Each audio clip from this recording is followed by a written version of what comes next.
isn't it? Fiat. It is cool. What did they call it? Orange Crush? Orange Crush. Look at old headers, man. Is that a big block, it looks like?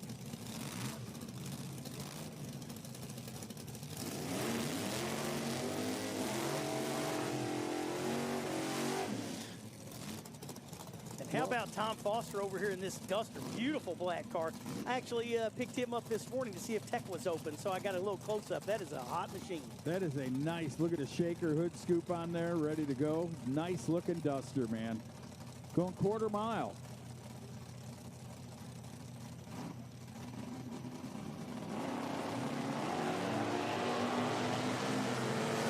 All right, so they qualify based on reaction time. Left side goes 45 up front. They are going all the way down to the far end of the racetrack. 972 at 128 mile an hour for Foster. And a little Topolino there, 1062. And a little Tardy up front. Next pair up. A pair of Mustangs pulling in the water. Is that, oh, it is Eddie Z. Ed Zabrowski on the right side used to be the main tech guy at Roush Performance. He was building the engines for Matt Kenseth when Kenseth won the NASCAR championship. And so I know Eddie Z over in the right lane quite well. Left side, little Fox body here. Yeah, that's the old Dolly Parton sponsor line. That's the mark in the many colors right there in the left lane. Down there in the top end. Here they come. Quarter of a mile. Look, we have to talk a little longer, huh? I know. What did Eddie Z do? 1096 for Zabrowski. He was 18 on the tree, but how about the left side? 15 up front. Yeah. 11:55 at 109 miles per hour. We're going to bring up a pick-em-up truck over there in the right lane. Notch body Mustang over here on the left side. Little Fox of Braden Peters on the left side out of Fowlerville, Michigan. And that is Ray Emmons in the S10 on the right side there, Al. Nice looking little Mustang, man. That thing is clean. The little 5.0 comes up here in the tower side, ready to go. Open comp eliminator. Should be in 1 and 2 if you just joined us. If you're not there, you should be there. We're already getting you all ready, tested up and ready to go here. Quarter mile, red light start going to the Chevrolet pickup truck. Goes down there, finds the red balls. 024 in the tree. Look at that. Followed him with a 001 in the left lane. Down to the top end. What's the charge? How about a 9000? 1062 was it in the left lane? Sure was. Yep. Look at that Challenger, man. 1971 coming up here in the right lane. Plum crazy. White stripe on the back end. Good looking car, man. And that is a beauty. In the left side, another one of the Fox notch bodies there. That is Ryan Malloy out of Garden City, Michigan over here on the left side. Man, oh man, I am digging that car on the right side. That is a beauty. And neat looking. It is. I like these categories because you really can see the muscle car effect of cars that came out of the factory. Pop a little hood scoop, some big tires on it. Yank a wheelie with the big tires and a little Mustang. Give him a showdown there for the first cone. 007, look at that. 003 in the left lane. Down to the top end, 876. 957 for the Challenger in the right side. Brings up the next two cars. Who do we have in the left lane? Wow. Check out the wrap on the 69 Camaro here on the left side. Born in the USA, good-looking machine.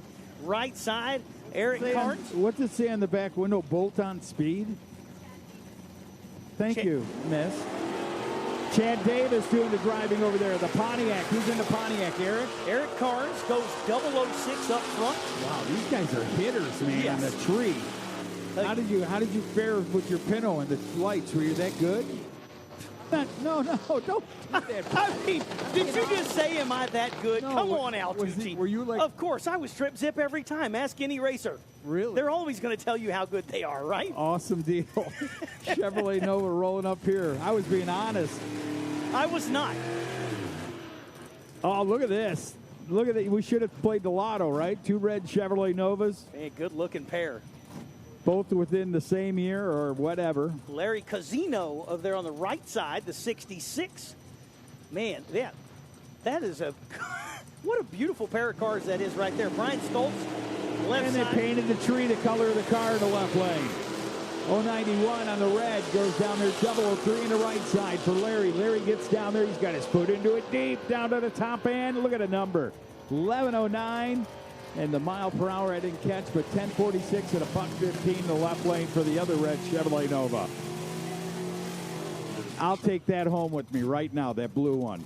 The blue one? In the far lane. Oh, in the far lane. God, I love them Chevrolet Novas. Yeah, but look at this AMX over here. That was the answer for Kenosha, Wisconsin's Chevrolet Corvette. That was their answer, two-seater. They said AMX, we're going to have to make something. The old engineer came up with that. They're a cool car, man. Yep, that's Liz Bice out of Milan, Michigan. 69 AMX over there. Right side, Scott Jones. That is a good-looking 69 Nova. Liz is 5,000 red. Scott Jones, 74 on the let go. Go down there and set a number. And by the way, in qualifying, even if they're red, the ET does still count towards their qualifying spot. Yeah, you just don't want to go red in eliminations. Here we go, down there, 1180, I believe, 1169. 69 at 1072 to the left lane. Red is the color here in a Ford Mustang, rolling up in the left lane. Getting ready to get pre-staged. You got a name for him? That is Robert Ballard over here on the left side. Beautiful car. I think I've raced against that car in the RL competition. How about it, man? Yeah. Chevrolet going to be in the right lane. Yeah, Ian Krause over there on the right side, 69 Camaro, beautiful car. That is a good-looking ride, man. This is going to be a good race, in and out. Red light. Had some extra paint left from the car. Goes 009 on the red. How about a 106 green in the right lane. Down there to the top end, down 1320. 1026 in the right lane. 1017 for the Mustang. Go ahead, Brent. All right, here comes Nick Gotts. Another one of the Fox body machines over here on the left side. 82 Mustang with a small block Ford power out of Romulus, Michigan. And Brian Genders, quick racing Camaro over there. That's a third-gen Camaro. That wing threw it off for you, didn't it? It did. I had to look. I had to kind of and the zoom mullet. in and the out. mullet's not in anymore. I mean, it's out of style right now. Although your little Kentucky waterfall's looking good. I'm working on it a little bit there. Hey, Gantz is 78 on the let go. Al Tucci, you kill me. You go, Brent Carver. And I like it. Here they go down to the top end. It's going to be 11:17 in the right side of the racetrack. And we'll get you that mile per hour later when we get it fixed up. 124 in the left lane. What is it, 969? 968, yep. Look at the Amsoil sponsorship here this weekend. Here's the truck that's bringing you Amsoil products here in the left lane. Who's that young lady? That is Sue Campbell out of Belleville, Michigan. 65 little step side Ford there on the left side. And Anthony Urban, second gen Camaro. That is probably my favorite Camaro. I dig that car.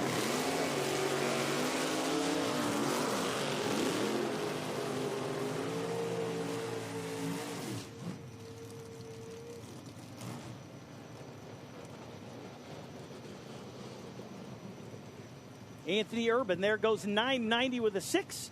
Left side, Campbell, 1097 at 115 mile an hour in the truck. Next pair going to stage up the long roof Nova on the left side of Corey Hansen. I like that, man. A little four-door wagon sitting there. You know why they work so good? Take a look out the window. Look how much, if you had the factory glass over that tire, the weight that's over the back end of those cars. They say it works pretty good. How about this Chevrolet Camaro in the right lane? Tony Martinez goes 51 on the let go.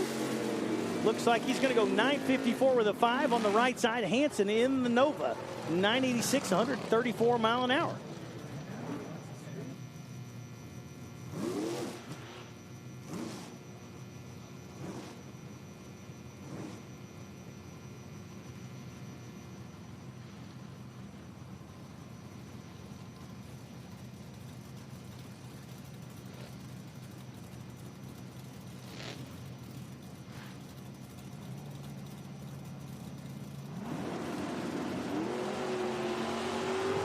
Chevrolet Nova, Chevrolet Camaro in the left lane. Making it happen down there is going to be Tim Smith, right side. Chevrolet Nova going to go down to the quarter mile of 1023 there in the right side.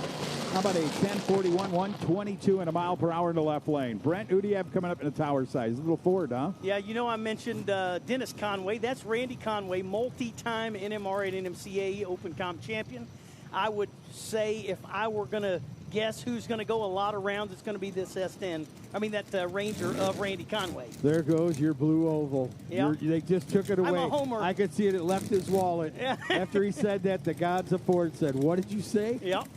How about Sam Manuel over on the right side? Another one of those Novas, 74 Nova with a 406. Wow. Big wheels up. Man, he's got some smoke coming out of the back of that baby. Old Sam there might want to get a Jeep and put whatever's in that thing in the Jeep and spray for mosquitoes this spring. That's all right. I rode behind that Jeep, so I don't know how many years I got left on my bicycle. Anyway, here's another Chevrolet Nova coming up here. Is it DeGeis? It is. DeGeis will be here in the left lane. Got the big cowl hood blue machine. And how big about tire? Yeah, and right side, Bill Edwards, the Wolf Racecraft machine over there on the right side. He also runs some hot rod category with IHRA over there. Bill Edwards, I've raced him in 7.0 index at a No Prep Kings race, and I'm going to have to admit, he took my cars out 3 times in one weekend. Me in one of them. Boy, you are a glutton for punishment. To remember these names, I would be like, oh, I don't know who that is. Yeah. But that's a good drag racer. You can take your loss. That's what it is. Yep. You know what I mean? You know when someone's really good at this sport, you got to get their due. Yeah, we'll just say hi, Bill a couple. How about that? He did go 004, but was red. 10.06 out the back. 10.39 for DeGeis. And next pair up, an S10 over here on the left side of Jordan Odoms. Is that Chuck Lewis in the right lane? That is Chuck Lewis. Chuck Lewis got it going on right down there. Little Dodge, right? Yeah, the Daytona. That's a cool car. Little S10. Got some tubs in it. Got some illegal liquor making machine in the back of it. The Moonshiner. Here we go. Wow, someone got a converter, huh? Man, you hear that thing? Just coming up on the chip. 002. Oh, 004 red. 902 for the number. How about 1039 left lane, 128 miles per hour. Not bad. Open comp, first round. Look at the start. Good looking Dodge. That's going to put Odoms, by the way, at the top of the qualifying heat for now with that 002. Mark Presley and Brian Pasinowicz. Presley over there, man, he has got it going on. That is a good looking dart. Got the swinger stripe on there you know all about. What are you trying to say? I know what you're trying to say. The worst thing to do is to throw gas on the grill. Don't just let it go. Let it fly. I'm digging the Monte Carlo, though. That's straight out of my high school days. Look at that Monte thing. Carlo. Yeah, almost a super stock style race, huh? Getting up, getting down. 023 and a 3. 105 in a right lane for the dart. Down to the top end. Quarter of a mile. 10.53.7 in the right side. How about a 10.11.1 at 115 plus miles per hour in the left lane? Look at that nice looking Chevrolet. Who's that? So far, I haven't been beaten by either one of these. Joe Chickalo, left side. That Camaro, we've seen that one at some IHRA Nitro events already. And John Linneberry over there on the right side. So a pair of Camaros. And by the way, attention in the pits. I need LDR. I need LDR to the lanes for qualifying, please. LDR. First call to the lanes for round number 1 of qualifying. Good stuff right there, man. Both Chevrolets hitting it hard on the green. Down there finding the green light. 025, 019 in the left lane. Joe goes down there. How about 891 at 154 miles per hour, 928 in the right side. Making his way down. Good looking Pontiac, man. Check that out. That Firebird in the right lane. That is going to be Greg Skinner. Craig Skinner, yeah. And look, you know how hard it is to make a black car look good. Oh, yeah. Both of those things are straight as an arrow. I mean, just beautiful. The little Fox body here on the left side and Skinner in that Firebird. I mean, that's a lot of deep black paint. You're not kidding, man. That Pontiac really deep. Here's the Pontiac going into the lights, fully staged. Little Mustang gets up on a tire, man. That short wheelbase puts that weight right down there to the hatchback area, makes that thing hook up and get down. How about 947 at 140 miles per hour to a 1063 for the Chevrolet. Beautiful Buick. Regal. Limited drag radial to the lanes, please. Limited drag radial. LDR to the lanes, please.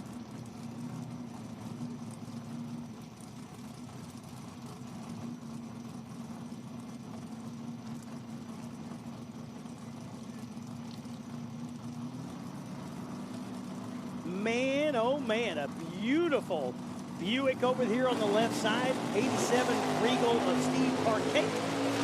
He wants the whole racing surface, man. That thing left, started drifting right, got back to the center. We're going to look to the right lane to get down there first at 9.78 seconds at well over 125 miles an hour. 117, 1032 in the left lane. Not bad at all for Steve. Yeah, Les Harris let go 008, goes to 978. Good pass there for Les. So, limited drag radial should be in the lanes. Limited drag radial, we need you in the lanes, please. I'd like to welcome everyone to Darana Dragway, Milan, Michigan, and the IHRA experience. As we have Pro Mod Mania here this weekend. $125,000 to the winner of Pro Mod this weekend. Incredible. They have to bring an extra pickup to get the money home. I have room in my trunk. If they can't get it all home, I can put it in the You trunk. heard that. Yeah. You heard that. Brent Carver has no junk in his trunk. Hey. You can get on down there and pack the dollar bills in. Anyway, but we need limited drag radio. Let's keep it going. Been a good morning so far. Got a nice open comp round of qualifying and time runs. So limited drag radial, guys. If you're out there, bring them to the lanes. There's the champ.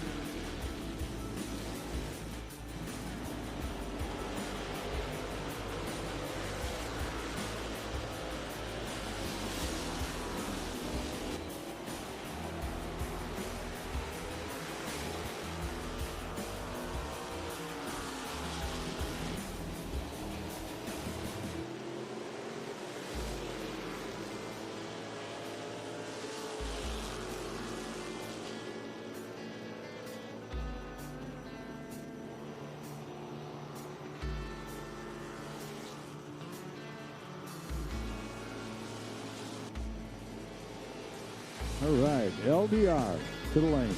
LDR to the lanes, please.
All right, so limited drag radial. Getting the track of one over, looking at it, and limited drag radial. First round of qualifying coming at you here in just a moment. Ultra Street, get ready.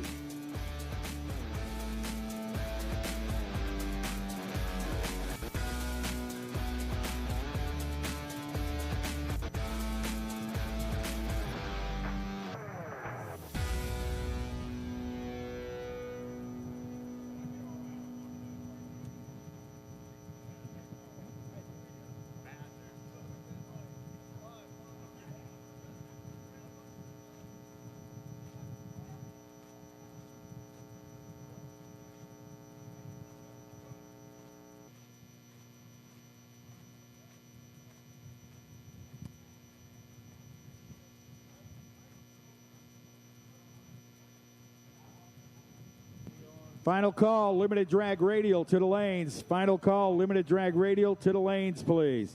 Ultra Street to the lanes, please. First call. Ultra Street to the lanes, please. First call, and 235 category to the lanes. I mean, 235 tire designation. I'm sure that's what that is. Where I come from, it's 255, but 235 to the lanes, Ultra Street to the lanes, limited drag radial, your final call to the lanes.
For steel roof and quarters in 20 years.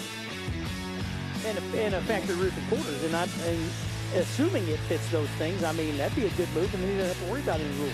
And everybody out there that's in that category right now is going, what is he saying? Is he inviting that crazy man in? Let's go.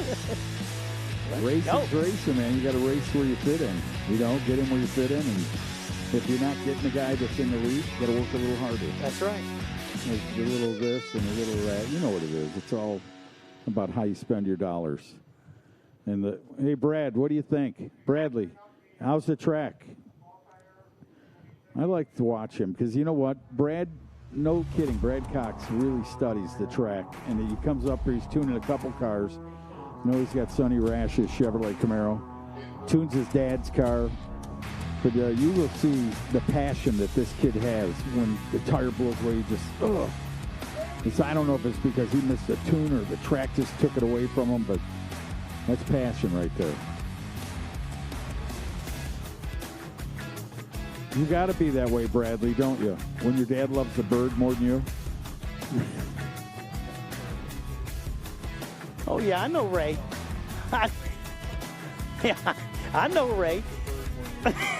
He used to park down there at Bowles Place. He'd leave the trailer down there because it was right there. He's like, I got to have somewhere to put my bird. Oh, Ray Cox, man. I love when he raced in a Pontiac. Doing his thing. Is that Bob this early in the morning?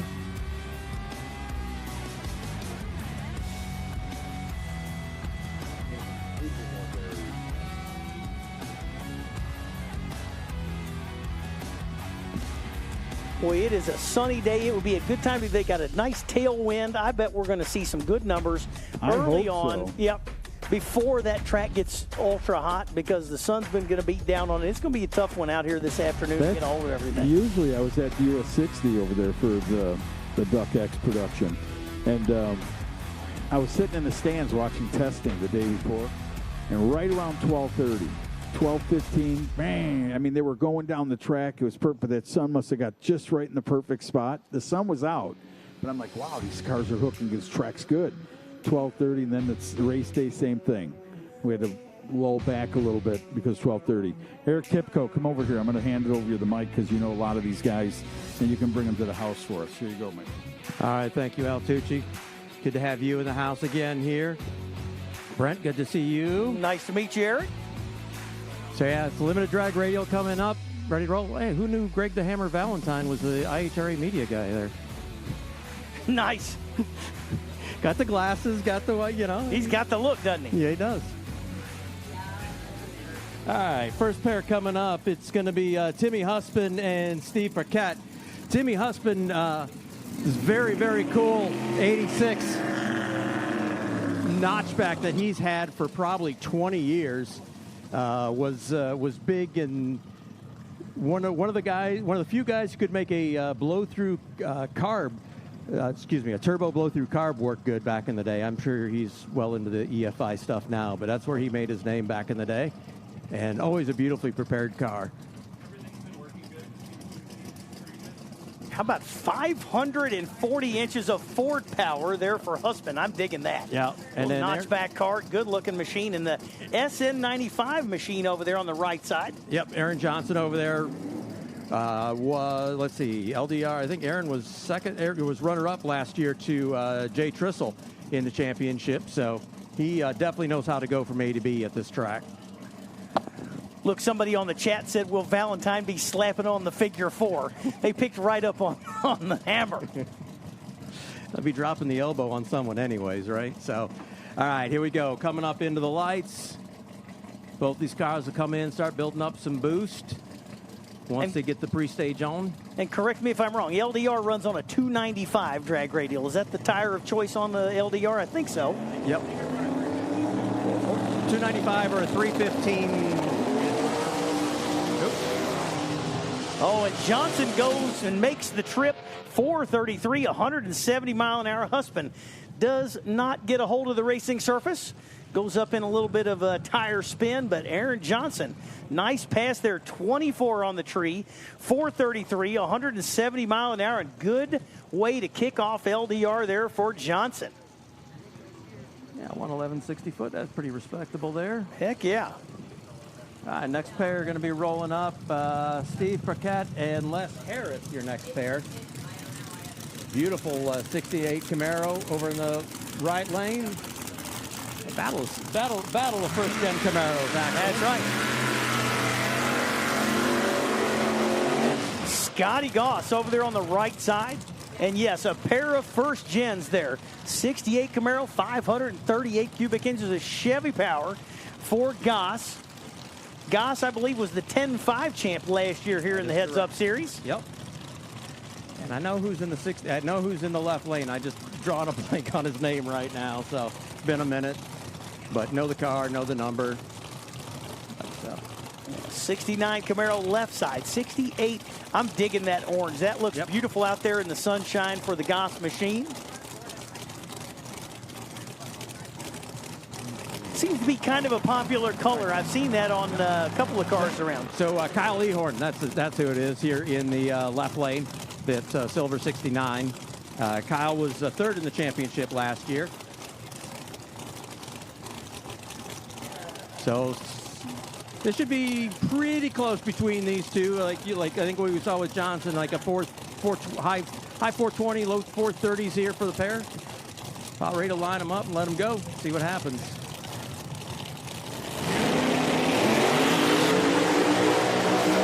Oh, they both make the trip. And how about Scotty Goss? 4:05, 183 mile an hour.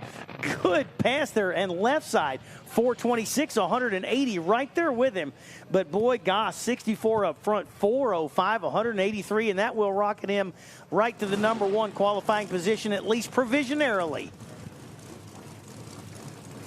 Good pass. It's good to see him making the trip. You know, it is difficult to get a hold of a racetrack that the sun's beating on it and you're on a little tire. I believe that's Travis Esselman over here on the left side in the Corvette.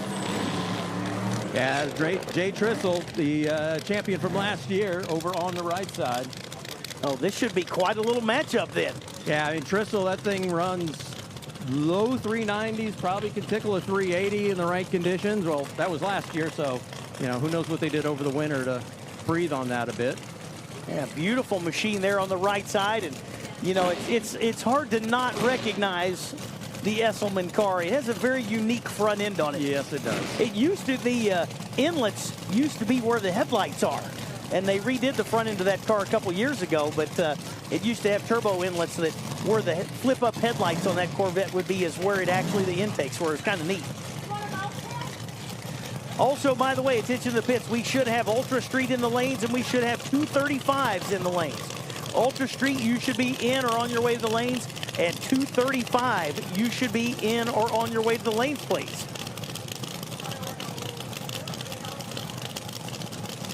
All right, Trissel, top ball, both in on the top ball.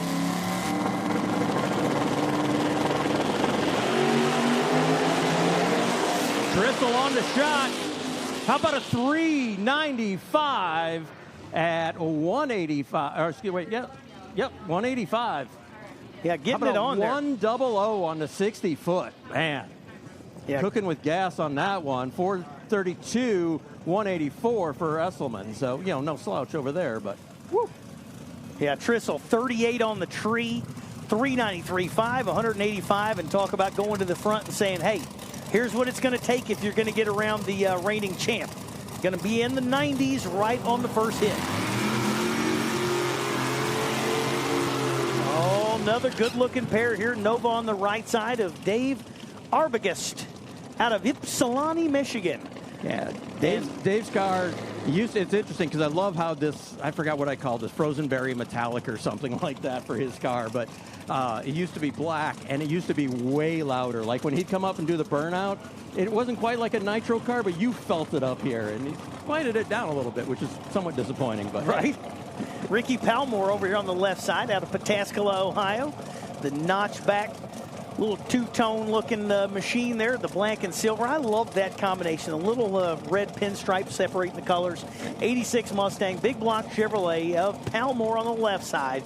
And that satin finish berry colored machine of Arbogast over there on the right side. That Nova with 540 cubic inches of also big block Chevrolet. The number right now is 393 to go to number one. Oh, and Arbogast has got to pedal the front end. It was starting to climb the ring gear. Goes 465. Palmore, 468, 155 mile an hour. Arbogast was going to be on a hit, but he had to pedal that thing. It was just constantly continuing to climb. Pedals it, sets the front end down, goes 165 out the back, and goes 465. Got to put in a little more timing retard on the wheelie control for next round, I think. It's going right down. Now this track will handle it. And they won't be sad. The next few coming up won't be sad that there's just a little cloud cover just came on the track just as we're sitting here. They'll like that. Yeah. Just a tiny bit. It makes a big difference. All right, Ron Stang rolling up. Looks like this last of our LDR cars for round number one of qualifying. How does a guy with the last name of Stang drive a Camaro? You got to help me out here. His original car was a Mustang with a twin turbo big block Chevrolet. So, and now that's his kid's car. Yeah, and then he gets the newer car. He finished the conversion, is what you're saying. He started with a Mustang but put a Chevy engine, and now he's finished the conversion. He's gone all the way Chevrolet. There's a joke in there, and I'm just not going to go there. No, don't go there. It's better when it's not all the way there. All right, so Stang, here's another car that if they get it hooked up, can definitely rip into the O's. So sometimes have a little trouble with the combination and just getting all that power, the twin turbo big block, to the ground. But when they do, hold on, because it's going for a ride.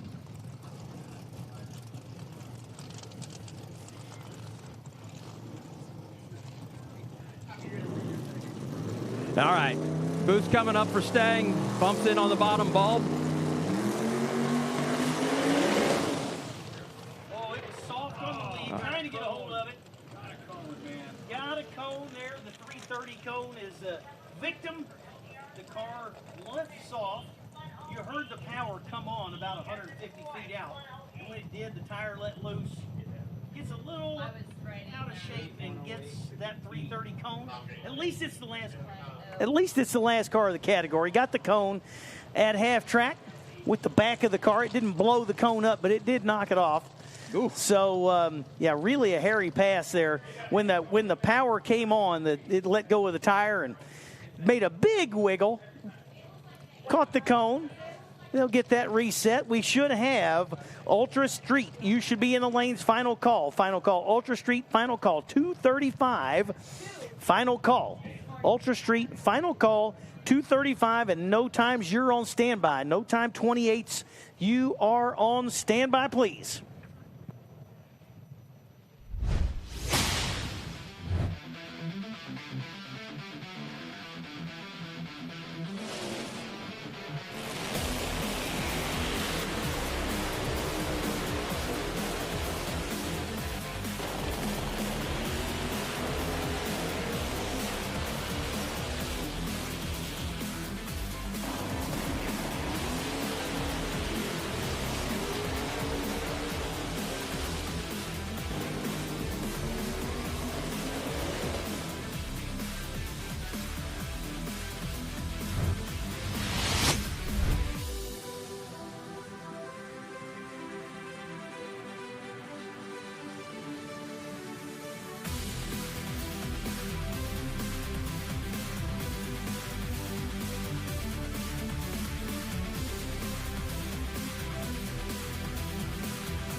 Attention in the pits, attention in the pits. No time 28s to the lanes, please. Oh, no time 28s to the lanes, please. Attention in the pits. No time 28s to the lanes, please.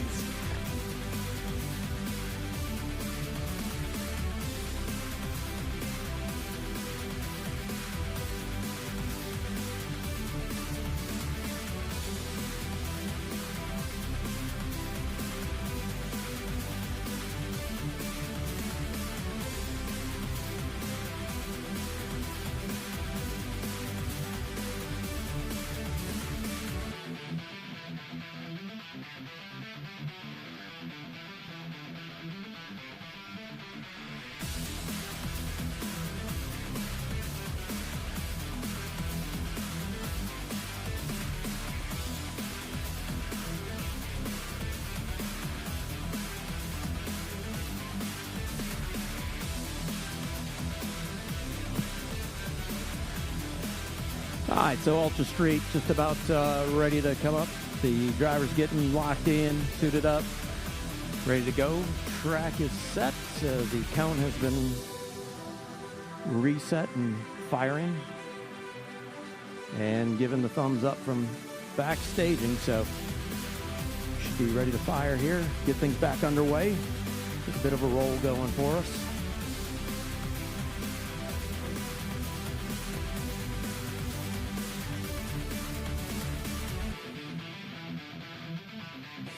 All right, Ultra Street, they're going to be the next one after LDR Ultra. They're going to run like 420s, I think, is the quick end of that class. More on a 28-inch or a 275 drag radial, and a few more restrictive things there to keep those cars in that 420, 430 kind of number. Attention in the pits, all motor. All motor, we need you to the lanes, please. All motor to the lanes, please. We should have 235, you should be in the lanes. No time 28s, you should be in or on your way to the lanes. And first call, all motor to the lanes. All motor to the lanes here, please.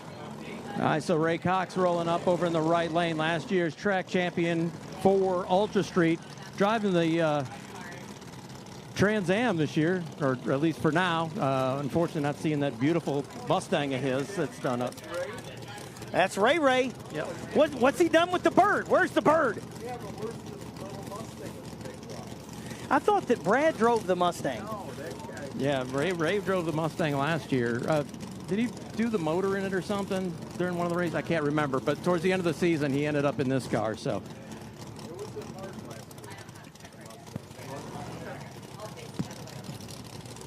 All right, so let's see what Ray is going to do here. I thought Ray used to have a dark blue Firebird as well, right? Was it black or dark blue, I thought? Yeah. So Ray Cox out of Brookville, Indiana. Right side, first competitor out here in Ultra Street. Running a 275 radial. The quick end of the Ultra Street class is going to be in the 20s. Looks like a pretty good pass there for Ray. 483 with a 144 mile an hour. It was a little soft there, but it did go down. So maybe conservative, maybe just didn't quite hit that tune, but at least it was a nice straight pass. 65 on the let go, 483, 144 for Ray Cox to kick off Ultra Street qualifying. Next pair up, or pair single, Austin Wilson, 93 Mustang. It says it has a 302 in it. It could. It better be real healthy. Small block forward power there for Austin Wilson, the 93 Mustang notchback. Good looking black machine over there. I was Right. If it's a 302, crank that bad boy. No, Dad said no. No, sir. I'm not turning that $8,000. I bet Wilson is. At least. Probably has a touch more power than the old Pinto with the 302 did. But Jack said, yeah, but he ain't buying you a new motor, and you're not turning that one $8,000. I promise. Oh yeah, my father will be here sometime today. Might be on the way right now. All right, here we go. Let's see what we'll do. Well, that didn't go to plan. That looks a lot like how the Pinto would go down the track, about that ET. Let's see, 180, 60 foot. Yeah, that's about where she ended up when I got rid of it. It went 684. That's about what the Pinto ran, but I suspect that the nitrous was not activated there. I saw him purge it, and then the car just left real super soft. Goes 684. So Wilson got a little work to do. All right, Sonny Rash, your next one up. I guess everyone wants the right lane.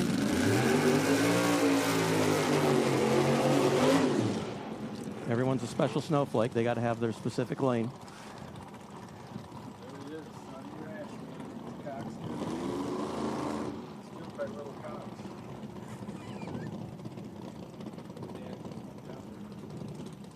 All right, so Sonny was third in the championship last year in the class. Ended up only 20 points behind Ray Cox for the championship.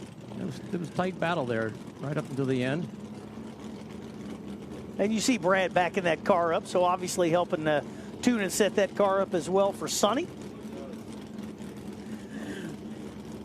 And right now, Ray is at the top of the sheet, so you think that Brad's got a quicker tune here in Sonny's car? You think Sonny's going to take Ray off of the top of the sheet? Should. Yeah, 480. You would hope so. It's certainly there to be had.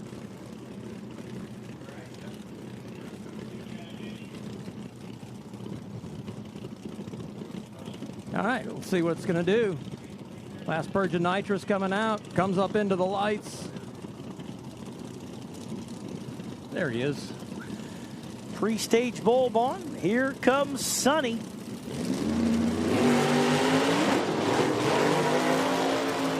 A lot of separation in that rear suspension. Goes 5'11", 150. Looked like it might have let the tire go a little bit. Quick pedal. It goes out the back, 150 mile an hour. Real formidable out the back, but about 300 feet out, it lost the tire, and they had to pedal and catch it. Yeah, first 30, 40 feet looked good, and then just got a little aggressive. That must have been when the... Looked like it had hijackers on it. Yeah, the... Super stock springs. Yeah. Look, that thing looked like it got some hijacker air shocks on the back. You know, the separation when they run in these radial cars. And it was really separated up and going, but it did lose the tire out there. And next one up, Mike Donaldson, another Mustang. Yeah, don't know this one. Pro charged car on the right side there. Beautiful white, pearl white machine. Out of Windsor, Ohio, with a Windsor under the hood. 438 inches of small block Ford. Pro Charger on board. I'm going to say that's probably Windsor. Someone said it says Windsor, Ohio. It might be Windsor, Ontario. Yeah, N and H, you know, depending on how bad his handwriting is. So, you know. Yeah, most of the time, if we mispronounce a name or a town or something, it's your fault. Correct. Perhaps consider having someone else fill out your tech card.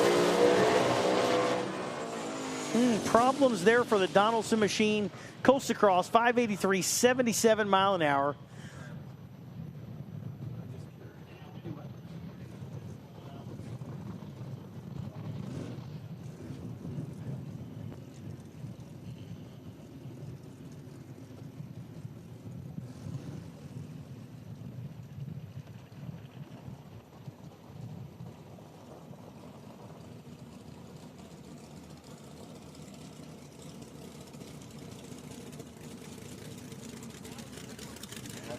Oh, and look at the next one up.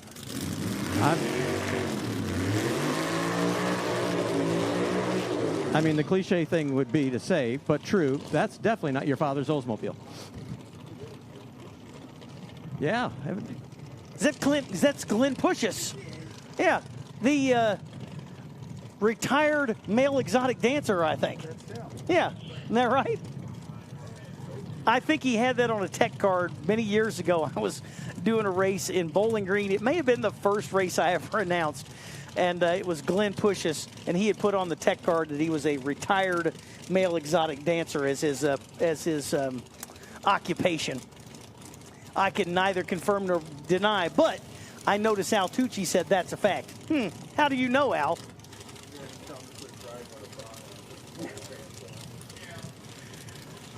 Good-looking Olds 442 there for Glenn. I love that car.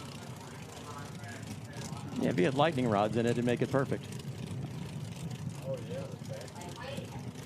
Yeah, on those with those lightning rod shifters and cool-looking car. Black with a little bit of gold trim on it. Yep. All right, here we go. Imagine that, Mike Imhoff in the tower. A good pass there for Glenn. 22 up front, 455, 156 mile an hour, and that's going to jump right to the top there for Pushis in Ultra Street. Thank you, Mike Imhoff. Godspeed Ministry. Chapel service tomorrow morning, 8:15 at the hospitality tent. Put it on your calendar. Set your alarm clock a little extra early and come visit Mr. Mike Imhoff doing Godspeed. Get you a little Jesus tomorrow morning. That's right. Or a lot of it. He's gonna offer a lot of little Jesus. 8:15. Yeah, there's a lot of it needed. Right. 8:15 tomorrow morning at the hospitality tent. Everybody get up and go, especially you, Al.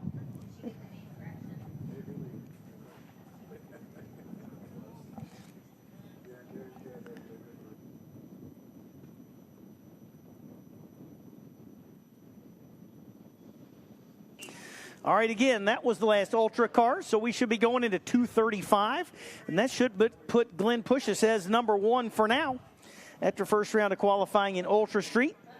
Going into 235 or 85, little bitty tiny tires.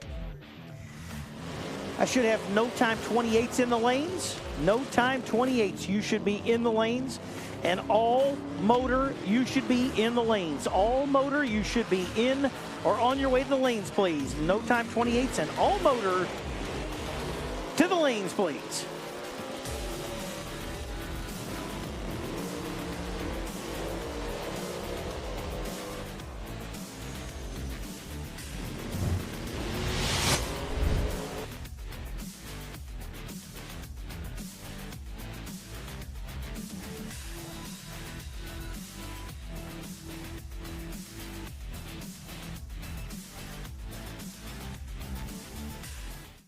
Speed Sport 1 is the home for the IHRA Offshore Powerboat Series. Watch top international teams push the limits of some of the fastest boats in the world, reaching speeds of up to 180 miles per hour. 14 classes, racing hull to hull, from Pro Class 1 to Super Cat. It's the IHRA Offshore Powerboat Series. Catch the entire season on Speed Sport 1. It's free to watch. Go to speedsport1.com for details and viewing options. The wait is finally over. The IHRA Stock Car Series is here, and it's on Speed Sport 1. This is what stock car racing is all about. The International Hot Rod Association is going stock car racing. There's big money on the line, and racers willing to push the limits for a piece of the pie. Leaning on each other as we cross the start-finish line, head down into turn number 1. Watch the entire season on Speed Sport 1. It's free to watch. Go to speedsport1.com for details and viewing options.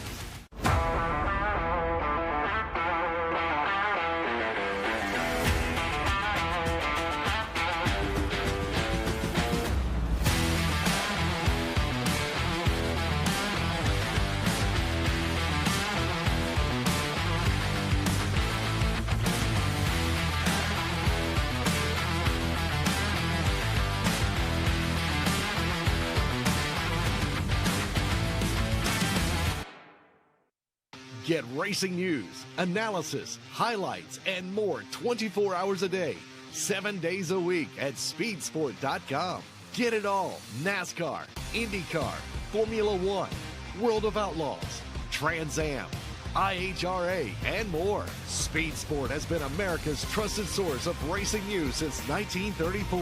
Speedsport.com is America's motorsports authority. Check it out today. Race fans have a home on Speed Sport 1. Feel the roar of IHRA Outlaw Nitro Series. Experience the power of American muscle with the Trans Am Series presented by Pirelli. Speed Sport 1 has a wide variety of motorsports competition that will satisfy your inner racer. From IMCA Dirt Track action to Ferrari Challenge North America. Speed Sport 1 is 24/7. Go to speedsport1.com for details and viewing options. Speeds.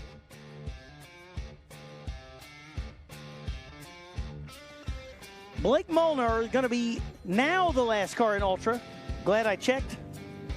Make sure I knew what I was sort of talking about. Got a Coyote under the hood for Molnar out of Hinckley, Ohio. 05 Mustang. TV Trucking Inc. Emblazoned on the quarter panel there of that S197 body style Mustang.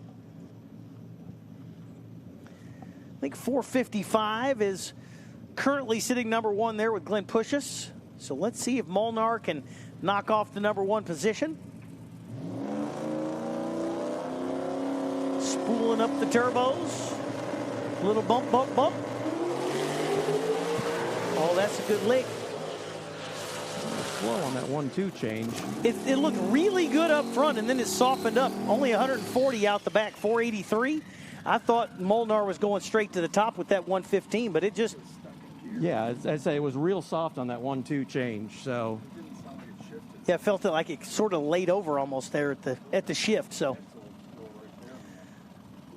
That is old school. Now we are going into 235. Got the little bitties on there. A 235 radial or a 8.5 inch. That would be a 26 by 8.5 inch tire. Jeremy Newman out of Allen Park, Michigan. And it does not make the trip. Moves about a car and a half length, and a little up-end smoke overpowers the traction on that car. The surface overpowers the surface. Goes 622, 123. No, that's perfect. Yeah, this is one. That's a class you gotta have your suspension just absolutely dialed in on, because you don't have any rubber, as you say, putting down. And yeah, if you think about, I think the rental car I drove here, the Kia K5. Twin turbo. Yeah, it is not a twin. I think it was a 3-cylinder. It had 3 hamsters under the hood instead of just maybe 4. But it did get 47 miles to the gallon, which was good. But it probably has a bigger tire than these cars right here. Well, you do know that they do make a twin turbo Kia, a sporty model. It's pretty tricked, this little car. That's not the one they gave me at the Enterprise. I'm just saying, you have to get the special discount rate to get that twin turbo car. But there is one, and I'm telling you what, it's supposed to be very fast. Perhaps I should I should tell them I'm Al Tucci and I can get the twin turbo car. I think that would help. yeah, that was the Kia Stinger. It was a four-door coupe. Yeah, they haven't made it in a couple of years, but yeah, it was. It was a couple of years ago I seen it, but it was a fast little car. Yeah, it wasn't too bad. I had one for a week. Hey, see, he had one. It was a Stinger. You know what I'm saying? The only time you had one of those was in what county are you from? Hazard County. You had that in the Hazard County Jail. That Stinger. It's all right. He got to drive one. You got to live one. That's right. We've got a lot of action coming up here today, man. I'm going to tell you what, a lot of qualifying, and we're right into the 235 category. How many are left down there?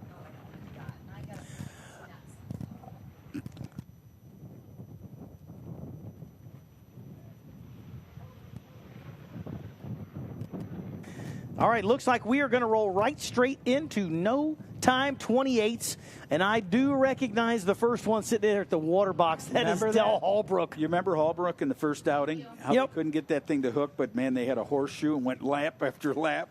People were red lighting on them, and at the one event we had them at. It's good, but it looked like yesterday in testing they had this thing hooking good. Well, at the last event, so that very first event down in North Carolina, it still had a blower on it. And, it's like it had no power, and he ended up in the semifinals, and then all of a sudden found the power and instantly lost the tire. But now they've converted the car over. That's a Ford Factory X Mustang, and they've converted the car over to twin turbos, and they've been testing and testing. And at the last event there at Columbus, they're really starting to find their way with that car. It just keeps getting faster and faster. You did. I wasn't in Columbus, but you did get a chance to see him improve. A lot. Yep. That's a local guy too, right? Yeah, I mean, those guys. Holbrook's been around a long time. They've got parts stores, engine shops. They've been doing a lot of stuff for a long time. And Chris Holbrook was a long-time monster motor pro stock racer, mountain motor. Yeah, that's what I was going to do. I know. This is no time, and the time's going to be on our screen. So. Get you going, huh?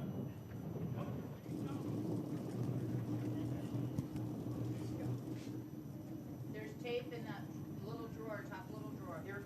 Yep.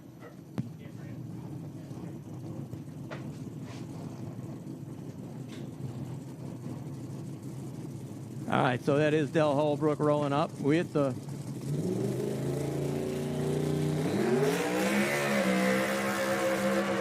Mustang. What happened? And good-looking Turbo Nova over here on the right in the left lane. Oh, it is. That is the Gravel Pit Boys right there. They were in, that Nova was in Virginia with us. Beautiful car, Warren Vandish. That reminds me of the Nova that had the diesel in it. Ryan You know what I'm talking about? Yeah, I know that blue one that was. Yeah, looks just like that. I thought it was the same car. It had like the 6-cylinder diesel in it. Look who Vandish found a tune for him. Check that out. PTP. Patrick Barnhill, a.k.a. Kevin Bacon. It's a difficult car, man. They got the twin turbos, and nothing against turbos, but, man, the consistency. Hey, how are you, Michael?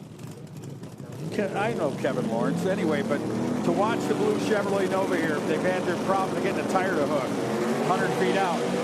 Well, it looks like Bacon found himself. Oh, look at that little dance down there. That was the old radial tire days, man, when those cars would walk around, do all their stuff. Good pass there, both sides. Vandish and Holbrook. Really? Really? That's all right. I work for Weld Wheels. I can look at the no times. That's all right. No times on the boards here for this category.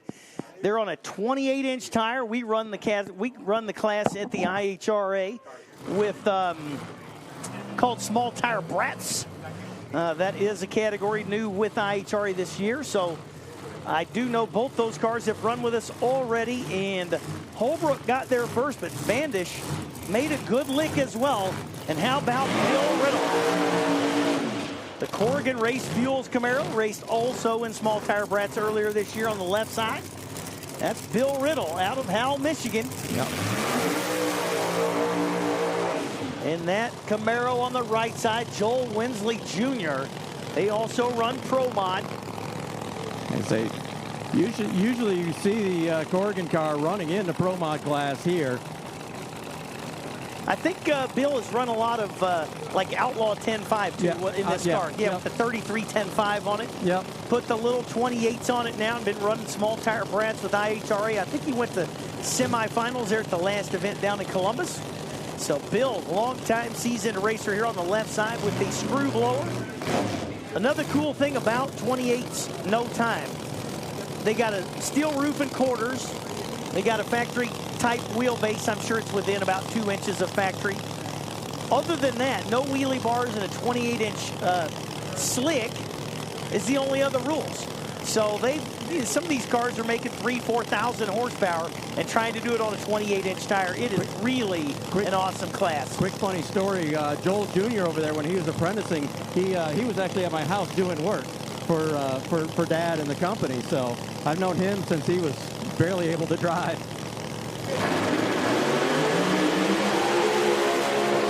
Good side-by-side pass. Riddle was out first, but looked like it rattled the tire out there at about half track, and he had to click it off. Joel Winsley makes a good pass down the right side. Looked like Riddle was out early, clicks it off early, and Joel Winsley going to get down to the other end first.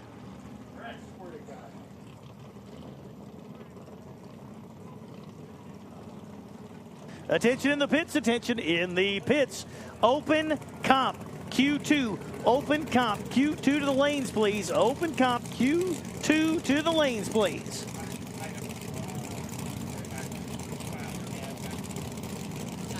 Oh. All right, Kevin Cody.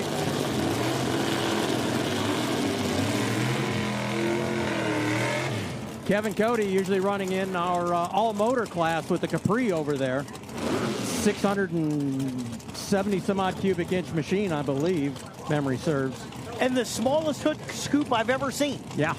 That thing, how do you see anything? I say, if you're in the left lane, I don't know how you see the tree, but look, man, what a beautiful car on the left side here. Brandon. Oh, yeah, 79 Camaro. Elsesser. Man, that thing is pretty. Right side checks out. Good pass there. Whoops. Are we in all motor?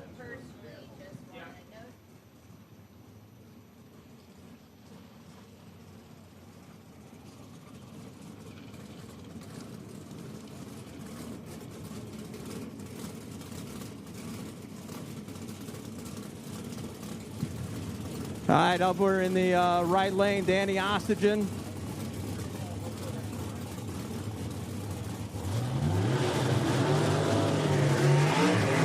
Danny, longtime runner here in the NA class, in the all-motor class. car definitely goes.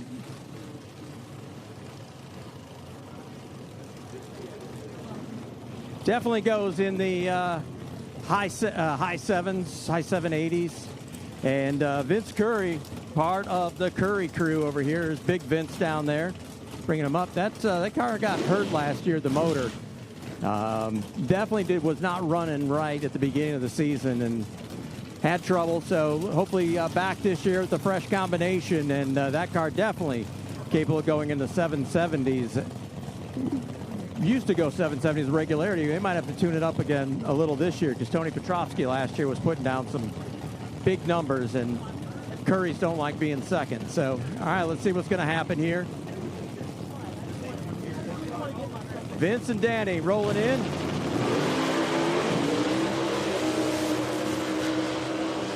Vince, a little bit of spin up there, and we'll go through 521 to a 541. Weird to see these things running eighth mile rather than quarter mile, but that's okay.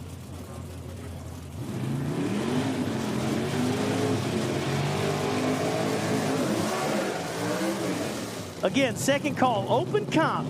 Open comp to the lanes for Q2. Open comp to the lanes for Q2, please. Dave McDonough going to be on the right side in the 67 Camaro, and the second gen Camaro on the left side. 72 Camaro with 540 cubic inches of big block Chevrolet. Kevin Christensen out of New Hudson, Michigan. McDonough over there on the right side. I'll call it a small block. It's a 427. This is the all-motor category.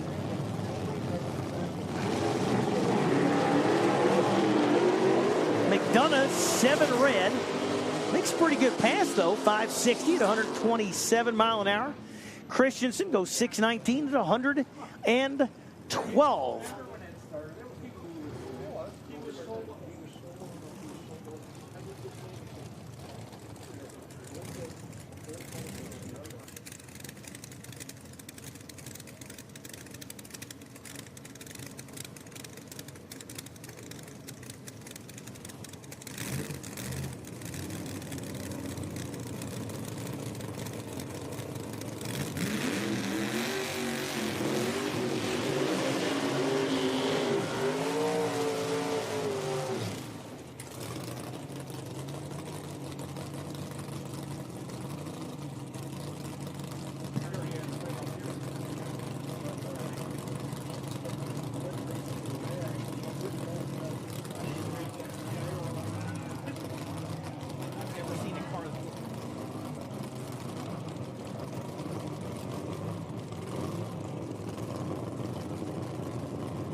Tyler Crockett and Chad Neuschwander.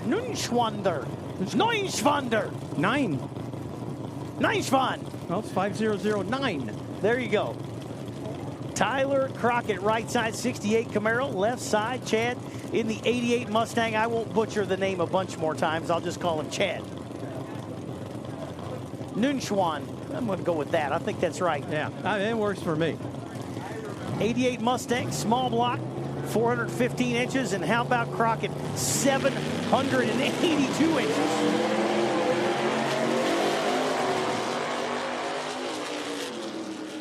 $523, 135 for Crockett on the right side. $549 at $101 for Nunschwan. We should have open comp. Open comp. You should be in, and I see them rolling. That's good. You know, open comp, baby. You call them and they come running. It's a beautiful thing. They know their role. That's right. Their role is we call, you come. Let's get it on. Beautiful day here. Milan, Michigan. Darana Dragway, Milan. For Pro Mod Mania. We are rolling through Q1. This is actually Q2 for open comp. Going to run both theirs this morning here in the first round. We've got open comp coming up. Then we will go, if you're watching online and you haven't seen the run order or whatever, I'll give you that, as well as here in the pits from where we are. Open comp is on their way and in the lanes. Then we're going to go Outlaw 632, Run What You Brung, Door Mod, Top Sportsman, Mountain Motor, Pro Stock, that is all coming up here in Q1. We'll have opening ceremonies, and then we will go into Pro Mod Q1. So again, we are called Q2 of Open Comp to the lanes, and we're going to round up the rest of Q1 for everybody else. That will be Outlaw 632, Run What You Brung, Door Mod, Top Sportsman, Mountain Motor Pro Stock, and Nostalgia Pro Stock, all before opening ceremonies, and then after opening ceremonies, Pro Mod Round 1 of qualifying. Speed Sport 1 is your home for IHRA Outlaw Nitro Series. All season long, feel the thunder of 12,000 horsepower, Nitro top fuel dragsters, and Nitro funny cars. Witness the excitement of 0 to 300 miles per hour in seconds. The IHRA Outlaw Nitro Series delivers heart-pounding action with every run. Follow the entire season on Speed Sport 1. It's free to watch. Go to speedsport1.com for details and viewing options.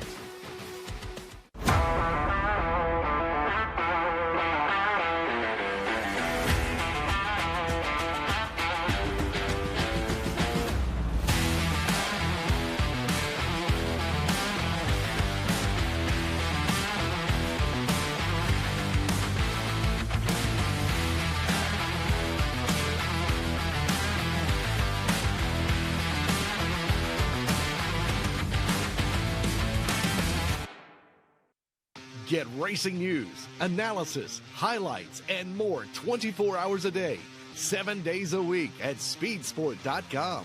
Get it all. NASCAR, IndyCar, Formula One, World of Outlaws, Trans Am, IHRA, and more. Speed Sport has been America's trusted source of racing news since 1934. Speedsport.com is America's motorsports authority. Check it out today.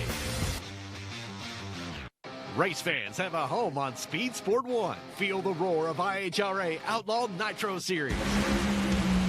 Experience the power of American muscle with a Trans Am Series presented by Pirelli. Speed Sport 1 has a wide variety of motorsports competition that will satisfy your inner racer, from IMCA dirt track action to Ferrari Challenge North America. Speed Sport 1 is 24/7. Go to speedsport1.com for details and viewing options. Speed Sport 1 is the home for the IHRA Offshore Powerboat Series. Watch top international teams push the limits of some of the fastest boats in the world, reaching speeds of up to 180 miles per hour. 14 classes, racing hull to hull, from Pro Class 1 to Super Cat. It's the IHRA Offshore Powerboat Series. Catch the entire season on Speed Sport 1. It's free to watch. Go to speedsport1.com for details and viewing options.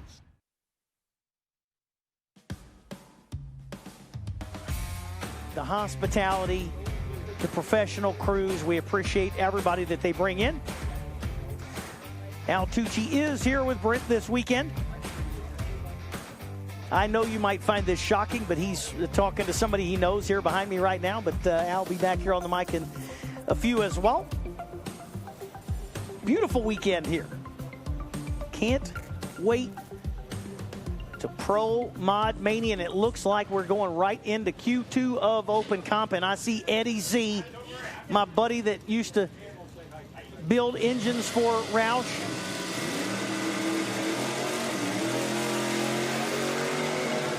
Over there in the right lane, 434 inches of small block Windsor power. Left side, I don't remember what Al called it, the car of many colors, the Dolly Parton machine here on the left side. Early Mustang, I'm going to call that one a 79. That's Steve Dussin. Yeah, 79, 80, something like that with those tail lights. Yeah, those tail lights in the four eyes. And 007 up front for Dussin. Zabrowski, 22 on the tree. Going to go all the way to the quarter mile in Open Comp, 1094 for Zabrowski. Dussin goes 1162 at a $1.07. Hey, what's There's up? Al Tucci. Thank you very much. I just had Kevin Lawrence up here, along with Mike Ruth, and we're back into Open Comp Eliminator, and here's the Chevrolet Nova I was bragging about just moments ago, and it felt felt like just a few minutes ago, but he's back up for another run. I think you were drooling more than bragging. You really like that. If I showed you mine, you'd drool too. Mine that sits in the garage, one owner, big block car. I watched it my whole life, and finally the guy passed. I didn't want it, but I got it. I hate to see it go to a street race and get destroyed. You know? Right. Hey, how about Chad Davis goes 10:35 over there on the right side, 37 on the tree. Scott Jones in your Nova, 11:35 at 117 mile an hour, 65 on the tree. Next pair rolling towards the beams, Brian Genders and Larry Cusino.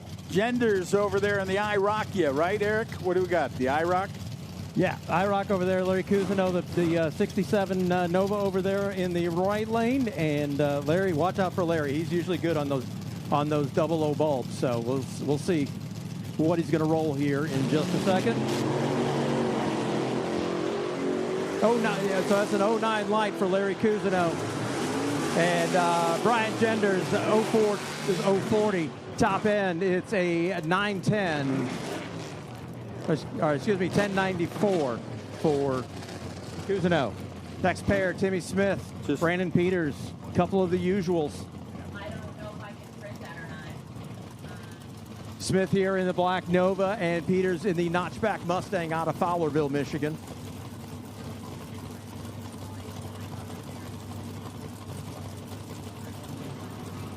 Let's see what Smith's going to do here. He's one who usually goes rounds once he gets time to elimination.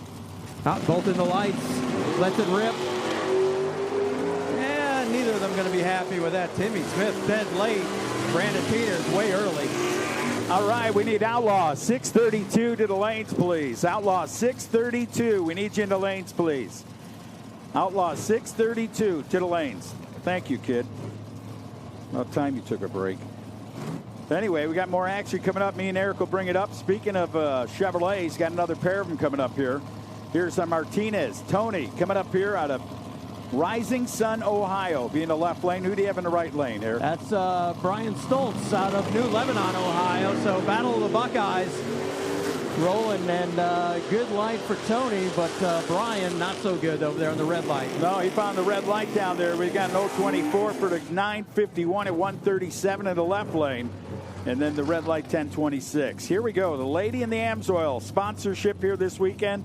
And she's got the beautiful Ford truck. Yeah, Sue Campbell, longtime runner here, usually goes pretty well. And Ian Crowder, her husband, is the local Amsoil dealer. That's Ken Campbell. Oh, this is really? Yep. This is husband and wife. Husband and wife. Ken Campbell, yep. Wow. And, yeah, Ken, in fact, that's Ken standing back there watching Sue. You go, Ken. Well, Ian Krause is going to give her a run for her money down there in the pick-em-up truck down off the lights. She goes 33.6. He goes 0.38 on the tree. Gets down there 10.84 at 87 flying miles per hour. Now, if we're lucky, Sue is an awesome baker, and she brings up some of these crazy brownies. So we might get some of those. All right, later. Especially in the state of Michigan, those brownies might be real special crazy. brownie. No, she doesn't bring us the special brownies, unfortunately. Eric, I'm just kidding.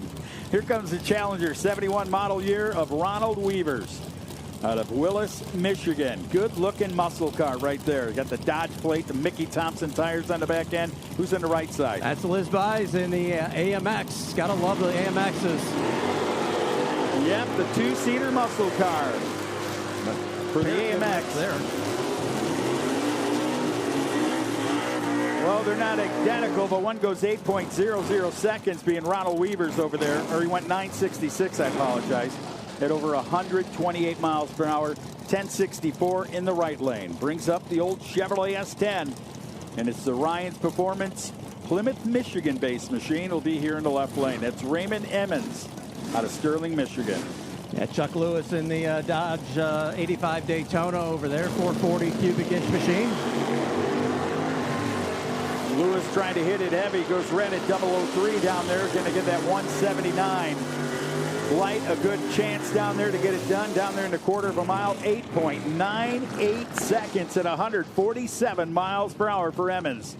Lewis goes up there and musters a 904. And the next two up is William Edwards coming up. Dearborn, Michigan. He'll be in the Mustang here in the left lane. Ready to go. 88 model, 383 small block Chevrolet. Who's in the Camaro? So Anthony Urban is in the Raisin Brand Camaro over there. You know why it's a Raisin Brand Camaro? It has 2 scoops. There you go. That's pretty good. That was a good one. Sorry, that's an oldie for me. No, that was a good one. Anthony Irvin going down trying to make those 2 scoops work. Let's see if the Raisins can get out there and poke their way through the fire suit. They do. .999.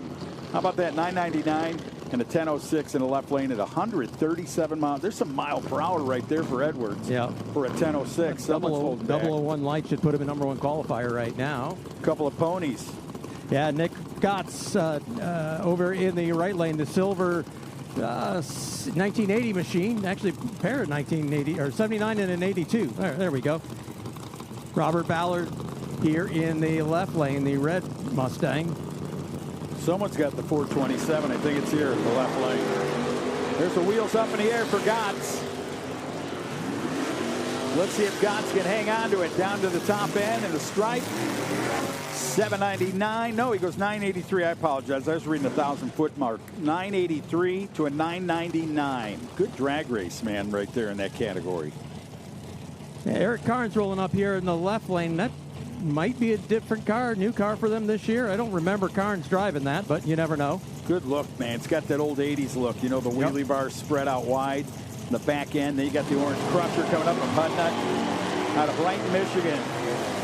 He's over there in the 37 Fiat with a big block 396 Chevrolet on board.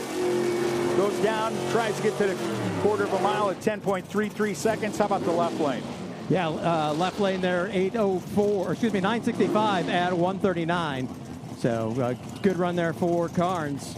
Is it Cicalo? Yes, Joe Cicalo, a couple times champion here in Super Gas? No, in Open Comp. Open Comp. Good looking car, man.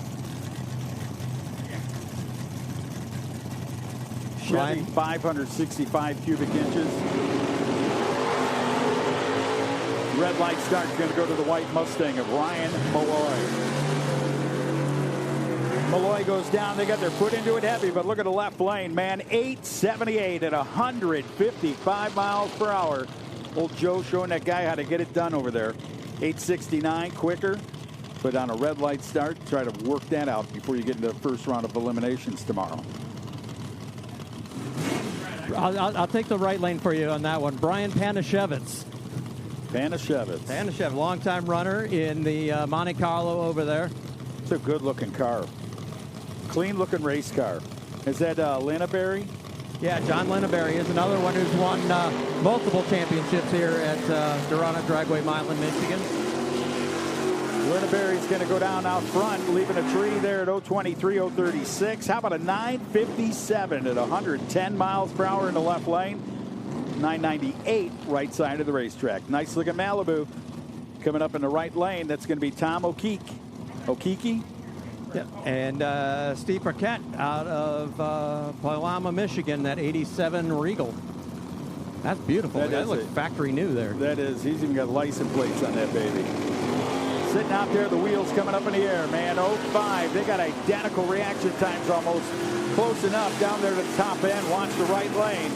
Might dip into the whiskers a little bit. He does. 992. Slower on pace. 1044 in the left lane for Steve at 110 miles per hour. Another Chevrolet Nova with the crash bumpers comes up. Sam Manuel. Say that, Manueli. He'll be over here in the left lane. Adrian, Michigan, the 74 model Nova. Yeah, Manueli, one of the regulars here. Good racer. Tends to go a few rounds. Skeeter will be over there on the right side. Ready to go. Someone on the chip. Red light for Manueli. He gets that thing red and it smokes a bit down there, but it comes down and start breathing and get back on its own. Down there in the top end of the racetrack, it will be 1063, 106 to a 1093. 3/10 off for Skinner. And company brings up the Ranger. Ford Ranger. And when you figure, right, you say something about Blue Oval, and what's his name walks up here and wants an ice bag on his lap. Brent Carver, Mr. Ford. So with that, the Ranger will roll up here of Randy Conway. Randy Conway out of Rockwood, Michigan. 85 model 302 small block Ford on board. Yeah. Conway, look for him to rip a something light here. 001, but on the wrong side of it. Well, that was he got there. Now he knows where he's got to make the adjustment for. 001, red. Doesn't matter. 1032 is the number that he puts on the board. Here comes the quick dart, swinger, whatever it be. It's a good-looking car, man. Pressy. Is it Pressy or Presley? Pressy. Pressy. All right, here we go. Newport, Michigan. Mark. Nice-looking car right there for Mark and company. Man, I can't wait. I was going to say we got a couple of the Midwest Pro Stock Association cars here in a match race here with the legendary Kevin Lawrence. Man, it's going to be cool. And Tyler Chinook, the young kid at 24 years old, going to race in the Pontiac and the remembrance of Jerry Ekman. And, of course, my buddy over there, Kevin Lawrence, will be racing the Warren Johnson AC Delco car, which would be cool to see. I can't wait to watch that all take place. Here comes the Dodge Duster of Thomas Foster. That is a gorgeous looking car, man. Clean. Yeah, very, very good looking car over there. Although I always question black for something that runs in the middle of the summer, but hey, you know. No, you know, they say that. Even the guys in the media say, don't paint them black.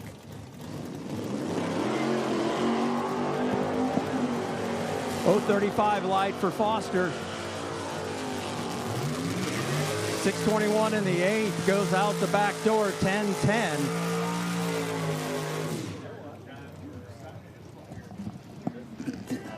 All right, so we need Outlaw 632 to the lanes. We need Run What You Brung to the lanes and Door Mod to the lanes, please. Outlaw 632, Run What You Brung, and Door Mod. We need those categories to the lanes now, please. Door Mod. You know that category? Yeah, it basically used to be Run What You Brung, but... So we split them up? That's basically rails. All right. Whatever, Run What You Brung. Hopefully you brought enough, right? All right, so we go down Jordan Odoms. 12:15. Then the S10 Chevrolet. Is that the Jordan Odoms? His dad? Is that the kid? Or you're not? That's all right. I don't mean to put you on the spot like that.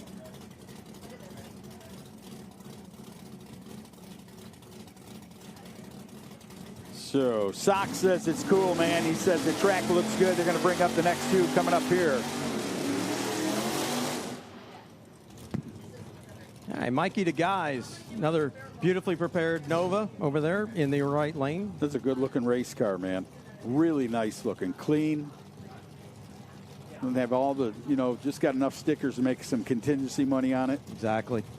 And go up there and keep it bright. Here we go. The Geist will be in the right side. Looks like about a 70, maybe 72. 031 lights, so not too bad there. 634 in the 8th. And out the back end, wow. 999. Got himself a 9-second car, man. Exactly. 999, just got in there, just found it. Didn't have to pay anyone, had to earn it. Here's the wagon, 4 doors of fun right here for Corey Hansen out of Brighton, Michigan. 64 model.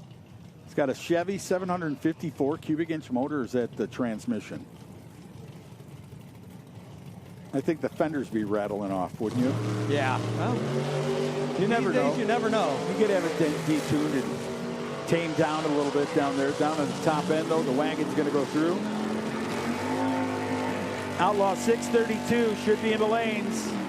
How about 978 with a 3 over there in the right lane? Brings up the next Chevrolet. Yeah, Brian Odom's bringing up the 78 Z20 or 75 Z28 Camaro over there, the Linden, Michigan-based driver. Odoms and company now bringing that thing in. We need Outlaw 632. You should be in the lanes. Door Mod should be in the lanes. And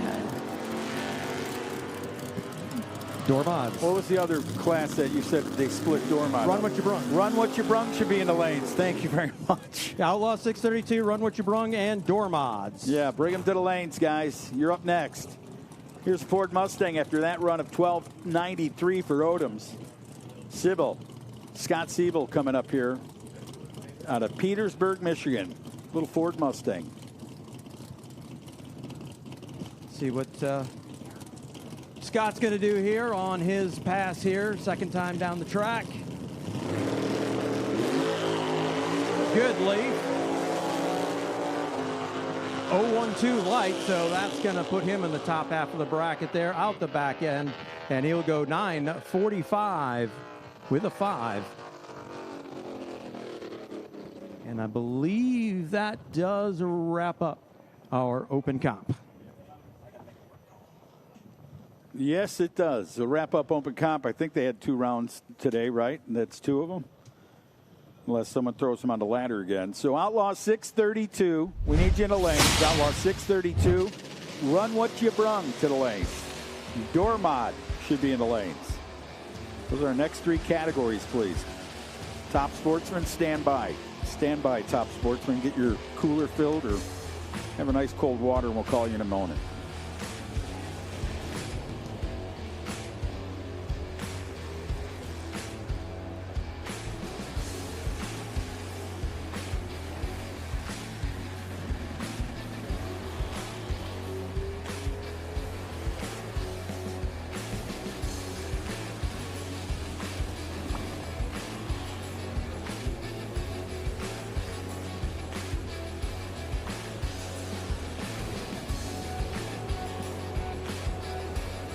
So a little track grooming and brooming and getting ready for our next categories to come up here. Get qualified for their event and their class that they're in. Outlaw 632 to the lanes. 632, run what you brung, and door mod to the lanes.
Thank you, Ron.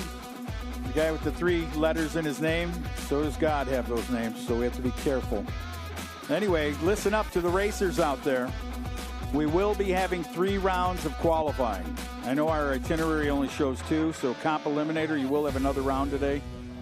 So there will be 3 rounds of qualifying. And that's the way we're going to do it. How's it going, Brent? Yeah, well, I'm fantastic. It's beautiful out. I just walked outside and Fantastic. Yes, open comp. Yes, you will have a third qualifier. Do not load them up. We will do 3 rounds of qualifying today. So you're getting a bonus. Playing for 2, get a third. Love it. That's a lot better than the alternative where you plan for 3 and you get 1.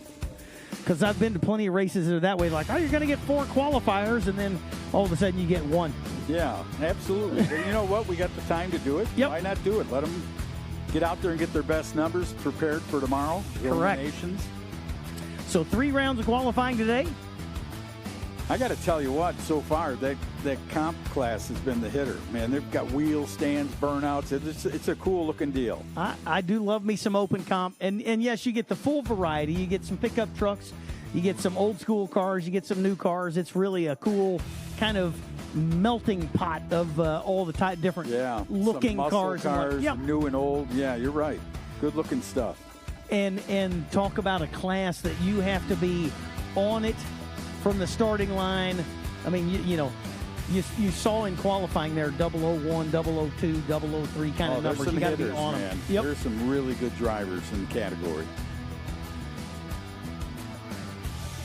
So we should have Outlaw 632 in the lane. Oh, I'm sorry. No, what? Tell me. I'm not meaning to be a touchy guy, but if you don't, you got a new tattoo. The other announcer. I go, what, you get a new tattoo? I can't touch you or whatever. But anyway, not here at the last race.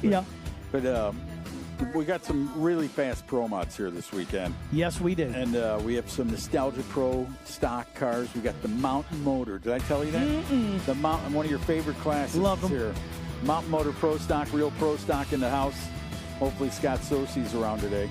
I would say somebody is from real Pro Stock. Yes. Absolutely. So that category really good. Bunch of top sportsman cars here, I think, this weekend, too. I was going to tell you what, I cannot wait for this showdown here. They got 2 of these cars from Midwest Pro Stock Association, which originated back in Wisconsin with the Wick family, if you remember that, back years ago.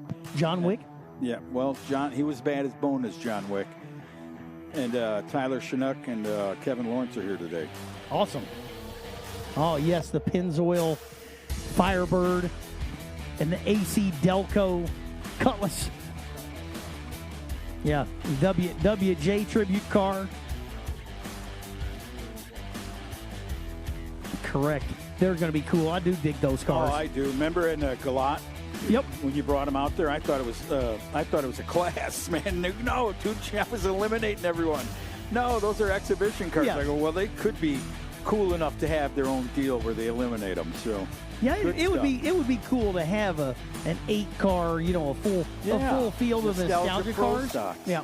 The only thing I think is that because they're trying to be true to the time that car was, that probably to keep them somewhat even. It's hard to put them in category from era. The age. Yeah. They got faster and faster as they got newer. Yeah, I'd say a 70s Glidden car probably is not hanging with a 90s WJ car or something like that. So if they're being honest, you're right, man. You hit it right on the head. Speaking of hitting them on the head, Outlaw 632 is getting ready to come through the water box. 632, obviously, cubic inch maximum. Is this the all-motor deal or no? No. So they can have nitrous or whatever? Outlaw 632, I'm 99% certain they can't have nitrous. Yes, 632 with nitrous. There we go. Eric brought us the answer right there. Yeah. 632, maximum cubic inch, nitrous assist only. So no turbos, no blowers, just nitrous. Oh, I like this category, man. Get it up, man. They got a lot of old cars, new cars, and fast cars right here. You got a 632. You're the man on the block. They're going to have to fire that one back up as they back this one in the left lane up of Bill Garak, right? Garak? Yeah, cool car, too. 01 Grand Am here of Garak on the left side. Man, that's a pretty machine. Corey Racing Engines. Kalkaska? Is that how you say that? Kalkaska, Michigan? We'll go with that. All right. I just want to make sure. I don't need, I mean, you already called this Milan, so why do you care how you say Kalkaska? It's Italian. It's Milan. It's Italian. Go back and do your homework. Anyway, I like that silver machine over there. Now he got all quiet and looked at me like, really? We ain't having cookies and pudding at lunch? Mike Floater, is that it? Right side? Sure. 69 Camaro. The Floater.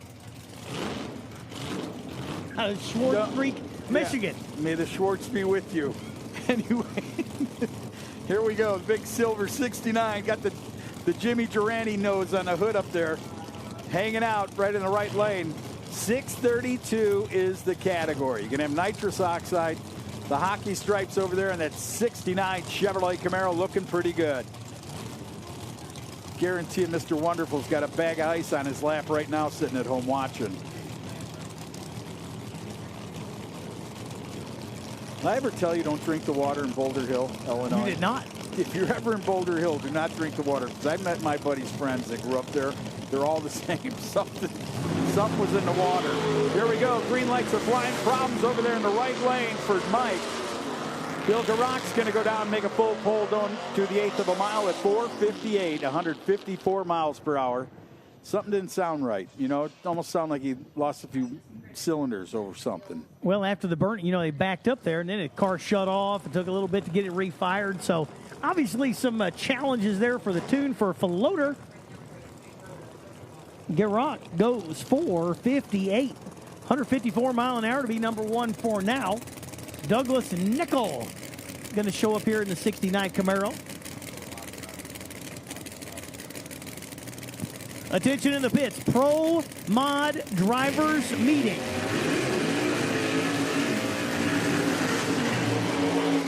Pro Mod Drivers Meeting at the hospitality tent at noon. At noon. So 16 Mandatory. minutes from now, Pro Mod Drivers Meeting. We need you all at the tent at noon, please. At the hospitality tent, Pro Mod at noon at the hospitality tent, please. Your presence is requested/required. There we go as they back up that Chevrolet, man. That is a good-looking car. That car's been around the block a few times, and it still looks really good. In the far right lane, Douglas Nickel out of Dearborn, Michigan. It'll come to me. I've seen some different guys drive that car. It's a gorgeous car, man. Yes, it is. They got Garrett Duns over here on the left side, a little older. That is a Firebird. I thought there for a second I thought it was a Camaro, but that is a Firebird here on the left side for Duns.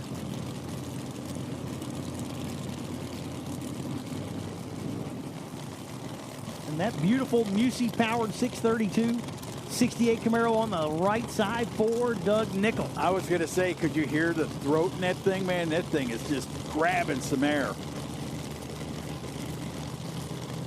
They're ready to go there. Duns will be in the left lane. Pulling up. 6:32 is the competition.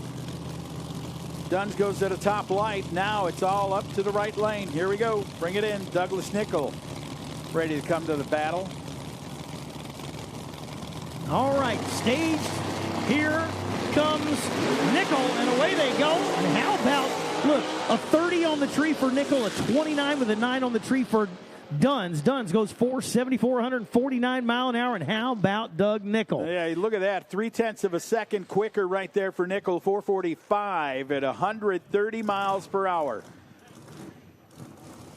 Nice pass there for Nickel. Look at Jax getting famous down there on camera. How about it? Nice young lady. Nicole Liberty coming up. Hey, we do have sponsorship from Liberty Gears here this weekend. Thank you to Liberty. And Nicole Liberty ready to rock and roll out of Main City, Michigan. Will be in the left lane. Wow, cool looking wrap on that machine. The 99 Firebird, 632 Chevrolet. Who do you have in the right lane? Dave Fallon over there on the right side, 2002 Camaro. Got the stock look, right? Got the hockey stick. 632 power there for Fallon out of Belleville, Michigan. 02 Camaro. I like to call him a catfish Camaro. I hope nobody's offended by that, but I think that's a fairly common way to refer to that. And boy, that machine of Liberty. Nicole Liberty, man, that thing is so cool. Got the Liberty Gears on there. Now, is she related to Liberty? Oh, that's the family, huh? Craig Liberty down there, the owner of Liberty Gears. That is so cool now to see that. And What a beautiful car, man. Beautiful car. Now, is this wife or daughter? Daughter. So Greg Liberty's daughter down here. Her mom up there at the starting line will pull her in. 632 cubic inches. Nitrous oxide assisted. And, of course, Liberty Gears is a Friday Night Heads Up sponsor as well. So cool to see them out here as a real family affair. Racing, sponsoring. That makes it that much better. Yes, it does. You know, you're spending your money on your kids, doing good. Spending your money on sponsorship, and the young lady can wheel the deal, man. How about that? 423, $167 on the mile per hour. Nicole Liberty goes through the traps down there. How about the right lane? Fallon, 426, just right behind. A little hole shot there for Fallon was 31 on the tree, goes 426 at 168. Nicole, with a little quicker ET, gets there by 21 thou ahead, and that will put Nicole as number 1 on the sheet and Fallon number 2 as they both make nice, clean hits here in Outlaw 632.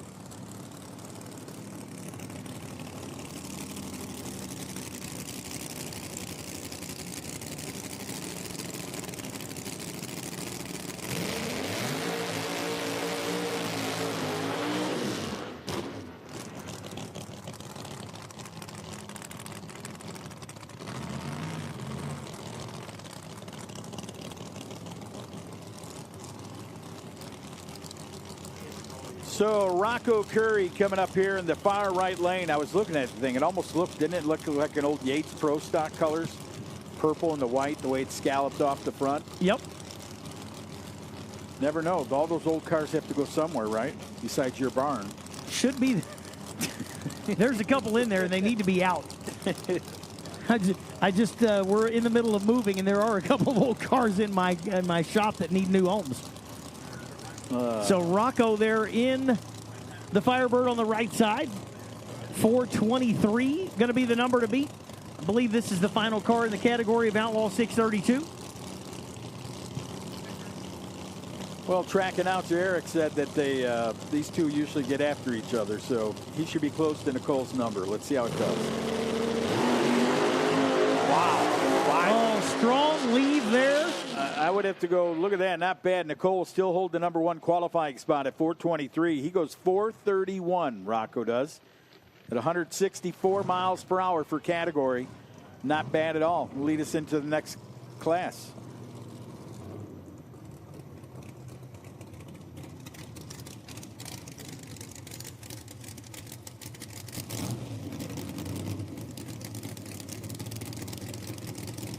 All right, there's 632 car coming up here in the right lane now. Wow. Man, you ain't kidding, man. Dudish down here in his 1978 Chevrolet Camaro with a 632 on board. See that thing hook up? It dried the puddle out before he even got the tire to smoke. Digging it. I love that car, and it's even still got the T-tops in it. That's super cool. You remember, since you were an NMCA guy back in the day, you remember the purplish, pinkish one? That was that body style that was so fast out of Louisiana. They had that push nitrous system on there. It'll come to me, his name. Older man. Then after they saw how fast they went with that push system, they're, oh, wait a minute. Wait a minute. Sorry, we're gonna have to draw that back a little bit. Bees, what's his name? Bees, started with a B. You race heads up, and you have something new like that works, probably best to not show it all at once because it'll usually get you a lead trophy. That's the way it works, right? Yep. In the sport of drag racing, man. You could be the best ever, and you're still going to get, like, dartboarded or waterboarded. Nice run. Red, but good pass there. Just front tire skimming the pavement. Wow. 431 with a 9. Is that the same? It literally is the same as the previous cars. Look at that. Rocco and him were identical ETs. Yep. 431.96. Both of them ran the same. Mile per hour, Rocco had just a touch more by 35 on the end of his mile per hour number. That's to an wild. 05. That is something else right That's there. That's wild. All the way out to the 1,000th identical. That is something else. So that is cool to see. So you got a lot of competition in the 632 category. And a lot of action coming up here. I believe now we have Run What You Brung coming up. I believe that's correct. It is a little bit tough. You know, from our vantage point, sometimes I say, oh, that's the last car of the category. We can't really see coming into the lanes that well from this angle. So if we say that and then we change, you know. And this being Detroit, you know, an engineering state, you will see that the guy that built the place obviously didn't have his degree. But it's all right. We're going back to the 50s, right? Easily in the 50s. I mean, this place has been around a long time. But there's another one in Ohio on the hill. What's the one on the hill? And it's the big iron beams inside the tower. Oh, you're talking about at West Salem. Like this, right? When you see the corner. Yeah. West Salem, they're shipping containers built on that hillside. It is pretty wild. By the way, there's IHRA pulling at Dragway 42 at Darana, West Salem this weekend. There's a lot of IHRA going on this weekend. There is drag boats. There's pulling in Ohio. And there is Pro Mod racing here in Michigan. Last year when we came in here and Daryl and the crew said, let's spiff this place up. They did a little more than spiff it up. I mean, really did a lot of work here at Milan with the new paint and the new buildings and lots of stuff upgraded. So all new pavement front to back. Yeah, lots of pavement. They really come in, and Daryl and his crew said, Daryl said, let's make it good. And they really did a great job here at Milan. Man, that alone, that's pretty cool right there. How about John and Evan, his son and father, checking the track out? Salemi family down there looking at the first 60 feet to see where their tune-up might be and see what type of power they can put to the starting line. That's a cool picture right there. And again, don't forget, we need Pro Mod drivers at the hospitality tent at 12. So that's 5 minutes from now. 5 minutes from now, we need all Pro Mod participants at the hospitality tent for a driver's meeting. And it's important that you be there. Yes, you must be there. We need you. And don't forget, there will be 3 qualifiers today. So Open Comp and you guys, Open Comp's already had 2. Don't put them away. You were going to give you a 3rd qualifier. So please, if you missed that announcement a few minutes ago, you just heard it again. 3 qualifiers today.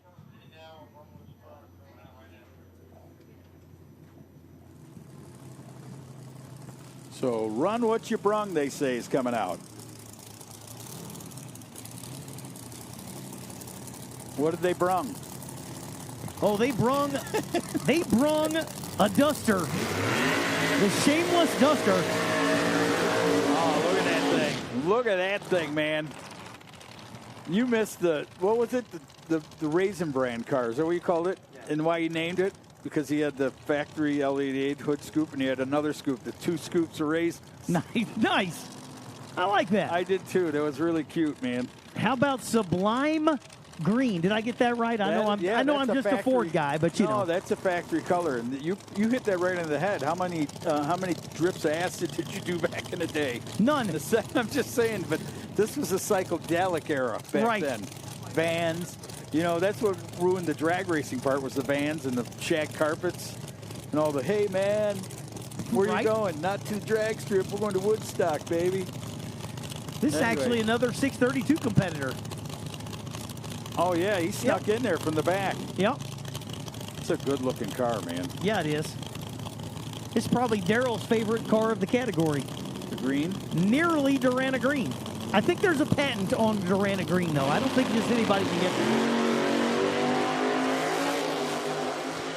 Smooth, soft, but look at this. 509, 141 miles per hour. The way that car went, it almost looked like the nitrous system was not on. It was really smooth. Just like I don't want to be beat up today. We'll wait till the next round. Anyway, with that. We keep saying that's the last one. Yeah. How many more are back there? That's all right. I'm going to wait till I say it. or till I see one under here under me. So Run What You Brung should be back there, and also Door Mod should be back there. It is Run What You Brung. It's now coming out. We can officially say it because I see a dragster. So whatever you bring, heads up. Is it Yes, heads correct. Up? Holy cow, man. I mean, what are how many guys are in category? The guy shows up with an alcohol dragster. But I guess you could bring yours too, right? I could bring the Pinto.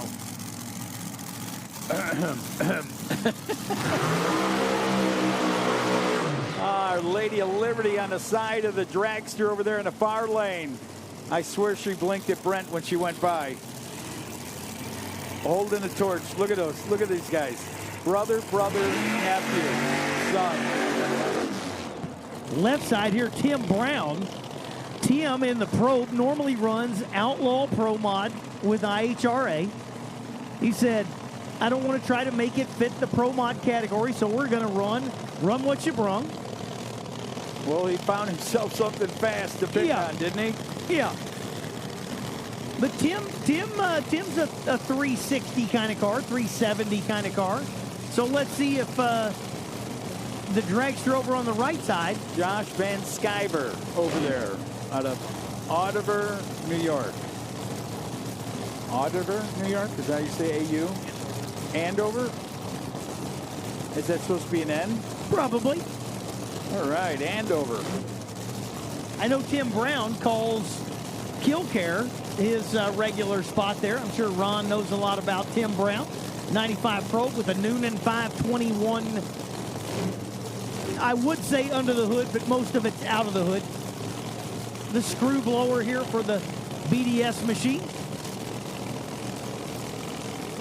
Out of Logan, Ohio, Tim Brown and Josh Van Skyver. How does he even see the tree with that thing hanging in? I don't know how you see the tree from the left lane. You have to put one of those school bus round mirrors, the big ones on the other side.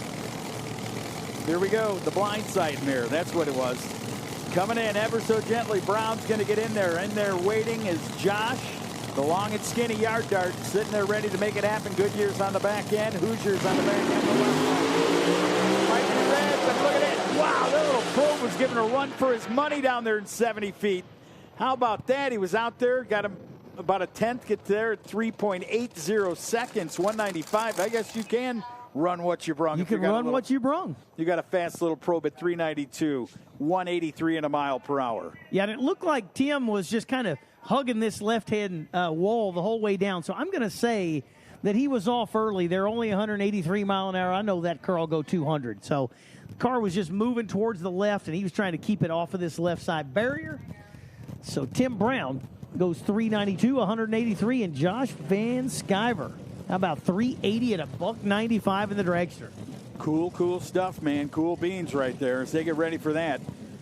Slemmy family just reading the track. That's what they're doing. Melanie Slemmy in the house here in the Pro Mods, trying to get a bit of that 125 if they can capture that. They'll be all right. They'll be all right. All right? That's right. Matt Albright runs with IHRA, went many rounds there. I think was the #1 qualifier up there at Columbus here just a couple, 3 weeks ago. So the Spitzer machine, kind of real old school looking dragster with a 499-inch Hemi. Isn't that cool? Going to run 370s, I believe. Super cool car. Look at the front end creation. See how the wings down off the nose? Look at this on the film. That thing's hanging down there. Yep. Yeah, it's an old school looking car there, but it is fast. I think he was, I'm pretty sure, #1 qualifier in top dragster down there at Columbus.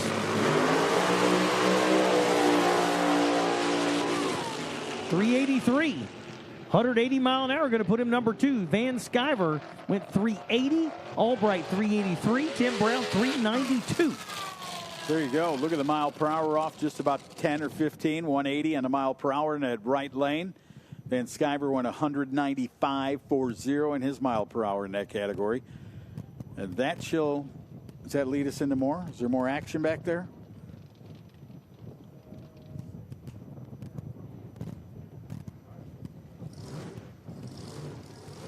I don't know what's coming out from under my tower yet, but I hear it coming to life.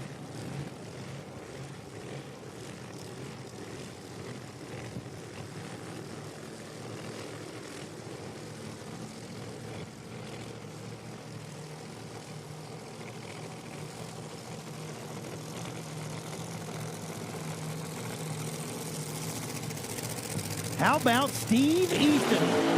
How about it, man? Look at that paint job or that wrap, whatever it be. Oh, man, you ain't the only Chevrolet Corvette in town, Mr. Easton. Look at That's that right. thing right there. Tim, is it Heges? Is that how you say that? Traverse City, Michigan. 63, 540 cubic inch supercharged Chevrolet. Hemi in the right lane. Steve Easton over there on the right side. Boy, what a pair this is. Pair of 63 split windows. This is door mods. This is a Michigan category for Darana right here. Yeah, it's kind of a outlaw pro mod. Yeah. But it's basically the homegrown guys. You know, they come out here. Good looking 63 split window Chevrolet Corvettes. I'd take the silver. I love the silver color, man. Look at the Fury wings on that thing. Doesn't that look good? The emblems. It sounds different, doesn't it, Tooch? 540 cubic inch big block. So it isn't going to have quite that crisp bang, you know. It's like getting hit with a trim hammer or a sledgehammer, if you want to put it in that perspective. Which one is which one's the trim hammer's sledgehammer? over here, the sledgehammer's over in the right Damn lane. it.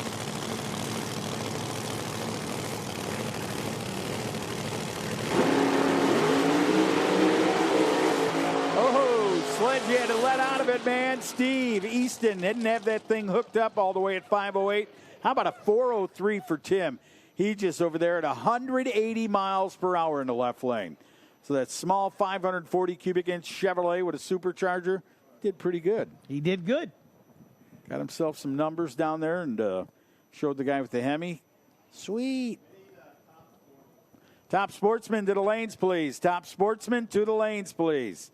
Top Sportsman, first call. We need you in the lanes, please.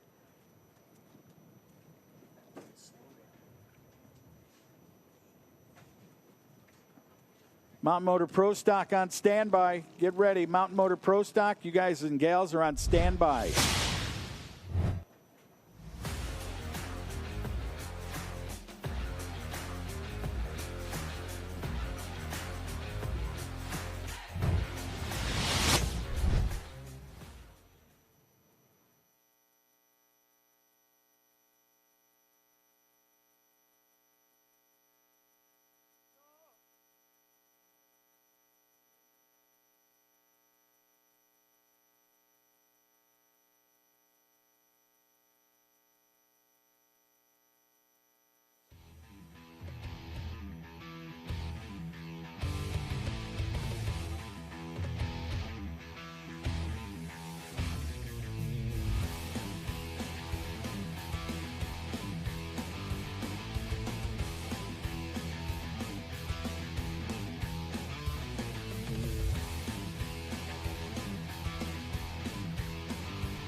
All right, listen up, top sportsmen, please. Top sportsmen to the lanes, please. Top sportsmen, we need you in the lanes. You're next. Top sportsman eliminator.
All right, a little track brooming and grooming. We'll get it broomed up, get it groomed up, and get it ready for the next category coming your way. So that'll be Top Sportsman Eliminator. Mount Motor Pro Stock should be ready. Get ready. Then we'll go into the two-car Nostalgia Pro stock deal that we will call them to end this first round of qualifying in all categories. Then it looks like we'll do little open ceremonies. Then we'll go into Q1 of Pro Mod, and then back to the radials. Thank you, miss.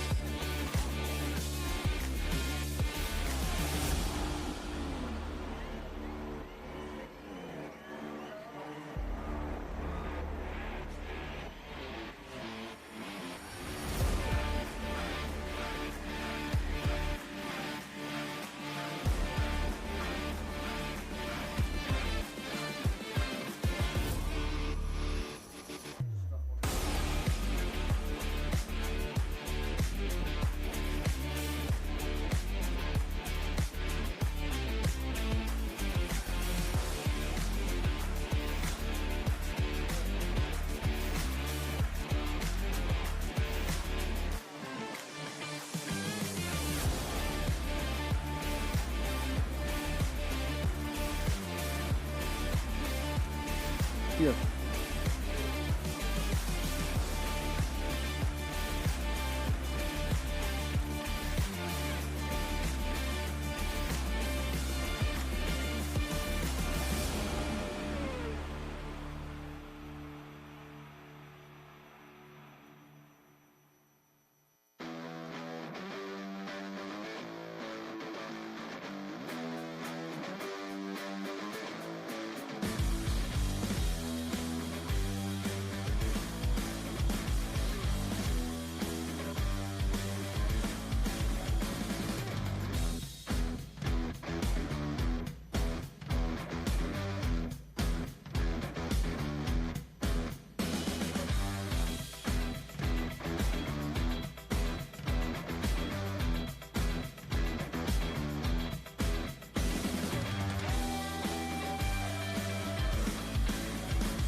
I hear engines coming to life and water in the box. And we are going into Top Sportsman. What is the... We're going into Top Sportsman. So is down up? Up on? You're on, Altitude. There we go. I apologize. Well, Top Sportsman, here comes the double Ds. How about Mike Savoya over there on the right side, the 2017 Dart. I do not remember the Dodge Dart when they brought that little tiny car out back in the 2000s. I don't think they intended it to be that. No, what is that? That looks more like an Avenger. It does look Avengers. Avengerish, yep. Like the longer body. It's a real stretched out Dart, apparently. But it is slick and black and really fast. It's a 3-second car. Run at Top Sportsman. And how about the double D? Radial rod. There's the owner right there and his hat back there, standing behind it. My other brother, Daryl. Daryl down there from California. Hold on. I want to hold him up a second.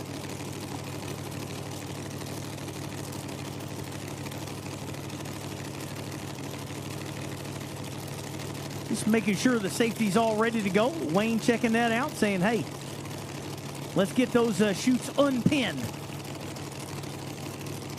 Make sure they at least are unpinned if they're needed, right? We're running 8th mile, so they got plenty of shutdown, but still, I think there was a pin in one of them. Yeah. Never know, man. Good way to check there at the starting line. Mike Savoya, right side is in. Nice radial rod, finding the light down there, 043. Gets down there at 4.18 seconds, 171 miles per hour, man. Not bad at all. Savoya down there, 427, 171. That's a good way to kick off Top Sportsman, right? Absolutely. 418 and a 427 for Savoya. Couple of green light starts, and guys out of Tipton, Michigan, and Parker, Colorado, doing their deal. All right, next one up here. Looks like we've got a Cobalt. 05 Cobalt with an Oakley 648 out of Philpott, Kentucky is where the Oakley Motorsports is that builds the engine in this car. I want to hang out with Daryl and his friends, man. They're having a good time. Those guys in the golf cart, that's where I want to be. Look at that Oldsmobile. Look at that burnout lighting up the sky right there in the left lane. Eric Ellsworth out of Lexington, Kentucky. The Cutlass ready to roll. 632 cubic inches. Sponsors Loomer Customs, Fab Air, Hydropower. Who do you have in the right lane? DJ Matika out of Franksville, Wisconsin.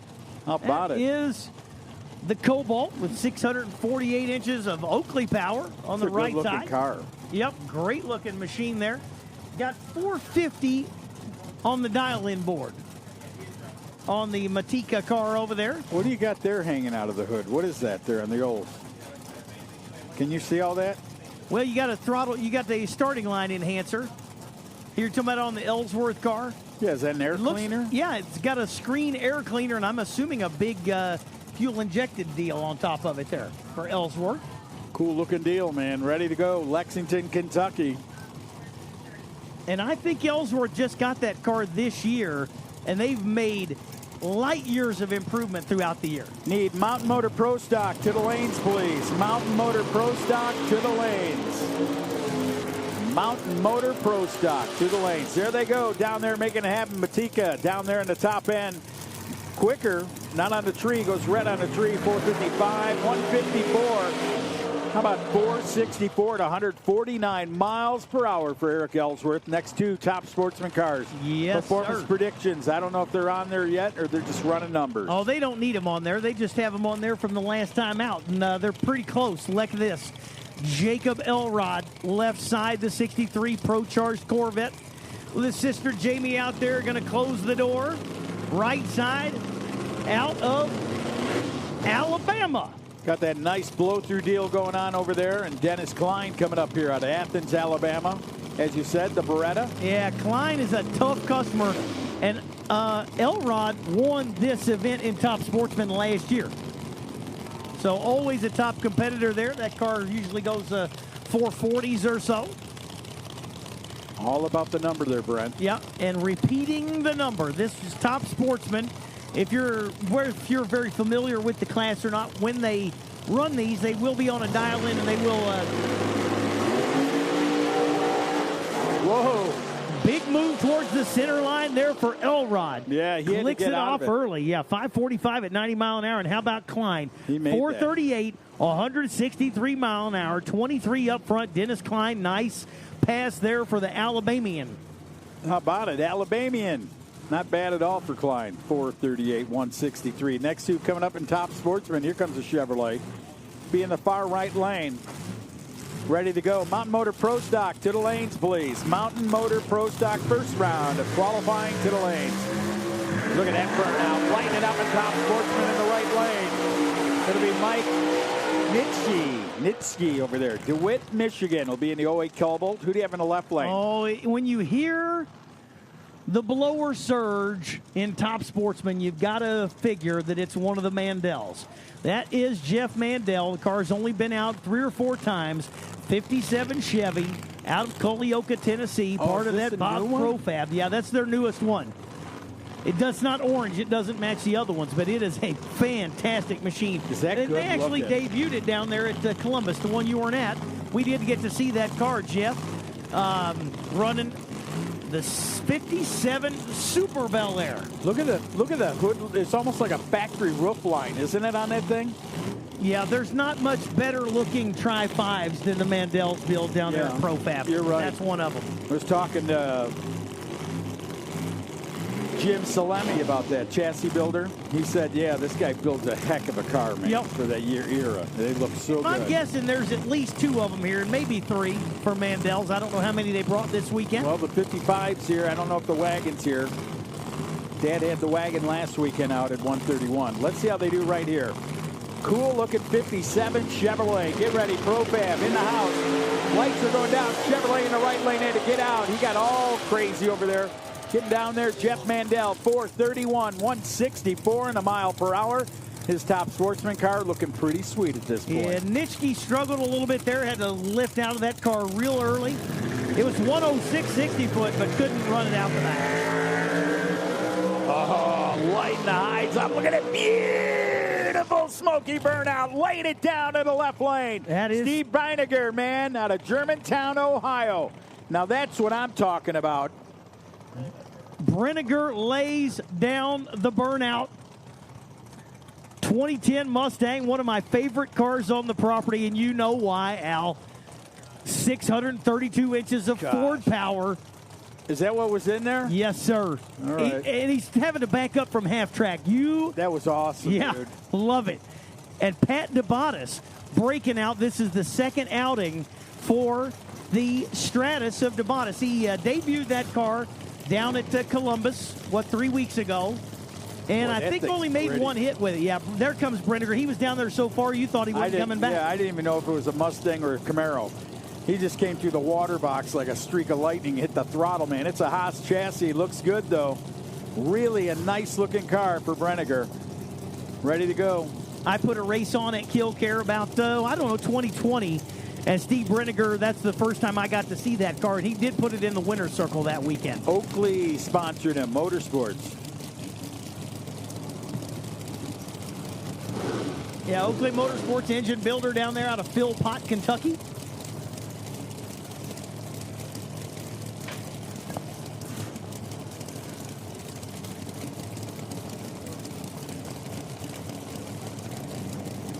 So Brenniger will get the starting line advantage here as he'll take his time to get into the pre-staging area in the Mustang.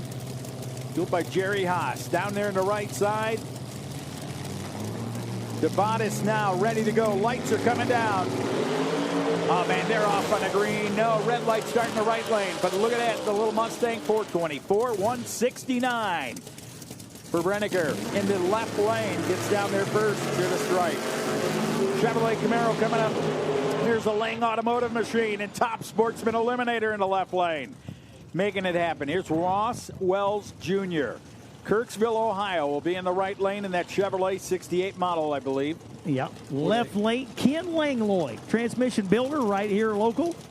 Lang Transmissions. That's a good-looking Oldsmobile. Yeah, the Cutlass got a rework job by Bob's Profab. They did some work on that car to update it for Langlois. Very nice, man. And Here Wells comes taking his time backing up. He says, we're making sure we're in the perfect spot. He don't need no stinking badges. That's right. He's ready to make it happen. So the Air Zoom machine over on the right side of Ross Wells Jr. and Ken Langlois going to be the nitrous assist machine transmission builder right, I believe, in Milan or just right up the street from here.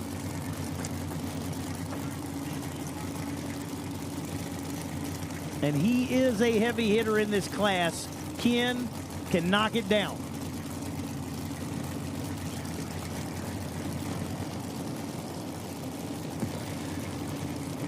Staged up, and here they go. Trees are coming down, and away they go. How about Wells a little bit red? Man, little bit red. He goes red and gets that thing sideways, man. Langlois down there in the left lane. 438, 161 at a mile per hour.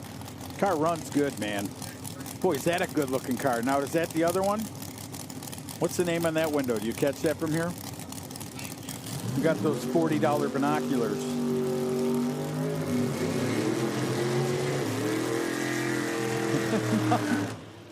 He's 3 chapters away, man.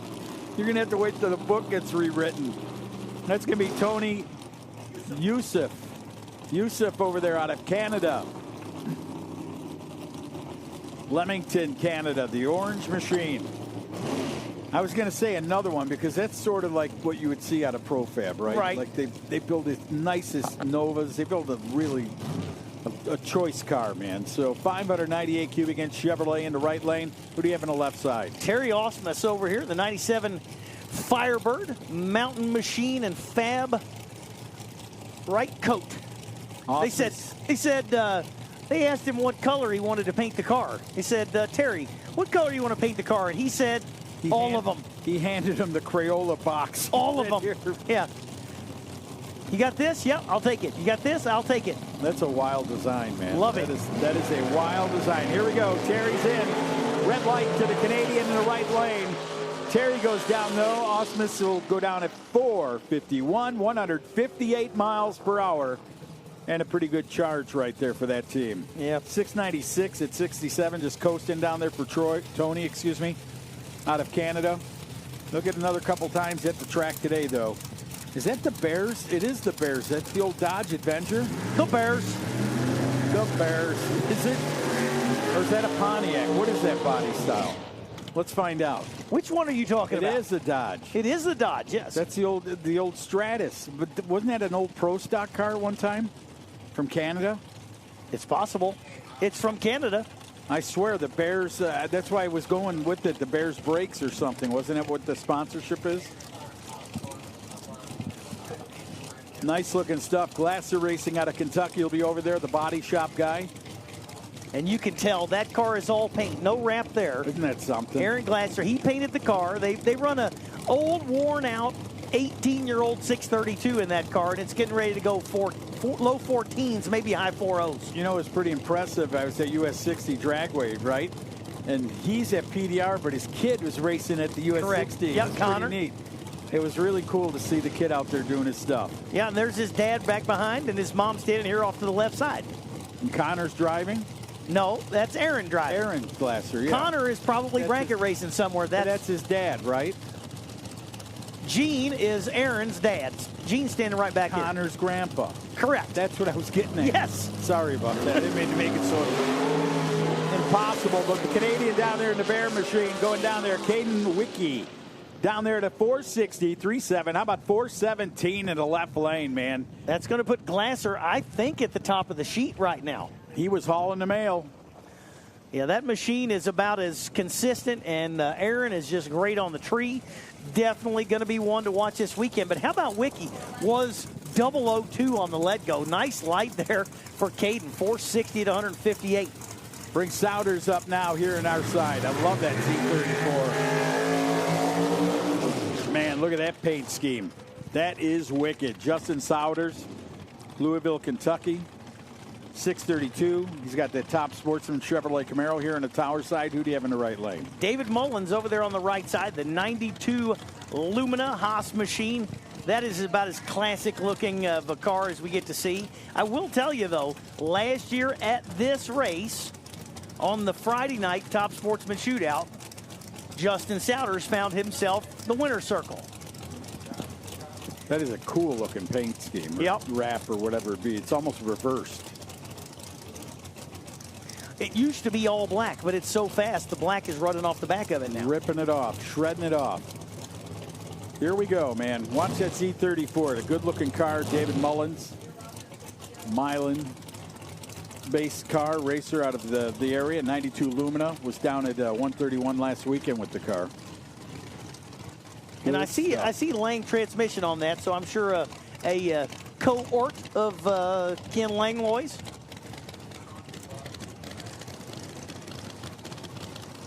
So Justin Souders out of Louisville.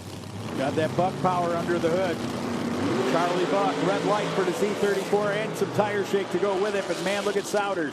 421, 170 miles per hour over in that 69 Chevrolet Camaro in the left lane. Yeah, Mullins struggled there, shake the tires, got to click it off, just coast down there, 681, 81 mile an hour. And Justin Souders, yes, looks like he's going to be a competitor again this weekend. 16 on the let go, 421 out the back.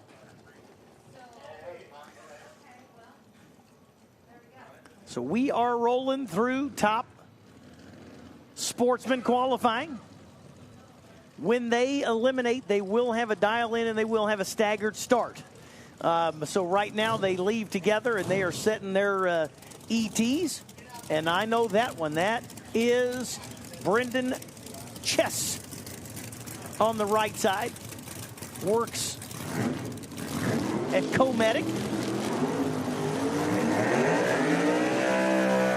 Got a pool table on both of them on the back end, man. The PAC car burning the tires up there for Chris Osborne out of Oakland, Michigan. He'll be the sponsor from PAC Racing Springs.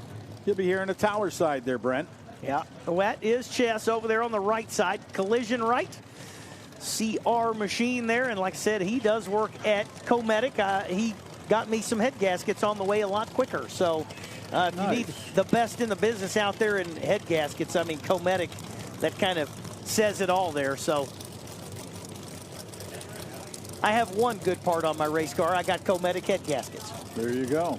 That's a good looking car, man. Yeah, it is. That's like an old style Pro Mod. It kind of looks like a Bickle machine. I don't know if that's a Bickle car. Back in the day. Yeah. Good looking.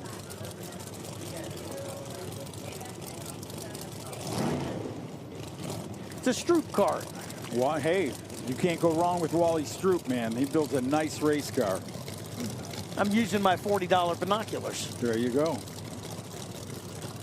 I left the one off.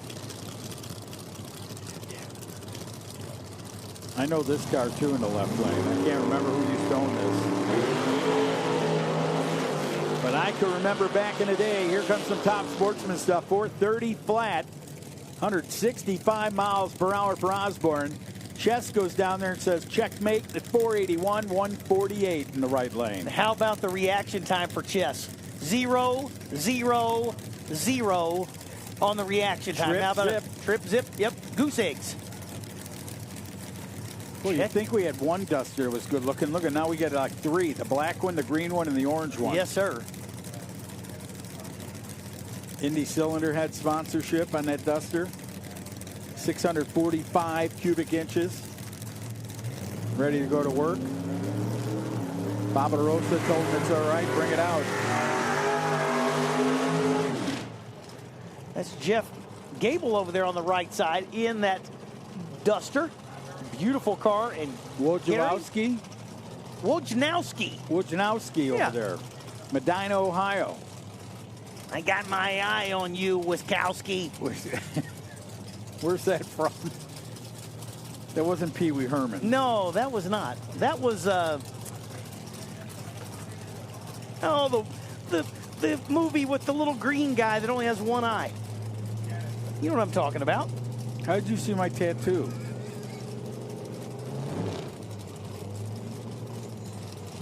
Anyway, with that, Gary will be up here in the left lane ready to rock and roll.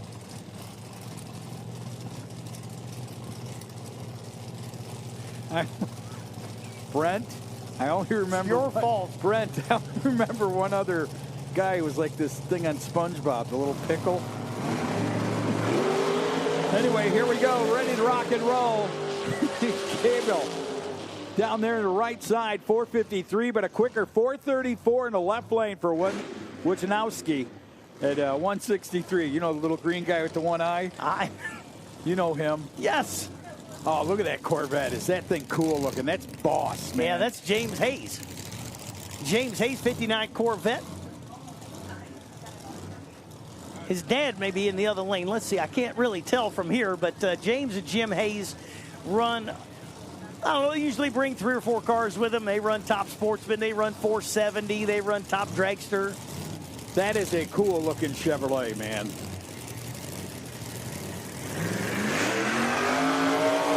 Yeah, there's the trailer sales guys down there, buyer trailers. Now I remember this thing was in Galat, right? Yep. Yeah, he's been at all of them. Father-son deal? Yep. Yeah, I remember. By the way, Monsters Incorporated. It finally came to me. It took me a few minutes. I've got my eye on you, Witkowski. Did you hear that? You had me so shaken up. I'm sorry. Monsters Incorporated. Oh, man. All right, back to it. James Hayes, Boyd Buyer Trailer Sales Mustang over here on the left side. Had that car for a long time, this gentleman has. I can remember back at NMCA, I think this car campaigned. Right? Pro Street. That's going way back, man.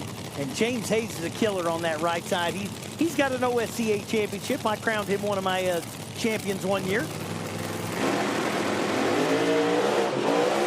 Oh, man, Byers hits the tire as to smoke him a bit, but, man, they ain't going to smoke nothing but a cigar in the right lane. 474 at 152 miles per hour down there for Hayes. Here's one we see that we all recognize. The Indy Cylinder Heads Mini.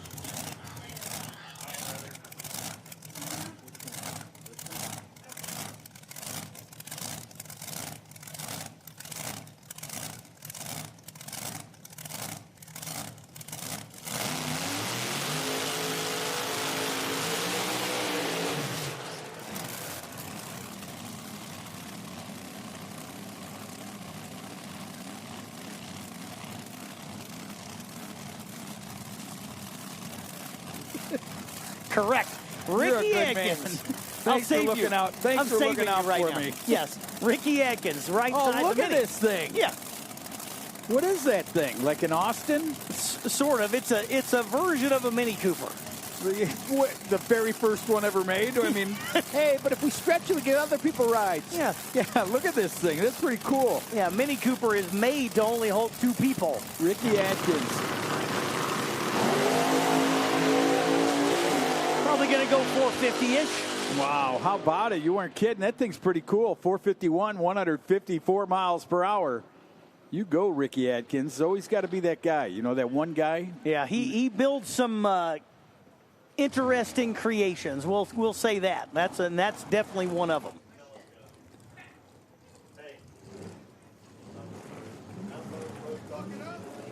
Mountain Motor Pro Stock, your final call. You should be in the lanes. Mountain Motor Pro Stock should be in the lanes.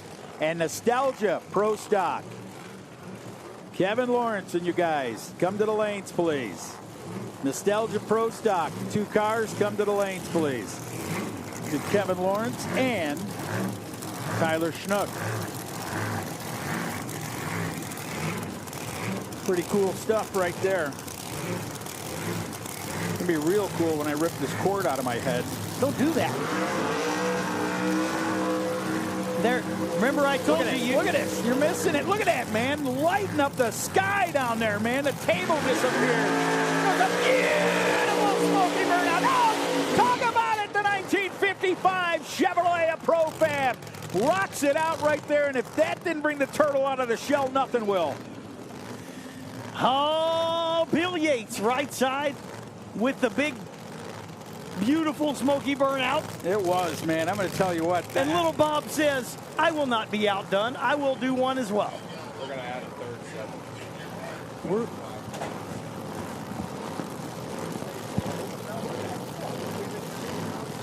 Yeah, we've been announcing that for like 30 minutes. I hope it's good.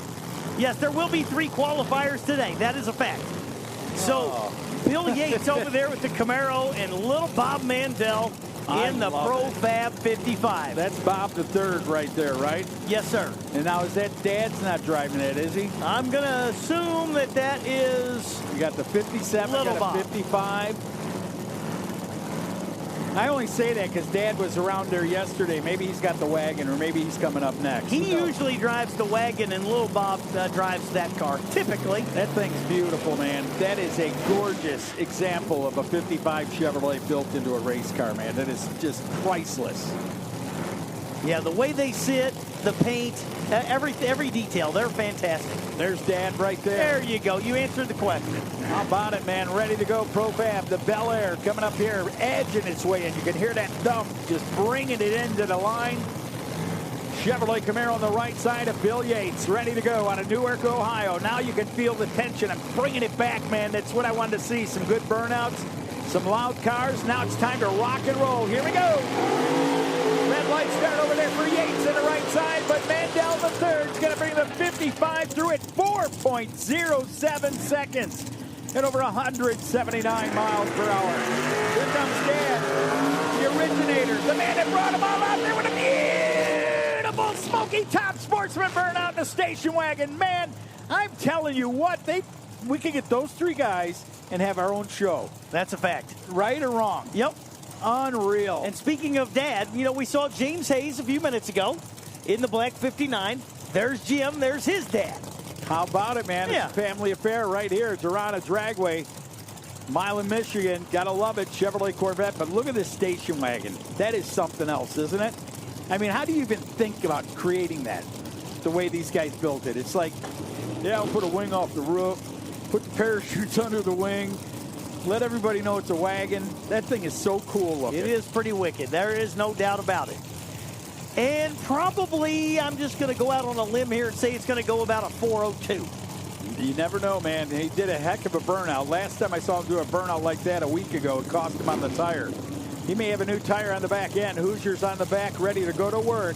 Strange Engineering and everyone on the side of that wagon. Here we go. Good drag race. He gets down there 410 at 176 miles per hour. How about Hayes? How about Hayes with 009 on the tree, 450 smooth at 159 mile an hour.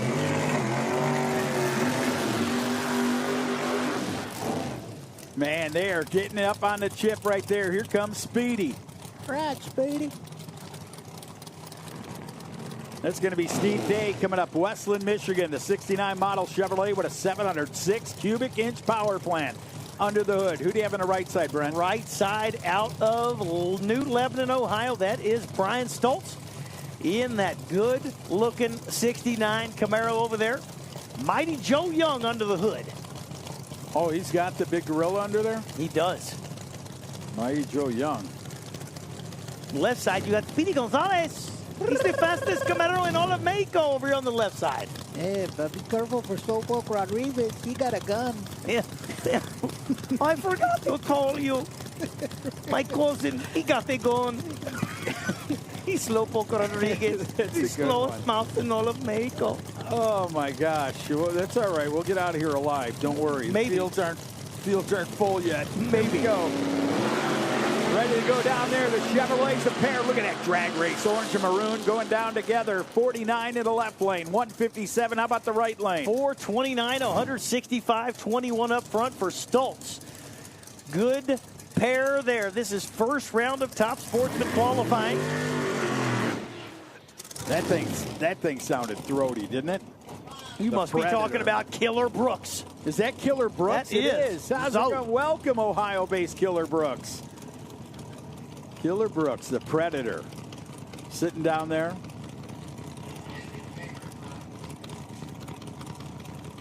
Bravest guy in the team, setting the wheelie bars. The Z24 All right. of Brooks. Tri-Area Electric, streamlined new image powder coating. Stan's Race Cars. Good old Stan. God, Killer Brooks been at it for, I can't even tell you how many years. Since the 70s, right? Used to race with Pat Musey, didn't he, back in the day?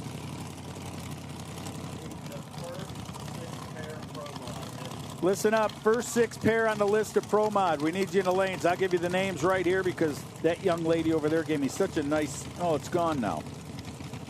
Thanks for stealing it. Thank you. Someone stole your paper. First 6 pairs, Swanstrom, Costa, Salemi, Wensley, King, Thornton, Walsh, DiStefano, Klooster, Hensley,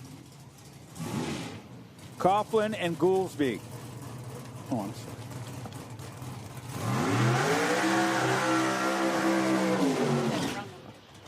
sorry. Is he?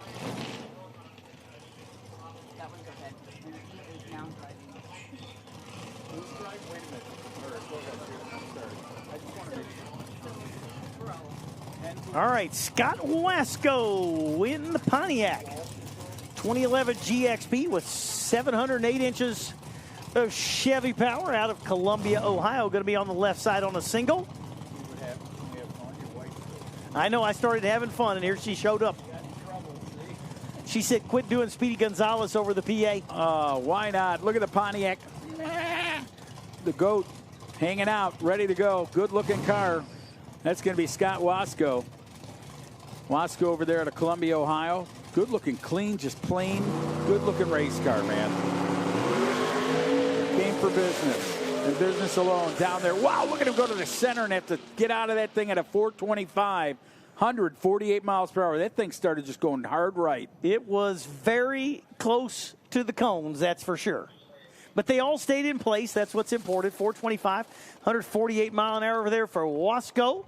Absolutely. We need Mountain Motor Pro Stock should be in the lanes. Mountain Motor Pro Stock and Nostalgia Pro Stock. The 2 cars should be in the lanes, please. And the first 6 pairs of Pro Mod, we need you to the lanes. Yeah, don't forget. Let me call them once. All right. Costa, Swanstrom, Wensley, Salemi, Thornton, King, DiStefano,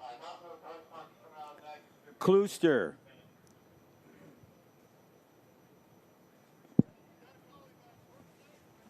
I think that means broke. I don't know which way they're going to do it, though, so I'm not sure on your red sheet. I'm just curious, did you scratch Walsh? And Walsh, we need Walsh in the lanes too. Walsh, Klooster, Coughlin, and Goolsby to the lanes. First 6 pair on the list.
And we welcome everybody to Darana Dragway here in Milan, Michigan. Welcome, ladies and gentlemen, to Pro Mod Mania. We look forward to this weekend every year. Of course, a year ago it was so much fun, and Randy Weatherford came out here and dominated, qualified number one, ended up in the winner's circle and took home the money, $125,000 on the line here this weekend. I'm Ken Stout, Tommy Johnson Jr. sitting right alongside. We're going to kick things off here with our first of 3 qualifying sessions here with Mountain Motor Pro Stock. A look at some of the rules here for this category. As you can see, up over 800 cubic inches for the stump pullers. They are naturally aspirated. A couple of carburetors up top. Make some big-time steam. Low, deep, throaty sound out of the pipes as Tony Pontieri starts the burnout.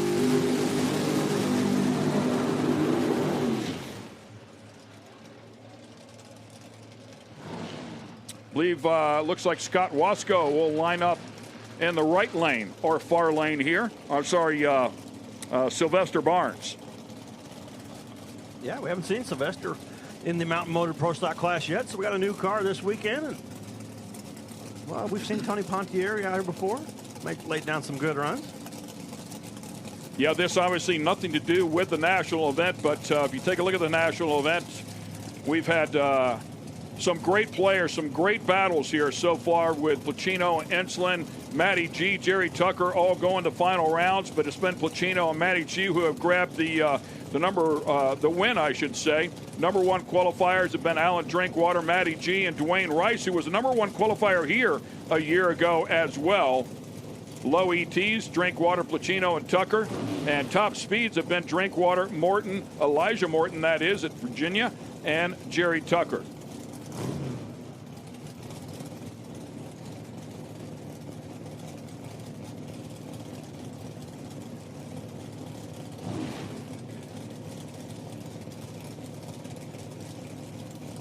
Beautiful weather out today. I mean, it is little high clouds keeping the heat off the racetrack. Nice cool breeze out there.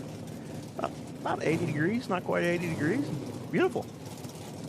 Should make for some good racing today. Feels a little bit warmer out there than it is. As we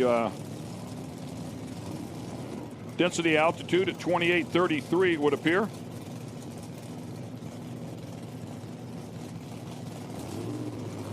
Humidity at 45%, which is pretty doggone good. Both cars getting up on the tire, and the first pair across the stripe here. 441 and a 433. So Barnes with the lower of the two will set the mark. Yeah, Tony was on a pretty nice run and shutting it off early to only a 441. But early numbers were better in the left-hand lane, just not making a full pull.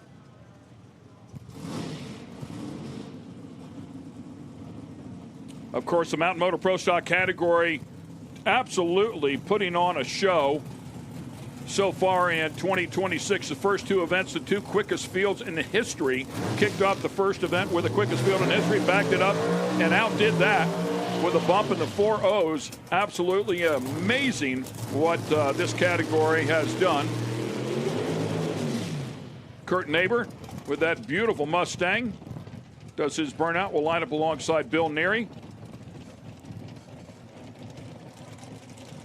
Kurt had a couple good races here at Milan last year. He kind of come into his own. I think he went semifinal, maybe even close to the final round last year, and had a good outing out here. Had a rough start to the season for Kurt. Let's hope he can get it turned around this weekend.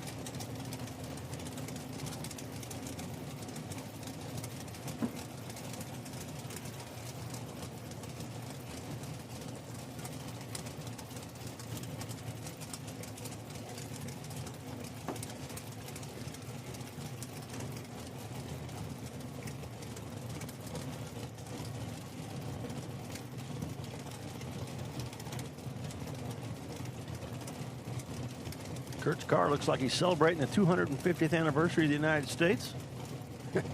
Only problem was it was painted that way last year as well. Good looking car.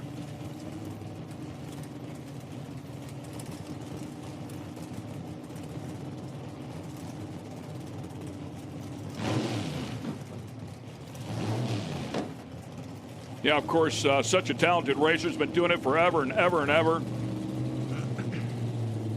Owns that beautiful 64 Ford Fairlane Thunderbolt, and Kurt will have issues here in this run.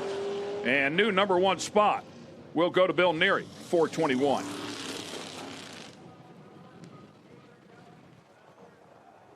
Watching Neary's car spun the tires a little bit when he dropped the clutch, and a 102 60 foot.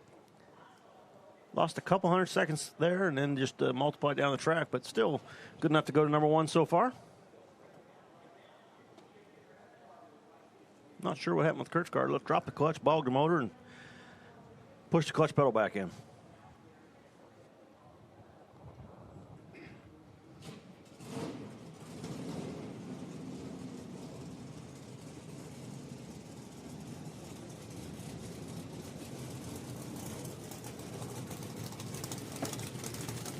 Bringing you the action here with our good friends at Speed Sport as Dylan Voss comes up.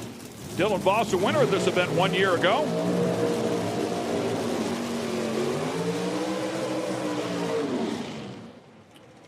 He was to line up alongside John Montecalvo in the final round here. We'll just leave it at that.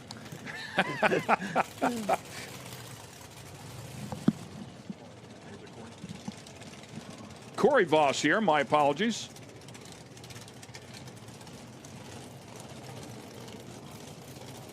Looked out there and saw Dylan's name on the passenger side window. Voss Racing engines there, and the Jerry Haas prepared car. Dwayne Rice on the far side, number 1 qualifier here a year ago with the Excalibur race car.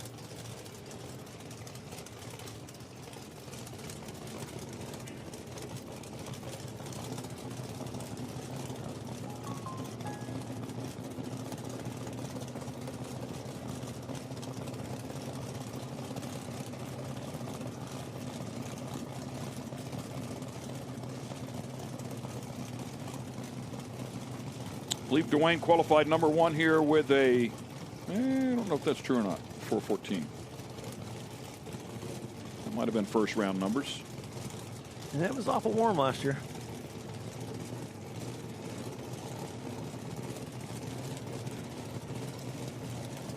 .408 he ran and qualified for that number 1 spot. He's got a great hot rod, no doubt. The number 1 qualifier at Columbus, our last event, so he'll be a good indicator of what's available out here. 418 for Corey Voss will be the quicker of the two here. 422 for Dwayne Rice. Man, that's 60 foot on Dwayne's car. 976. That's awfully quick. Hope that's a correct number. Everybody else has been the 1.0s and Dwayne 970, but Corey's car, you could see it when he went out there and pulled second gear, picked the front end back up in the air, and he was fighting that thing all the way down on the left-hand side of the groove, but able to stay with it. 418 to number 1.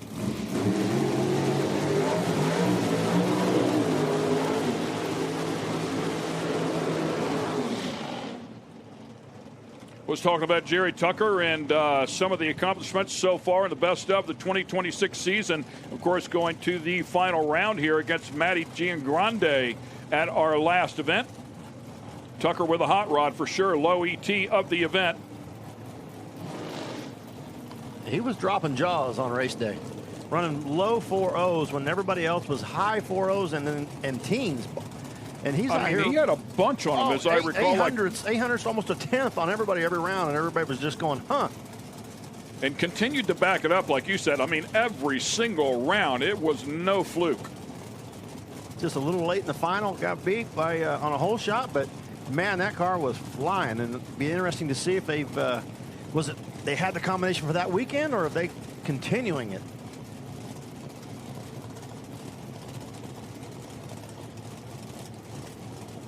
See a few of the crew chiefs from the other teams standing back there watching. I think they all want to see if he's going to continue as well. Frank Gugliotta, the crew chief behind the Jerry Tucker effort. Of course, longtime Mountain Motor Pro Stock competitor himself. Very accomplished. Gugliotta Bickle combination of race car there for JT. Jeremy Huffman here He is in the far lane as you look at it on the screen.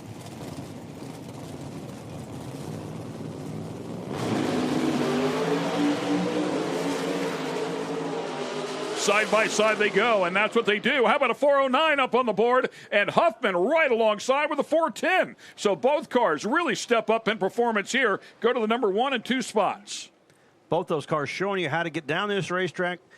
Huffman 038 to 68 light. Both of them 984 in the 60 foot. So that shows you Dwayne Rice's car was on a run very similar to what these guys ran. His was 974.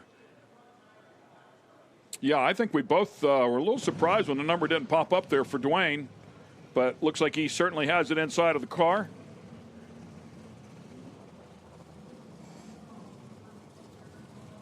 Well, the early numbers were really good for those cars. You could just see Huffman's car 100 feet out just trucking. And a couple of our Nostalgia Pro stock cars.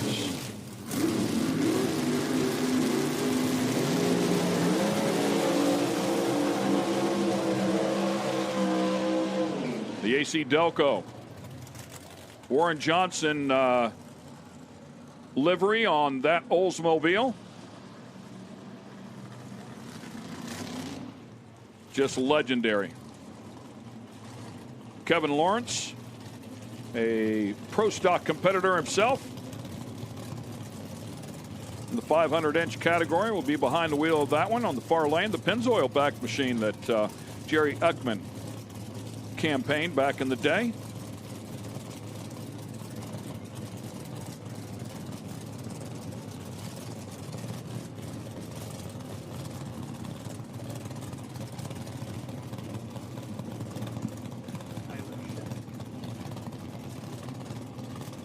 Tyler Shinnick doing the driving in that beautiful Pontiac.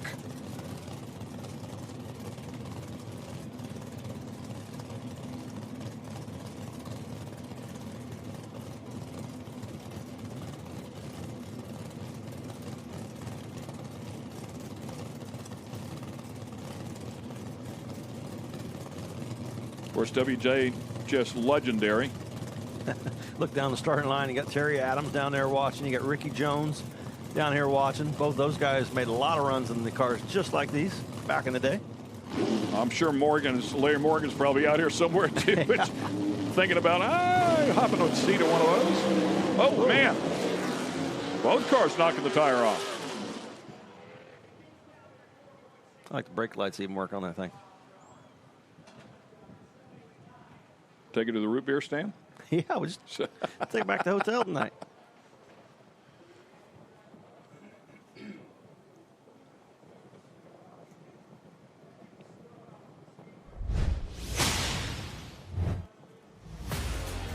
Hard tire shake right there for Lawrence. Pedals it, gets back in it. Watch the brake lights come on. Oh, yeah. Yeah, both cars here. You can see them rattling the tire there. A little upset. They'll go to work on those, see if they can get it dialed in for the second session. I was surprised to see Lawrence get back in it, but he did. Oh, they're having Second fun. time around, he got a hold of the track and went to the stripe. Nicely done.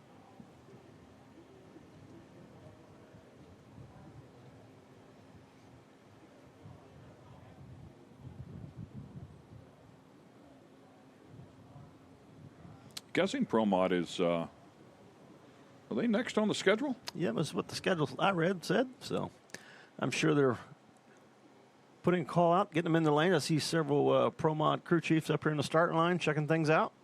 I had a driver's meeting this morning, changed a few things around. One of those being a third qualifying session, and pretty comfortable. I think it. I heard it. I didn't hear it officially, but I did hear a $2,000 bonus for low ET. Yeah, Q3. Go out here and throw one down. Grab you a couple grand. Okay, we're going to take a quick break. We'll come back with the first qualifying session of Pro Modified here at the Pro Mod Mania event. Stay with us. Speed Sport 1 is the home for the IHRA Offshore Powerboat Series. Watch top international teams push the limits of some of the fastest boats in the world, reaching speeds of up to 180 miles per hour. 14 classes, racing hull to hull. From Pro Class 1 to Super Cat, it's the IHRA Offshore Powerboat Series. Catch the entire season on Speed Sport 1. It's free to watch. Go to speedsport1.com for details and viewing options. The wait is finally over. The IHRA Stock Car Series is here, and it's on Speed Sport 1. This is what stock car racing is all about. The International Hot Rod Association is going stock car racing. There's big money on the line, and racers willing to push the limits for a piece of the pie. Leaning on each other as we cross the start-finish line, head down into turn number 1. Watch the entire season on Speed Sport 1. It's free to watch. Go to speedsport1.com for details and viewing options.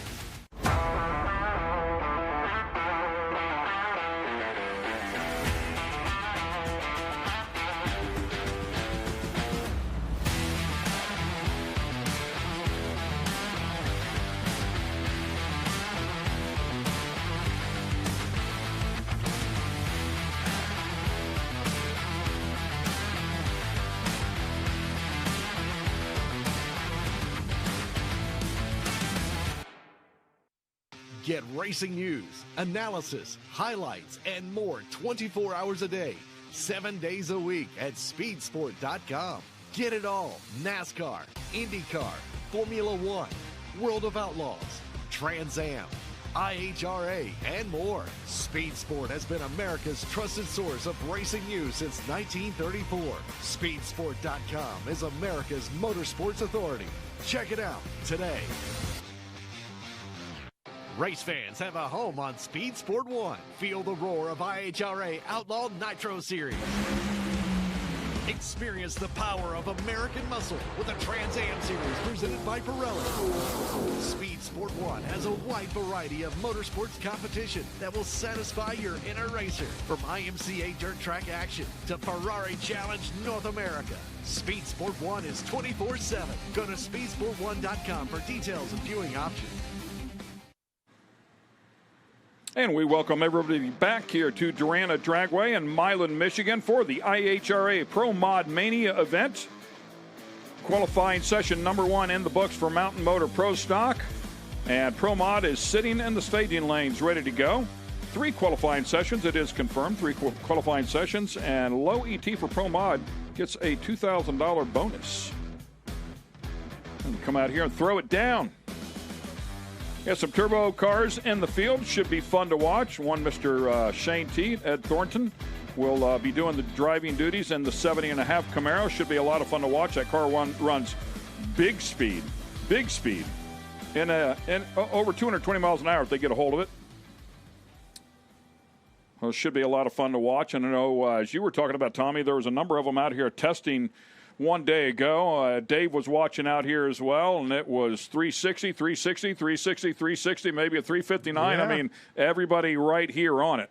Yeah, I saw him throw a couple 350s out there as well, and everybody's got a pretty good feel for this track, and $125,000 to win tomorrow night. Would you want to come out here and get a good feel for this racetrack? Quick drag there with the rotator. Make sure everything is cleaned up and ready to go. We saw last year Randy Weatherford take home that $125,000 over Callie Mills in the final round. Yeah, and he is here in the house.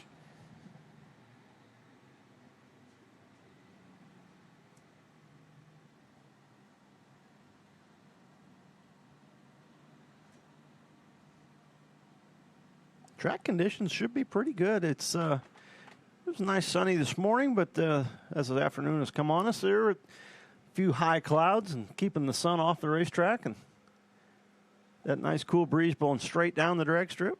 We were talking about this just a little bit ago, talking about the final round that was here 1 year ago between Weatherford and Callie Mills.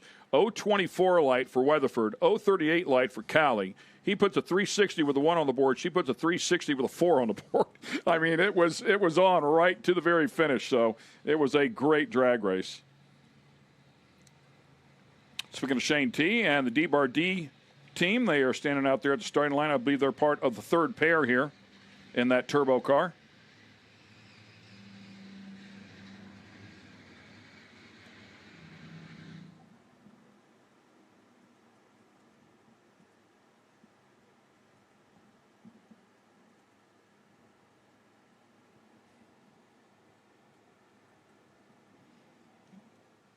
Always fun to hear some of the numbers there. And in that particular car, that thing makes, whenever they launch, it'll be somewhere around 65, 66 pounds of boost at the lockup. I shouldn't say whenever it launches, whenever it locks up, which is a couple of seconds out. Engine drops from 9,500 to 7,500 on the gear change. But the text that Shane T., who tunes that car, sent me said 5,000 wheel horsepower at that thing. I mean, it's an absolute monster. And the shenanigans that goes on to try and stage one of those turbo cars is nothing short of spectacular in its own right. It's an art, yeah. Trying to get those things staged, bumping it into the beams. Yeah, and if you listen to him, I mean, the games they have to play with the converter, how they put they pull the fluid out of it so they can spool the thing up, effectively putting the clutch in, if you will, and then they have to put the fluid back inside of that converter. I mean, everything that goes on there, it's wild what goes on to get that car to function. As you take a look at some of the track facts here, at 82 degrees, as we talked about before, track temp 111, and the grip out there at 2590. So. Yeah, surprised by that. I thought it might be a little higher than that, but the grip. Yeah, I thought. Yeah, we're usually a little up around 28. Yeah, 3,000. 3,000. I think we've seen 3,000, 3,100. Yeah, 3,200. Like 1 point at the night into the night at the last race. And very consistent. I mean, it's almost always the same wherever we go. So, which is super important for the racers to roll out of the box and be in the window. One less variable. A lot easier to tune them when there's less variables. Saw Melanie Salimi here this weekend. First time we've seen her. Saw her name on the sheet. Yeah. Yep. I see her husband John out there checking out the racetrack.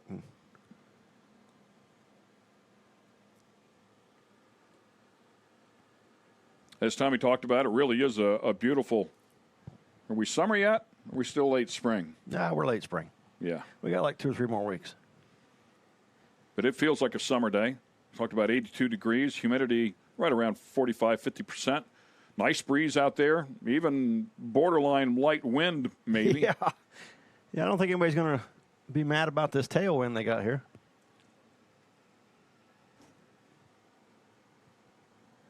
Walking the ground, saw some nice improvements, even more so than what they had done here last year to this track. I went over by the little lake they put in out back. And yeah, they told us if we brought a fishing pole, we could go back there and do some fishing. It's supposed to be pretty nice. Did you make it back there? I made it back there. Did you really? It's beautiful. Got a couple fountains in the middle of it and got the fountains going, and didn't have a pole, but if I did, I'd stop and throw her in.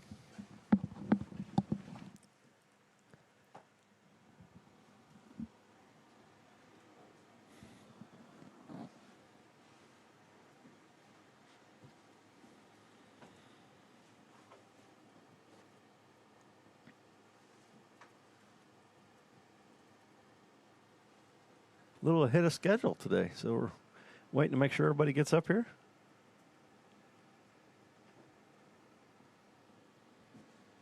Not every day you're ahead of schedule. Just give us a minute here, Tommy. Yeah. We can change all that. Yeah, I love it. I love it.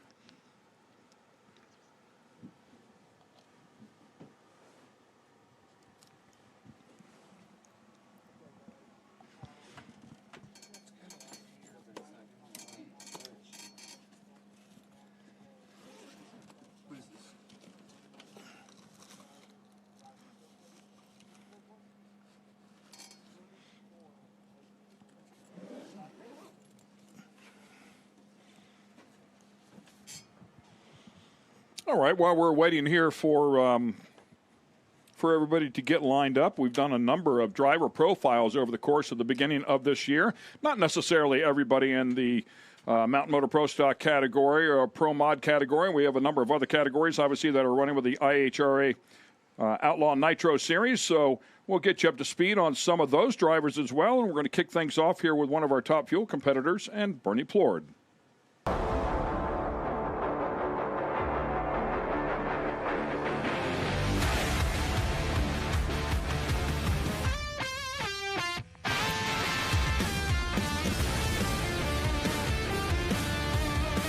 My name is Bernie Plord, here racing Top Fuel for the IHRA. and just having a blast. I've got years and years of competitive driving in all kinds of different classes. Top dragster, top alcohol dragster, stock, super stock. Had been lucky enough to win some Wallies over there, and now I'm looking for an Ironman. Got a crew that's getting the hang of it. We're pretty new. We just got this car last September. Here with Mark Schupner and Mark Dooley, Austin, and a whole slug of guys are here to help. I keep joking about where I'm at in my life, and making the move to Top Fuel seemed to make sense. Well, to do it while I'm still young, that's a joke, but I can still pass the physical, and I still have the mental drive and experience of driving fast cars that nothing compares to these monsters. They're just over the top, off the wall. There's hardly any even adjectives that can describe driving one of these monsters. My wife, 47 years, sticks by me. For so many years, coming to the track, and whether my kids were little and we got a truck and a camper, or motorhomes later on, or hotels, it's just so much fun to be with this group of people that share the same love and have experiences and the stories we tell. And it's awesome to kind of build some legacies and just have good time, family fun and experiences. Probably one of my favorite times, honestly, my son races. He's got 24 national events, Brad Plord. He's done so well in the sport, and it's probably one of my proudest things is to know that I had some hand in his abilities mechanically and driving. He certainly drives better than I do. And then, winning the Winter Nationals in Top Alcohol Dragster, had the opportunity to race against, Bill Barney and Blaine Johnson, and pretty tough guys back in the day, and those were special moments. I'm not a young guy. I would just encourage anybody, if you're sitting on the couch watching this, you're sitting in the grandstands, you're 60, 70 years old, get off the couch, work on that old car. If you think you can do it, you probably can. I'd like to say I'm a living testament, and doing something when you're even, if somebody feels like they put you out the pasture, it's probably not true. You can still do stuff, so go enjoy your life.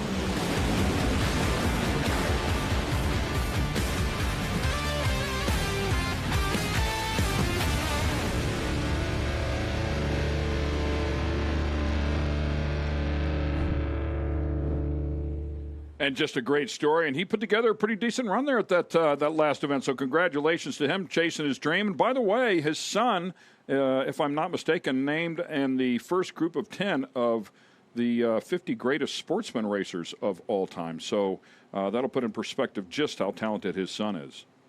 Yeah, he's won a few races along the way. He's done a good job. Yeah, he has. Pretty cool. Buddy Kevin McKenna working on that one. Pretty talented in his own right. Spraying the track here. Looks like final prep being done here for our first session of Pro Mod.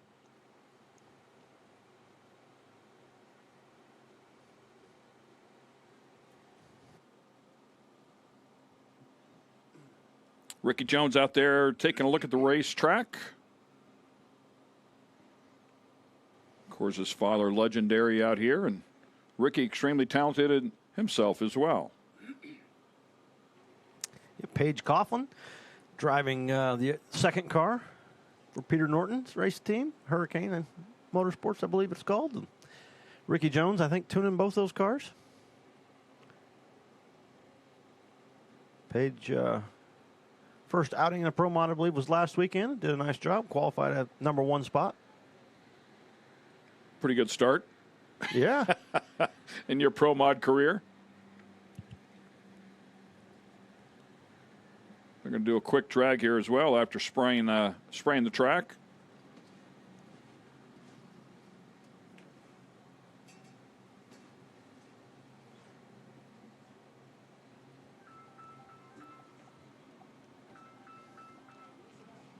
Number of cars here, different categories on the property. Run what you brung, one of them.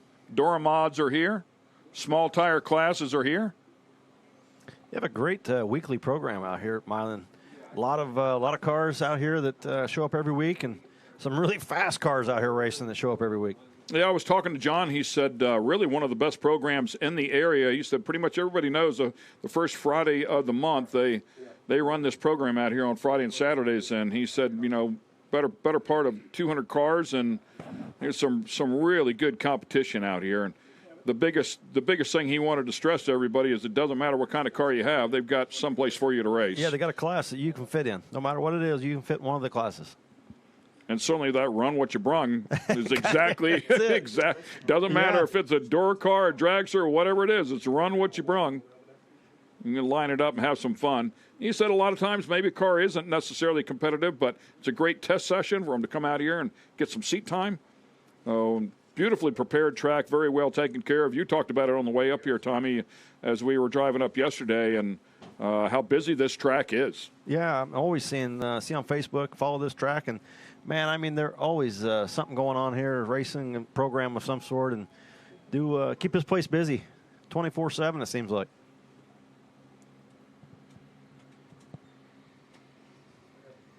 Heard rumors, don't hold my feet to the fire on this, but I heard rumors this coming winter, throughout the course of the winter, they might have a snowmobile series here. See how that works out. They get enough snow to lay them down, but what a great place to come out here and drag race snowmobiles, given the conditions are presentable.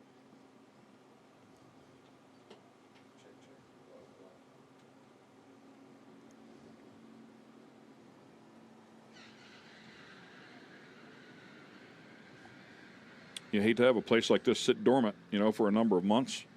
But if you can take advantage of it, get after it. I wonder if they're going to do it on that lake back there.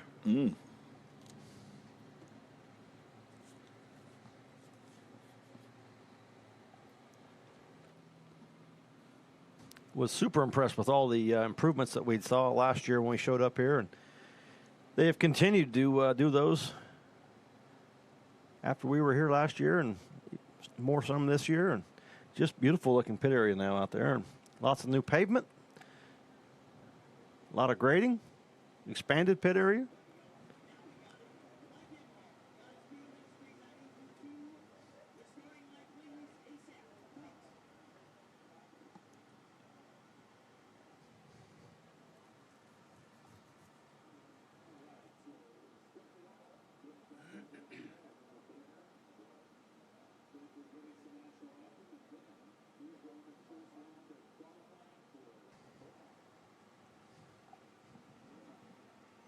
Talking to Shane there a bit this morning about, I looked down in there and saw the transmission and the pump that was just in front of it that they used to circulate and help keep the fluids cool inside of that converter. And, man, he started talking to me about all the stuff that goes on and how they bump it in. The driver, Ed has to bump that thing in and bumps it in with his thumb, and will hit the button as many as maybe 6 times, 7 times, 8 times to try and get it to roll in. But you've got to be careful.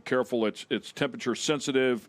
The fluid, you're putting just enough fluid back inside of the converter to bump it forward. You've got to keep the thing spooled up so that it's in the boost whenever he finally decides to let go of the button. I mean, everything that has to happen to stage one of those cars is quite a feat. It's pretty wild. And to hear somebody like Shane Tecklenburg explain it to you is quite a treat.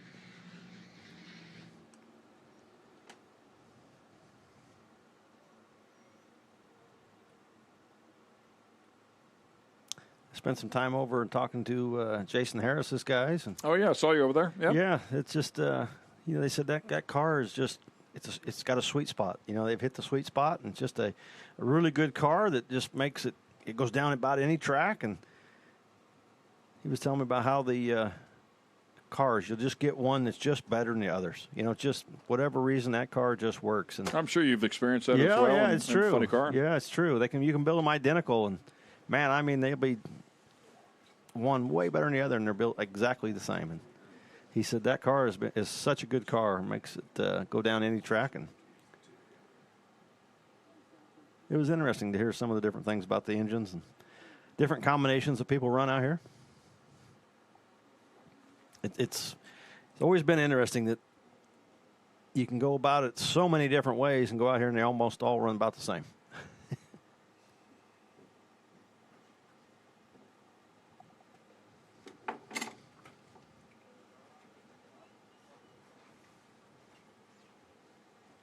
It was pretty impressive, too, and talking to Shane. I think he has 6 maps that he has ready to load inside of that car, and it can literally be done in the water box, how quickly he can load one in. But depending on what the grip is out there, what he sees cars do in front of them based on what information they have, he can quickly say, oh, I think we can go a little quicker, or I don't think it'll handle that, go a little bit slower, and they can plug that map in. Okay, let's go down to the house. It is time for our opening ceremonies and Brent Carver. With Godspeed Industries, and then we're going to have our national anthem, and then it's time to go some pro mod qualifying here in Milan, Michigan. So, Tammy, let's give us some words and let's keep everybody safe. Here you go, Tammy Smith. Thank you, Al. Let us pray. Father God, I stand in your presence with a grateful heart, grateful for every team represented here today, Father, grateful for every industry that's represented here today, Father. A special shout out, Father, and a prayer for all the photographers and videographers, Father, that tell our story, asking for a heightened level of awareness of their surroundings, every place they put themselves, Father, because they put themselves in harm's way to tell our stories.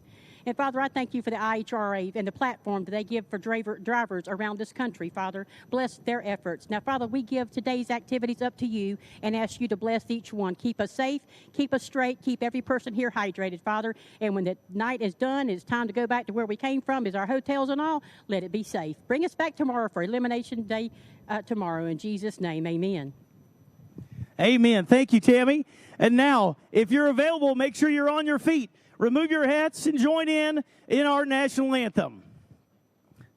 Oh, say, can you see by the dawn's early light what so proudly we hailed at the twilight's last gleaming, whose broad stripes and bright stars through the perilous fight o'er the ramparts we watched were so gallantly streaming, and the rockets' red glare, the bombs bursting in air, gave proof through the night that our flag was still there. Oh, say does that star-spangled banner yet wave o'er the land of the free and the home of the brave? It is time to go IHRA Racing. Milan, Michigan, Pro Modified coming at you, firing up the first pair. All right, thank you to Brent Carver. Beautiful rendition of the Star-Spangled Banner, the national anthem. Here we go, ready to go. And nicely done.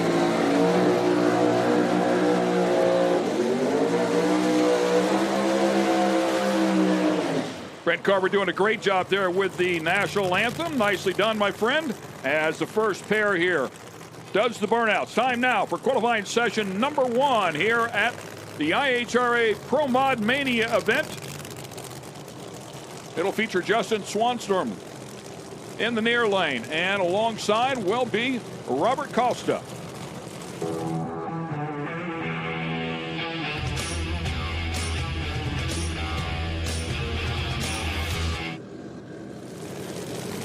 Robert Costa in the far lane. As you take a look at some of the rules here for the Pro Modified category, it actually gets pretty extensive. There's a number of different combinations. There's a number of different weight breaks as well based on that combination. Of course, you can have the screw blower on there. They have Hearts chargers. They have Pro chargers. Everything is pretty much available to them, and it's all justified with weight breaks. Larry Jeffers race car there for the Albuquerque track owner. Swanstrom on the other side, Florida native.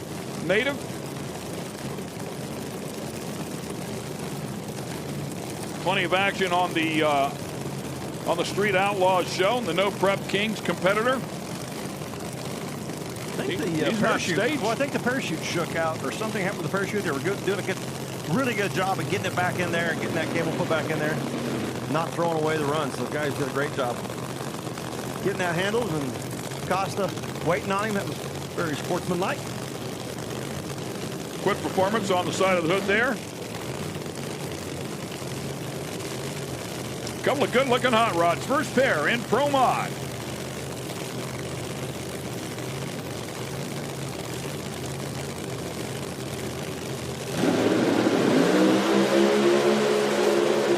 Both cars get after it, man. What a great pair right out of the gate. 370 will be the quicker of the two for Robert Costa. 377 for Swanstrom.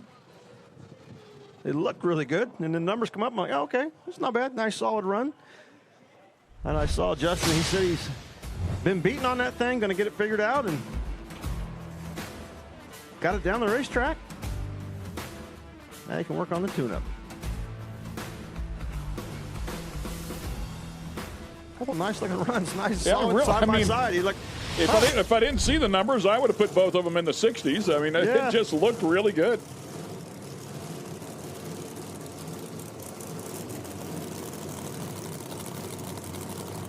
Winsley Sr. coming up here, Joel Winsley. They have a big tire car and a small tire car. His son driving the small tire car. We're out of Brooklyn, Michigan.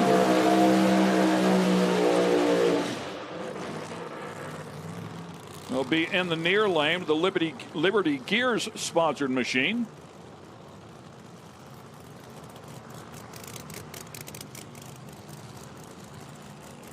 And you talked about Melanie Slimming a little bit earlier, being out here.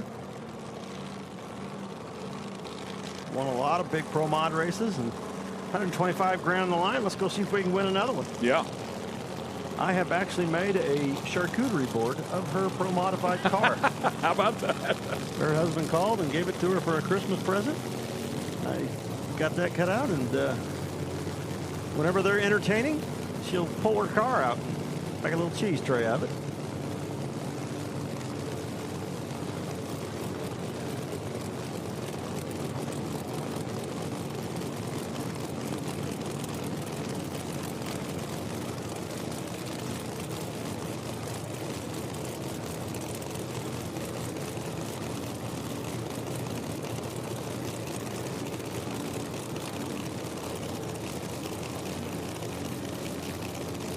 Pro Charger car there, as you can see, for Winsley Sr., both his big tire and small tire car.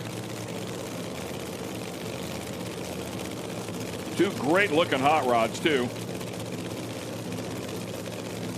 Pontiac in the far lane. Love the Pontiac Firebird. Top bulbs are on. Second pair here.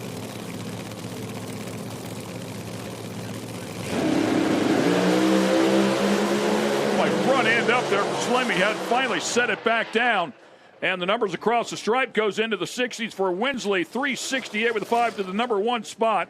And a 374 with a 0 go to the number 3 spot for Melanie. Yeah, she had to get out there and pedal it. That thing had the front end up in the air. Watch it here. See the replay. Front end up in the air, going to the right. Does a quick pedal. Runs it out there, shuts it off early. And still runs a 74, shutting it off way early. Yeah, Winsley showing his experience here at this racetrack. Comes out of the gate swinging.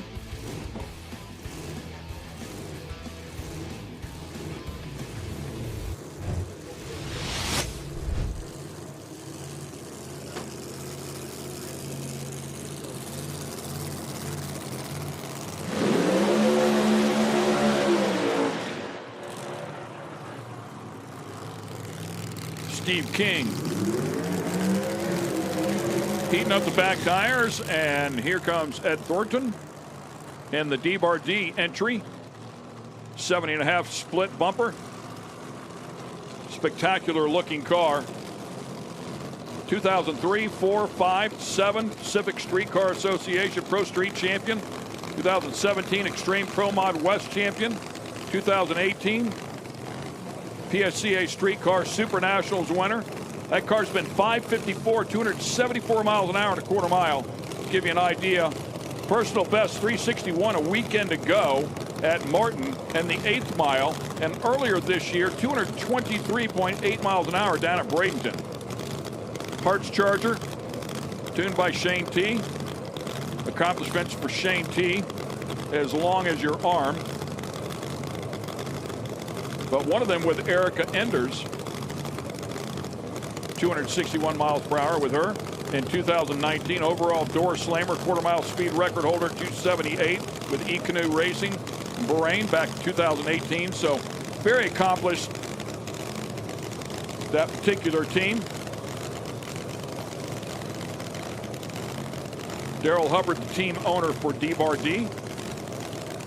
And Steve King lined up alongside with that gorgeous Corvette. Here we go.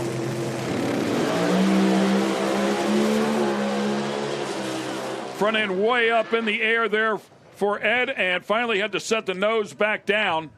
Steve King with a nice hit. He goes to the #1 spot at 365. Solid run by Steve, and you could just see left the starting line and it didn't jerk the front end up, just drove it up and just kept it up.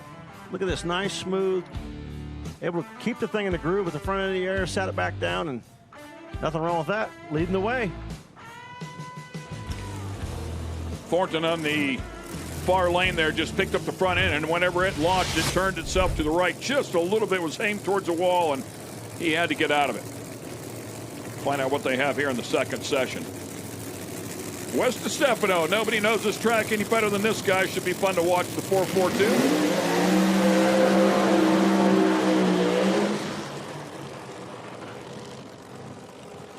Don Walsh will line up alongside out of Wixom, Michigan.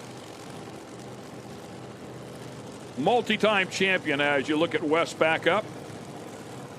Skinny Kid race cars, and they've got that one pretty sorted. I like the cleats idea out there, backing him up so it doesn't stick to the track so much. I think it's a great idea.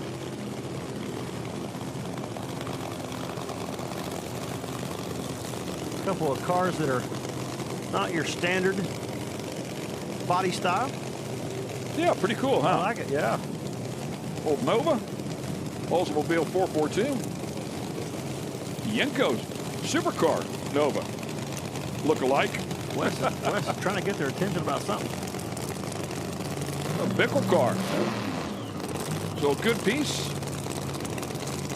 Wes seems to be happy now. Yeah, I wasn't sure what the problem was. I seen him waving them.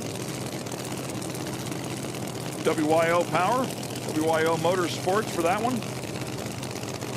Very, very competitive out here. Ran well last weekend as well, so he's knows this track really well. We saw him pull off a win here last year.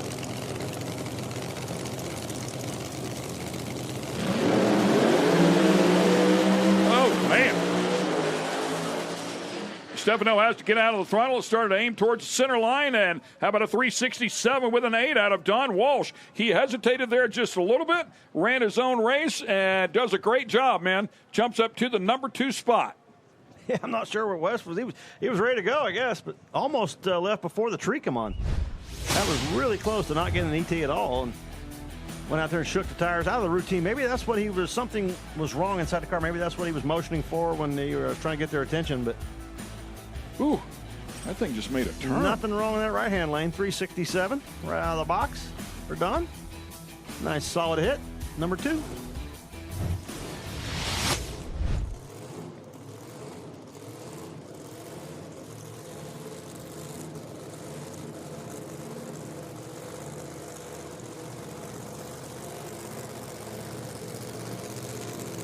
Next pair fired up, ready to go.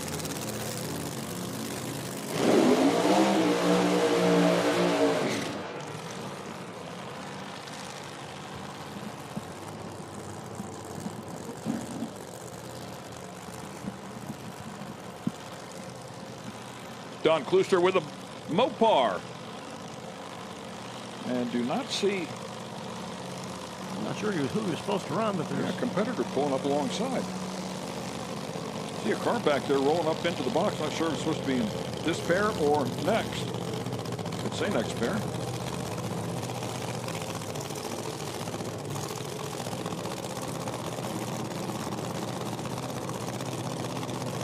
single here for Klooster. Good looking Mopar. This is supposed to be Cam Hensley? Yeah, not making the call.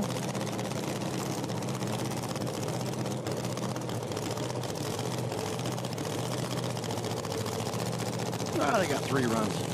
Yeah, okay today. Out of the norm, we usually only have 2 qualifying runs, but today we're going to give them a bonus. Get 3. Out of Kalamazoo, Michigan.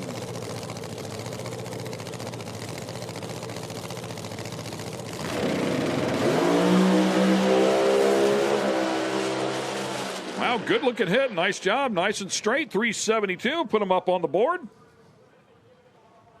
That's in the number 5 spot.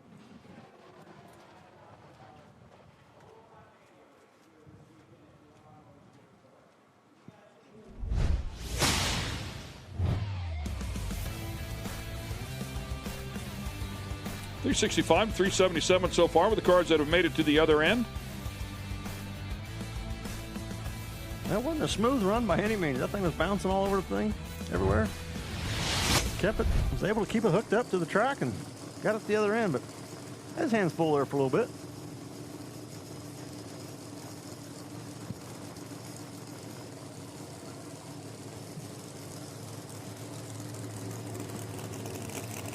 Next up, I believe, will be Paige Coughlin. You were talking about her just a moment ago. In the Jugs back car, as you would expect.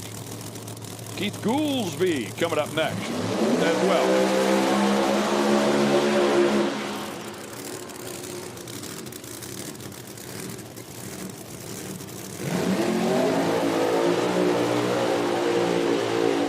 Larry Jeffers race car for Goolsby there. WYO Power. This one's been in the box, or been in the shop, I guess, for about 3 years. Blew the dust off of that one to bring it back out here. Was here a year ago with a different car. I believe it was a 69 Chevelle, if memory serves, and broke the 4-link in the back of it. Turned it sideways. Decided to bring this one out. Cool looking Corvette. Yeah, raced last weekend, got in as an alternate, I believe, in the show when Craig Sullivan wasn't able to make the first round. And send our condolences out to Craig on the way. He was here on the way here this weekend, and the incident with his trailer, a little bit of a problem for him, and not be able to make it this weekend. I hate it for him. Was looking forward to seeing him up here. Yeah, I miss you, Sully. The car's been it's been running too, man. We were certainly looking forward to it. Had a 61 on the board last weekend for Sully. Well, Paige, you know, it'd be interesting to see, you know, she's had a weekend of running the Pro Mod car, got her first passes in it, and now give her a week to think about it. Your mind just goes over it and over it, and it just gets way easier.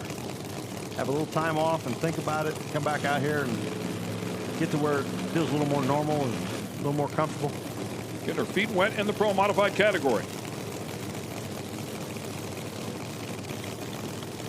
Very capable car. Todd Tutterow over there in the other lane helping tune that car. Daughter of Troy Coughlin. And does a nice job. 365 with a 5. Good hit right there to the number 2 spot for Paige Coughlin.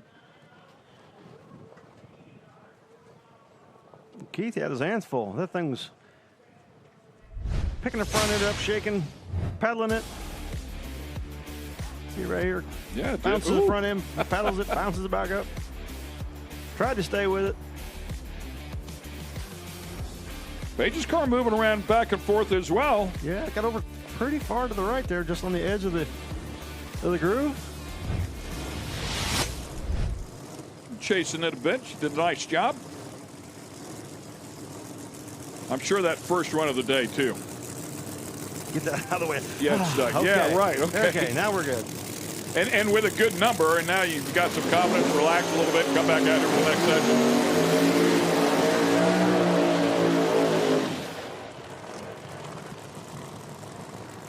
Couple hitters coming out here. Travis Harvey, Robin Roberts.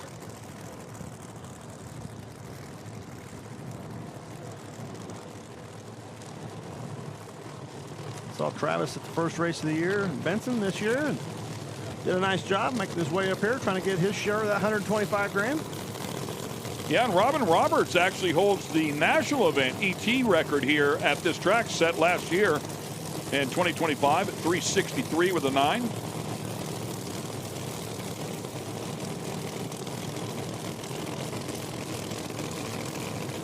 That might be in trouble as the conditions cool down. And had another run in here today. Yeah, I would say safely that number disappears here before this weekend is over with. We saw a few 50s pop up on the board in testing yesterday early in the morning, and then later in the day, they were giving away 60s and 61.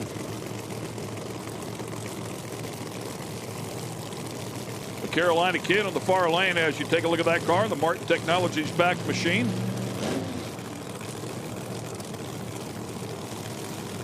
Won in Charlotte 2024, subbed in for Khaled Al-Belushi and took home the money.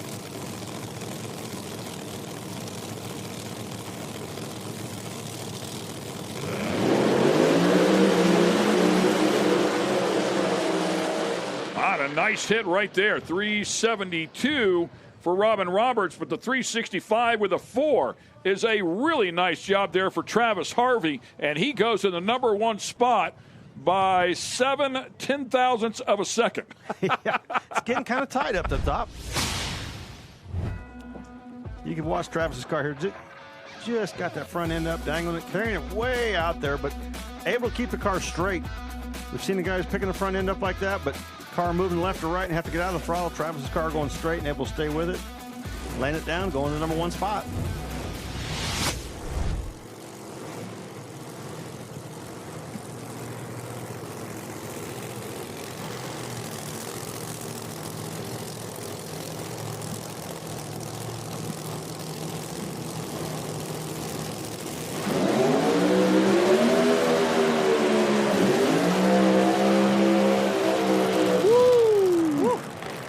There's some RPMs. Wow. There's your qualifying order, the top 5 so far. But man, did you hear Bubba Green on that burnout in the RPM. That was up there. It was running. Disco Dean, the far lane. I'm not sure Disco would even, I don't know if he's worried about 125 grand. He wants a 360 something. 360 anything. Just show me a 60. And I think we all agree the car is very capable of it. And when he brought that thing out here, he was so excited and debuted at the end of 2025. And boy, he's just done nothing but fight with this thing. We're so used to seeing him go from A to B. And he is, this one has definitely challenged him. Look at the Lizzie Musey sticker there on the back of the blower hat. Of course, we miss her dearly. Gone way too soon. A talented race car driver, and her father so influential in the sport. See, Bubba Green's got the conventional headers on today. You can see where that patch is on the body. Yeah, he tested those a minute ago. Yeah, I don't know what their theory is or when they decide to switch back and forth, but today they're coming out the bottom. And big RPMs out of the thing when he was doing that burnout. Woo. Tested the valve spring.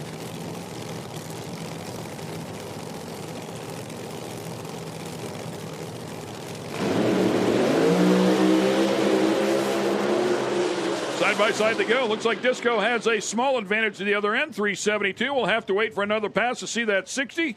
But a pretty solid hit here so far today. So not bad at all. Puts him in the #7 spot. Yeah, I think he'll be happy. 372. Bubba Green at 381. A little off on the speeds. You see that thing moving around. Bubba fighting it. Yeah, man, it rattled the tires, picked up the front end, went towards the center line. It was not happy. Quick, he had to pedal. Yeah, quick pedal. Able to get it down to an 81, but Disco Dean, 72. A good baseline and got a good solid foundation to try to go out there and get that 60 now. Yeah, it looked like everything did what it was supposed to do, so good for them. They can get after it a little bit. He's had so much trouble with the blower belt coming off that car on the top end, so looked like it stayed on this time. They got that figured out.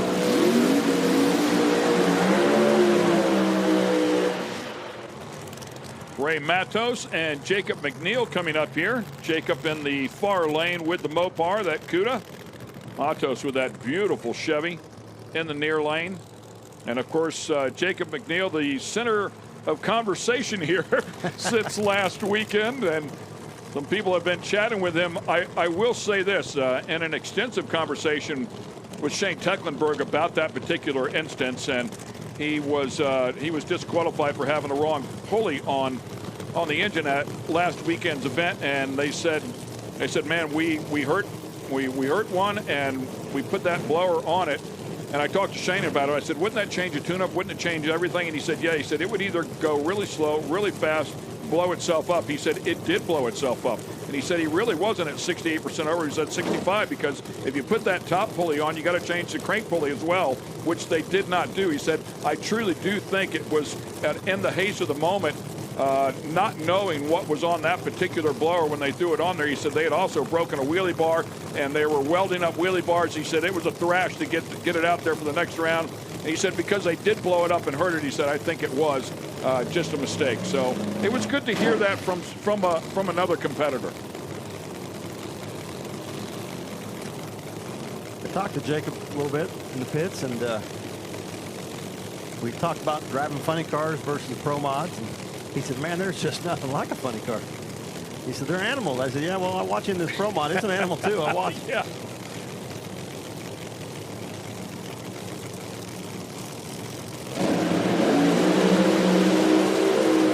And McNeil's car, front end up, it went as straight as it could go, though. Nice hit. He'll go 366.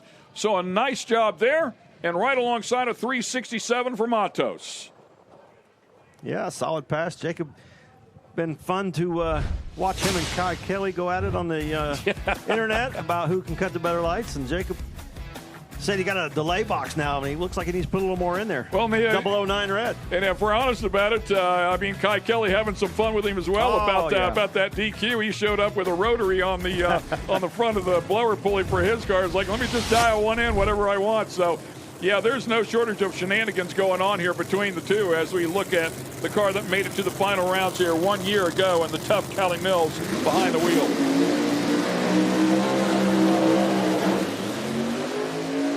Speaking of Kai Kelly, and Kai Kelly with a hot rod 1 weekend ago. Car down in the 57 range.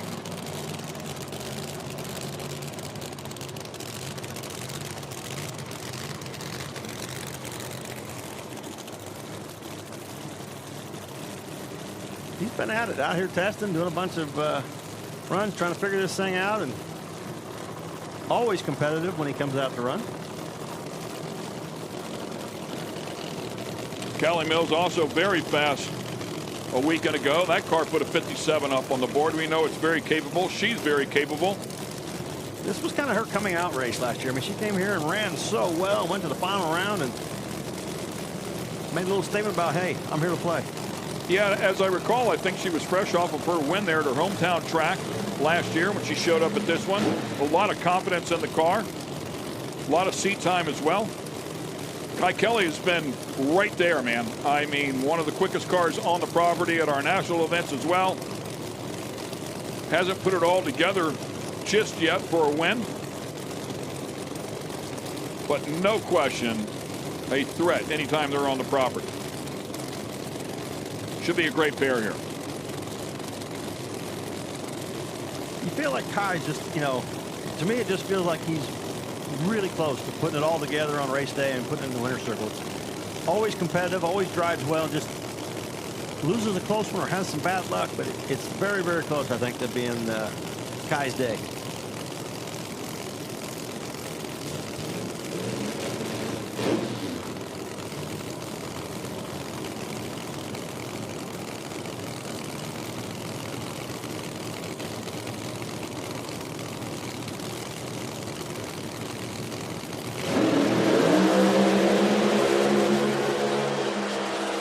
Kelly has to get out of the throttle early there. 367 for Kai Kelly.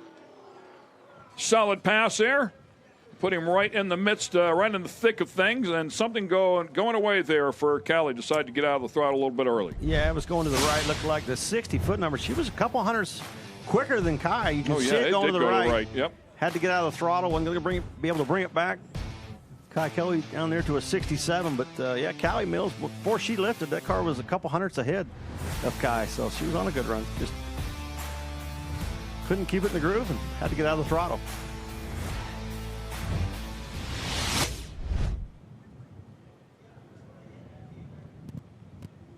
Top 14 cars separated by 12 hundredths. Yeah, we're getting them stacked up pretty tight up there at the top. You see right there, Harvey still number 1. King, Paige Coughlin, Jake McNeil, and Raymond Matos. Take a look at those flags as well. Kind of hard to tell from that shot right there, but it is a straight up tailwind.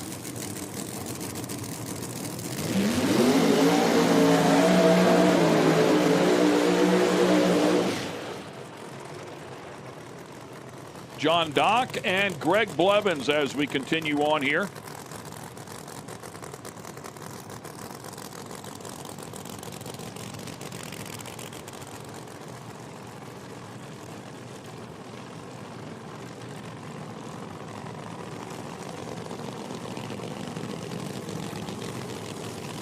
Blevins, another car certainly capable of putting a 50 up on the board. Will be in the far lane. Beautiful orange Camaro. Look at Greg's car. Yeah, John Dock, kind of a teammate to Jason Lee or Jason Harris. Blevins with top speed at Virginia earlier this year, our second stop on the tour. Hartz Charger underneath the hood of that one. Same thing in the other lane.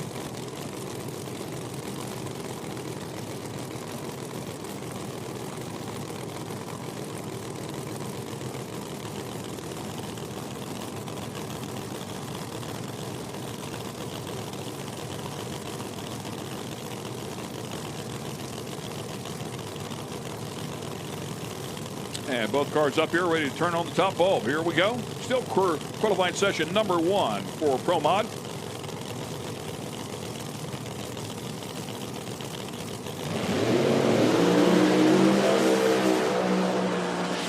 Blevins' car just did not move.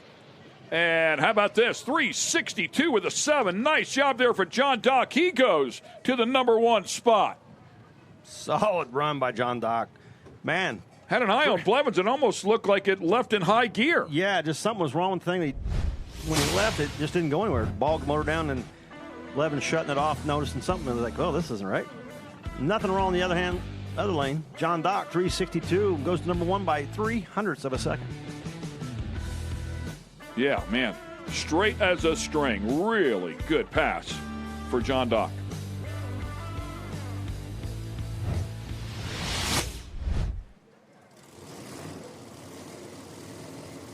I can just hear John right now. That car was moving. Don't get him started. Not too far off the record that was set here a year ago by Randy Weatherford. Randy Weatherford still to come up. Speaking of Randy. He'll be in the far lane. The WS Construction backed machine. He's had a good season here so far on the national tour as well. Car's been fast. Of course, he competes in Outlaw Pro Mod and Pro Mod. Number 1 qualifier at Virginia with this particular car and Pro Modified. He had low ET there as well. And he is the current record holder of this event at 360 with a 7.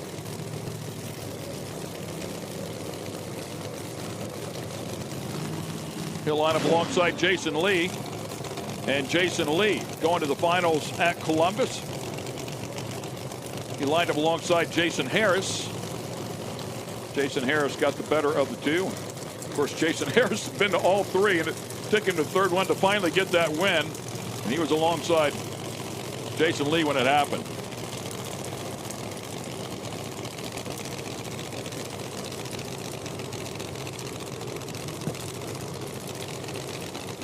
Just two spectacular looking race cars. Jason Lee here in the near lane.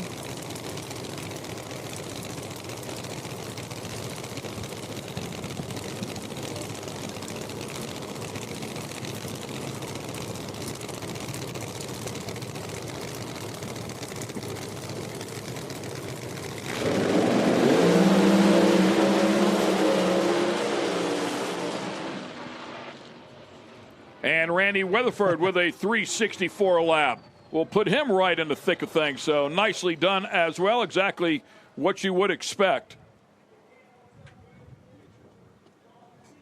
Yeah, Randy right out of the box coming to defend his championship here a year ago with $125,000. And right to the number 2 spot. Yeah, he liked it. He wants more of that money.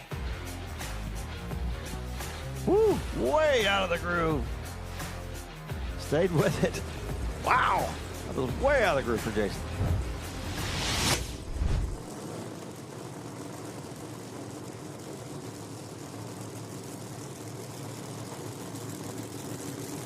Peter Norton and Jason Harris.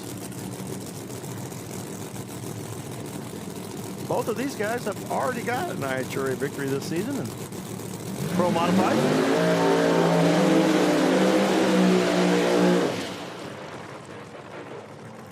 Yeah, Peter Norton grabbed the win there at our season opener at Benson, and Jason Harris grabbing the win at our last event at Columbus. Jason Harris, as mentioned before, to the final round in all 3 events that have kicked off here in 2026. Consequently, our points leader there on the national tour as well. Either one of these are going to go to number 1. They got to run better than John Dock's 362.7. Yeah, and Harris with 2 number 1 qualifying efforts so far as well. One at Benson, one at Columbus. So we know he's certainly very, very capable.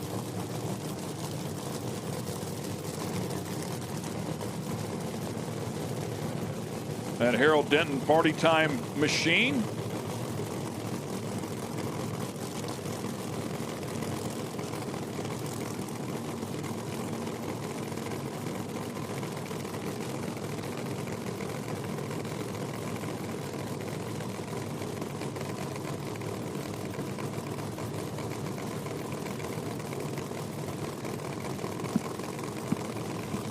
Koff won a number 5 spot, teammate to Peter Norton. John Dock, number 1, teammate to Jason Harris. So they can improve on their teammates' performance. This ought to be an interesting run. Yeah, both very, very talented here. Of course, Norton winning the 2025-26 Drag Illustrated Winter Series.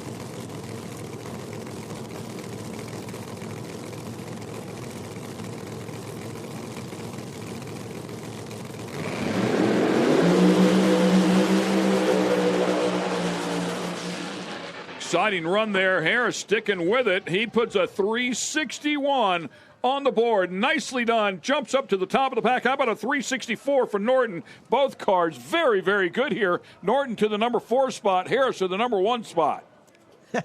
Each of them knocking their teammate back 1 and doing exactly what we thought they'd do. Bettering it just a little bit, but great run by both these cars. I really thought Harris was going to have to get out of the throttle, but once it set the front end down, it went straight enough for him to hang on to it. Yeah, doing a nice job of driving car, making a move to the right, sets the front end down, and Jason just slowly bringing it back, able to stick with it. He had to be saying in there, okay, set it down, set it down. Yeah, come on, baby. I'm running out of time here. Come back over here. That'll be your qualifying field right there, a 361 with a 9 for Harris.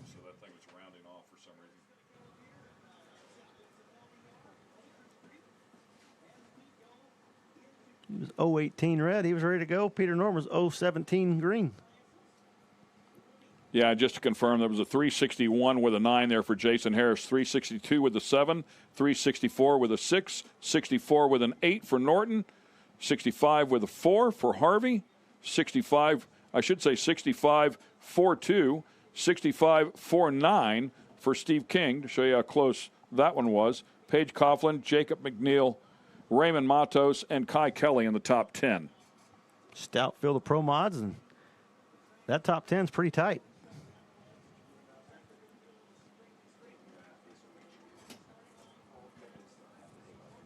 Everybody got a little feel for the track, and yeah, really about 500. You know, between the top 10, it's pretty impressive, man. Yeah. Well, when you're going to the fourth digit on a couple of them, yeah, digit, right, yeah, it's like, oh, pretty tight. Everybody got a little taste for the track now. Go back and make some changes for this next session, and some guys are happy and some guys aren't.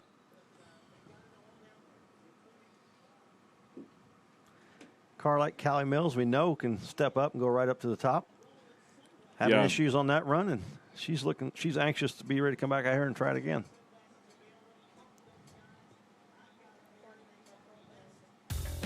Yeah, West of Stefano struggling as well. Greg Blevins. So some really good cars down there at the bottom of the pile that are very, very capable. Should be a lot of fun there in the second session. We're going to take a quick break, and we'll be back with more great action here with the IHRA.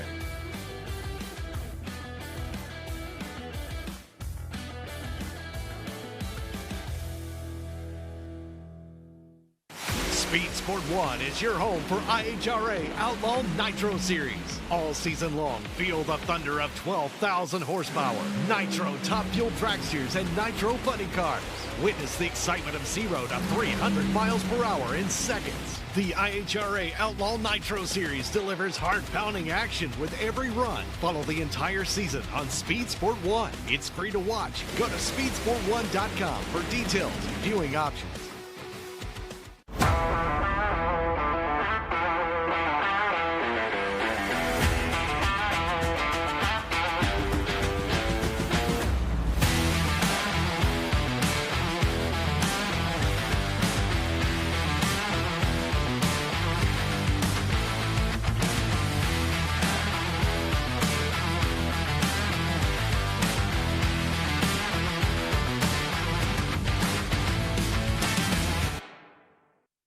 Get racing news, analysis, highlights, and more 24 hours a day, 7 days a week at speedsport.com. Get it all. NASCAR, IndyCar, Formula One, World of Outlaws, Trans Am, IHRA, and more. Speed Sport has been America's trusted source of racing news since 1934. Speedsport.com is America's motorsports authority. Check it out today. Race fans have a home on Speed Sport 1. Feel the roar of IHRA Outlaw Nitro Series. Experience the power of American muscle with the Trans Am Series presented by Pirelli. Speed Sport 1 has a wide variety of motorsports competition that will satisfy your inner racer. From IMCA dirt track action to Ferrari Challenge North America. Speed Sport 1 is 24/7. Go to speedsport1.com for details and viewing options. Speed Sport 1 is the home for the IHRA Offshore Powerboat Series. Watch top international teams push the limits of some of the fastest boats in the world, reaching speeds of up to 180 miles per hour. 14 classes, racing hull to hull, from Pro Class 1 to Super Cat. It's the IHRA Offshore Powerboat Series. Catch the entire season on Speed Sport 1. It's free to watch. Go to speedsport1.com for details and viewing options.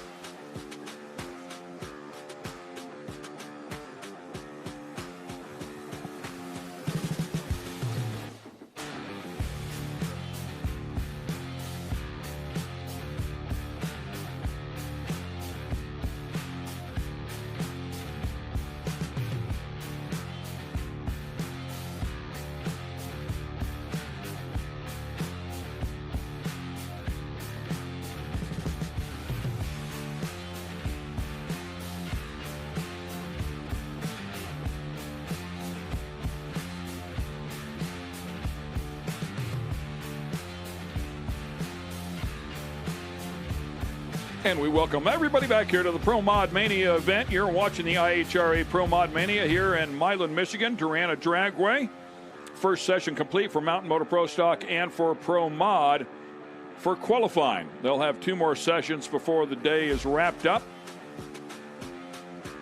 Up next should be limited drag radial.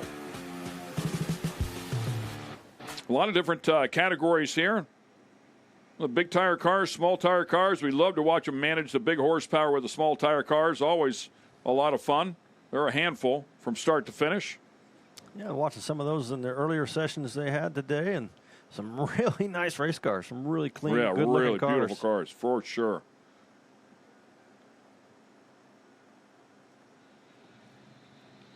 Quick prep of the racetrack here. The rotators are out taking care of the starting line. Well, just shook the tires there on the rotator. Did you see that? There's some grip there towards the front. Be interesting to see if I can find out why Jason Lee's driving the car he's driving this weekend. Not his normal ride. Have to go do some investigating to find out what's that about.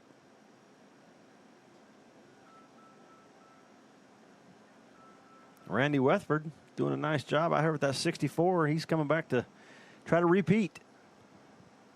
Yeah, and like you said, I mean, getting that data and knowing that they have two more looks at this track, they'll get that thing dialed in for sure. This second session should be a lot of fun. What's really interesting to me is the excitement. A lot of the guys I talked to out in the pits a little earlier this morning were pretty excited about that third run. They were like, yeah, we're going to get a third run. That we can throw down.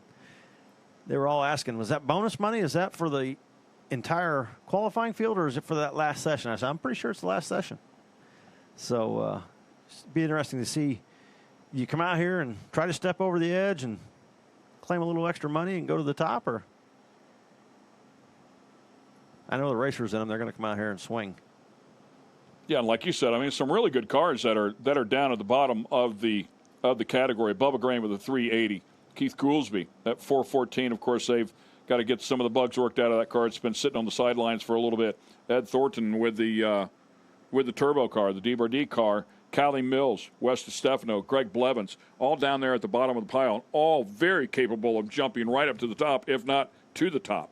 Yeah, and all those cars having to get out of the throttle, have to pedal it, had the issues with not being able to keep it in the groove. It's shaking or carrying the front end, getting the car out of the groove. So get those things squared away, get them going down through the straight, and we know they'll all step up. And you watch these cars take off, man. It is the smallest of flinch to get them to change direction, and they carry the front end so far. If it's a big direction change, they are forced to get out of the throttle. Saw Jason Harris really hang on to that one, and it was fading to the right, but finally set the front end down, and he didn't try to steer it back. He just left it where it was, which is what you would expect them to do. I mean, very easy to say. I'm sure a good bit more difficult to do, but he was able to hang on to it, obviously put a good number up on the board, but it had to be right at the ragged edge of when he's thinking, okay, man, I'm going to have to get out of the throttle if this thing doesn't set the front end back down. Well, Jason Lee's the one I was like, man, that thing is way over by the center line, and he stayed with it and got it through there to a 67, and then only 203. I don't know if he had to get out of the throttle. A lot of guys were on 209, 207, so probably just got out a little bit early. Yeah, because it was way over by the blocks, and able to save the run, get a solid number up on the board for Jason. So it's going to be fun to watch him come out here in this second session, and they'll make a good swing at it. We've seen them do it all year long.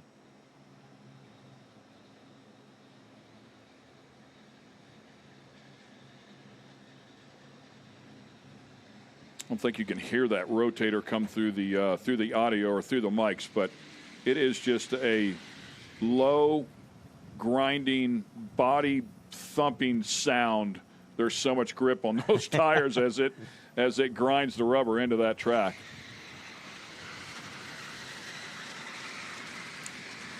Does a good job of evening the rubber out, blending that spray in with it, making it very tight and very grippy. Just trying to make it even and same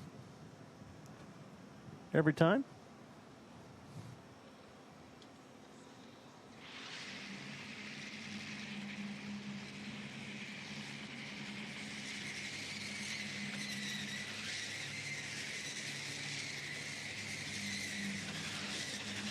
Great to be back out here, of course, with the IHRA. Unfortunately, the first event for our Triple Crown was canceled because of rain at Reading, Pennsylvania. They have rescheduled that for September. We'll have a double header there. So the Triple Crown event still in full effect. Just have to wait a little bit before we have the first round. And we'll have the first and second round right there together at beautiful Maple Grove Raceway. Actually, it'll be a second and third round. Second, third round, yeah. First one will be in Columbus and Hebron National Trail. Coming up. Yep. About 2 or 3 weeks.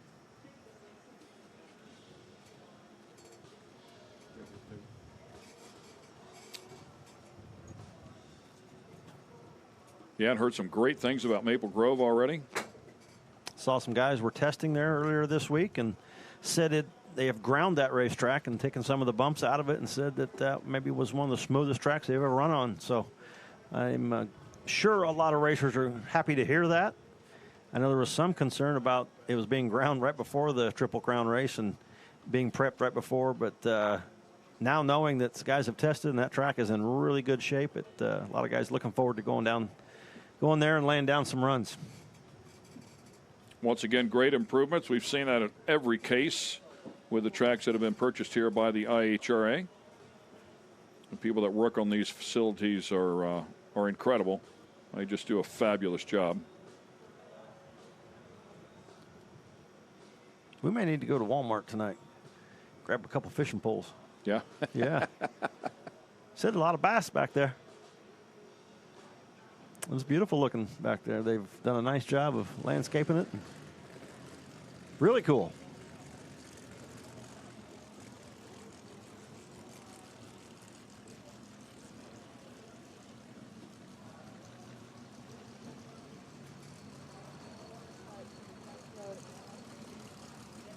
And with that said, it looks like track prep has been taken care of. I hear a couple of the cars have been fired up, pulling into the water box. With that said, we're going to send it back over to the house, and I believe Brent Carver on the mic. Here of LDR. SN95 Mustang on the left side here of Aaron Johnson. I believe I heard Johnson was the runner-up last year in the point series. Is that correct, Eric? Yeah, that is correct. And the right side, Scotty Goss over there, 68 Camaro, 538 inches of Chevrolet power. And how about small block Ford power for Johnson over here on the left side? This is LDR. They could be on a 295 or some 315s, I think. Yeah. The thing that I love about Johnson's car is, unless you really look, I mean, you take that parachute off the back. Okay, what is that, a 10-second car? Yeah, it looks like every, it's unassuming, we shall say. It's a nice SN95 car. Yep, I used to have one of those. Kind of the end of the Fox bodies, that SN95 series. Yep, I had a 95 to last for the pushrod motors, too, so. And about the time I got it all where I wanted to, I was so tired of it, I sold it without running it. You work on it so long, finally you're just like, I don't even want to see this thing anymore. Exactly. All right, so turbo's spooling up here. Oh. And Johnson barely moved before it was up in smoke. Goss also shook the tires, went 460 to 168 mile an hour. Goss lost traction, pedaled it, got back in, goes 460. And Johnson zipped the tires right on the hit. So he is going to coast down to a 10:04 at 68 mile an hour.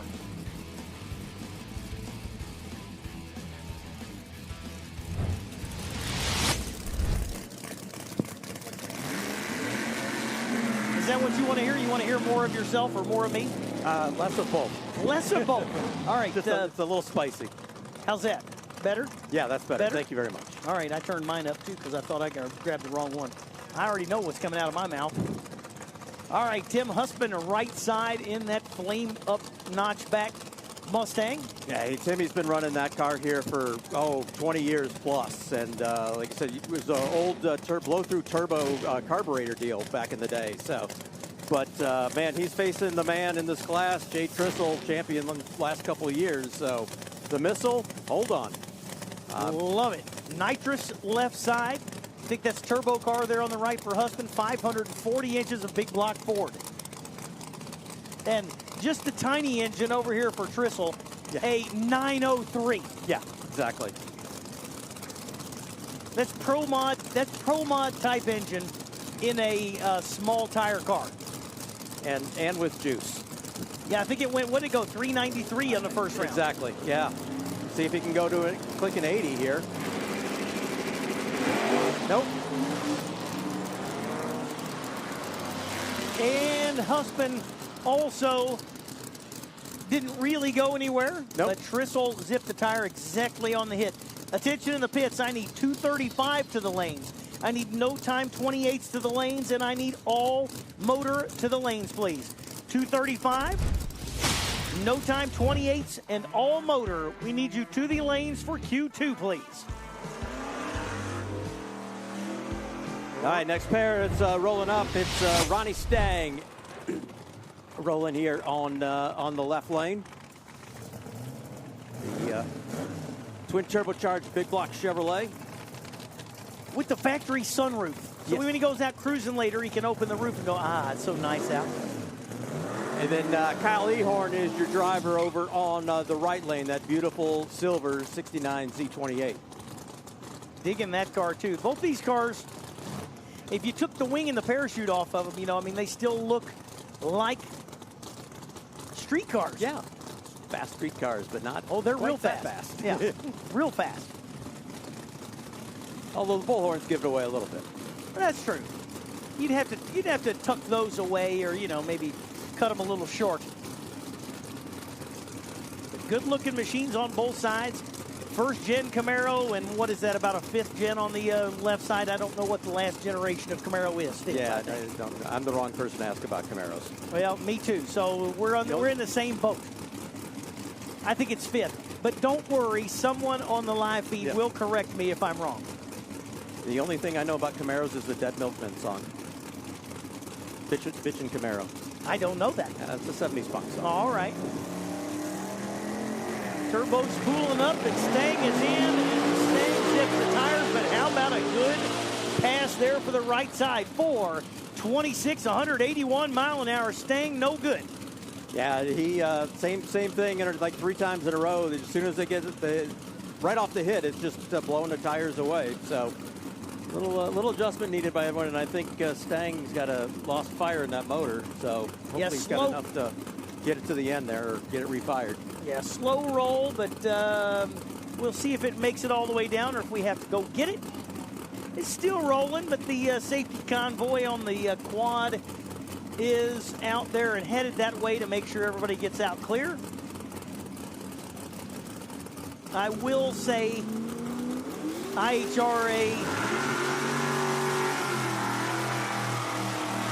has spared no expense to make sure that we have the best safe surface. So the safety convoy, shout out to you guys and gals that are in the trucks and the safety quads and all those kind of things to make sure racers are safe, to make sure the track is good, make sure if you or somebody that's in your crew or somebody that's in the stands needs help, make sure you reach out. We've got the best in the business all over the property here. All right, Ricky Palmore, right side. That notchback two-tone black and silver Mustang with the big block Chevrolet on board out of Pataskala, Ohio. And I'll let you have the left side. I'll call that frozen raspberry. I can go with that. For Dale Arbogast, the big Pro Charger out in front of that thing. And last time Dale hit the gas, his front end went sky high, and he had to pedal it. So let's see if they've tuned up the suspension a little bit and dialed the power, and he can get down. Let's see if he'll be the first person here to get down to the left lane. Well, we'll see. It hooked last time, but it started to climb the ring gear. So let's see if it goes, and let's see how Palmore does. It started to go. It picked the front end up. Got about 5 feet, 50 feet, a couple, maybe a car length. The front end started up, and then the tire let loose. So Arbogast, no good. Palmore, 468, 152 miles an hour.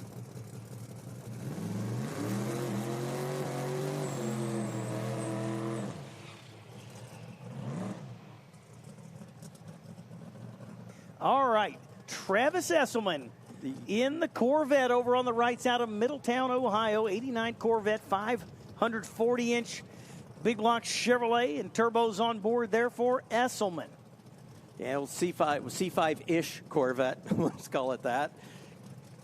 A little bit, when you see it from the front, it reminds me of like early 70s funny car styling. Yeah, they really did a bunch of work to it. I remember, like I said earlier, I remember when that car, the headlight doors didn't exist, and those were the inlets for the turbos, and they were pretty wild looking too, but redid the front end of it here a couple years ago.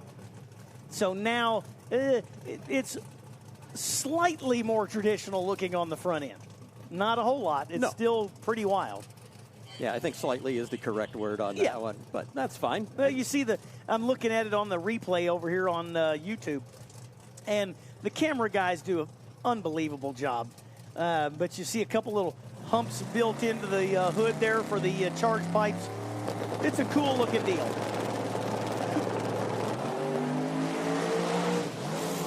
Oh, it was going, it was separating, and all of a sudden, about 200 feet out, the front end started to come up, and he had to pedal that thing back down. No problem with traction there, as Esselman was 113 to the 60-foot, 298 to half track, but he'd already lifted by then.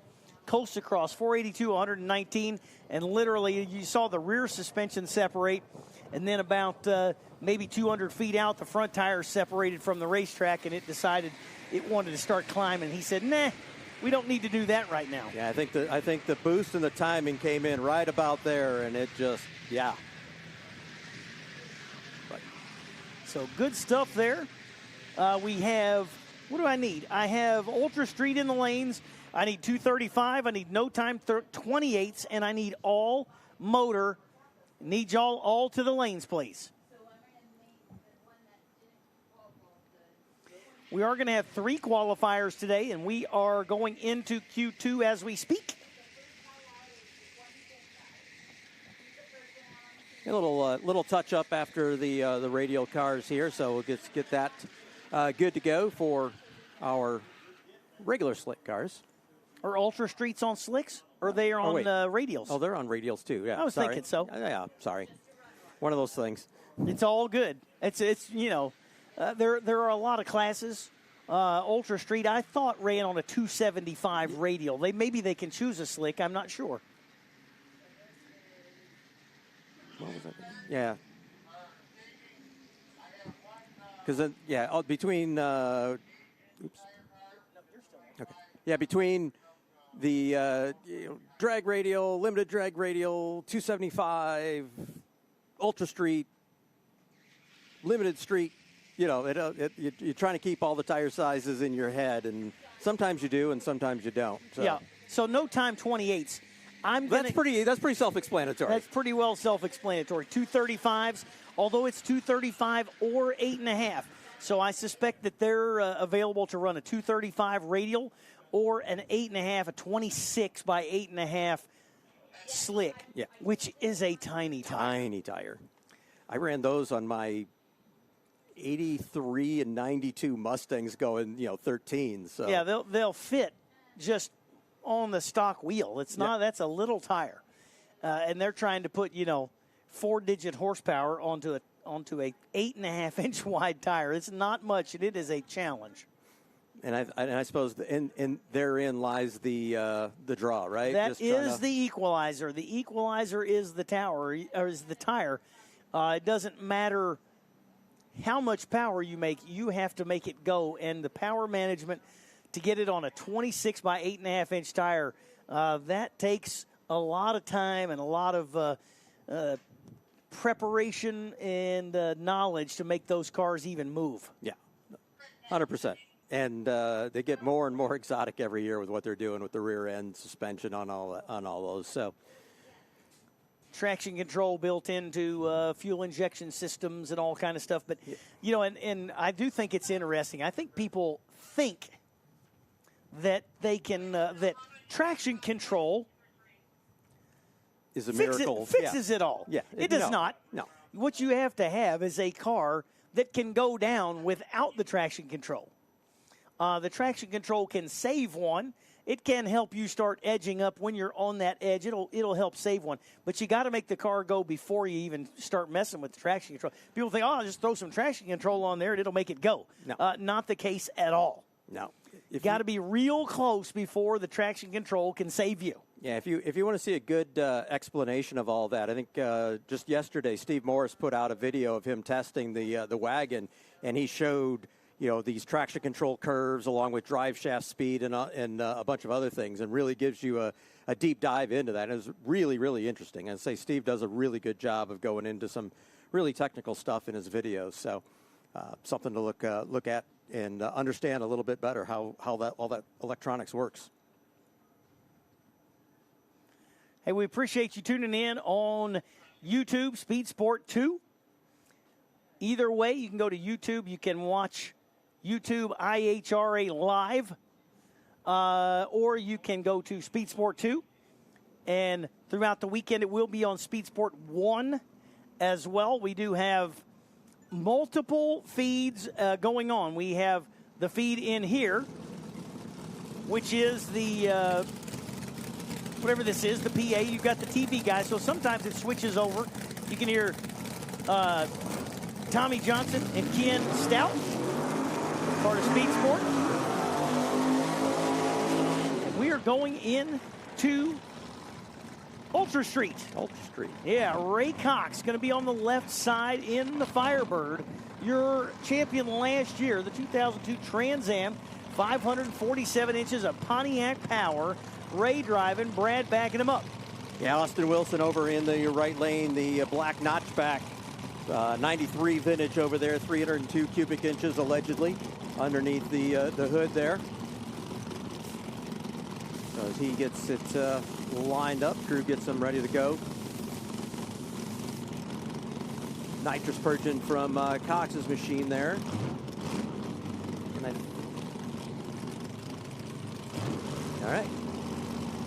All right, so Ray Cox being pulled in the beam by his son, Brad. I think he's currently number 2. I don't see it on my board here for the qualifying sheet, but I believe that's correct. Right side there for Wilson in that notchback car. That's a good-looking machine, all black and just slick as can be. Out of Inkster, Michigan. Cox out of Brookville, Indiana. Good side-by-side here in this qualifying run here. 477 with a 3 to a 479 with a 7. Cox just a little bit quicker there. 477 with a 3, 146 to a 479, 148 for Austin Wilson.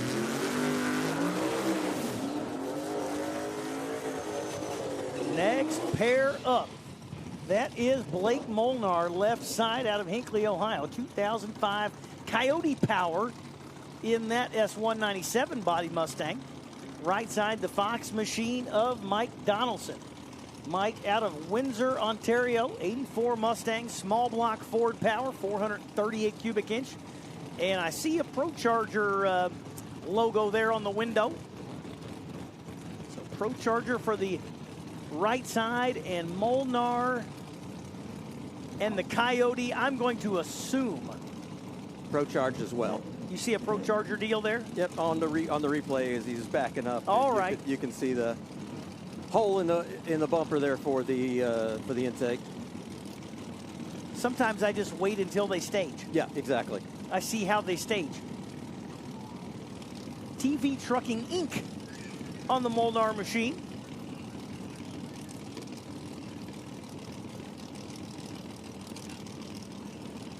Right. See, I would assume the Coyote to be turbo, but I didn't see the front end, so I'm going with yours. Okay.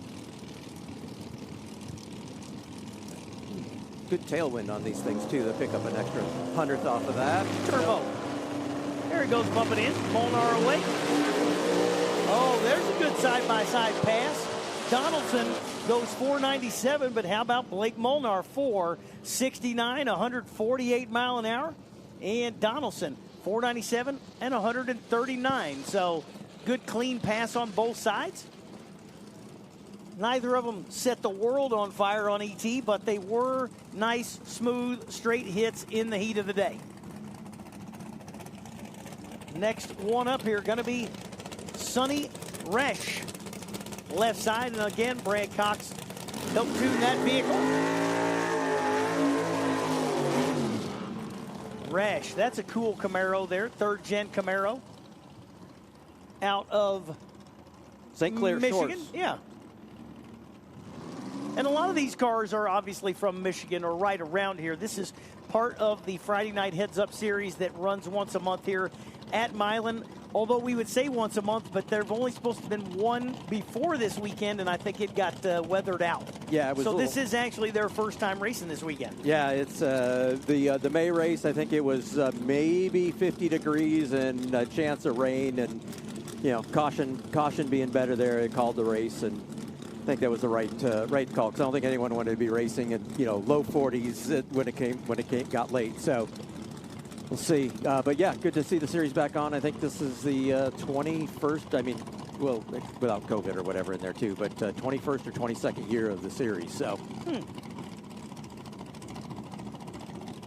I know I've been here for 20 of them, so. Well, that's quite an accomplishment. That anybody's been around for 20 years. I mean, but we see so much history here. Yep. And at this racetrack, how long things have been going on. Let's see. Now, so far, every pair in Ultra went down, but it looks like Rash got a little aggressive. Brad might have got a little aggressive on the hit. I mean, the car zipped the tires almost instantly. So Sonny going to go back and do a little more work on that Camaro and see how he can come back for Q3 a little later on. What's happening next? I can't. Yeah. Can't see. Can't see. It's okay. We'll see it in a minute when it's under the tower. There it is. Oh, yes. A beautiful 442.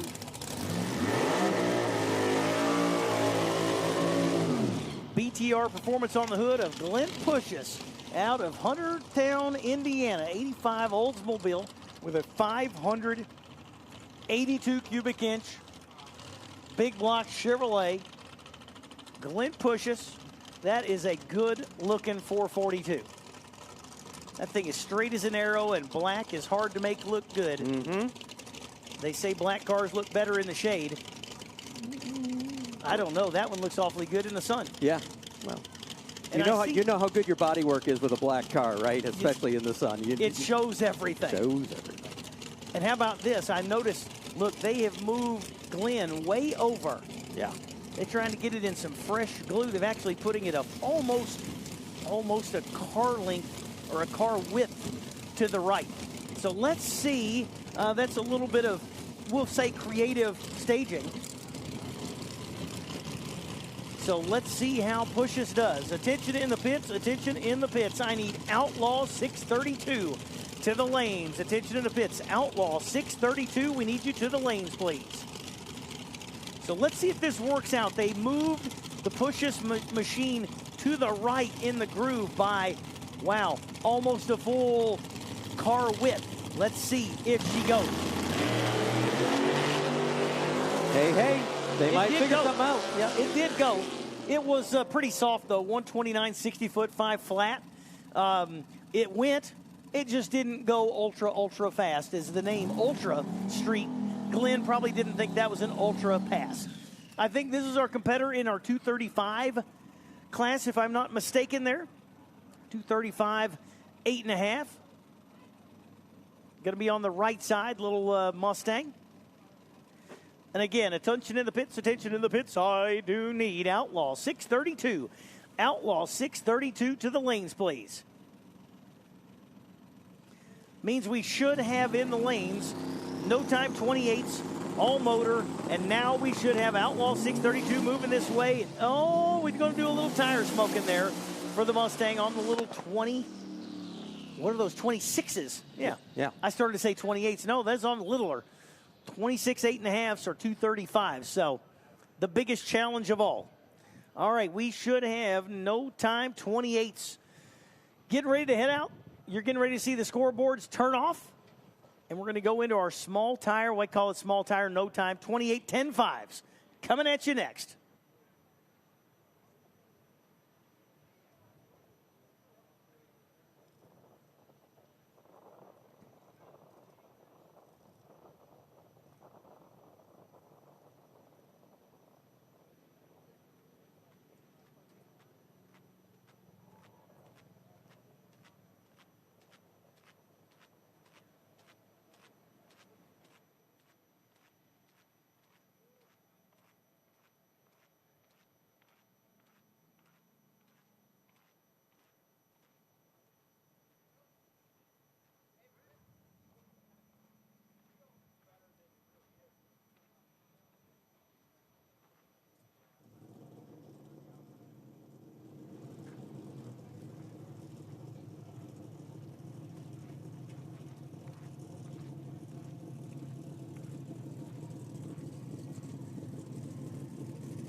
All right, going into no time 28s, and check it out.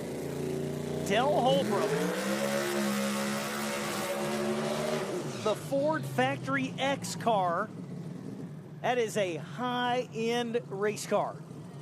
And I believe that on the other side, they got rid of Factory X, and Holbrook said, well, let's make it make more power and put it on a 28. And that's what they've done, and they've been working on that combination, and they're really starting to come around with that car. So that is one of those Ford Factory X race cars. Cobra Jet-ish. Yeah. Yeah, it's kind of the extra, the Factory X, the Cobra Jet X. Even badder than a Cobra Jet. But Coyote Power, twin turbo. That car comes originally with a blower. They had the blower on it for the first event. Then they said, we need to work on our twin turbo combination. So that's what's on it. Left side, Warren Vandish. Vandish in this good looking Nova. And you see these cars the way they sit. Understand, a 28 by 10.5 inch tire. So only 28 inches tall. 10.5 inches wide. It's a slick. It's not a radial. And they make 3,000 to 5,000 horsepower on that little tire. It's amazing. But you will not see boards lit. It is a no-time class. It's the only no-time class we have this weekend. We also run this class as a, we call it small tire brats at the Outlaw Nitro Series.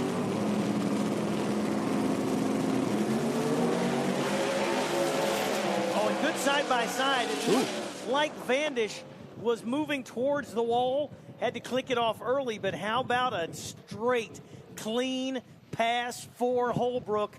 I'm telling you, those folks work their tail off, and they will stop at nothing. And we'll watch the replay. Well, actually, the time delay here for the video here. I thought I saw a little puff of smoke out of the right lane there when he got out of it, but that might have just been blow by from the turbo. So we'll take a peek at it here as they go down. It might be a little hard to see on the replay. Ooh, Holbrook has that car dancing. Yeah, you can't really see it from that angle, but shouldn't worry about it. Yeah, it's all good. Del Holbrook gets there first. Vandish had to click it off a little early. How about the next para? Yeah, Bill Riddle over there, the supercharged Z28 Camaro. But, sorry, just seeing one more replay. It looks like the tire spun or something there when he let the chute out. May have been. Maybe scooted the tire or something while it breaks. But, yeah, Bill Riddle, big-time runner here in the Milan Series, usually in Outlaw 10.5, and can throw up some pretty good numbers in that Corrigan Race Field machine. Left side, Joel Winsley Jr., New Hudson, Michigan. That 5th gen Camaro over here on the left side. Got the zoomies hanging out of it. All the power is hidden under the hood. Riddle says, nah, let them all see the big screw blower hanging out the hood of my Camaro. And yes, Riddle, that car for many years had a 3310.5W on it running an Outlaw 10.5. But they've stepped down, put the little 28 on it. Then running the IHRA small tire brats deal. And going some laps. He has got a lot of laps on that car over the years.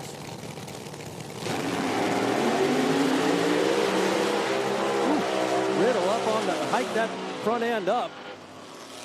That was a strong pass. Nice lick there for Bill Riddle. Winsley struggled. Riddle did not. No. Riddle, that was a hammer right there.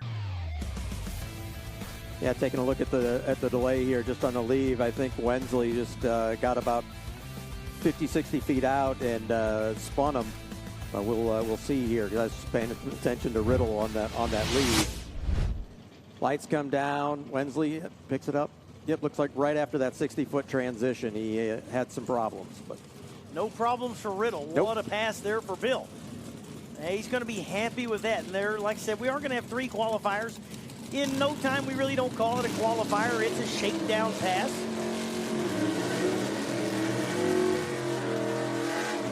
And I love that Camaro in the right side. of Essler. I mean, that thing, it just looks so factory other than the big Sunoco hood scoop on it. The 79 Camaro got the fins in the fender wells, and you know, it just looks right. I love it. Left side, how about Dan Moser? Oh, Danny got real squirrely on that one. So, Elsesser? Am I saying it right now? I don't know. I'll go with you on that one. That's what it says on my board anyways. We have changed categories, by the way. So now you are seeing the scoreboards back on. We are in all motor. So these cars can have no power adders, obviously, hence the name all motor. And you'll see just horsepower stuck under the hood. 565 inches, 496 inches. How about Kevin Cody over there on the right side with the biggest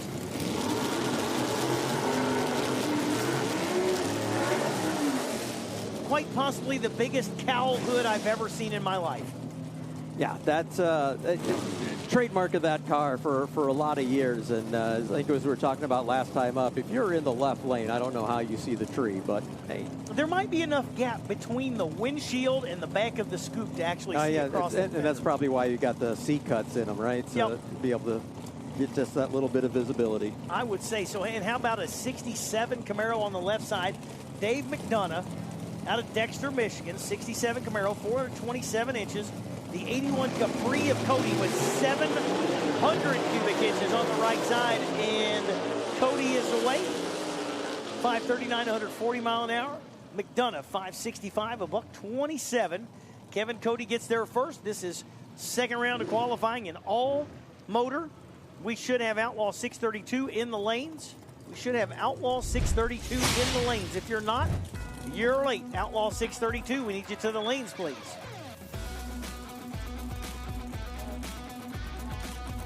All right, next pair rolling up here in all motor.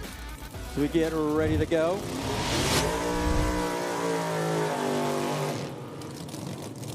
Chad Galloway will be the Camaro here in the left lane.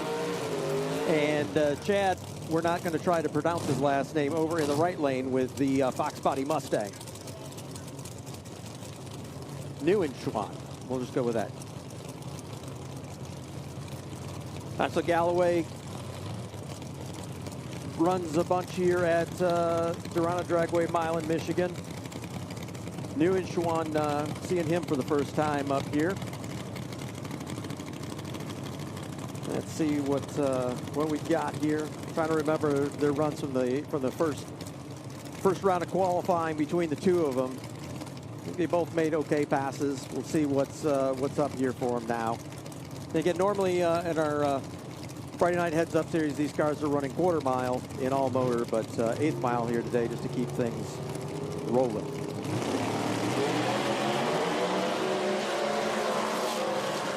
Neuenschwan clicks it through 563 at 100 miles an hour.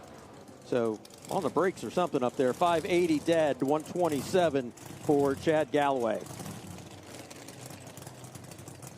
Sonny Crockett. Oh, sorry. That's not Sonny Crockett. Taylor Crockett. Yeah, wasn't Sonny Crockett on Miami Vice? Yeah. Yeah, all right. That's probably anytime I see the name, well, I mean, I'm showing my age, right? So, you know, who didn't watch that show as a kid? We all did, because we wanted the obligatory pictures of some chick in Miami. Not very much. Yeah, wearing little. As, boys, we were going, oh, hey. Yeah. I can see a girl in a bikini. Wow. Yeah. And way better than and way better looking than anything that was in the town I grew up in. And the ladies had Don Johnson. They're going, oh, hey. In his slick white suits and all that kind of fun stuff. So Tyler Crockett, left side, 68 Camaro, 782 cubic inches of Crockett power. How about that? Build their own stuff.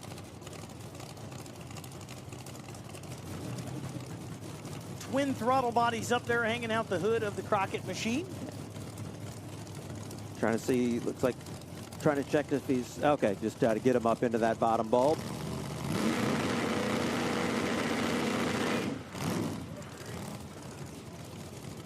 Problem with the, oh, they didn't lock out the other lane. Something with the tree there. They'll back him up. They'll get him going again.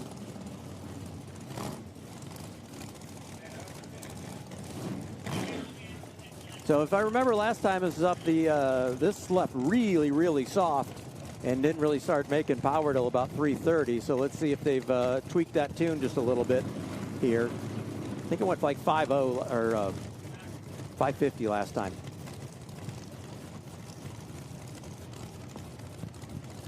Let's try this again.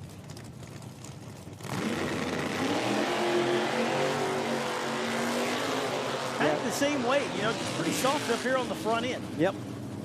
And So- it was wiggling too. Yeah, 537, 134. It goes, but it just doesn't seem like it's all there yet. And I know nothing about those kind of big old things, 782 cubic inches. That's twice what my car has, so I know absolutely nothing about it. All right, Vince Curry rolling in the Mustang over in the right lane. Of course, that is a big block Chevrolet powered machine. And Vince doing double duty because he's not only driving the all-motor car, he's driving the Outlaw 632 car. As his brother Rocco is taking a step back and spending time with the family. So gets the double duty now. And prior to last year, this was the Curry all-motor car was one of the quickest cars in the series, but they had some issues with it last year, and I think they're working on getting everything dialed back in this year, probably freshened up the motor a bunch. Good looking machine over there on the right side for Corey. Kevin Christensen, left side. Second gen Camaro, still got the little round tail. I think that's my favorite Camaros. I'm a Ford guy, but the 70 and a half and up to those, I just dig them. So that's a 72. Corey goes 531, 134 mile an hour. Christensen, 626, 112 mile an hour. I believe that's going to wrap up all motor, which means we should have Outlaw 632 should be in the lanes. Outlaw 632, final call. You should be coming up next. Sure, that sounds great.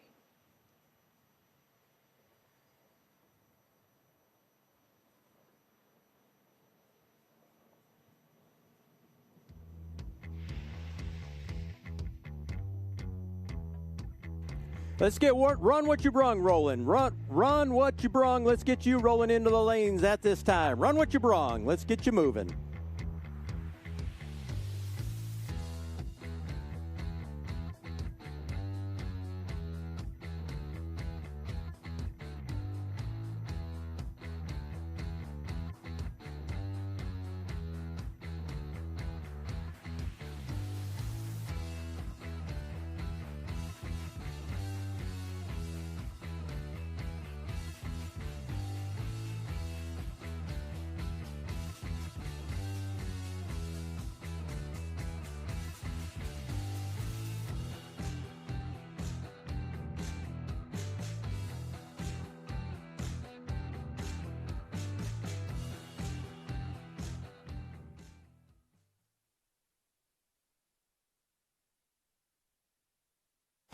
Speed Sport 1 is your home for IHRA Outlaw Nitro Series. All season long, feel the thunder of 12,000 horsepower, Nitro top fuel dragsters, and Nitro buddy cars. Witness the excitement of 0 to 300 miles per hour in seconds. The IHRA Outlaw Nitro Series delivers heart-pounding action with every run. Follow the entire season on Speed Sport 1. It's free to watch. Go to speedsport1.com for details and viewing options.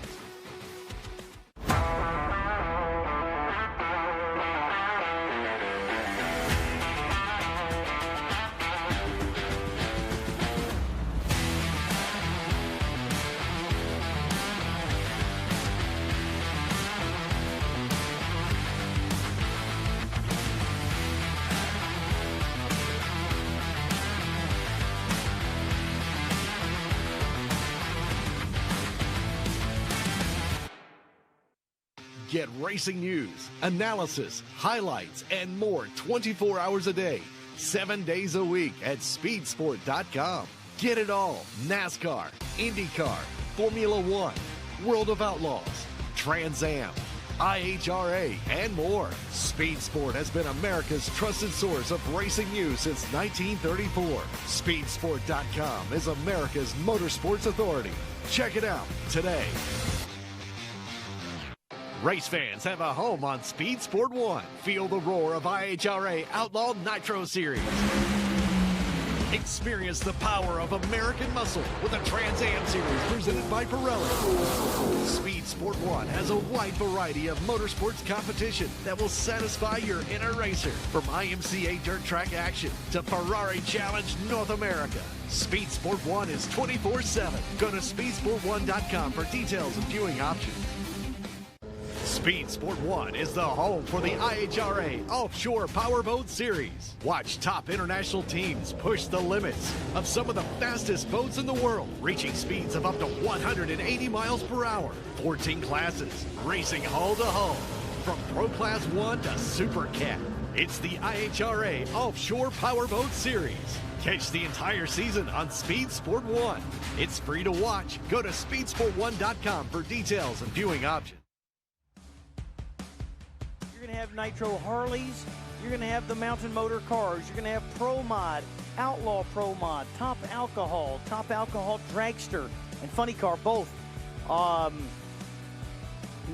Outlaw Brats, small tire Brats. There should be a big field of those.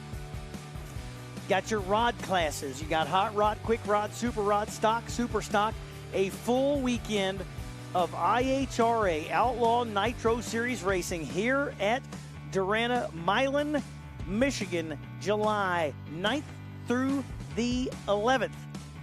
Do not miss that deal. And by the way, if you're wanting something else even crazier exciting than that, if there is such a thing, because that's going to be awesome, but we do have the first of the Triple Crown races at Columbus in 2 weeks. So make sure you check that out down at Darana, Hebron, Ohio, National Trail. Triple Crown, the first race of the Triple Crown is coming up. And that thing is Top Fuel and Funny Car to 1,000 feet. It is alcohol to a quarter mile. It is Top Fuel motorcycle, Nitro Harley, Pro Mods, Outlaw Pro Mods, and if anybody sweeps the Triple Crown in 5 of the classes, which is Mountain Motor, Pro Stock, Funny Car, Dragster, that's Top Fuel Dragster, and Pro Mod, if they sweep all 3 of those, there's a $1 million bonus per class for those 5 classes. So you will see even bigger names, and everybody absolutely laying it on the line for the Triple Crown, the next IHRA event at National Trail, Darana Raceway, down in Hebron, Ohio. You don't want to miss that, but if you're local here and you don't want to travel and you want to see Nitro, you're going to see it here in July. Get your tickets online, IHRA.com. Only $30 to come see Nitro. It's amazing. What a great weekend that's going to be. All right, we got Outlaw 632 coming into the water. Outlaw 632, 632 cubic inches maximum, of course, and nitrous, the only available power adder.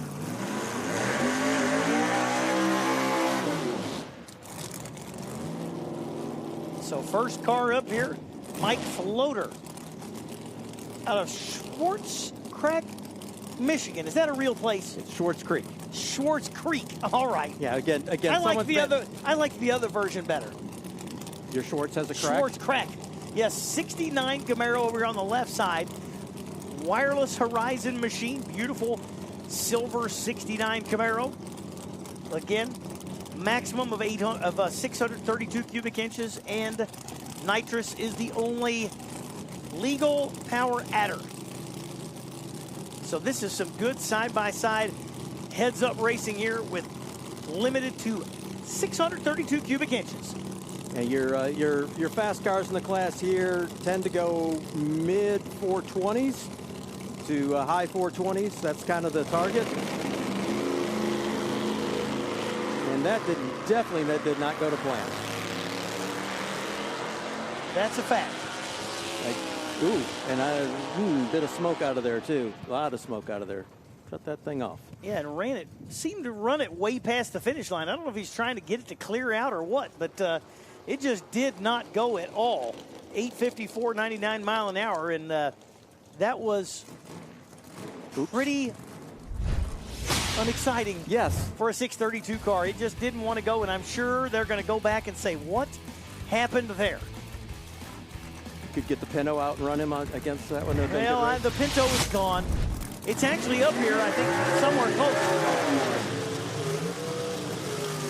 If anybody's looking for a good little car, I can put you in touch. 73 Pinto, small block Ford, great little 708 mile index car. You could run some hot rod with it. Great little bracket car, and it's found its way. I sold it. The guy traded it again. Now that guy that traded for it, he says, I'm just trying to get it, back where I want it, and we're going to move it along again. So if you want a cool little starter car, I know where there is one. Bill Garrett, right side, 2001, and I do love that Grand Am. That is a beautiful car. Out of Kaskaskia, Michigan. Left side, David Fallon, Belleville, Michigan. This is the 2002 Camaro. Over here on the left lane. So Fallon and Garrick. Outlaw 632. Fallon going to tickle that top light. We should move quickly from there, I would think. Yep. Boy, that was nitrous came right on. Holy smoke, 105, 60 foot 429 for Fallon. Good pass. Bill Garrick, 457, 153 mile an hour. And Garrick, wow, 102, 60 foot. Fallon left out of there, though. He was 38 on the tree. Garrick missed the tree. Doesn't matter in qualifying on reaction time, but Fallon puts together a fine pass. 38 on the let go, 429, 164 mile an hour. Good pass that they got to be thrilled. Yeah, that's Fallon, one of the big runners here, so that should be expected. And he does what he does. There's a reason there's a number one on that window of that car. And we should have run what you brung in the lanes. Run what you brung. You should be in the lanes. Door Mod, you're on standby. Top Sportsman, you are on standby. Short standbys, I suspect. Folks from IHRA, we do want to thank you for coming out here to Darana Dragway, Milan, Michigan this weekend. Specialty race this weekend, the Pro Mod Mania. $125,000 to win Pro Mod this weekend. As well as a great showing for Mountain Motor Pro Stock. And we love blending in here with your Friday heads-up classes. Top Sportsman got a great field. I think 30 cars in Top Sportsman. But all these great classes of your Friday Night Milan heads-up series. So cool to bring those in and put this whole deal together for the weekend here in Milan, Michigan. My name is Brent Carver, and I am absolutely thrilled to be a little bitty tiny part of it. Greg Dudash is over here on the left lane with his 78 Camaro, and Vince Curry returns after running in all motor, now back with the Outlaw 632 car.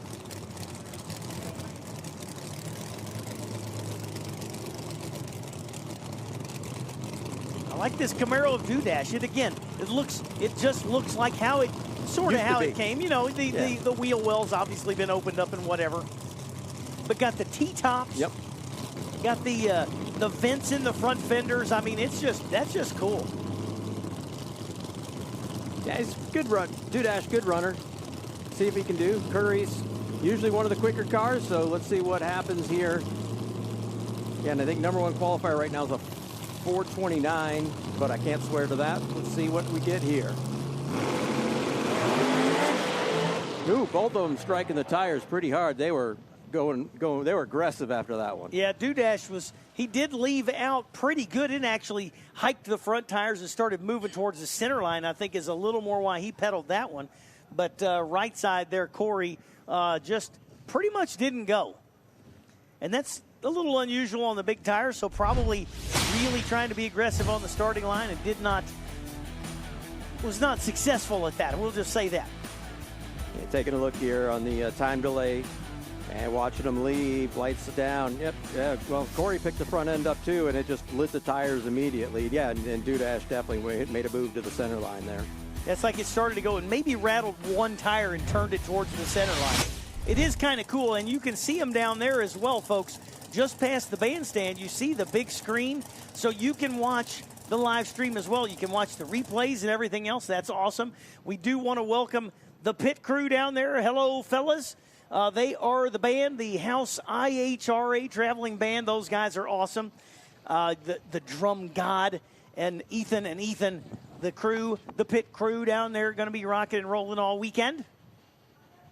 You got IHRA merchandise set up and available, so go check them out. You can get hat, shirt, sunglasses from Relevant, ear protection, hoodies, snuggies.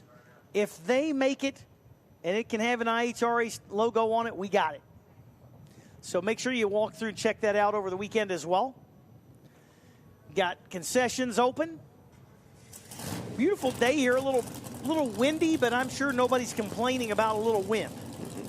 It takes the edge off the heat, and when the sun peeks out, it makes all the difference in the world. All right, another Firebird here. That is Garrett Dunn's going to be on the left side, the old school third-gen Firebird. And that one, yeah, it's still running. I thought maybe it shut off after the burnout, but I can see it still quivering there. And how about the right lane? Nicole Liberty, the Liberty Gears machine out of Marine City, Michigan. Plank Road. This is Plank Road. We come in here on Plank Road. Is that where that is? Different Plank Road. There's a different Plank Road. All right. I love the chrome the chrome wrap on the Liberty Gears machine there. That thing's just super cool looking. And another T-top car. I'm digging that these cars still have the T-tops in them. Garrett Dunn's over here on this left side. Commerce Michigan 87 Trans Am. The 99 Firebird of Nicole Liberty. Got the whole Liberty crew here, and Liberty Gears is a series sponsor for the Friday night Milan Dragway heads-up shootout. So thank you to Liberty Gears, and thank you for bringing out an absolutely beautiful hot rod with Nicole behind the wheel. They both bringing them up here, and let's see. Nicole had a pretty good pass last time. Don't think she was number one. I think she went a 431 off the top of my head. But let's see if she can sneak it into the 20s here on this pass. Here we go. Hiked up, good shot right down the middle. How about a 422, 167, and a 985 on the 60-foot time for Nicole. So Liberty's Gears crew got that thing dialed in hard. That is definitely your number one qualifier right now. Oh, attention in the pits, attention in the pits. A little warning, please. My bad. Oh, sorry, Eric. Attention in the pits. I need door mod. I should have warned him, shouldn't I? Door mod, we need you to the lanes, please. Door mod, we need you to the lanes. Poor Eric is trying to recover in his headset. I was getting a little bit of harassment that I needed to call door mod.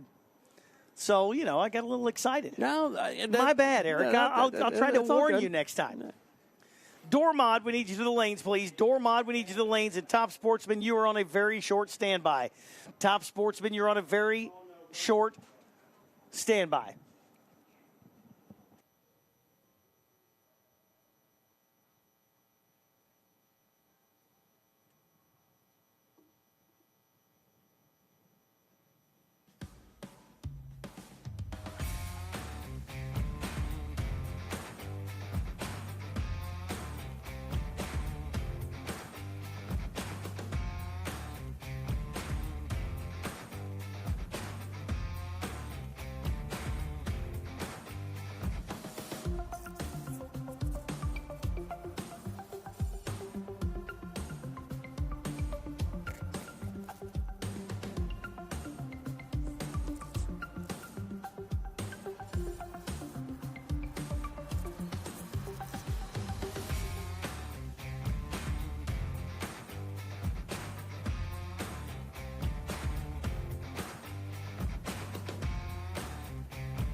All right, continuing on with Outlaw 632. The Shameless Racing Mopar rolls up. The Duster.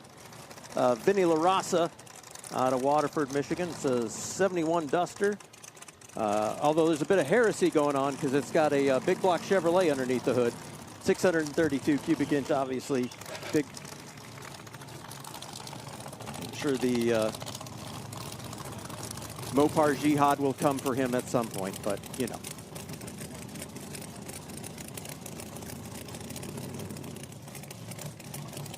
All right, crew getting the training wheel set out back there.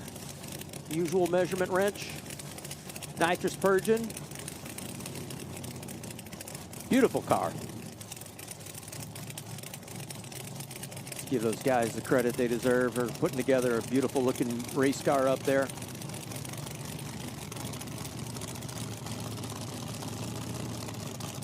All right, LaRossa coming into the lights here. Crew getting him just about ready to come onto the top bulb as he gets her ready to launch it.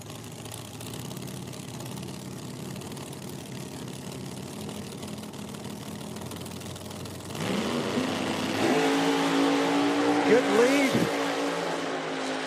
Clean run. Drifted a little to the right, 441, 153, solid pass, 101 on the 60-foot time, 288 at the 330. And a 441, 153 for Vinny LaRossa. Put him near the top half of the field in Outlaw 632 with that pass.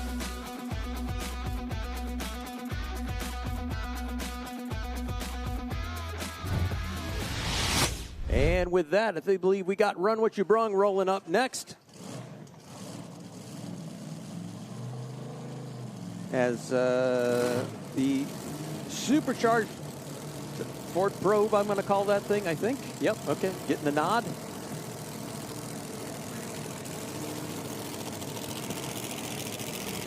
Not too, I think most of the Ford Probes in the world have returned to nature, but, you know, that one's still here. I always liked those. You know, the Probe was supposed to be the replacement for the Mustang. Yeah, someone was sniffing something. I think everybody wasn't quite ready for a front-wheel drive four-cylinder Mustang. No. So the Probe, while a great body style, I thought they were about as good looking as anything on the market at the time. I mean, they made a good pro stock body, right? That's a fact. They make a pretty good Pro Mod body over there. Tim Brown out of Logan, Ohio. 95 Probe with a Noonan 521 and a giant screw blower. Left side, Josh Van Sciver out of Andover, New York. Hemi powered 526-inch motor. Also with the big blower on there, this is Run What You Brung. So literally, dragster, door car, doesn't matter. Altered, wouldn't matter. It's heads up. And literally run what you brung and hope you brung enough. Yeah, and Van Sciver can use this as a test for Top Sportsman here in a little bit too. But if I remember right, these two were real close on round one of qualifying. I think Van Sciver went a 78 and Brown went like an 81 or something like that. It was a pretty good drag race there in round one of qualifying between these two. Let's see if that happens again here. It looks kind of funny because you're not used to seeing dragster and door car against each other. Especially Brown. Oh, boy. Tim Brown. Oh, it was moving hard towards the center line, pecking the front wheels. He gets the 330 cone. He gets the mile-an-hour cone. Tried to get it back over before the mile-per-hour cone. But Tim Brown collects a couple of cones. Going to have a few minutes to reset the timing locks. Yeah, what? Van Sciver goes 373 with a 9. Wow, what a pass in the left side. Tim Brown. Watch Brown after he leaves. Front end comes up, makes a move, and then just rattles the tires really hard. But yeah, he tried it. So 977 on the 60-foot with the front end up. So, yeah, you know. It left good. It just started to try to climb the ring gear, and it started moving towards the center, and it was already too far towards the center. He couldn't get it away from the cone. Tim Brown. Yeah, just drifted, got right out of the groove, and just just kept going. Yeah, they made a pretty good move there towards the center. So really, good job saving the car because 100%. it was headed pretty hard left. So Tim Brown lives to fight another day as it tried to climb the ring gear, front end off the ground, moves towards the center, collects a couple of cones, and Josh Van Sciver puts one down. 373.9, 195 mile an hour in the dragster. And we're going to have just a few minutes while we reset the blocks. Shouldn't take too awful long. And we'll have those ready to go. And I believe there is another dragster sitting back there. I can't see it from here, but I'm pretty sure I know exactly who that is. We should have Door Mod in the lanes. Door Mod, you should be in the lanes, please.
Find the best in IMCA racing on Speed Sport 1. Get down and dirty with the modifieds, Race Saver sprint cars, stock cars, sport mods, hobby stocks, and more. Throughout the season, we'll take you to some of the best dirt tracks across the country. Not only that, but you've got access to the biggest IMCA events of the year, from the Winter Nationals to the Super Nationals.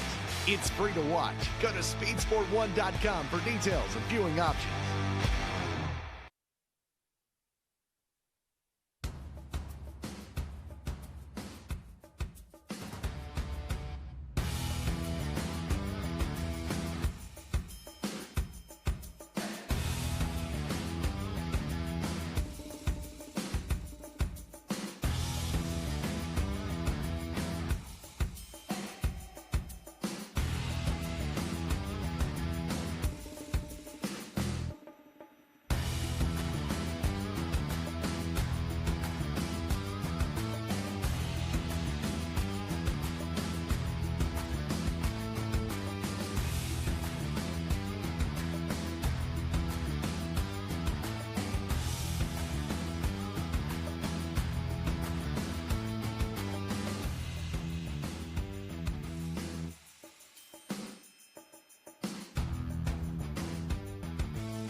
All right, back at it here in a Run What You Brung. Matt Albright out of North Royalton, Michigan. That should be more North Royalton, Ohio.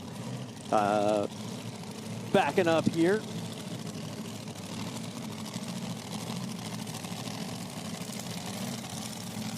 The standard screw-blown 500 cubic inch Hemi machine. Or if I want to get fancy with my $12 words, de rigueur. De rigueur means standard. Yeah, for the motor in one of these things. So Albright had a pretty good pass last time. This is the a little bit older style with a high nose, and oops, shut him down. Something going on. He must have seen something in the on the gauge because he's pulling the. Oh no, sorry, that's the camera there. Thought I saw the steering wheel coming off. Yep, they killed it. So that's going to be that for Mr. Albright. Better safe than sorry.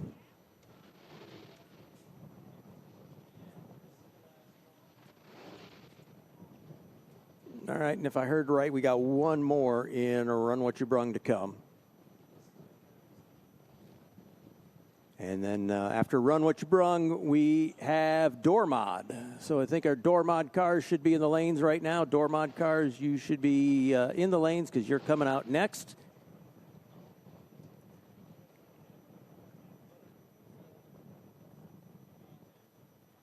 And let's give another rattle for Top Sportsman as well. Top Sportsman, let's get you guys rolling as well.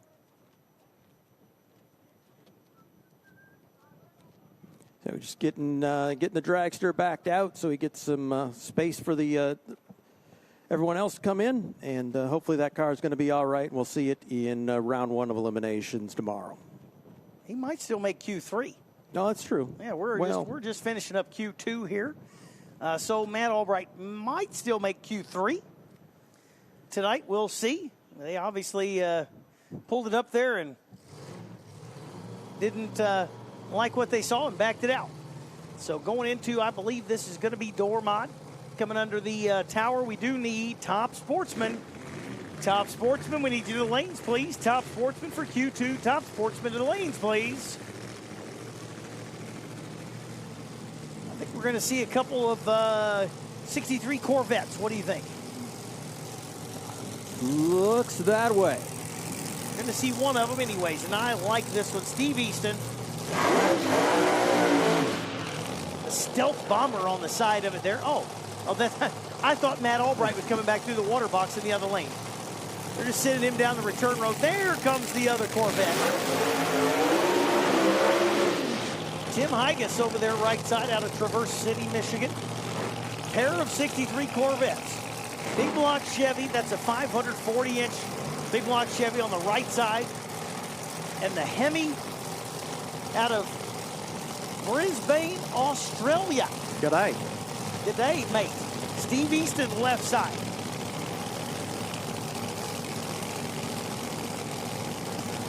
Cool looking machine there on the left for Easton. The more subtle, if there is such a thing, as a 63 Corvette with a giant screw blower, if there's anything subtle about it, it is silver. Yeah. So in that version, it's more subtle. Other than that, there is no subtlety on the starting line. This is Door Mod, which is basically their heads-up class here of Outlaw Pro Mod. And most of the guys running that are actually running in Pro Mod for the IHRA. So. There you go. Oh! Bring it back. There you go. Nice bit of driving there from Steve Easton. I thought the center cone was gone again. That thing was moving hard to the right. It did cross the center line, and he got it wheeled back into his lane just before the 330 cone. I thought the 330 cone was gone, but it was not. Yeah, great driving there. 4 dead, 181 for Tim Higas. And, yeah, he had a pretty easy run, but...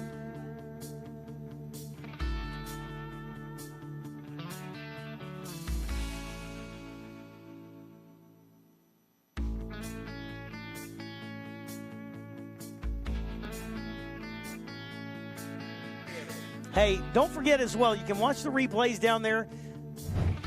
Shout out to the pit crew. That is the band down there. If you get up, stretch your legs, because there's going to be a little scrapey going on in the starting line area before we go into our top sportsman. So Jimmy and the crew going to go out here and hit the starting line with the scraper and all the fun stuff. The hard work. A lot of us think we work hard when we're here at the races. Oh, I've had to work so hard. You know, I think I have to work really hard because I have to talk the whole time, which is its own challenge, yes. It's more tiring than you think it is. Yeah. It's hey, I can just talk all weekend. That's easy. No. I promise it's not. But what is really hard is being a starting line worker. Oh, yeah, because what I want to do, and when especially on a day like when it's 90 degrees and the sun's baking down, is be there with a torch or the scraper, you know? Yes, torches, scrapers, burning rubber. Yeah, it is grueling work. Shout out to our starting line crew. It takes a lot.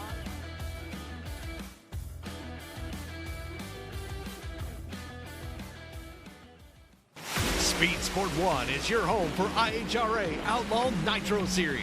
All season long, feel the thunder of 12,000 horsepower, Nitro top fuel dragsters, and Nitro funny cars. Witness the excitement of 0 to 300 miles per hour in seconds. The IHRA Outlaw Nitro Series delivers heart-pounding action with every run. Follow the entire season on Speed Sport 1. It's free to watch. Go to speedsport1.com for details and viewing options.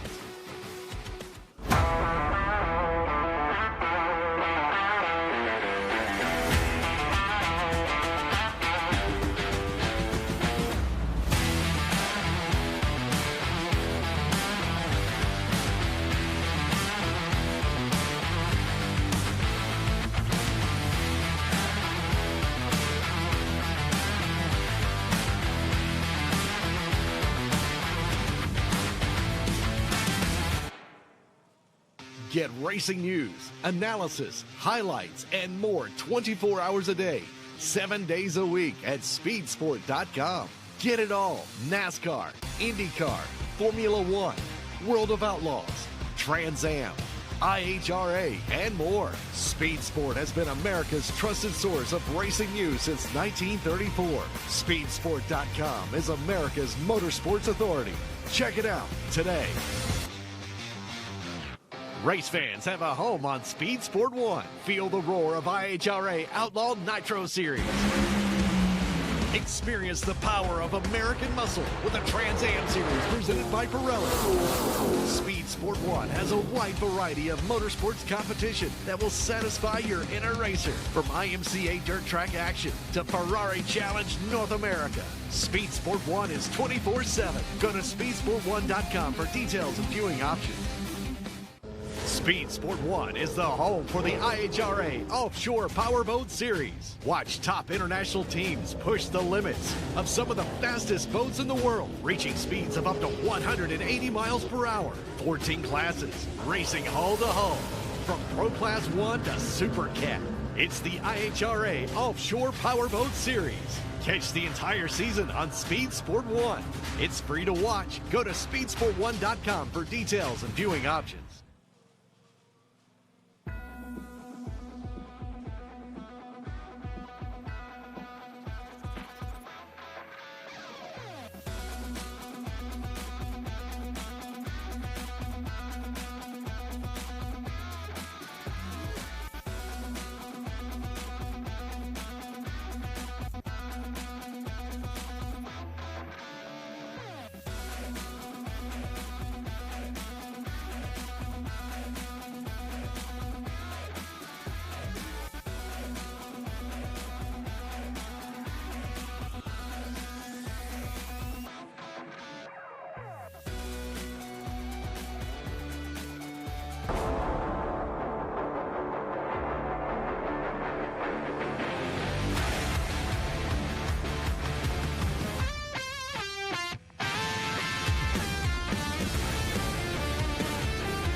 I'm Bubba Stanton, driver of the 2026 Quartermax Camaro. I'm from North Mississippi. I've been racing for around 30 years now. Going to the racetrack with my dad when I was young, going to the little local track and unhooking the truck that he pulled with at the racetrack, unhooking it, and I raced it, and he raced the race car that was on the trailer. Pretty much what started it all, watching him, and we just kind of started bracket racing and just moved up the ranks a little bit, and we ended up in Pro Mod racing. As soon as I got my license, when I was 15 years old, he kind of quit driving, and I started driving most of the time, and he just always supported me. He always wanted to go fast, and I always wanted to go faster. At my local track, we had a car, and he was going to actually slow it down for me, put a manual stop on the accelerator pedal, and ended up, when I went to the floor with it, I broke the stop on it, and it actually went faster than what he's been running in the car. I guess maybe I was lighter. Pretty much work on race cars. I own a flooring company there at home, work a lot there, and my boy, he's competitive baseball playing. We go watch him. He plays about every other weekend, it seems like. He's 18 years old.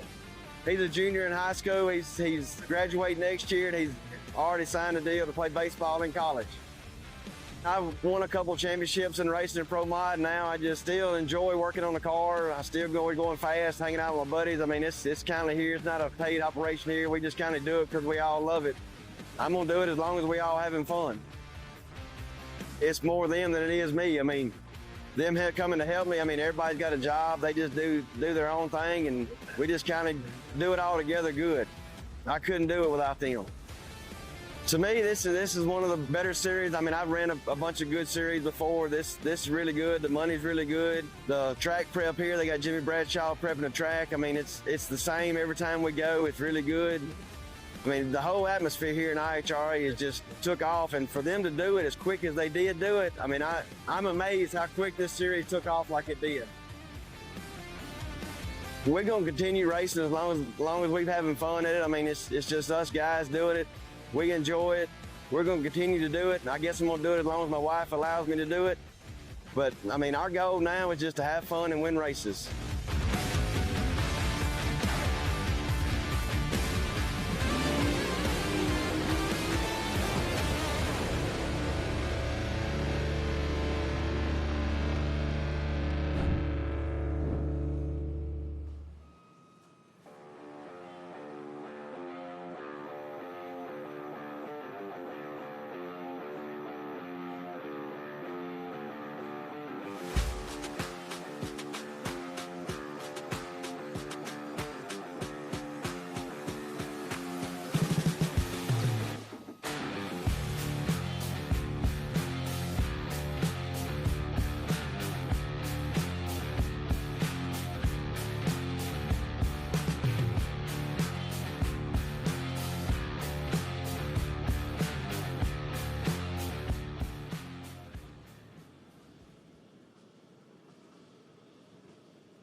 Speed Sport 1 is the home for the IHRA Offshore Powerboat Series. Watch top international teams push the limits of some of the fastest boats in the world, reaching speeds of up to 180 miles per hour. 14 classes, racing hull to hull, from Pro Class 1 to Super Cat.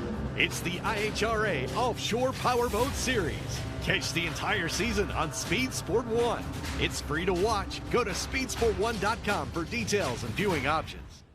The wait is finally over. The IHRA Stock Car Series is here, and it's on Speed Sport 1. This is what stock car racing is all about.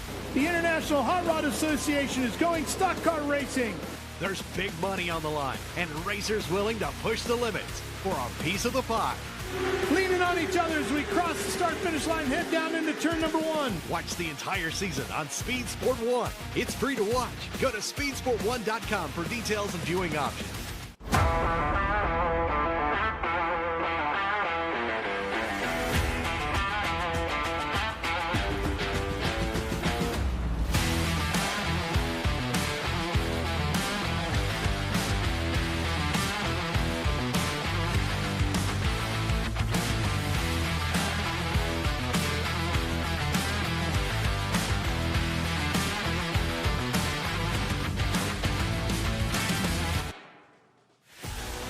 Speed Sport 1 is the place for the Hunt the Front Super Dirt Series, the premier dirt super late model tour of the Southeast. And just about 4 wide for the lead. Watch the series on Speed Sport 1 as it travels to some of the South's best tracks.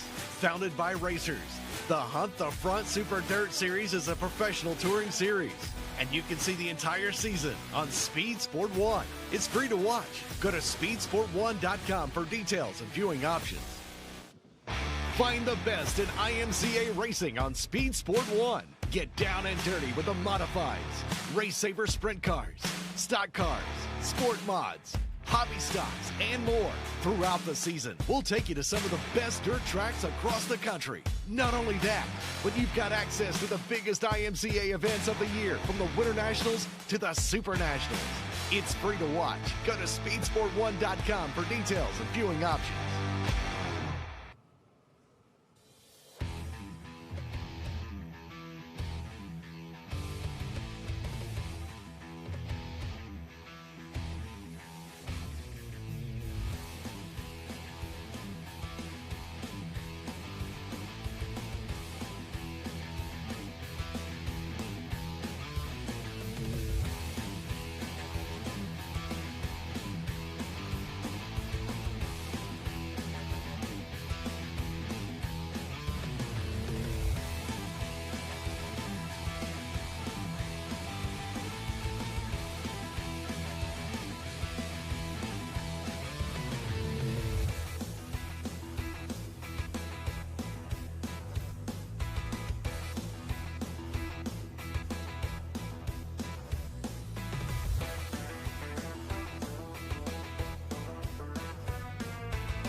Speed Sport 1 is the home for the IHRA Offshore Powerboat Series. Watch top international teams push the limits of some of the fastest boats in the world, reaching speeds of up to 180 miles per hour. 14 classes, racing hull to hull.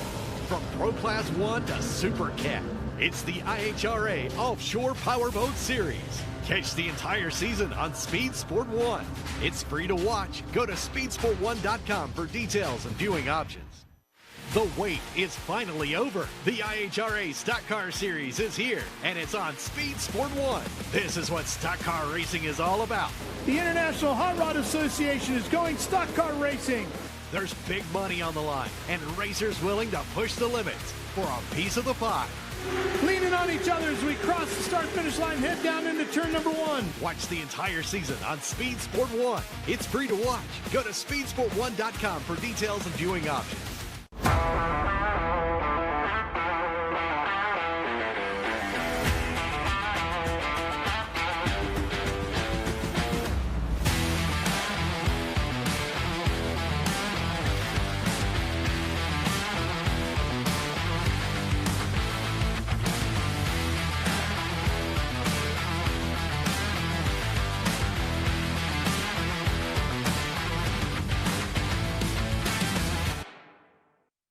Get racing news, analysis, highlights, and more 24 hours a day, 7 days a week at speedsport.com. Get it all. NASCAR, IndyCar, Formula One, World of Outlaws, Trans Am, IHRA, and more. Speed Sport has been America's trusted source of racing news since 1934. Speedsport.com is America's motorsports authority. Check it out today. Race fans have a home on Speed Sport 1. Feel the roar of IHRA Outlaw Nitro Series. Experience the power of American muscle with the Trans Am Series presented by Pirelli. Speed Sport 1 has a wide variety of motorsports competition that will satisfy your inner racer. From IMCA Dirt Track action to Ferrari Challenge North America. Speed Sport 1 is 24/7. Go to speedsport1.com for details and viewing options.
Yeah, Dale Worshipper, driver of the DC Motorsports Nitro Funny Car.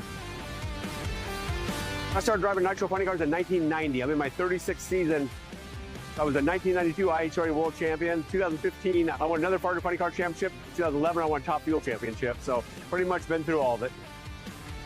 I got into drag racing with my dad. We lived in Orange County, and there's a track by our house called Orange County Raceway. And my dad would take me out there as a kid, you know, on Wednesdays and Saturday nights. We'd watch the funny car guys run. I cannot remember sitting at the dinner table with my dad and not talking about drag racing, going back to, you know, the time I was 8 years old or 7 years old, going back to the 70s. So knew at a very young age that I wanted to be involved in drag racing. I didn't know what capacity. I didn't know if I'd be a driver or a crew guy or a crew chief or where I would fit in. And I got pretty fortunate in 1990 when my dad's partner who was driving decided to leave the team for business reasons, and I kind of opened up the seat. My dad and his partner asked me as a 20-year-old if I want to give this a shot. I'd never even been on the drag strip. I'd never driven a race car. 7 races later, I won a national event, and I'm still the youngest guy to this day to ever win a national event. I have a lot of fond memories of drag racing. Besides winning my first race at 21 years old in 4 months, which is pretty exciting, I've won championships in both Top Fuel and Funny Car. And as far as career highlights go, besides winning the championships, in 2005, I won the U.S. Nationals. I won the Skull Showdown all in the same weekend, and at the time, it was a payoff of like somewhere close to $300,000, which at that time was a lot of money. Most of my crew guys I have here have been with me for at least 10 years. As a driver, you can be the greatest driver in the world, and I know everybody says it, but without your team, you really aren't anything. I would say in drag racing, that probably is more true than any other sport, because drag racing is probably 70% car and 30% driver, 80% car and 20% driver. Without a fast car, you're just not going to win no matter how great of a driver you are. So you have to have a fast car, and that's where your team comes into play. When Daryl got involved with IHRA and bought the IHRA and built this series, I told my wife, that's something I'm interested in. This is something I can do. I like his schedule. I like his mentality. I like what he's trying to do with IHRA. And it just kind of fit like what I wanted to do. So what's keeping me driving right now is Daryl and IHRA. I think last year I proved to myself by going to winning 3 races and going to all 5 final rounds that there still is some passion there. There's still some drive in there to go out and try and do a good job and cut good lights. And when I lose, I'm definitely not happy about it. When I win, I'm really excited about it. So I think if you don't get really excited when you win and get really mad when you lose, why would you want to be a drag racer?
Find the best in IMCA racing on Speed Sport 1. Get down and dirty with the modifieds, Race Saver sprint cars, stock cars, sport mods, hobby stocks, and more. Throughout the season, we'll take you to some of the best dirt tracks across the country. Not only that, but you've got access to the biggest IMCA events of the year, from the Winter Nationals to the Super Nationals.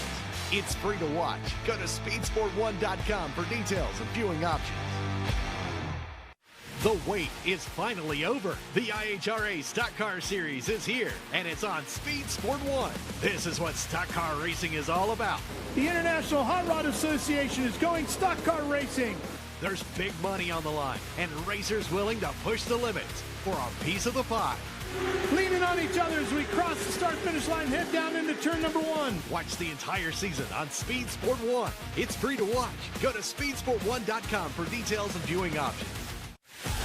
Speed Sport 1 is the place for the Hunt the Front Super Dirt Series, the premier dirt super late model tour of the Southeast. And just about 4 wide for the lead. Watch the series on Speed Sport 1 as it travels to some of the South's best tracks. Founded by racers, the Hunt the Front Super Dirt Series is a professional touring series, and you can see the entire season on Speed Sport 1. It's free to watch. Go to speedsport1.com for details and viewing options.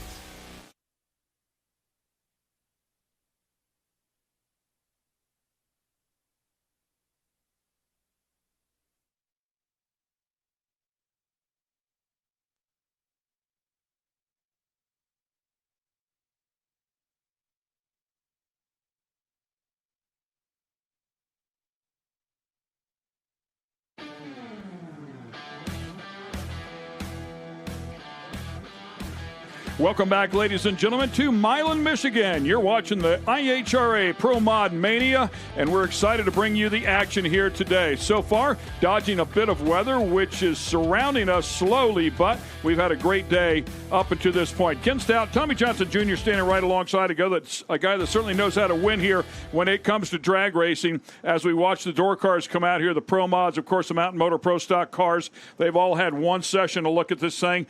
Most of the cars, I'd say predominantly close to 90% of the cars went to the other end. They'll all have a chance to work on them now. Yeah, a few of the guys shook the tires, got out of the groove, had to lift, but majority of them, I mean, there is tight. Up in the top 5, I mean, we're talking a couple hundredths of a second between everybody, and really some good runs for that first session. And they got one shot at the track. Now they got a little data. The weather's cooling off. The track's tight, doing a little track prep. It's going to be exciting for the second one. It's I think we're going to see a 50 before qualifying's over. And typically, if you keep up with us here with the IHRA, they just get 2 qualifying sessions. That is different here. This is a specialty one-off event for the season. So they're going to get 3 looks at this track, and the third and final session, $2,000 bonus. Yeah, it was. They come out today and said, how about $2,000 for a low ET on that third session? We're going to give you an extra run, and everybody jumped at it. They want another shot at this track. So we're racing for $125,000 tomorrow. You'll take every shot you can get. They tested yesterday. One more shot in qualifying that they didn't know they were going to get. This is serious money. They're going for it. Yeah, it's going to be a lot of fun. As always, we have 2 great pit reporters as well. We have Lorette Nickel, who will join us here this weekend, and our beloved, of course, Kristen Banks. Let's get it down to Kristen. Thanks, Ken. Earlier today, I had the opportunity to talk to Jason Harris, and he's sitting in that number 1 spot right now, and he's relaxed. Yesterday, he was fishing at the pond that we're going to have a tournament here later this afternoon. I'm going to try to jump in if I can, or at least go watch. But if you don't know, Jason Harris has been to every single final this year. Can he do it again here this weekend? I know he's calm, cool, collected, and relaxed, and ready to run a fast time here today, and he's got 2 opportunities, like y'all mentioned. Loretta? Hey, Kristen. Well, thank you so much for all that. And this is my first time here at IHRA. And one of the things that has really surprised me is how quickly things are constantly moving, and the teams are all hands on deck with each car. Why is that happening? Well, the weather. We see all of the mechanics, we see the tuners working up to the very second that the cars do a burnout. I mean, wait 5 seconds and the weather has changed. We have sun and all of a sudden these clouds. Now, what the drivers have been telling me is that they're hoping for conditions that were like yesterday in testing. Cool, it means the grip is going to be higher, guys. Yeah, thanks a lot, Loretta. And she's exactly right. Out here in testing one day ago, there was a bunch of 60s on the board. There were also a couple of 50s on the board. Yeah, the guys in testing, I know they came out yesterday morning. It was nice and cool. The track was great. We saw some 50s. Later in the day, they were still running 60, 61. So a little bit today, a little bit warmer. The track, I don't know if they went up there a little soft for that first run or they just wanted to get down the racetrack, get it qualified. But, 61, 62 was low we saw, but saw a lot of higher 60s, mid 60s. So as we go on, it's going to get quicker and quicker. And I think by the time we're done with qualifying, you'll see them running those 50s again. How does it change your psyche if you've been around this for so long? If you're talking to a crew chief, the difference between 2 qualifying rounds and 3 qualifying rounds? That's a big difference. At least they knew before the first session. They had an idea that they were going to get 3, so they could come out here and maybe play a little bit. We saw some cars pretty aggressive early and shaking the tires. Maybe they went after it a little bit on the first run, knowing they had 2 more, and one was going to be later in the day. So it gives you an opportunity to maybe throw one away. And then tonight, they're going to come and swing for the fence, and they're going to go for the big money and get a $2,000, get ready for race day tomorrow, get that number 1 spot, and try to get that $125,000. Randy Weatherford walked away with $125,000 here last year, made a nice run Q1, and going after it again. I think he ended up number 3 in that first qualifying session. Yeah, qualified number 1 and then went on to win that race against a very tough Callie Mills in a very, very close side-by-side battle. And we saw Callie Mills, she's one of the cars that's very, very fast. That's down at the bottom of the sheets right now that we would expect to step up. I mean, I think she's 22nd or something like that. Her, West DiStefano, Blevins Jr., all down at the bottom of the sheets. And all of those cars capable to run in the 50s. Yeah, those cars are plenty capable going from way back in the field to up to the number 1 or 2 spots. So Callie, one of those cars that just a little too aggressive at Q1, and I'm sure they'll scale it back a little bit, and then they have the opportunity with that Q3 to come back up here and try to go for it again. So with that said, of course, he's talking about the big $125,000 to win. Well, the guy that won that 1 year ago that we were just talking about, who qualified number 1 and took it all the way to the winner's circle, is one of our driver profiles. Let's check in and learn a little bit more about Randy Weatherford.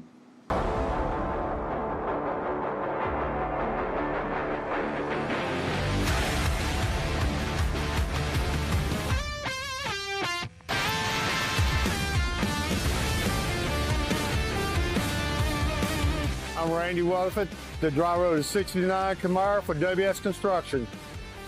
I've been racing for 30 years. Been running alcohol Pro Mods for about 6 years now.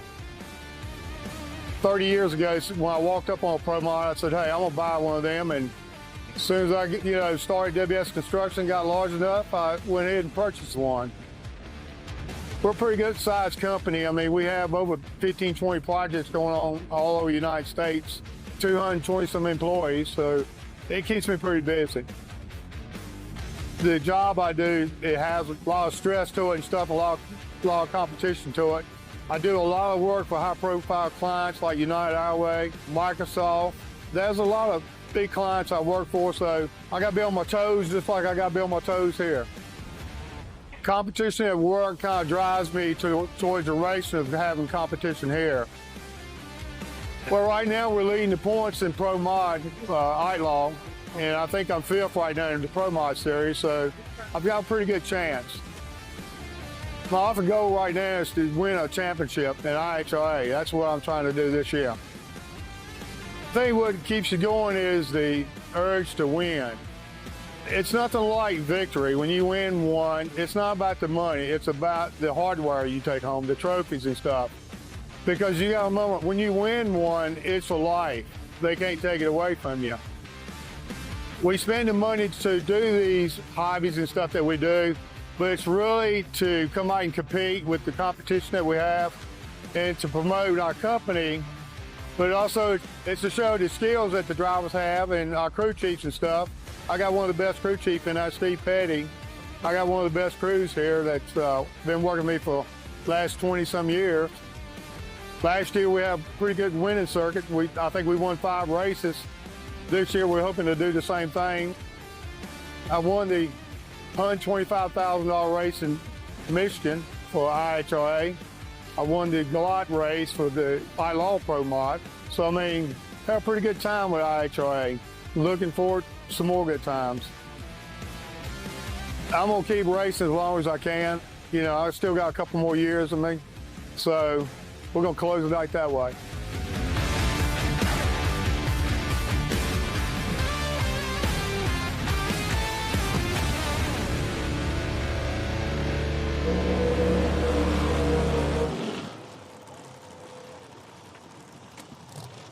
So great to hear from Randy Weatherford, of course. And he'll be a tough player here this weekend, we would certainly anticipate. And it looks like we have some cars back out here on the track. We will go into the top sportsman category, and no shortage of competition here.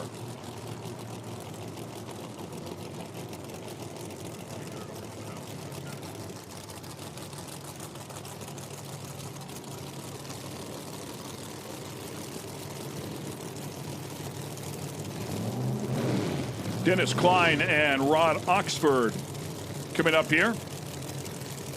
And, of course, the quickest of the sportsmen Pro-Am, if you will. Door cars out here on the property. Some of these cars are very, very capable.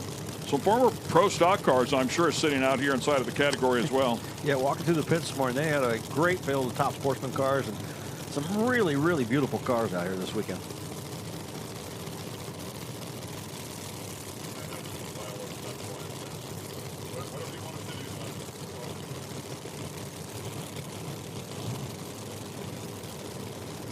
This will eventually turn into a dial-in class, so they'll come out here and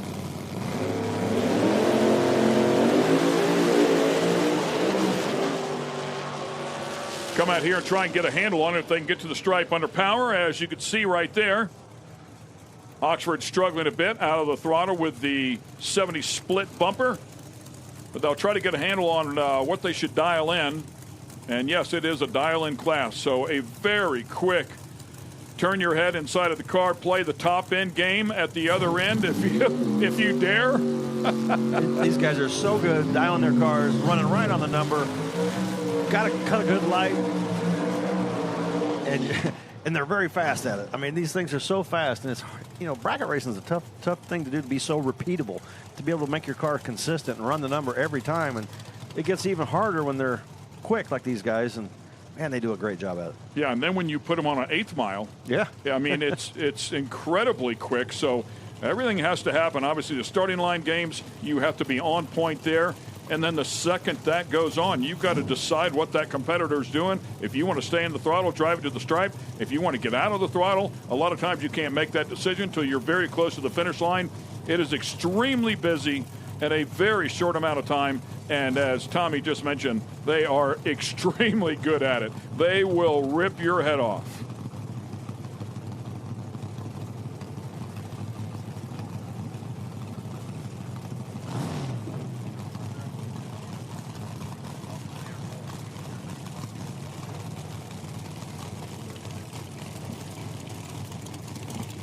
There are 33 cars here on the property in this category. It is a qualified 32-car field. Tony Youssef and that orange shoebox Nova is not in the show.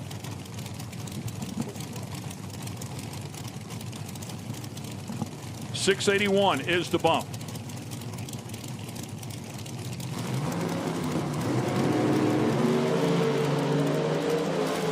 I don't know if he's going to get there. Yeah, just didn't lead very hard.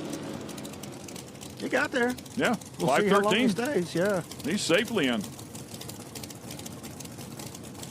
Yeah, if you're going to run top sportsman, top dragster, you could find yourself in trouble here if you don't have a really fast car.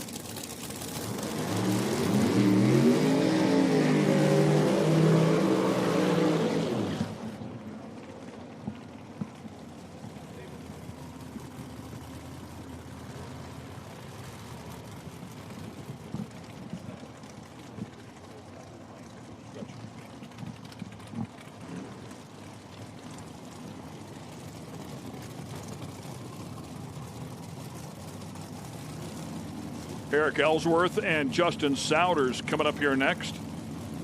Tommy, you spent some time inside of the Pro-Am categories. Yeah, started my career off there. Actually started bracket racing at a local 8th-mile track in Iowa, Eddyville Dragway, and then moved up, raced some super gas throughout the years. And very tough.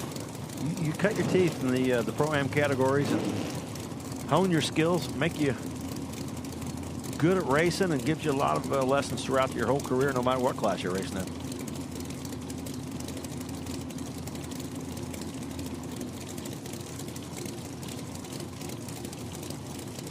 Good looking 69 Camaro. Wow, he's way early. Both cars hit the tire pretty quick.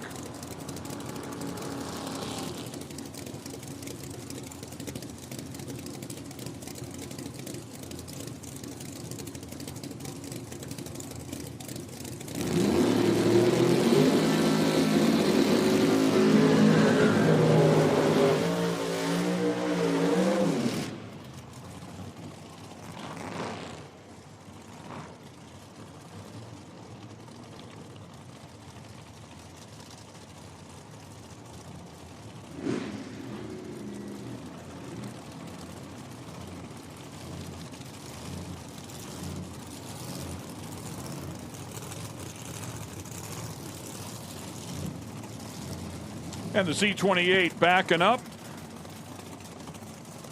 Chevy Cobalt in the other lane, as you can see there. Very narrow car. Both of these cars running nitrous. Purging the nitrous. Mike Nitschke and Ross Wells Jr. Wells with the 68 Camaro in the far lane.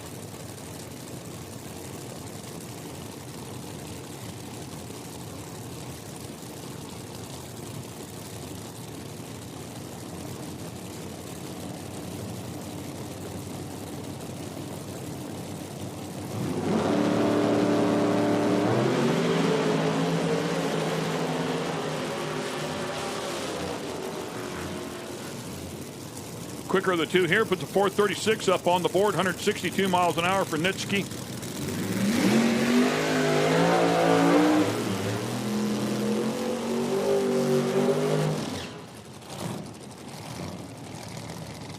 That's a good looking car. How about that thing, man?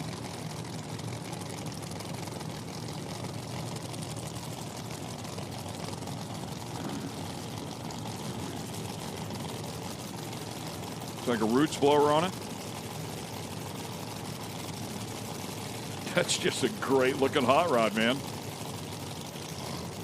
1958 Corvette.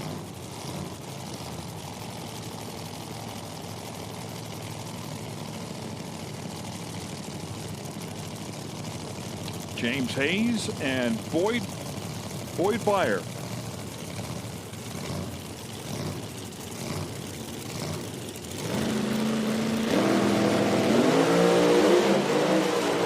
Oh, man. Wow. Byer just knocking the tire off of that and stayed in it. Yeah. Sounded like he pulled a gear.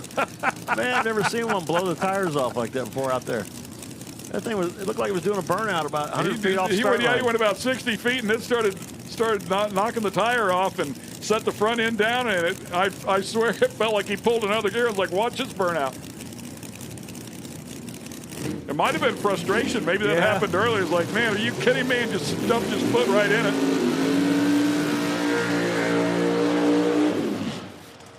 David Mullins, I believe, here in the near lane is the next car that is on the bubble in this 33 car category, looking to get into 32.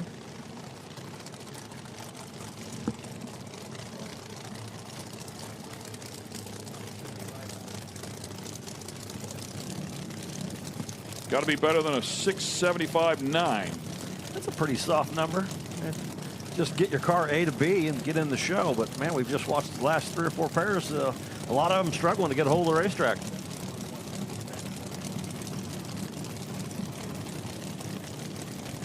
.71.1, actually, Boyd Byer improved. So, actually, the bump is a 671.1. And Byer knocking the tire off of it was the one. Look at that Chevy Lumina, man. Talk about a clean car.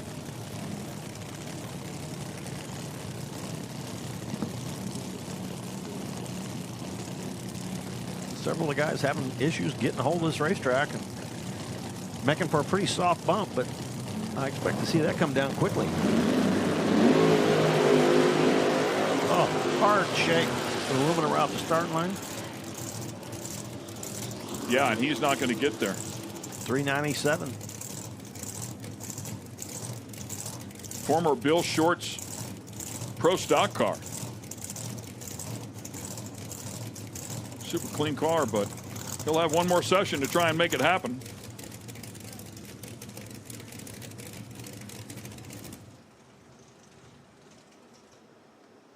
That shake might have been caused by something coming out of there. I see him out here wiping up the start line and giving it a quick drag with the mops there, getting a little liquid off the racetrack. So another Pontiac Firebird sitting back there. This thing looked really, this one looks really good. I always love the 63 split windows, of course, but that Firebird is very attractive. You can see it up close.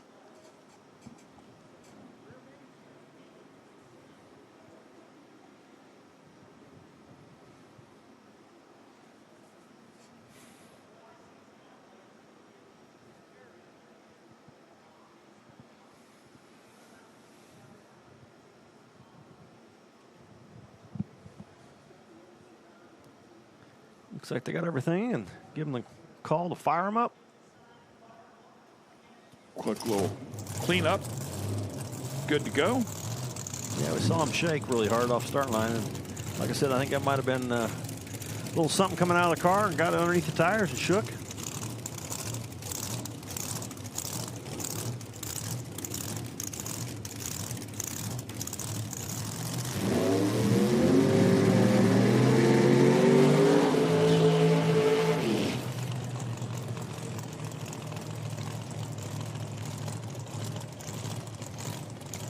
Another root style blower there beside the Corvette.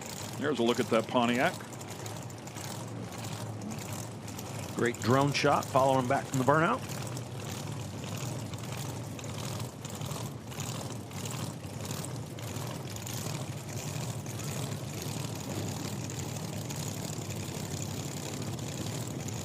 Nitrous car, I'm guessing some sort of, well, maybe it doesn't have a centrifugal charger on it, just some nitrous. Yep, just nitrous oxide and blown car.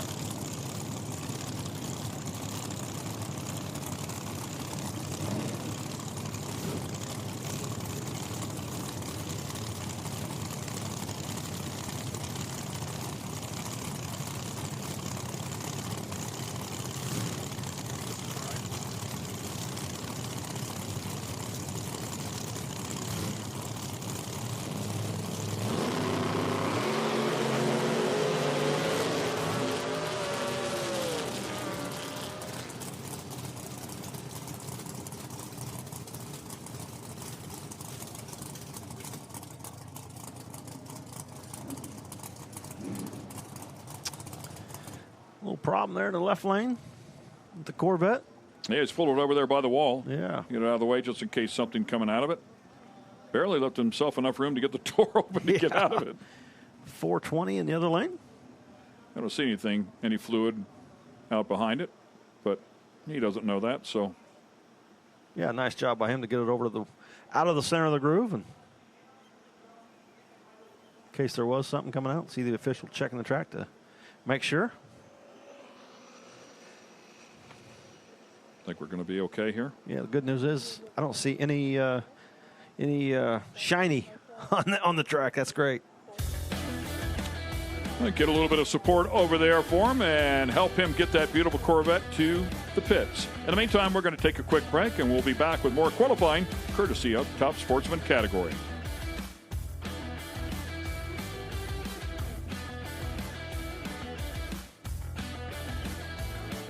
Speed Sport 1 is your home for IHRA Outlaw Nitro Series. All season long, feel the thunder of 12,000 horsepower, Nitro top fuel dragsters, and Nitro funny cars. Witness the excitement of 0 to 300 miles per hour in seconds. The IHRA Outlaw Nitro Series delivers heart-pounding action with every run. Follow the entire season on Speed Sport 1. It's free to watch. Go to speedsport1.com for details and viewing options.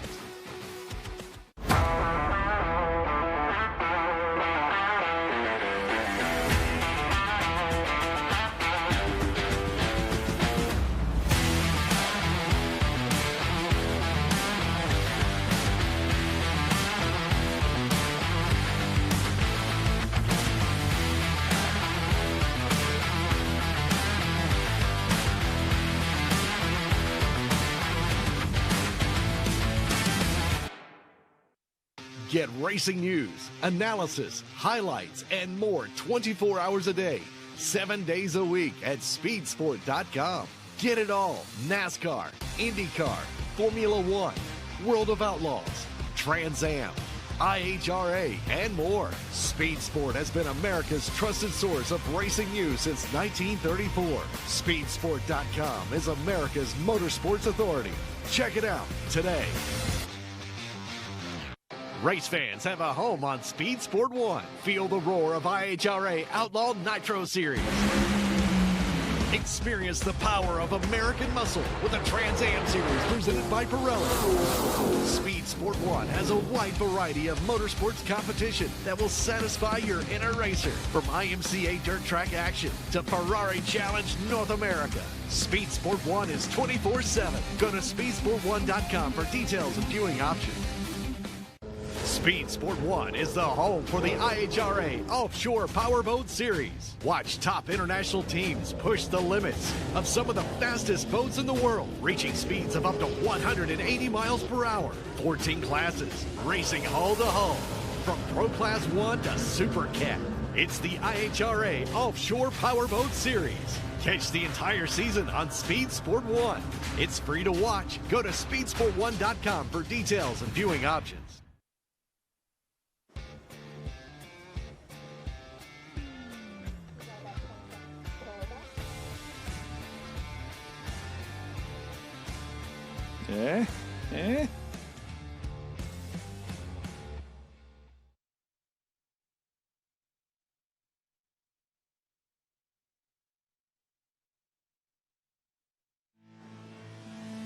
You are watching the IHRA Pro Mod Mania event here on Speed Sport 1. Thanks for joining us here. Ken Stout, Tommy Johnson Jr. standing right alongside, Lorette Nickel and Kristen Banks helping us out in the staging lanes and at the top end. Second session for the pros is coming up here. We're in the middle of the second session for the top sportsman category. They'll be followed up by Mountain Motor Pro Stock and then Pro Mod. $125,000 on the line for Pro Mod. Figure out who gets to take that home tomorrow. We fire up our next pair here for top sportsman.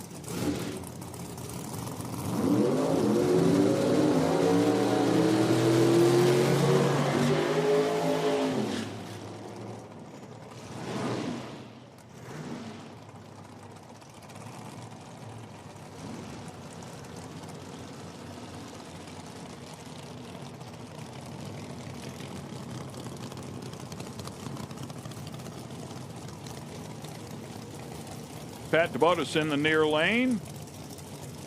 Ken Langlois out of Milan, Michigan, here at his home track. He's lined up in the far lane.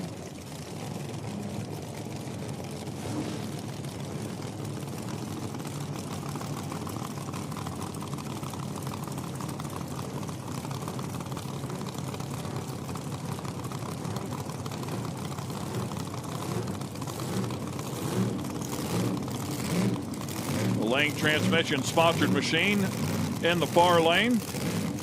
Shades of pro stock days gone by.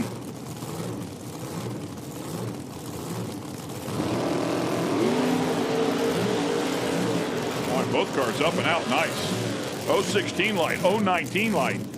That's a little bit of the action that we will be seeing come round one of competition for this category. Those guys are ready to go. 34 cars inside of this category.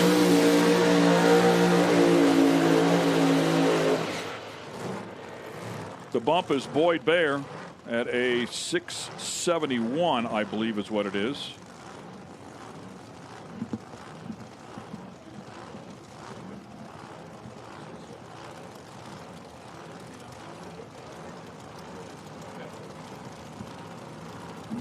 Dave Mullins and Tony Youssef are out. They've already run this second session, so that will not change here the rest of this session.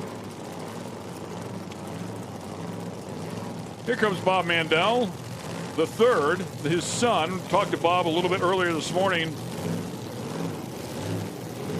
This 55 is absolutely spectacular. I mean, One of his cars he was taking to put in for the Riddler Award. That's how good these cars are, how beautiful these cars are. It's impossible to explain.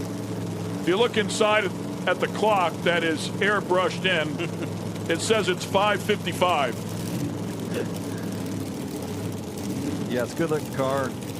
He's got the 67 Nova wagon that comes out here. He also has a 57 Chevrolet that comes out here. So racing with his sons. He's been competing forever. What did he say? His father ran the U.S. Nationals in 1959 at Detroit Dragway.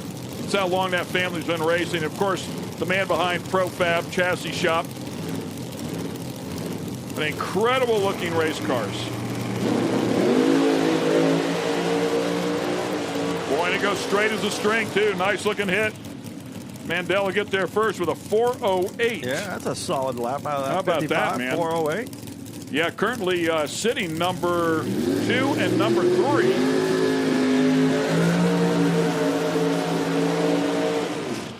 Was looking for the third car.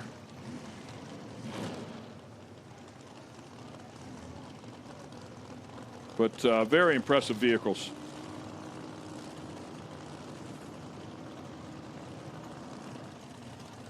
Just like you said, here comes the wagon, the Chevy 2 wagon.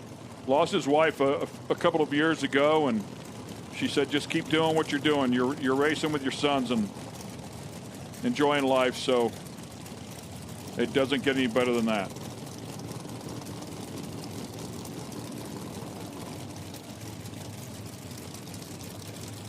He's already got a dial in on this car, 402.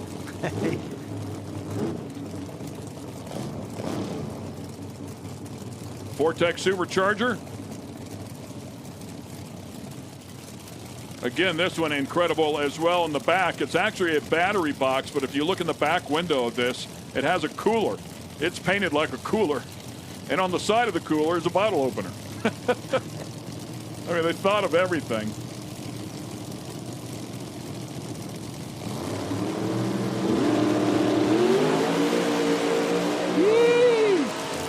Yanked up the front end and got after it. 410. You're going to have to change that dial by tomorrow. 004 light.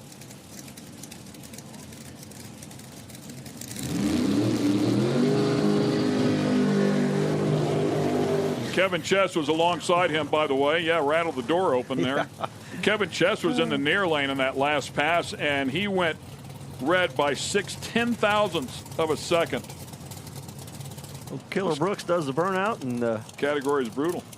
Passenger door comes open. Usually we see the driver kick the driver's door open. He's like, hey, can you shut that for me, please? Yeah, I'm just going to rattle the passenger side door. There you go. You're good. There it goes. Thought maybe I had an issue there for a second. Clunked her into reverse. Looks like Killer might be on a single here. Memory serves me right. Killer went late rounds here last year.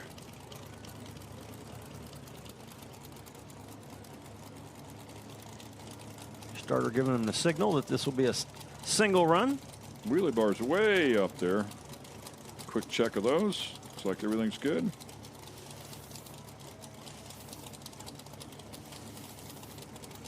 Purge of the nitrous.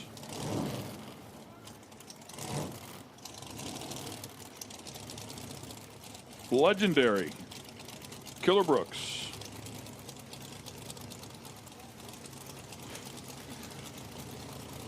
Mandel, by the way, Mandel, Dave just showing us Mandel's first 2 runs.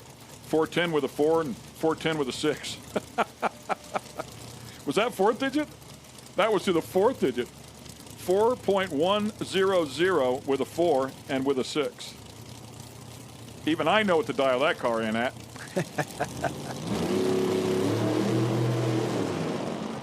Killer Brooks struggling here.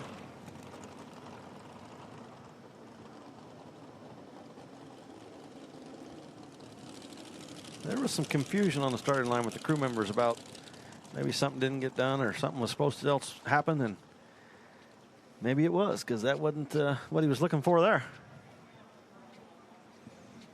See one of JT's crew members out there checking temp in the right lane. Last time they were in the left lane.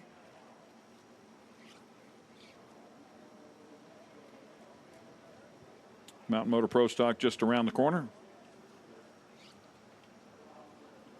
Well, it's Frank Gugliotta out there.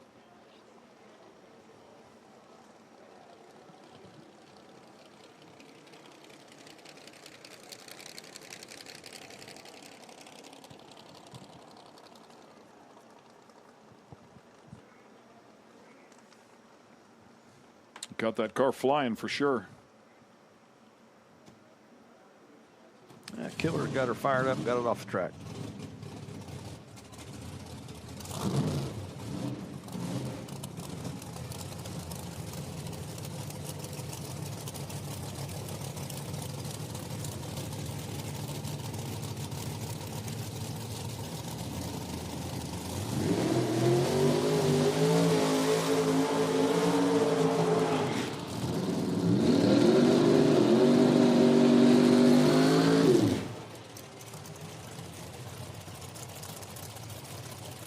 Good looking 69 Camaro. Man, that thing's nice.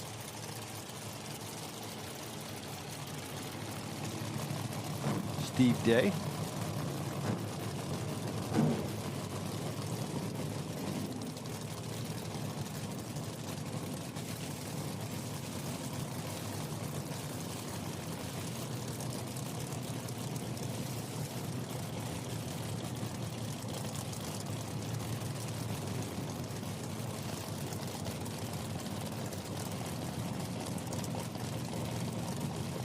'06 Dodge Stratus lined up on the other side for Caden Wick.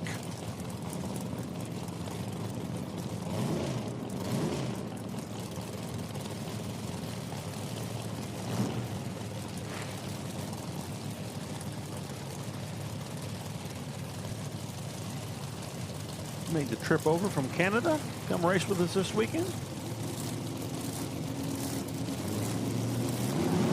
Currently 26th in the category with a 460, way over in the left lane, left side of the lane. Oh, picked it up too. But keeps it right there. Yeah, 442, nice hit.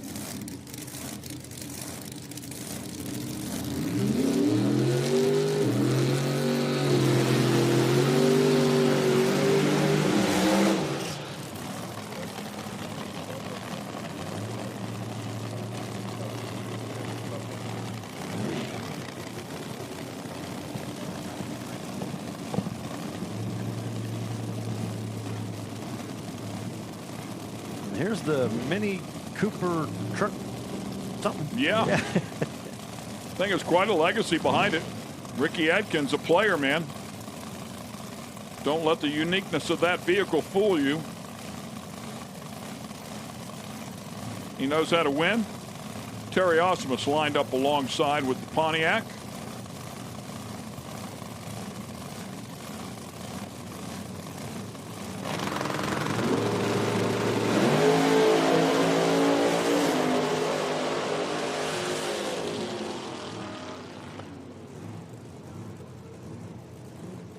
.46, a 457. 010 light, yeah, he's set up and ready to go some rounds tomorrow, isn't he? Yeah, just got to be in the field. He's right in the middle of the field there. 19th.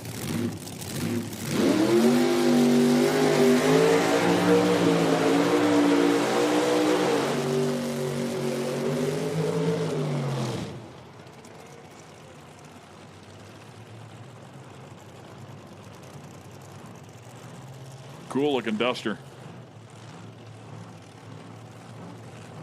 He might be running two categories. And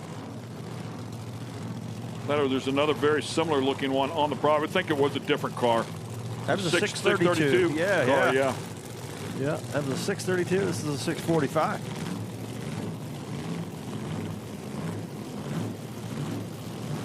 Another Mandel.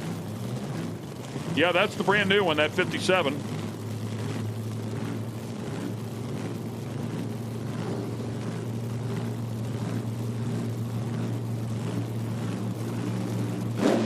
Jeff Mandel driving this one.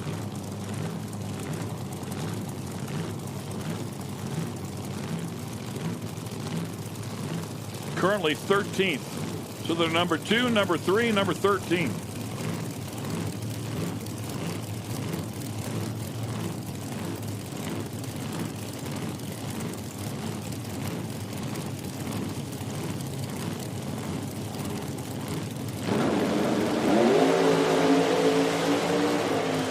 He goes red by 7/10,000ths of a second. Ready to go. 4:29.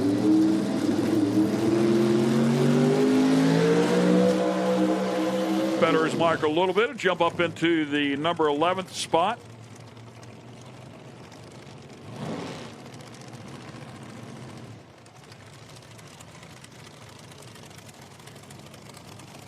Jeff Gable with that 71 Plymouth went that Duster went a 4:47. Brian Stoltz and Steve Breiniger coming up here next.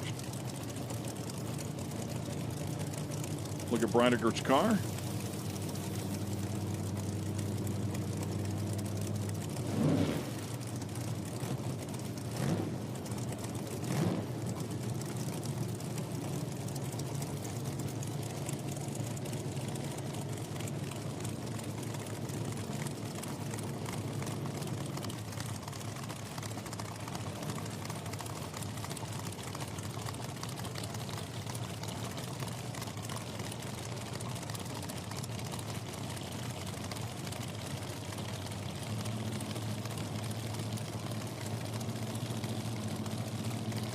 Breiniger currently sitting number 7, fast car. Put a 4:24 on the board first section. Stoltz right alongside as well. Breiniger goes 4:25, so first pass will be a tick quicker than that one.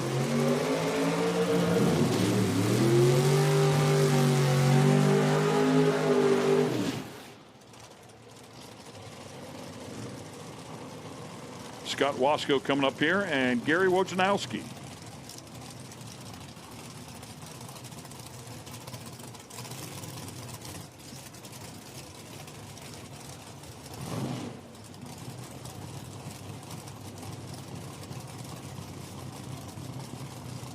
Wasco in the left lane or near lane on camera.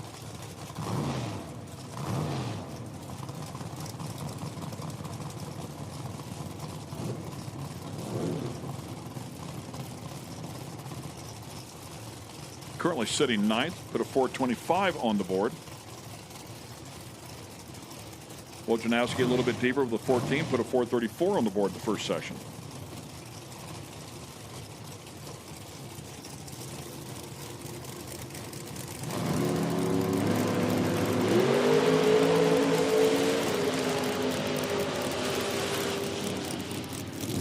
Double 013 red.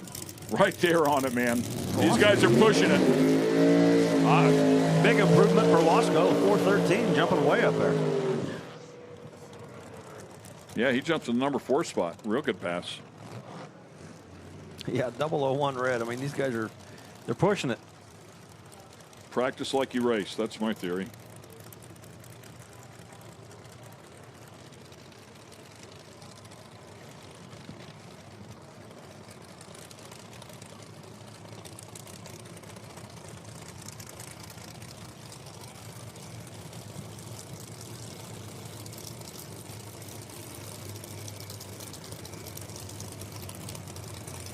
The Pack Racing Springs sponsored machine driven by Chris Osborne. When you talk about clean, that is a clean, clean looking Camaro. Currently 13th in the field for the best of 4:30.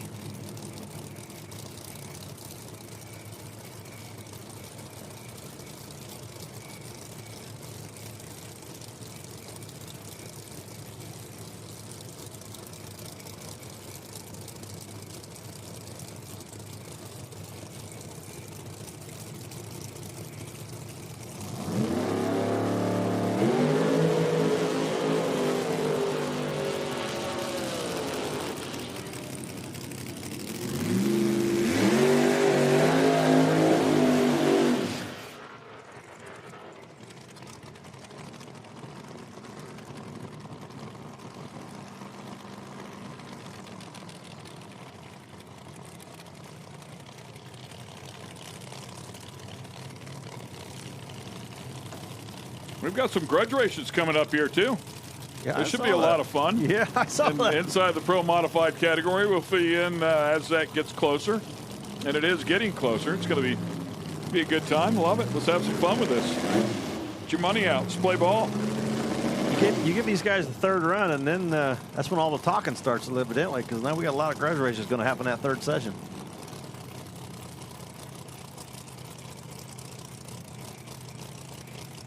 Got some singles here. Looks like we got some cars that were alternating lanes, and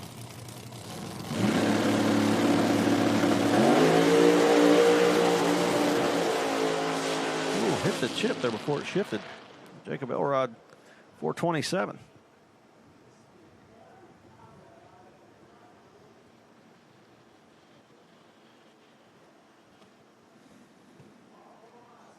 .300ths of a second improvement over his first run, and that wasn't the perfect run by any means there.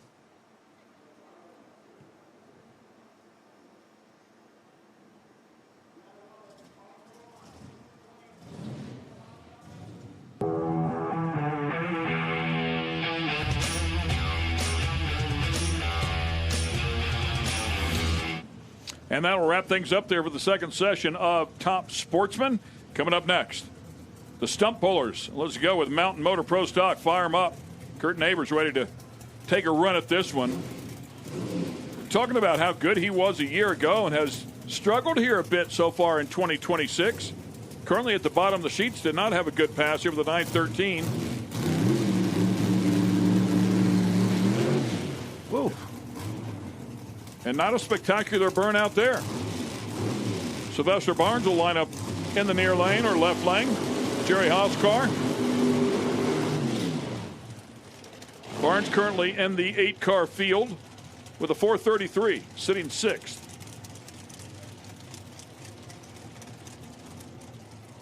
Kurt had some issues that first session, and then, boy, that burnout was less than perfect.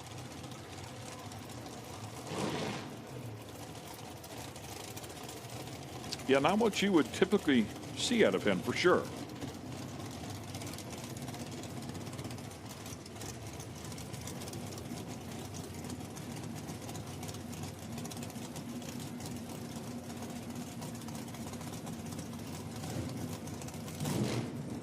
One class at the U.S. Nationals, runs really cool 64 Ford Fairlane Thunderbolt 427 Superstock B stick car.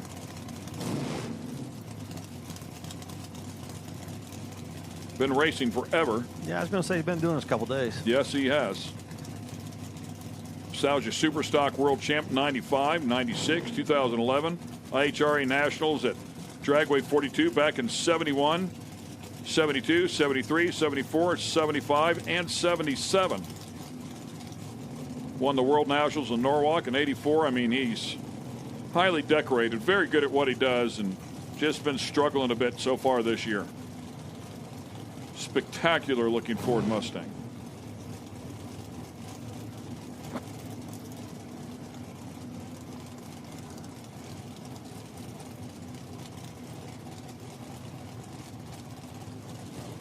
Here we go.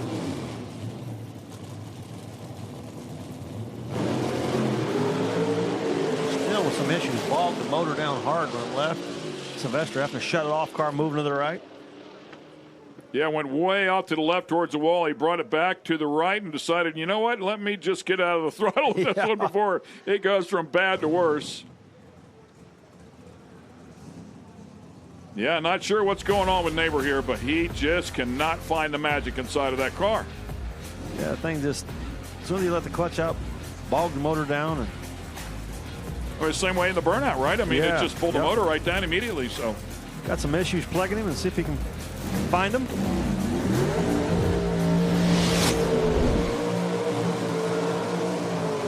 A couple of Jerry Haas built cars here will square off alongside each other with Bill Neary and Tony Pontieri.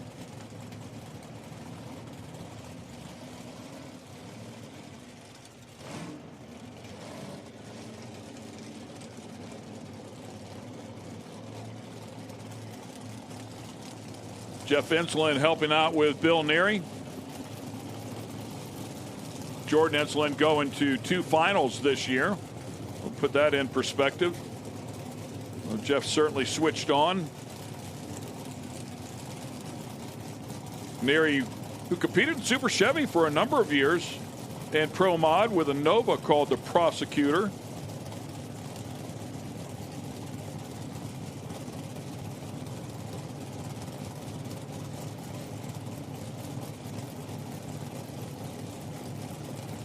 Pontieri, a former Pro Mod competitor here with the IHRA, going back to 1994. Quality Plus Compressors sponsored machine here. Pontieri currently sitting 7th. Bill Neary currently sitting 4th with a 421.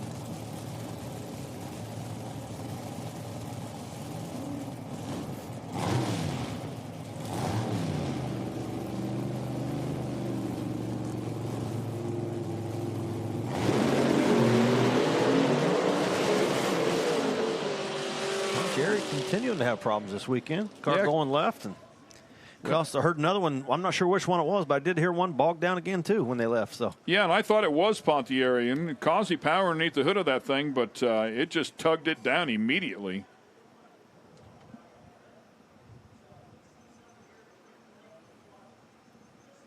Little parachute issue there for Neary. It looks like they got tangled together. So both of those cars, courtesy of Dave, are one chassis number apart, both owned by Kenny Delco prior to their current ownership. So pretty cool. Neary and Huffman's car, I should say.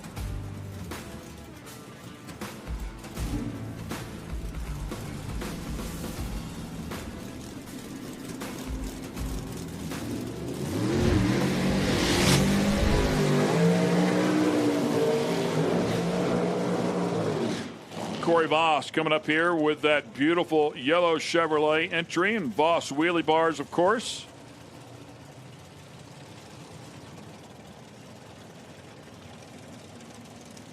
Says Dylan on the window, but it is Corey, as we understand it. The lineup alongside Dwayne Rice, who former #1 qualifier at this event 1 year ago, also qualified #1 as recently as our last national event at Columbus. Very capable car. I wonder if they flip a coin to see who drives. Yeah, wonder how that goes, right?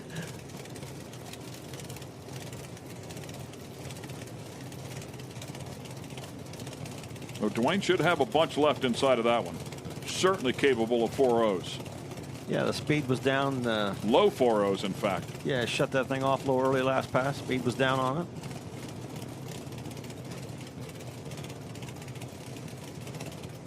Car's plenty capable of being #1 qualifier for sure. Won a 4.05 at Benson earlier this year. The Excalibur backed machine.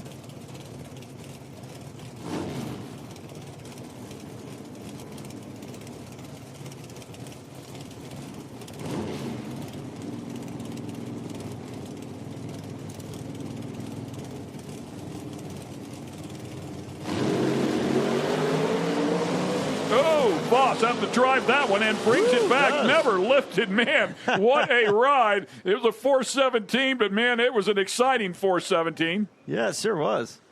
He went way over by the wall. I thought I was going to get out of the throttle, and he brought it back right down through there. I mean, improved. And then Dwayne Rice still having issues shutting off early down the top end.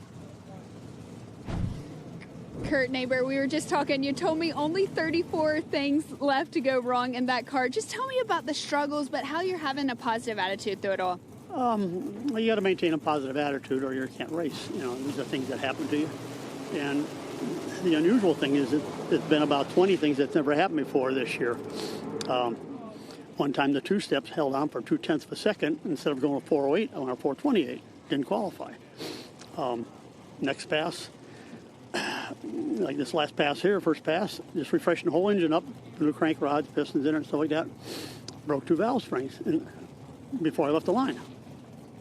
We fixed that, checked everything over, and this pass, it went through first gear okay, and then it died, and then it took off again. So it's always something. Never ends. Always something, but you have one more session, and it's only up from here. We got no, you don't. You already had. Sorry, we didn't cover your first session. You're done for today. I'm done for today, yeah. Well, thank you so much, Kurt. Thank you. Should have one more. Yeah, maybe if it's only for Pro Mod, though.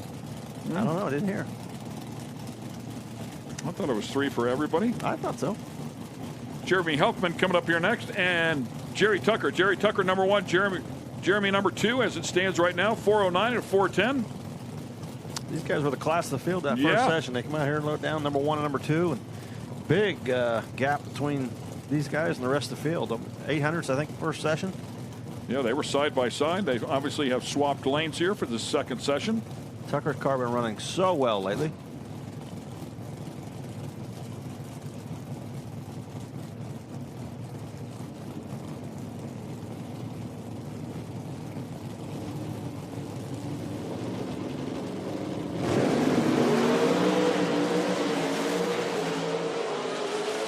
Tell you what, man, Huffman right on it here again, but he's not going to be the quicker of the two. Tucker is going to lower that mark of 4:07, so does a little bit better. Huffman loses a couple to a 4:14, and Tucker stays in the number 1 spot. Well, the rumors through the pits is that there is something on the line. And Robin Roberts, what is that? Well, this Puerto Rican guy came to me and he said, hey, you want to race for money? And I figured we Americans show him how it's done while we're here. So we're going to run him in the 3rd round for $1,000 and show him how Americans do this deal. All right. Well, is there any history between you two? Obviously, I've never met the guy. But seems like a really nice guy. But we're going to see if he's a good racer. All right. Robin Roberts. Let's see. Money and pride on the line. Thank you so much. And, of course, he's referring to Raymond Mato, so those two will square off for $1,000. First, we will have our Nostalgia Pro Stock cars that will come out here. We'll get them backed up and lined up. In the meantime, let's go up to Kristen. Corey Boss, you're usually the crew chief on this car, but your brother Dylan's on vacation. How's it feel to be back behind the wheel? Man, I love it. I really am. Last time I drove was Dragway 42 of last year. I get excited. You know, I usually get the crew on it, put the motors together, make all the crew chiefing calls, and every now and then it feels really damn good to let the clutch out. So we're not running the best. I mean, we're qualified number 3 right now, so we're not sucking, but there's a little bit more left in it. So hopefully this next run we can go an 8 or a 9. I think that would be pretty good. All right, well, we look forward to seeing it. That's Corey Voth. Thank you so much. Now I know why he stayed in the throttle. He don't get many opportunities. He's going to drive that thing. Get all of it out of it he can. Yeah, I'm a little out of groove. That's no big deal. I can get to the finish line. 2 Nostalgia Pro Stock cars here. Jerry Ekman's Pennzoil Pontiac lined up in the right lane. Of course, we lost him, unfortunately, back in 2022. Took his last breath on Christmas Eve, but absolutely loved racing and everything about it. Throughout his nearly 2 decades of racing, scored 8 national event victories. And on the other side, some guy named Warren Johnson. Kevin Lawrence behind the wheel doing the driving. Warren Johnson, 97 career wins, 6 championships, 2nd most all time. Oh, much better this time. Guys had some issues shaking and spinning last time, and nice solid runs down there. 441 for Kevin. 459 for the Pennzoil Pontiac.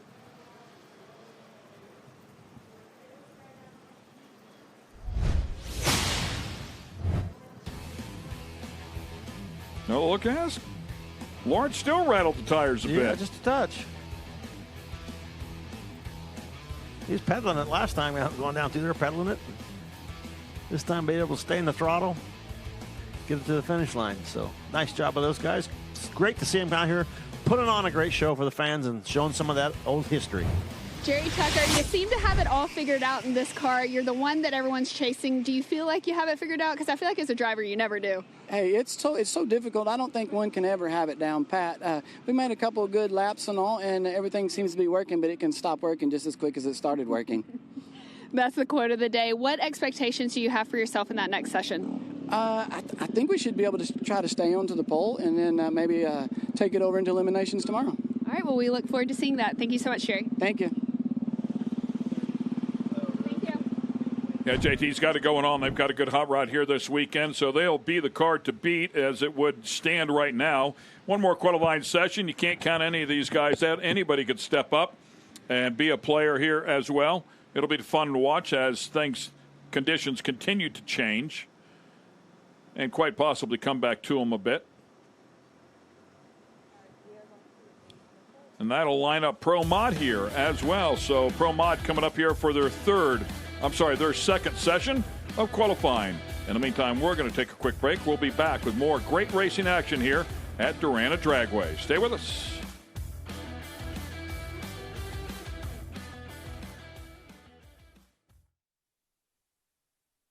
Speed Sport 1 is the home for the IHRA Offshore Powerboat Series. Watch top international teams push the limits of some of the fastest boats in the world, reaching speeds of up to 180 miles per hour. 14 classes, racing hull to hull, from Pro Class 1 to Super Cat. It's the IHRA Offshore Powerboat Series. Catch the entire season on Speed Sport 1. It's free to watch. Go to speedsport1.com for details and viewing options. The wait is finally over. The IHRA Stock Car Series is here, and it's on Speed Sport 1. This is what stock car racing is all about. The International Hot Rod Association is going stock car racing. There's big money on the line, and racers willing to push the limits for a piece of the pie.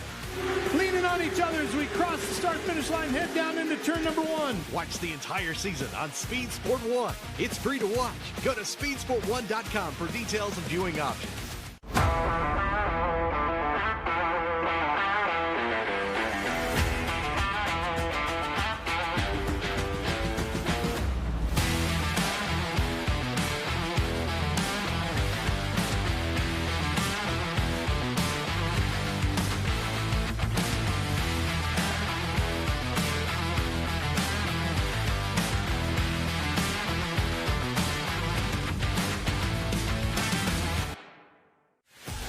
Speed Sport 1 is the place for the Hunt the Front Super Dirt Series, the premier dirt super late model tour of the Southeast. And just about 4 wide for the lead. Watch the series on Speed Sport 1 as it travels to some of the South's best tracks.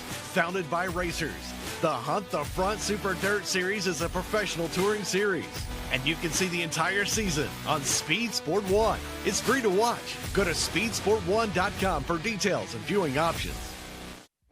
Find the best in IMCA racing on Speed Sport 1. Get down and dirty with the modifieds, Race Saver sprint cars, stock cars, sport mods, hobby stocks, and more. Throughout the season, we'll take you to some of the best dirt tracks across the country. Not only that, but you've got access to the biggest IMCA events of the year, from the Winter Nationals to the Super Nationals. It's free to watch. Go to speedsport1.com for details and viewing options.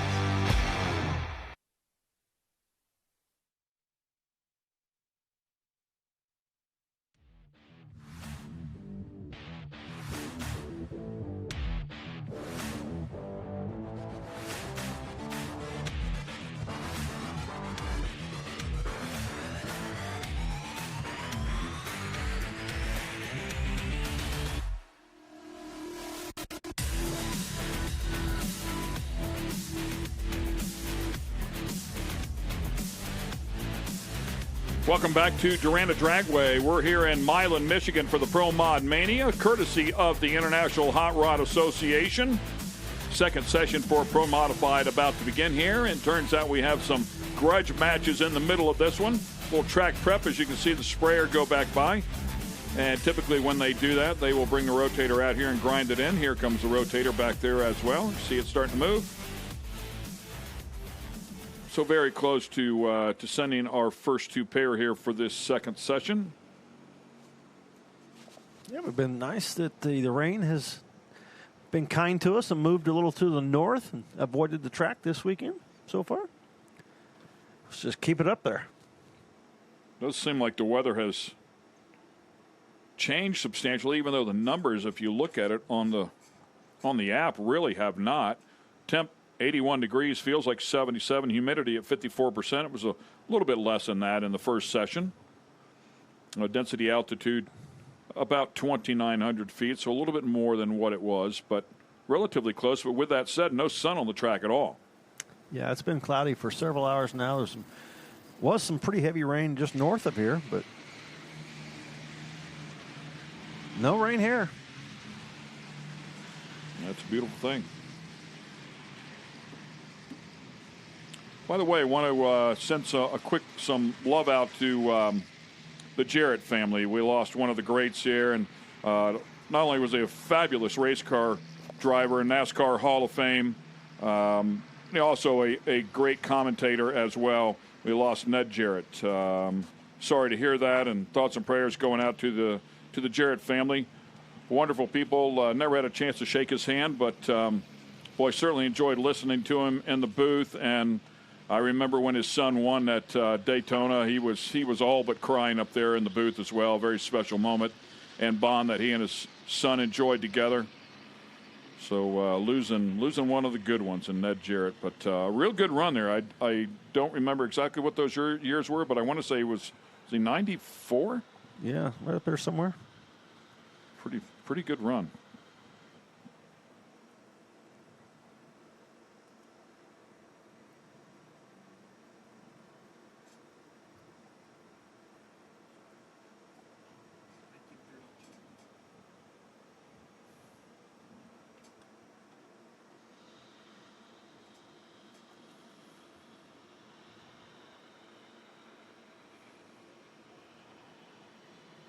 Once again, Ricky Jones out there analyzing that starting line, trying to figure out exactly where he wants it. Has the official grip shoes on. Yeah.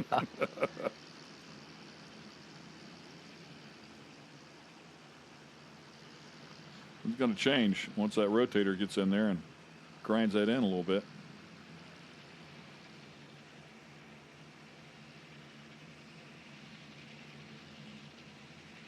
Saw our producer, Mr. Stephen Grine, out there on the starting line.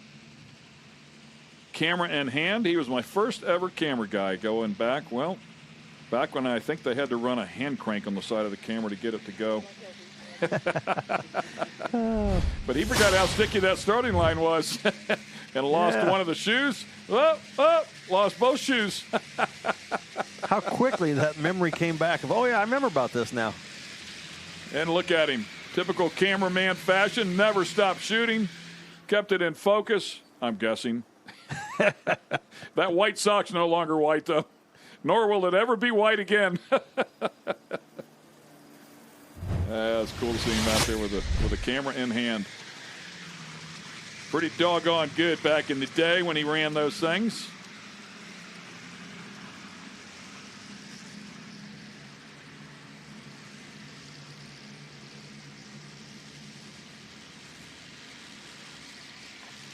Now he just hangs out in the air conditioning or the heat, depending on what time of year it is.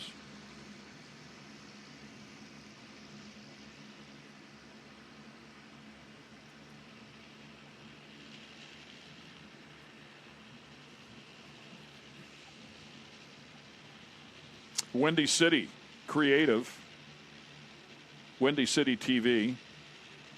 Extremely busy weekend for them. Congratulations to Steve Grine and the rest of the gang there. And hopefully all goes well for him. But pretty seasoned crew with over near 95 people at work here this weekend, covering 4 different events, including drag boat racing, F1 racing, tractor pulling, of course, this Pro Mod Mania event.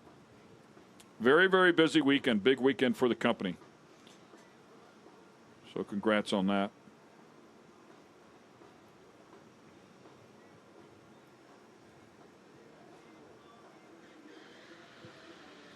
He probably won't have any hair left come the end of the weekend, but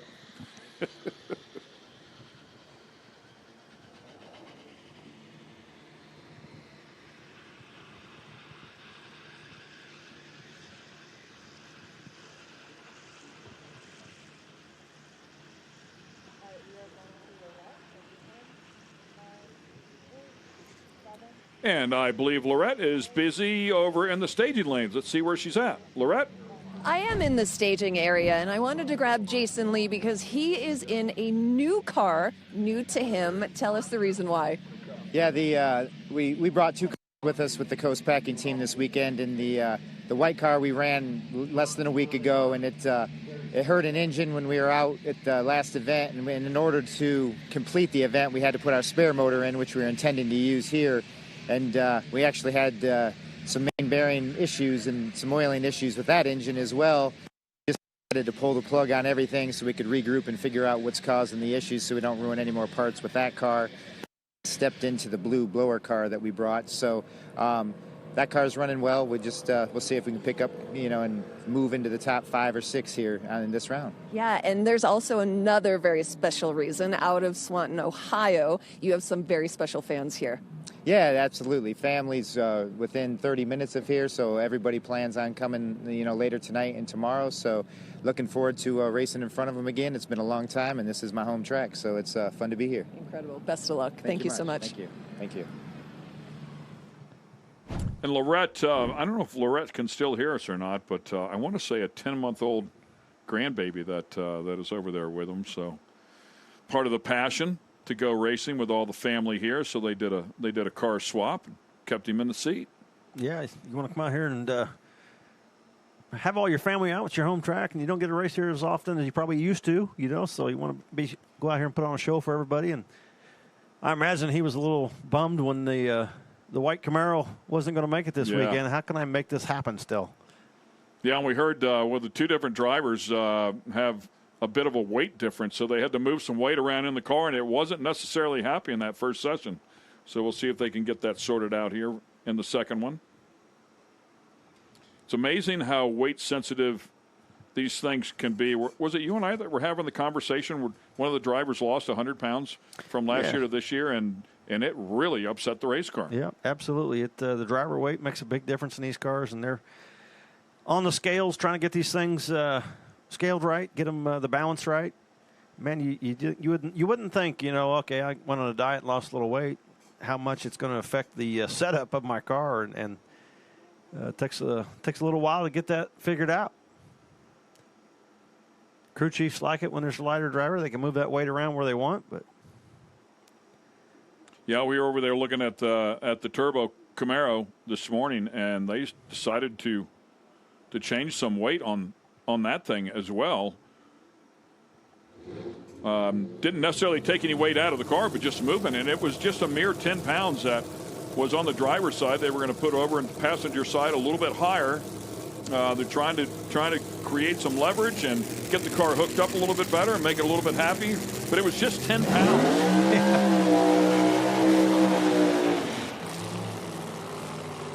As we go into the second session.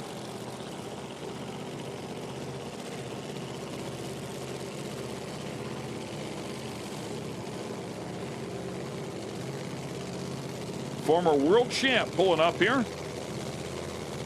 Milan Dragway Pro Mod champ as well. Wes DiStefano out of Waterford, Michigan. Former Pro Rookie of the Year. Outlaw 632 World Champ 2021. Outlaw 632 World Champ 2024. Milan Dragway Pro Mod champ right here. Probably made more runs down this track than anybody here this weekend. Skinny Kid race cars.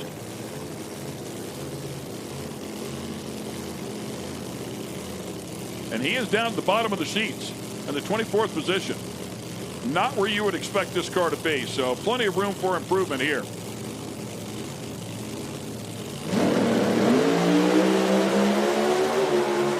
That's more like it. Still went to the left, but he was able to hang on to it and drive it to the stripe. 366. So a nice job there. Very nice improvement. Exactly what you would expect him to do, and jumps up into the top 10. Yeah, that was much better than that first run. The first run, the thing left way early off in the starting line, got out of the groove, but had to shut it off. And this one here, carrying that left front wheel. Look at it picking it up out there. Wow, that was awesome. Able to steer just enough, like you said, going a little bit left, but staying in the throttle till the 8th mile mark. Had some parachute issues there. I was getting a little nervous for him to make the corner, but Wes doing a nice job of making the turn.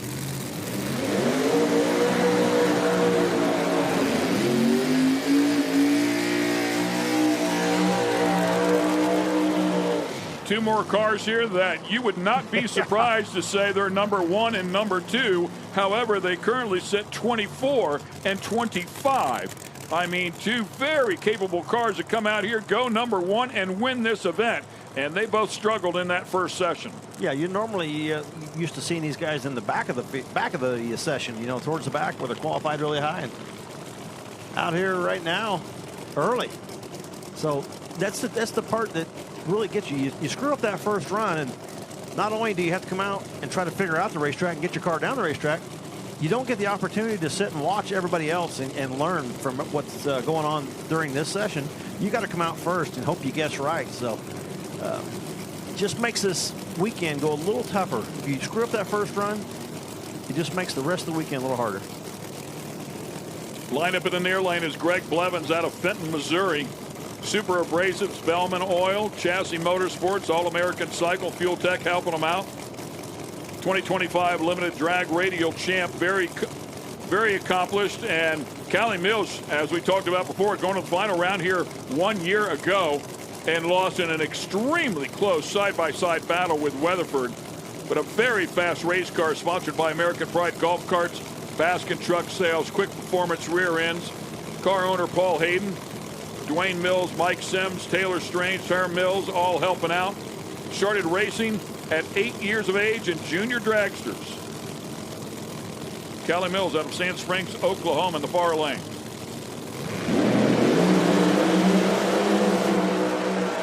Boy, that thing set the front end down, and the lockup came in, and it yanked the front end back up, and she got out of the throttle. It looked like it was going nice and straight. How about a 001 light for Greg Blevins? Callie Mills with an 025 light, but a good hit there for Blevins. 361.0 goes to the top. Wes DeStefano, you started down at the bottom, and then you really just jumped up right there. Is that what you're looking for that session? Yeah, absolutely. We're looking to get the monkey off our back. We've been having a lot of problems, engine issues, trans brake issues. That's what got us on the first qualifier. So we were doing a lot of work and really didn't know what was going to happen because we haven't been able to go A to B and get data. So that's what we needed. It was a good run. It was pulling towards the center a little, but I hung on and got it done. Hopefully that keeps us pretty solid in the middle at least. Oh, yeah, I think you were sitting at that number 9 spot. What kind of changes did y'all make? Any more that you'll make before that third one? Like I said, we didn't have a lot of good data because we were fighting issues with the car. So now we got an A to B that we can build on. Even our best shot yesterday, I had to pedal in the middle. So it really didn't tell us much. So we should be able to build off this quite a bit. All right, well, thank you so much, Wes. We'll see you in a little bit. Thank you.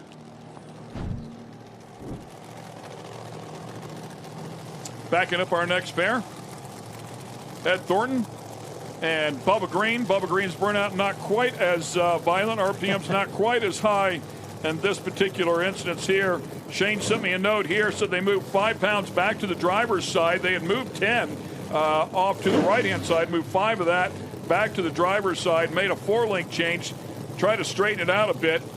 And obviously here in the left lane, hoping for a 368 or so, possibly a 366, somewhere in that general area for the DBRD 70 Camaro. And Bubba Green lined up in the far lane. Gonna need that 360, mid 360 to get up in this field. I mean, it's top 8 already, 365 to get in the top 8.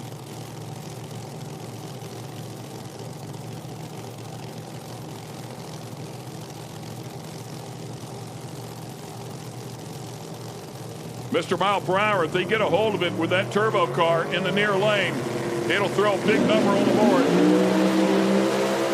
Oh, he's straight this time, man. It is hauling the mail, no doubt about that. And in the near lane, look at the speed. 221 miles per hour for Ed Thornton. That is a mile per hour record here in this category. Monster pass in terms of speed. 381 the ET here, 379 on the other side for Bubba Green. He betters his mark a little bit, but looks like he ate one up in the process. Yeah, both those cars having some engine issues down the top end. He's seen smoke out of both of them, but man, they got the speed out of that car, but just got to get it to leave the start line a little better. The 60-foot, 113, just not going to cut it. Man, need a little more early in that car. Greg Blevins Jr., that one just put you up at the top. What went right that run? Yeah, we just had a broken fitting in round 1, and we knew it in the burnout box. Something was wrong, but put it in the beams to be a sportsman, right, and then just come back and regroup for round 2. But that was a good run. The boys did good. Proud of them. After a run like that, what's your goal for that third one? You know, Jamie. I mean, Jimmy Miller's the guy behind the keyboard. I'm sure he'll spice it up. You know, we'll definitely try to go for that number 1 spot, especially being a little bounty on the top of that. That'd be great. Well, thank you so much. That's Greg. Thank you so much. Well, you don't have to, I hate to tell him, but he's got the number 1 spot right now. We're just going to see if he can hang on to it. But, yeah, that was a great improvement. Nice run by Greg. And like he just said, now he's got the opportunity to swing for the fence tonight. 100th off the ET record at this event a year ago.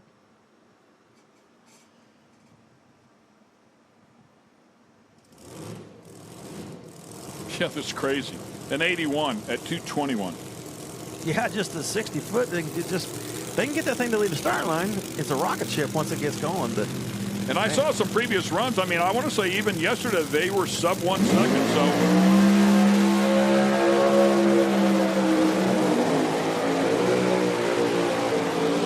they've got some data now. We'll see if they can tune it up, wick it up a little bit for that third session.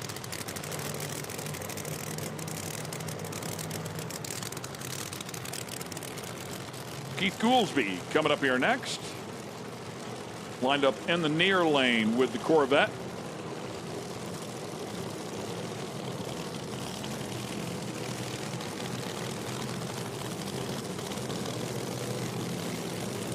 Talked about Swanstrom before. Part of the Discovery show with the Street Outlaws and the No Prep Kings competitor.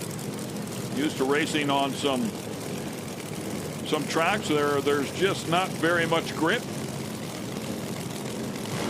The talent in its own right.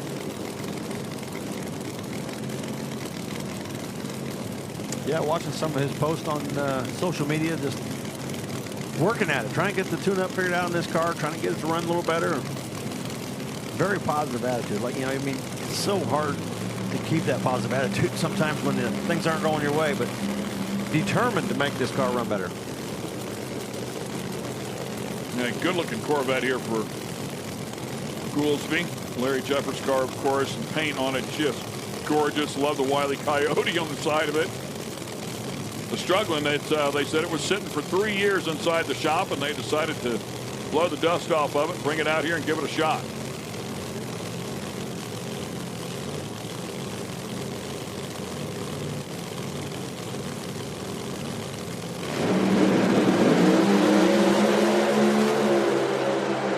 Much better job that time for sure for Goolsby. Puts a 372 on the board. Oh, good job. Pair of 372 side by side. Nice solid pass by both the cars. Tune-ups are headed in the right direction. Keep picking away at it.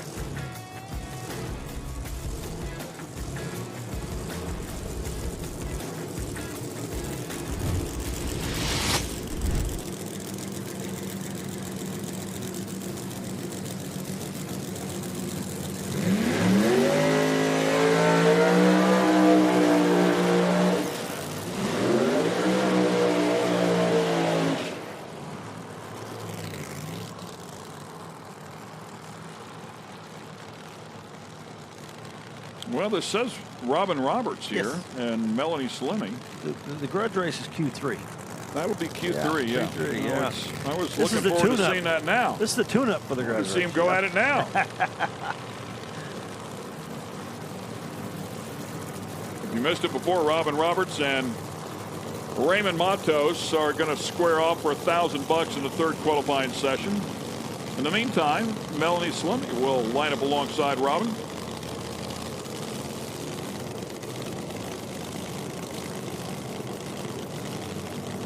Melanie's car last session was on a really nice run early and then had to get out of the throttle. The car made a move out of the groove and she got out of the throttle. So numbers were looking good up until it wasn't.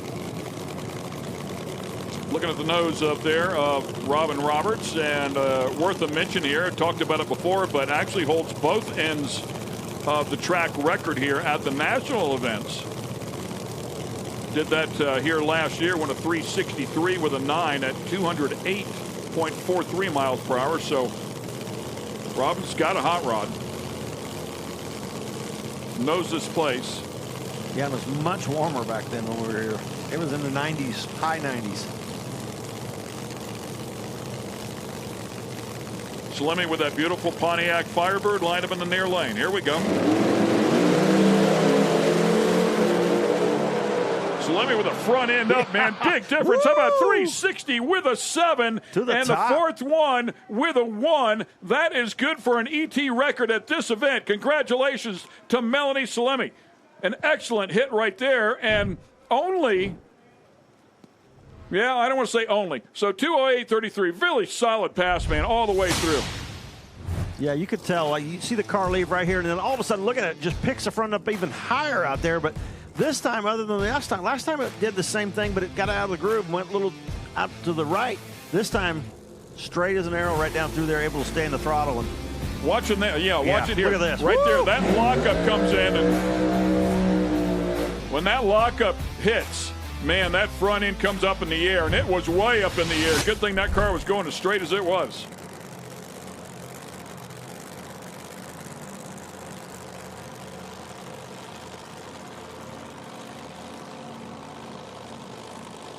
Don Gloucester coming up here next with the Mopar.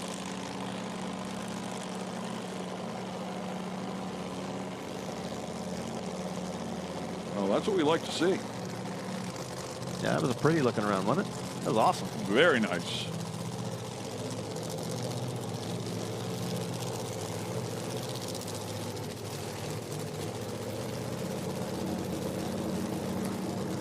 Sitting on the sheet, he was paired up with Disco Dean, but I don't see any Disco Dean out here on this pair, so not sure if they're moving people around or if Disco wasn't able to make the call. I guess we'll see if he comes up next. Nope, no Disco. Shot right there. You can see next pair behind him, and Disco Dean not able to make the call. See if he makes that third session. He's got a grudge match too in the third session. Yeah, I was going to say, I thought I saw where he had a grudge match. You better get it ready to go. Yeah, he and McNeil.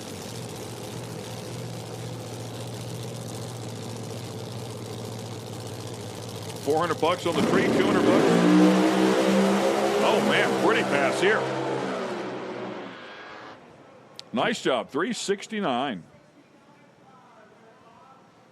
Let's see the Slemmies out there helping this team as well, so we know what they're capable of. We just saw Melanie go out there, go to number 1, and helping Don as well, 369 with a 5.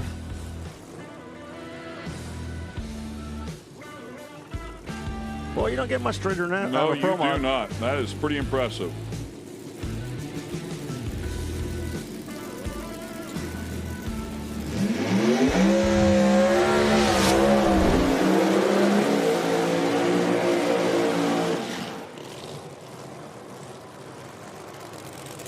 Robert Costa coming up here next. That's a good look at Costa's car.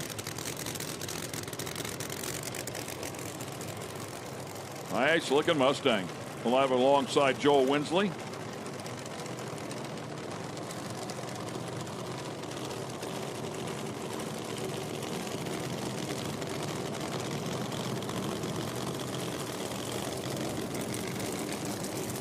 Winsley with the Liberty Gears back machine. Once again, Pro Charger under the hood of that one.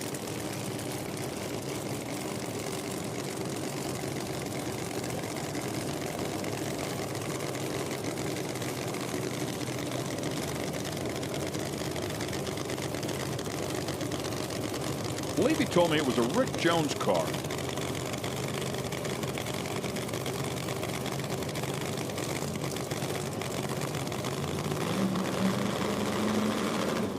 Costa on the other side, WYO Motorsports. High drive, helping him out. Larry Jeffers' car.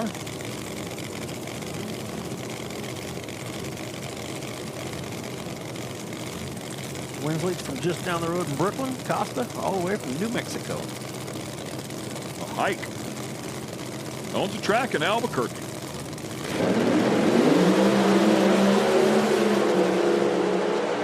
Gets after it here, man. Couple of good-looking battles. Great side-by-side action. 369 for Costa, and Winsley a tick quicker to 368.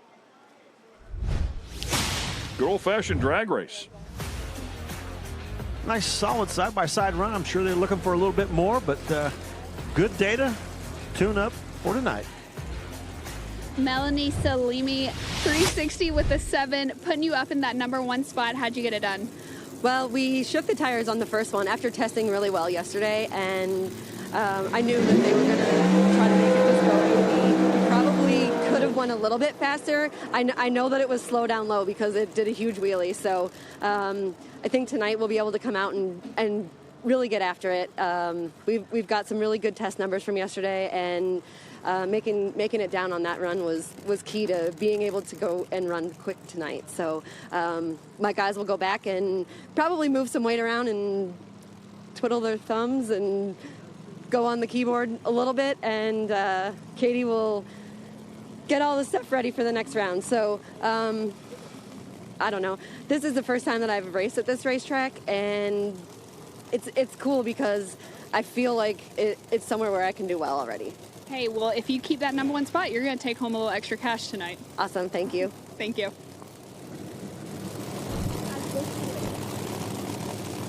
Here comes Jason Lee.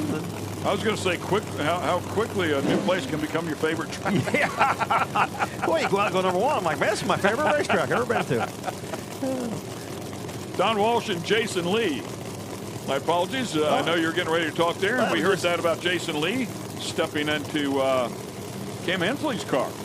Yeah, just when you say Jason Lee, I think of white. Yeah. Yeah, beautiful Camaro. Yeah. And you know, this car runs just as well. We've seen this Cam Hensley do really well in this car. The old shoebox in the other lane. It was not quite happy with the driver change. To see if they've made some weight adjustments here to get it happy.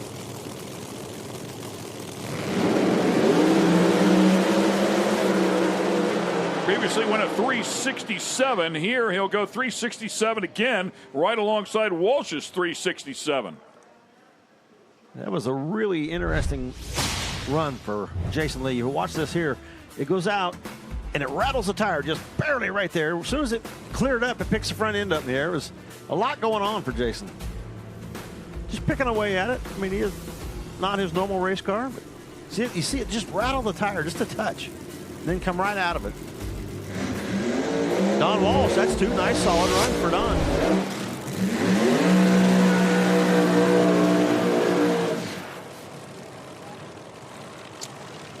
Kai Kelly coming up here next alongside Ray Matos. In the meantime, let's go to Lorette. And Kai Kelly, this is the first time that they've bet against each other, as they have been running against each other the past 3 to 4 years. Now, for Paige, this is a call out. She is in a new car. She's only run about 2 races, but she is confident.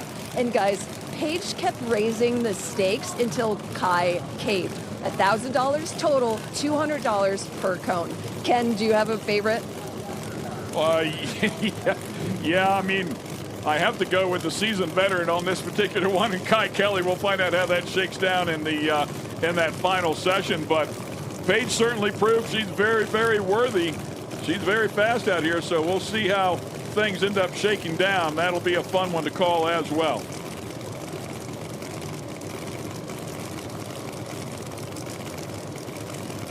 Matos, he's going to have a grudge race against Robin Roberts. Yeah, that third session is going to be a lot of fun.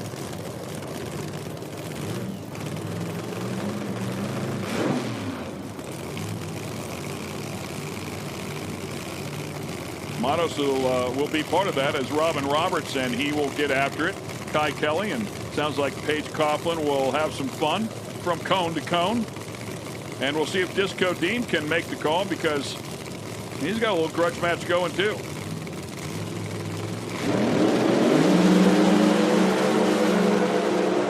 Boy, great side-by-side battle here. 363 for Kai Kelly, 364 for Matos. So both cars performing nicely here in this second session. Yeah, both those cars improving after their first run, and we're starting to see some really close runs. Look at Kai Kelly's car. Kind of look like Salemi's car, carrying the front end out there. See it go out here and now pick it up some more, sends it right back down. Kai making a straight run. Matos doing the same the other lane. 63, 64. 0.06 of a second between the top 13 cars. 0.06 of a second.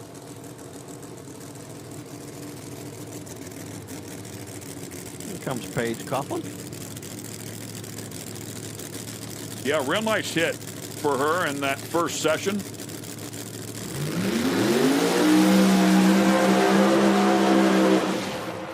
Currently sits 11th, but was inside of the top 10 with her first hit at a 365, 209.52. So mile per hour wise, only 2 cars have gone faster. Jason Harris went 2:09.59. She's been 2:09.52. And then, of course, we just saw that big monster pass there before out of Thornton at 2:21. Good to see her dad, Troy Coughlin, out there on the starting line. Going to pull her into the beams.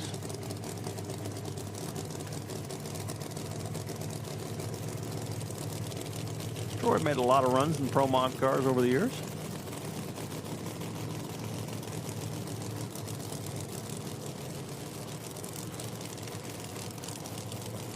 You mentioned it before, teammate to Peter Norton.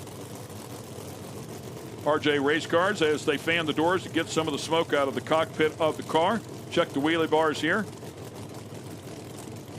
It's kind of interesting. That was when they opened the doors. That's about the most smoke I've ever seen in one by the time I got back up to the starting line.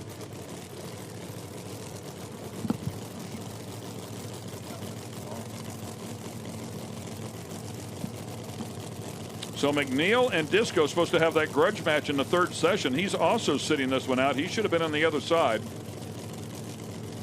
She'll get a single.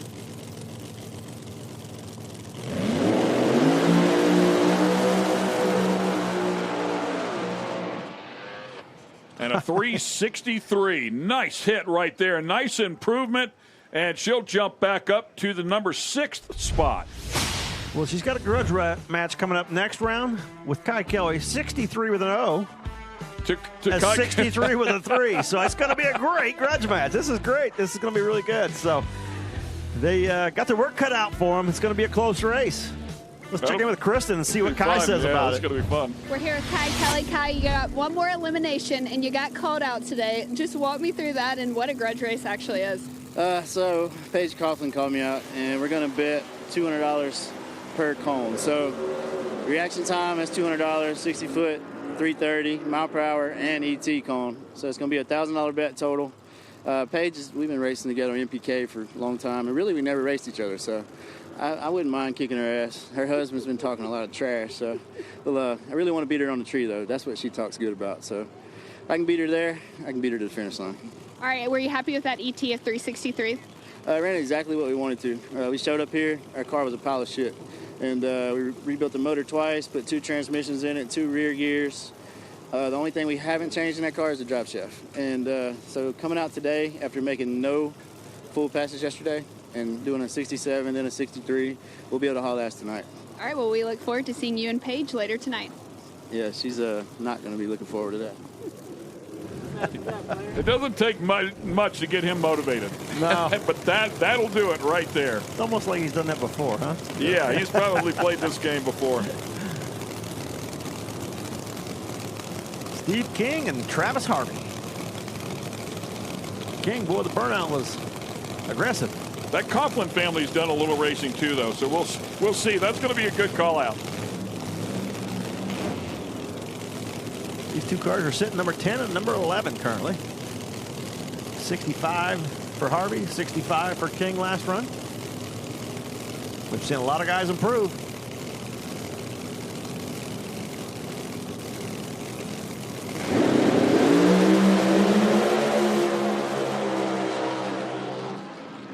And 364 for Harvey, 459, and clearly out of the throttle there for Steve King. Yeah, I thought the car was going to take off and fly. I mean, that thing picked the front end way up in the air. This is going to be a great replay. Watch this Corvette. Leave the start line, front end up. Whoa! Started to pick it up a little further, but unfortunately it was going right when it did that. Be a great shot right here. You can see it just going right. Steve King having to get out of the throttle. Paige Coughlin, we were just talking to Kai Kelly about y'all's grudge race, and he just said he ran 363 with a 0. You were 363 with a 3. He said you were slow. What do you have to say to him? I mean, the fact that he thinks a 3,000 difference is slow, I mean, to each their own. I'm pretty happy with that run. I think we can only get faster from here. I don't want to show all my cards at once. We still have one more qualifier tonight, so bring it on, Kai. I'm definitely not scared of you, and I'm going to bust your ass in the next one. All right, well, she just said it right there. I think that's a mic drop moment. We'll see you that next round. That's great. Bring it on. The girls are throwing down, man. Let's do this. Love it. Here comes her teammate, Peter Norton, right-hand lane. And your defending champion of this Pro Mod Mania event, Randy Weatherford from last year.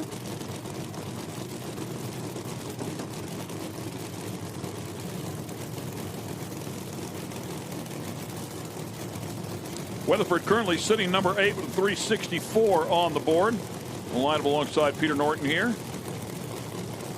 Norton currently 10th at a 364 with an 8. If I remember right, Randy came into this session like 3rd or 4th. Yeah, I think you're right. A lot of cars improved and bumped him back. I'm sure Randy's on okay. No problem. Watch this.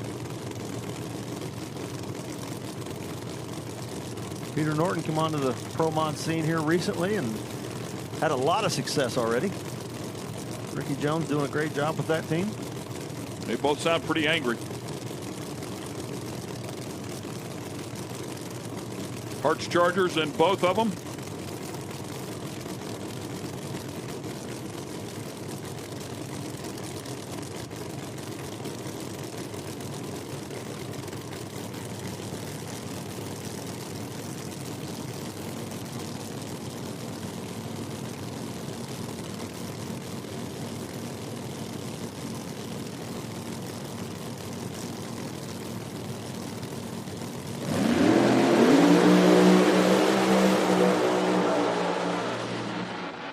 And Norton really having to drive his, puts a 363 on the board. However, Weatherford right back up towards the top of the sheets at a 361 with a 6. So nice job for him, back up into the number 3 spot. Great shot from the drone. You can see Peter Norton's car out there and just kind of wagging its tail as it went down the racetrack, like he was pulling on the wheel. See, made a hard move, pulled it back left, back right, back left. Doing a good job, get it to the finish line.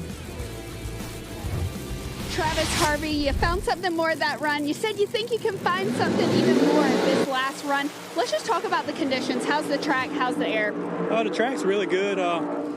This is the worst conditions we've been in all year, but the track's really good, so we got to step on, give it more power because we got a lot of grip out there. It's trying to bog it down. But I think tonight's session we should go hopefully 59, 58, and see how it works tomorrow after first round. All right, and you're looking forward to being that number 1 spot so you can take home a little extra cash tonight, huh? I'm going for number 1, but I'll be happy just to be in the top 5. I mean, it's a lot of fast cars here. Everybody probably be shooting for it. So if we can make a good solid A to B, I'll be happy with that. All right, well, we look forward to seeing you later. Thank you so much, Travis. Thank you. He's thinking about race days, what he's thinking about. He's thinking about the 125. He's not worried about the $2 grand tonight. That's exactly right. He wants that car to be consistent, build some confidence, and be. He knows if he's in the top 5, he's got a shot at winning this thing. Yep, not greedy at all, just looking for a good, consistent car. Jason Harris and John Dock, number 4 and number 5, 361 for Jason Harris. Dock with a 362 as you take a look back at John Dock's car.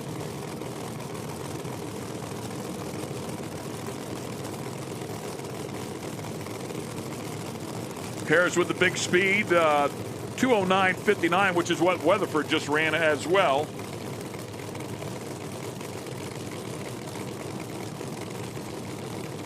Wouldn't be surprised to see either one of these cars go to 1 or both of them go to 1 and 2. Absolutely. Both these guys work together, and I'm sure these cars will set up pretty similar. Oh, man. Front end up and down for Doc. Had to get out of the throw. On the other side, 359 with a 0. A new ET record for this event right here. Excellent job. 209.99. The fastest speed we've seen so far with the exception of the turbo car, of course. But Jason Harris lays one down.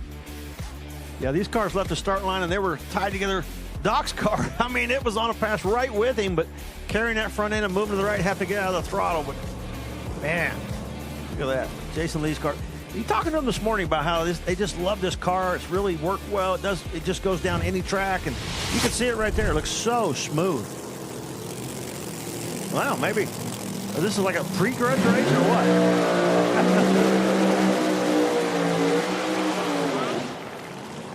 So this is the grudge match. That's why we didn't see these two pull up here in their original pairing. So pretty fun that that even the race the race director says, yeah, you guys want to throw down together? We're all good with that. So here's the deal. Disco, Dean, lined up in the near lane. Obviously, Jacob McNeil in the other lane. $400 on the tree, $200 on the race. Loser has to wear the other shirt all day tomorrow. Look at Disco Dean's car, of course. Disco Dean's going to have to find some performance inside of this one. Yeah, Can never count the guy out. Put a 372 on the board in the first session. When Neil put a 366 on the board, and the car's never been in the 60s. He's hoping to change that, obviously. Well, maybe that's the motivation Disco needs. Maybe. A little money on the line, a little pride on the line, and let's just send this thing.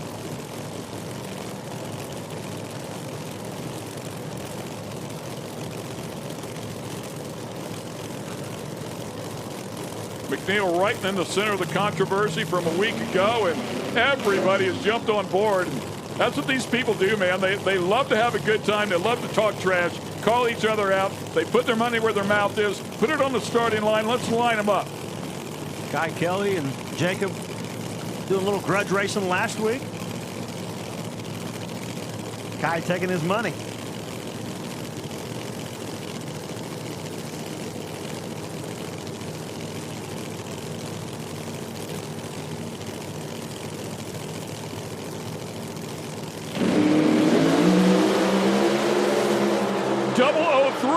For Disco Dean, man, he's going to take the money at the starting line, and Dean goes at 371. Still won't see that 60 pass. So the money to the race for the race goes to McNeil. The money on the tree goes to Dean.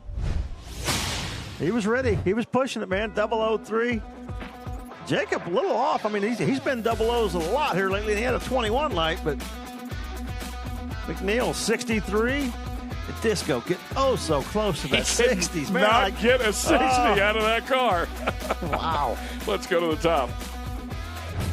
Jason Harris, ET of 359 with a 0. You're sitting on the top. I was telling everybody earlier, you were fishing yesterday. You're Mr. Calm, Cool, and Collected. How are you feeling? Feeling great. You know, two Southern Diamond cars running each other. You can't be more happier. John's a great competitor.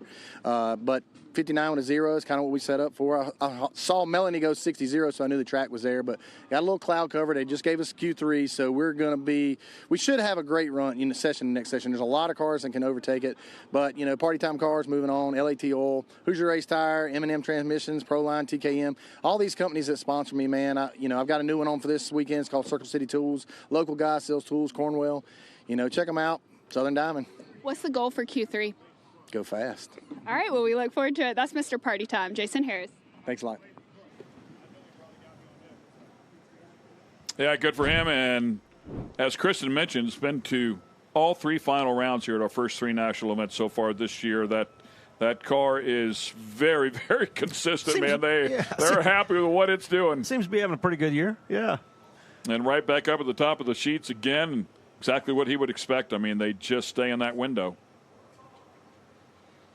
Easier said than done.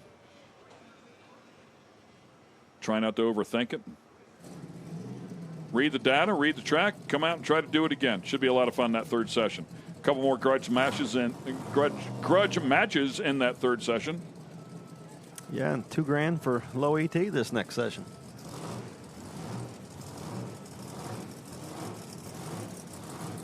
And that'll wrap the second session up here for Pro Modified at the Pro Mod Mania event.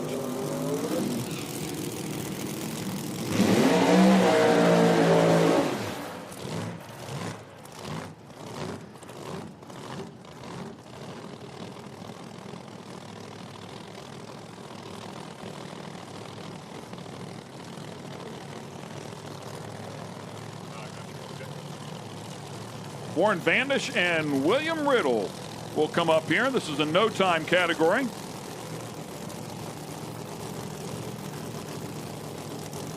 The no-time 28s.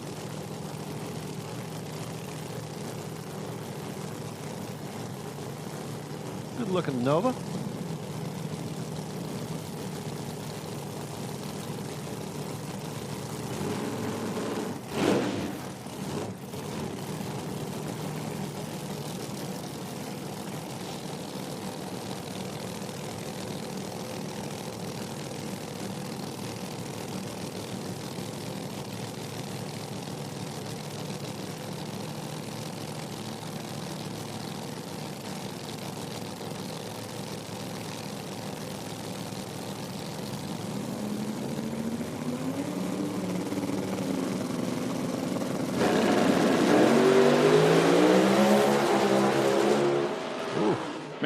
Didn't shift. And that Nova way over there by the wall, but rode it out all the way through. Nice job. Went red and was ready to go, but way early. And up there at the top, all the way around the corner, yeah, a little quick. Okay, let's go to Kristen. All right, we got Disco Dean, Jacob McNeil. They didn't know that it was Q3 grudge racing. Y'all wanted to go Q2, show everybody off. Who's owing who money right here? We're amped up, so we did 400 on the let go and 200 on the wind line. I know he's been faster than me, but I know I can hang with anybody on the tree. So I was like, man, if we can at least tree him, I might be able to make a couple $100 here so we can go eat and play putt-putt tonight. So let's look. The truth is, I'm 003 to his 21, so it owes me 400. He went 63 to my 71, I owe him 200, so I got 200 coming. Let's get that money. Show me the money. Look at that. That's the quickest. Hey, I just made $200 in 3.71 seconds. Jacob McNeil, what do you have to say about that? No, I knew when I let go, you can see on my Instart cam when we put, I did this. Like, yeah, my guys rolled 20 in from that 9 red. I said, man, I just felt like I tagged it. I said, no, we'll be good. If I left it alone, I've been 1 with you. Yeah, I've been 001 with it. But no, man, it's good shit. We're all out here running, having a good time. I knew this was going to be a fun deal when we lined up. We've been kicking it back and forth all weekend. We're having a good time out here at IHRA. All right, are y'all going to call anyone out for the next session? I'll call his ass out again. This is my little piggy bank right here. I might need a withdrawal. We can do double or nothing for Q3. Let's do it, Q3. Right, let's do it. All right, we look forward to it. IHRA today. Milan, come on, bring the kids and the family. We here. And then we out. I'm rolling that shit right the fuck back out. That's great stuff. Great stuff. That is what it's all about, man. Having some fun. Yeah, bring the kids, bring the family. It's all on. Del Holbrook coming up here next. Famous Holbrook family. And Joel Winsley Jr. Saw Papa Winsley out here just a bit ago in Pro Mod.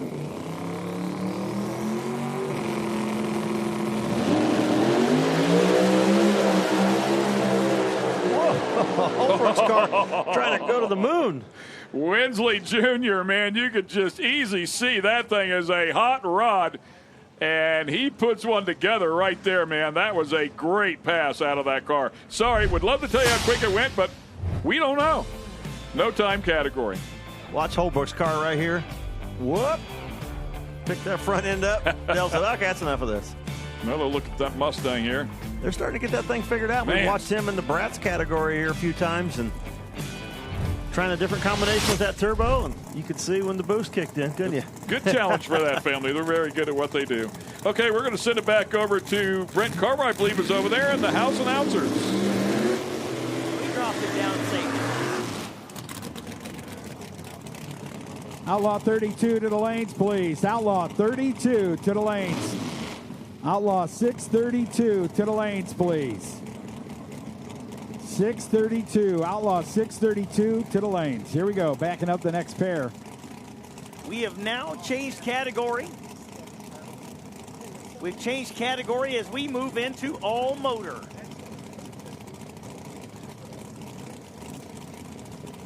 Going into all motor, Kevin Cody in the Mustang over here. Right side, Tyler Crockett.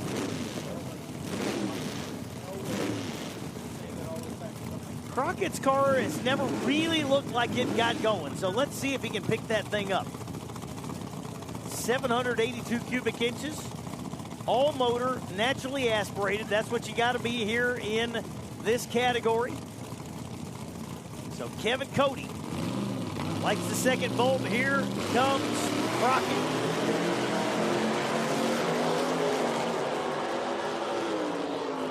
Things up. Crockett goes 536. Kevin Cody 514, 137 mile an hour.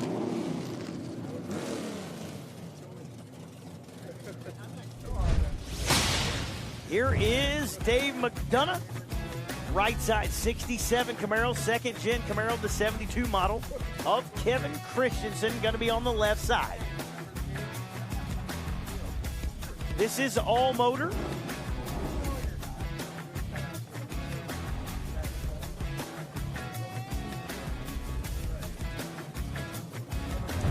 Top lights on, both of them like the second light will leave together.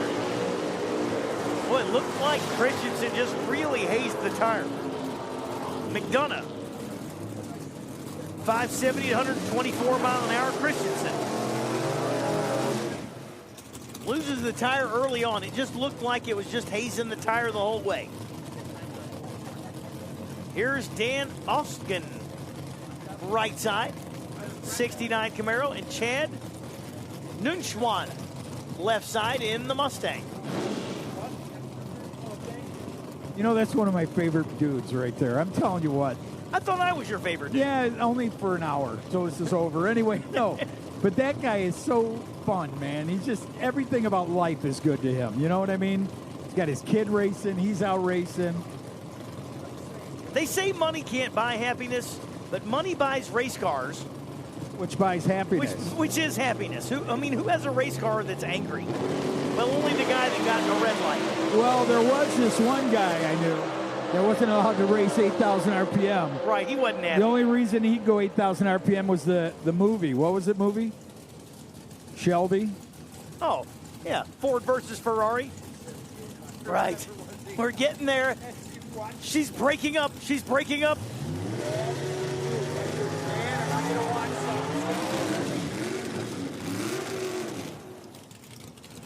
This is a beautiful car. That's one of my favorite cars here. And, you know, that again, is a beautiful I'm ride. a Ford guy, but I see the hate red that interior thing. in that car?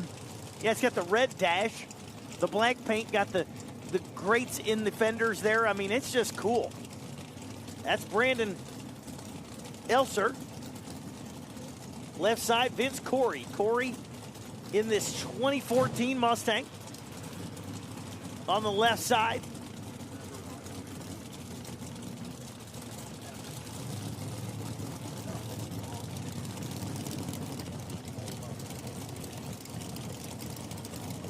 Al Tucci's getting his feelings hurt up here as the Bears are talking about leaving Chicago and moving to the Indiana side. He says, "I will not go." Oh, you got a picture of it. That thing is gorgeous. Oh, I dig it. Yeah, that's his little car. Vince Corey goes 523, 135 mile an hour. Elser. Maybe I'll figure out his name. Elsesser. That's right. Now, I got it. 590 at 117.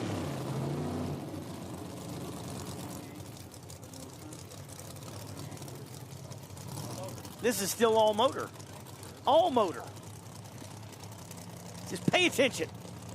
Chad Galloway. 79 Camaro, 500-inch, big block, all motor.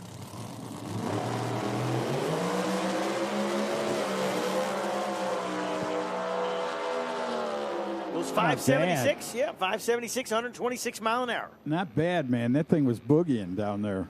All motor. In the right lane, Chevrolet. All right. Are we changing categories now? We'll know in a minute because Outlaw 632 should be coming up, and we'll be able to tell the difference.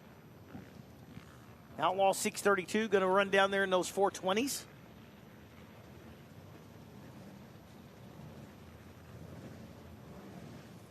Oh, yeah.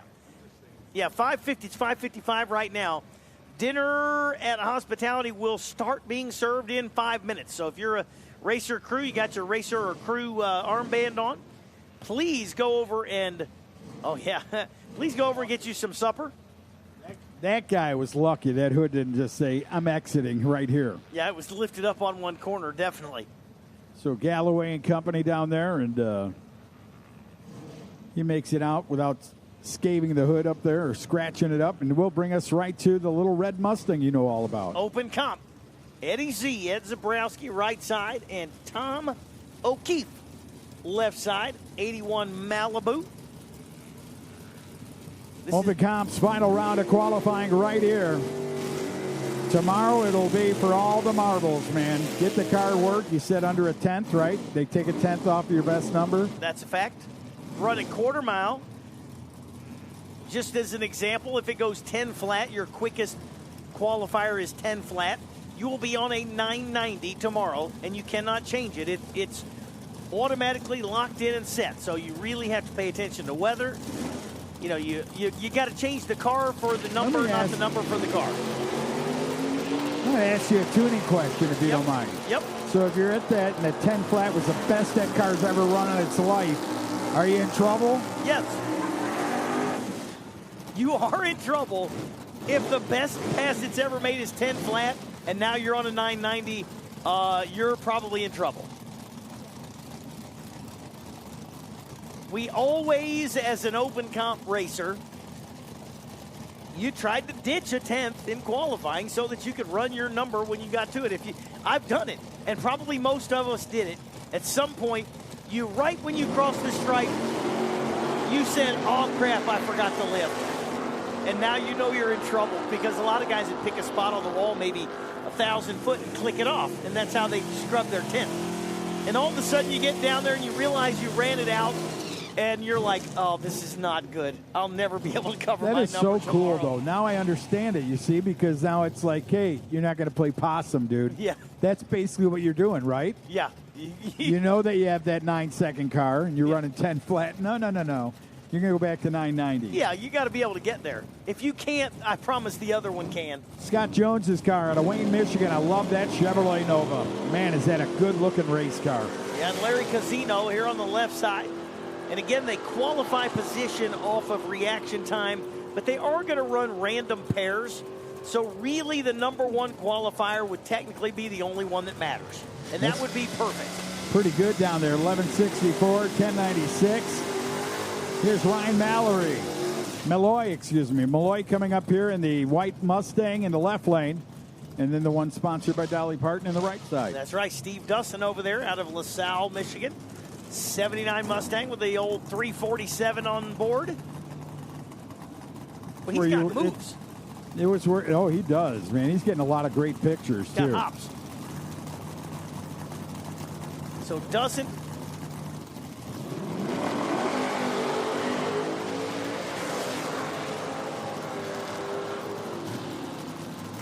Both of them red. Dustin was 17 red. Malloy was 56 red. Yeah, take it like you own it, man. Light them up right there. Little red Mustang here in the tower side. Knocking it out.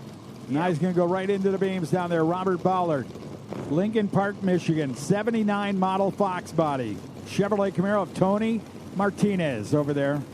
Rising Sun, Ohio. The town he's from. I'll tell you what. That 79 Mustang of Ballard is as clean of an early Fox body as you'll see. Look at it. You know what, Brent? If you come back reincarnated, I want to come back as that thing over there over the bleachers. Look at that time he's having over there. He's Man, having the time of his life. No kidding. Until someone pulls the plug.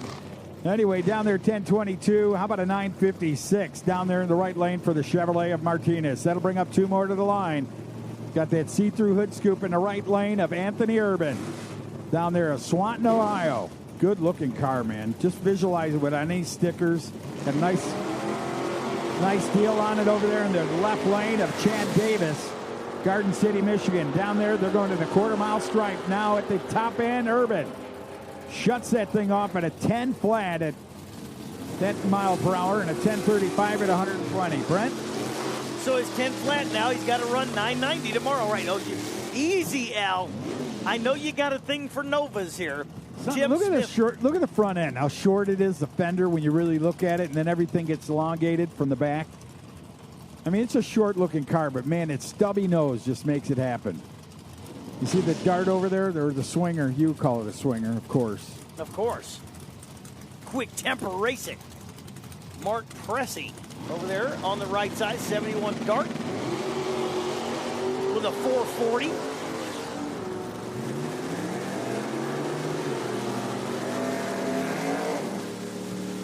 So they'll go down and shut him off at 10:51, 10:44 for Tim Smith. Out of Milan, Michigan. He'll be over in that left lane. Here comes the Chevrolet S10 pickup truck and a Camaro.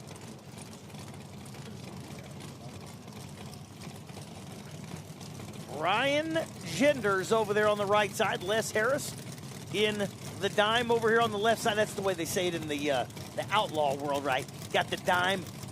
What's the dime? S10. It's a dime. Work with me here. I got it now, the man. G-body, the dime. The dime. Yeah. I'll have to remember that. 05 goes down there 974 at 124 miles per hour, 1088 in the right lane. Here comes the Chevrolet Ford battle again. It's going to be the 5-0 machine here in the left side. Tower side looking down track. Brandon Peters out of Flowerville, Michigan. And John Linneberry over there on the right side, 81 Camaro out of Taylor, Michigan.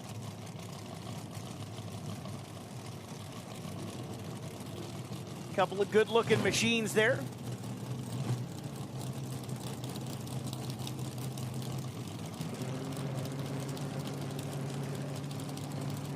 He does get the tailpipes out the back on the Mustang. I like that. Looks like Lineberry left one thou too soon. Peters, 33 on the tree. Lineberry's going to get down there first, though, in a 984. 984, about a buck 29, 130, somewhere in that area, those type of ETs. Here's Randy Conway out of Southwood, Michigan. The 85 Ranger. Boy, that's a good-looking truck, man. That thing slammed down to the ground. Mr. Wonderful's got an orange one for sale back there in Aurora, Illinois. There's his dad, Dennis, standing there on the left side there with the light colored shirt behind the car, watching his boy get ready to go. Right side, Chuck Lewis, the 85 Daytona.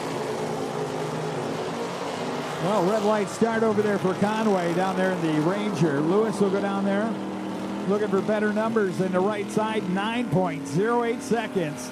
How about 10:46 for the truck at 102 miles per hour? Speaking of the truck, here's the Amsoil sponsor machine. Final call, Outlaw 632. First call, run what you brung. Run what you brung. We need you. And final call, Outlaw 632, please. Oh, we like this truck here. Sue Campbell. Amsoil, the sponsor of the category here. Sponsoring this weekend, right? The custom cab step side 65 Ford. 26 red. Brian Odom's over on the left side. Let's go 37 on the tree. Brian Odom's Linden, Michigan down there shuts her down at 10:46. Quicker car at 128 miles per hour for the 75 Chevrolet Camaro. Down to the right side, 11:04. Here comes the wagon. Cars commute and wagons haul. Well, this one sure does. Keep your eye on it. Little four-door wagon pulling up here.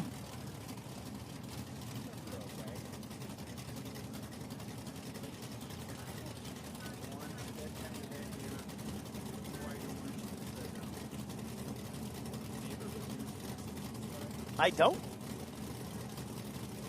But I believe you. Whoa, you see the Monte Carlo? I think we both got the same wow. That's like we saw the grassy knoll under it when he did the wheel stand. He'll go down and shut it down to the 10-11 for the Monte Carlo. 986, 135 in the left lane. The guys now coming up out of Linden, Michigan will be in the Chevrolet Nova in the left lane. There's that AMX you like so much. Yeah, Liz Bice over there. 69 AMX with the AMC 427 engine out of Milan, Michigan. That is a cool little car. I like it.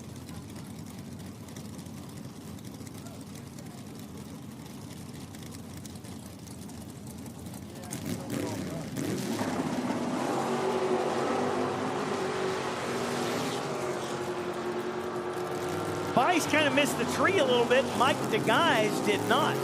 004 on the let go, 1030, 103 mile an hour there for DeGuys. And Bice goes 1064 out the back. You guys are pretty cool, aren't they? These guys.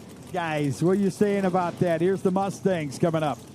Fox this, man. The taillights are in over there for Scott Siebel. Seibel? Is that Sybil? Looks like Seibel to me. I don't know. Seibel? I'm just asking. I believe you. William Edwards will be in the right side in his little Mustang. The Wolf Racecraft machine of Edwards goes 28 on the tree. Makes his way on down to the quarter out front and goes 10 flat. Meanwhile, Seibel goes 979 at 113 mile an hour. I'd say that Edwards clicked that one off a little early, too. And like I said, It's the game the Open Comper plays. You got to be able to cover your 10th tomorrow. Joe Cicalo, right side in the Camaro. And Nicholas Gotts right here in the left lane. And that beautiful silver Fox body sitting down there. Romulus, Michigan base, 82 model Mustang. Got the 408 stroked small block Windsor there. Oh, it gets up on the bumper a little bit there as well.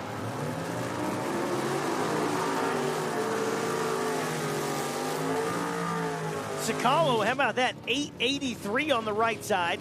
Gotts goes 989 at 110 mile an hour. That's when you know they clicked it off early. 989 at 110. That car ought to be running 135. Yeah. Absolutely right. Yeah, it went 607 at 123 to the 8th, and it went 989 at 110.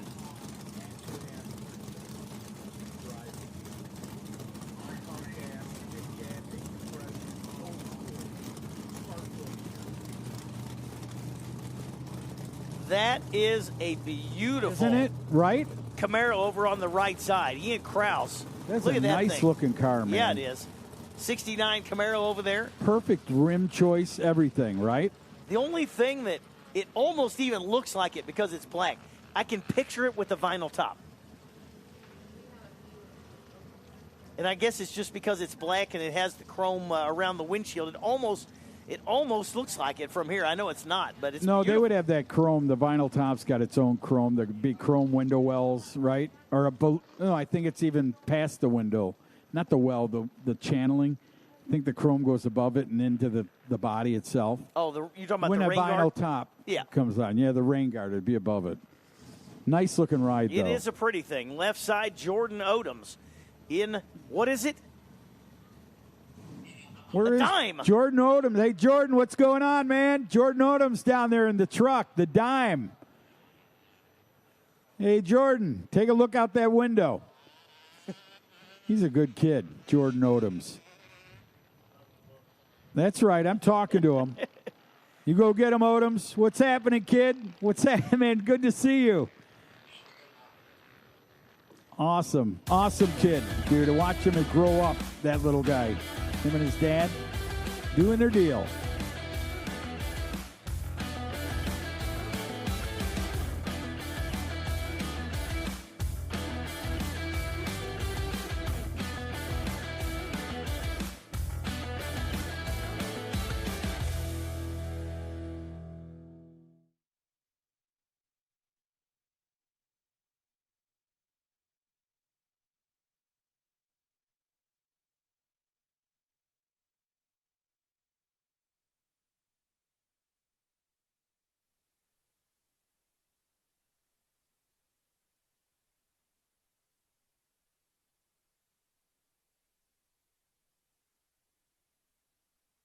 Get racing news, analysis, highlights, and more 24 hours a day, 7 days a week at speedsport.com. Get it all. NASCAR, IndyCar, Formula One, World of Outlaws, Trans Am, IHRA, and more. Speed Sport has been America's trusted source of racing news since 1934. Speedsport.com is America's motorsports authority. Check it out today. Speed Sport 1 is the place for the Hunt the Front Super Dirt Series, the premier dirt super late model tour of the Southeast. And just about 4 wide for the lead. Watch the series on Speed Sport 1 as it travels to some of the South's best tracks. Founded by racers, the Hunt the Front Super Dirt Series is a professional touring series, and you can see the entire season on Speed Sport 1. It's free to watch. Go to speedsport1.com for details and viewing options. Find the best in IMCA racing on Speed Sport 1. Get down and dirty with the modifieds, Race Saver sprint cars, stock cars, sport mods, hobby stocks, and more. Throughout the season, we'll take you to some of the best dirt tracks across the country. Not only that, but you've got access to the biggest IMCA events of the year, from the Winter Nationals to the Super Nationals. It's free to watch. Go to speedsport1.com for details and viewing options.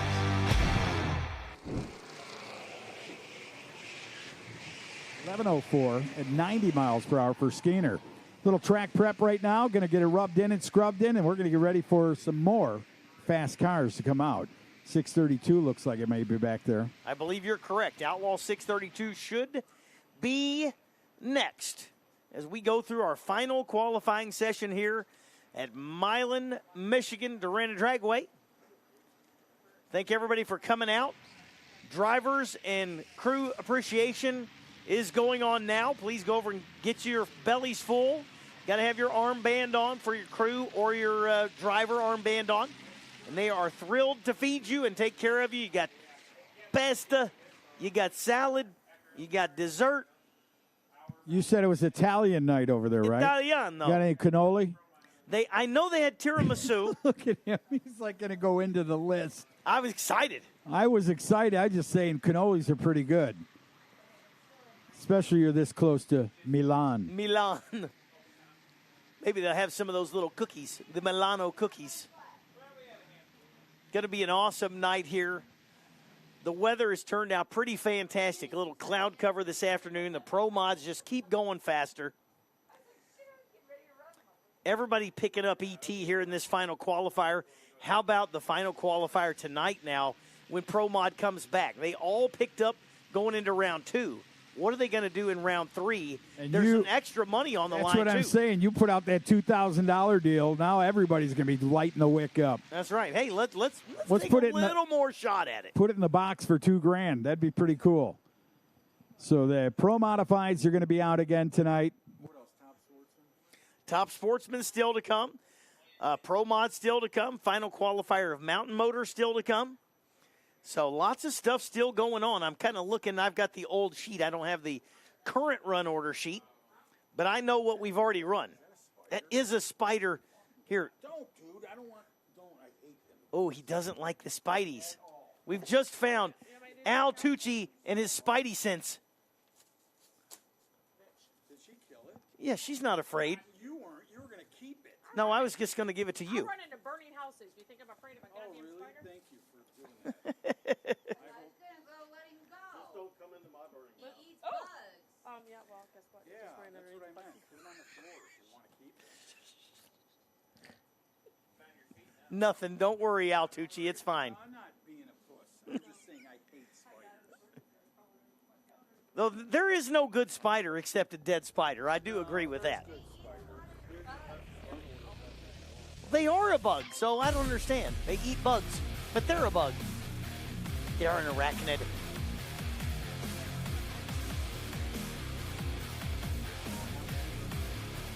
Yeah, Outlaw 632 getting ready to come under the tower.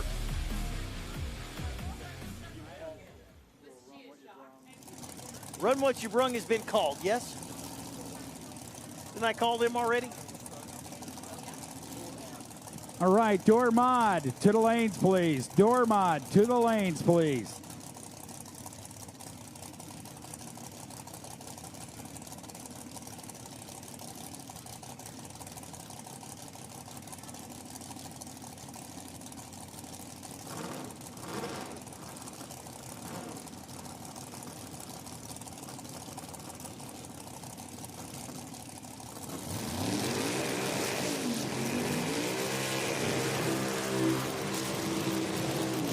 Wow, man.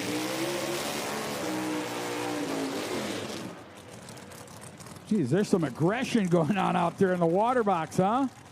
Brent, sounded like those two really wanted to get it on more than just race. They were shaking the bacon down there, making those motors zing out of the deal. David Fallon over there in the right lane, Belleville, Michigan will be in the right side, and Garrett Duns out of Commerce, Michigan in the left lane in his Chevrolet. Or Pontiac versus Camaro.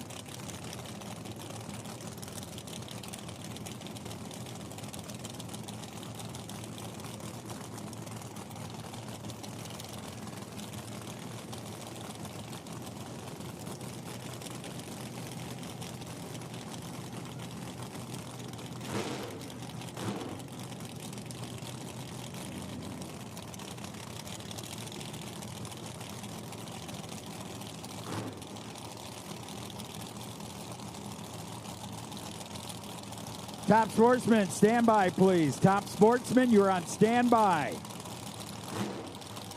All right, so here we go. Pontiac in the left lane. Yep, I got to turn that onboard computer on. I forget that, and Garrett will get mad. Garrett Dunn's now ready to go. Top lights lit. Here comes David Fallon.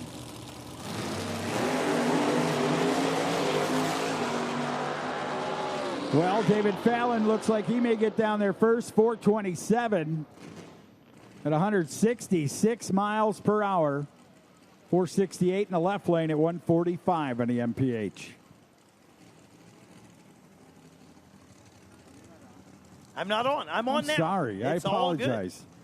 All right, back to the show. I was too busy trying to get out of the way of the spider.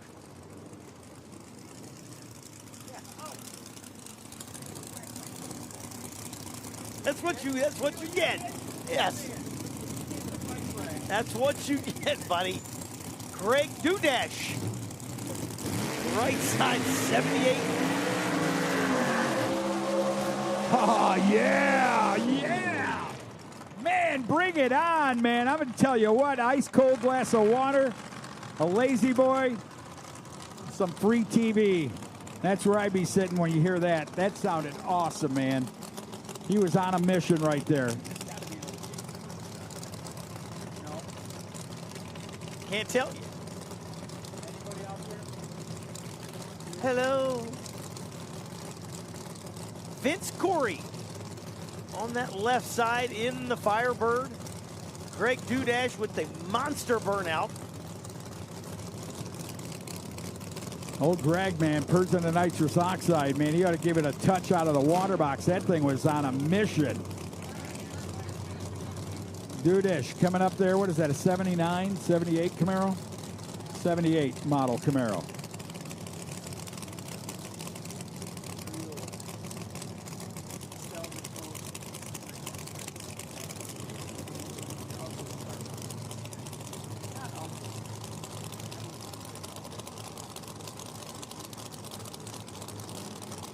Vince Corey, this is Outlaw 632. They have a maximum 632 cubic inch and can only have nitrous. No other power adders.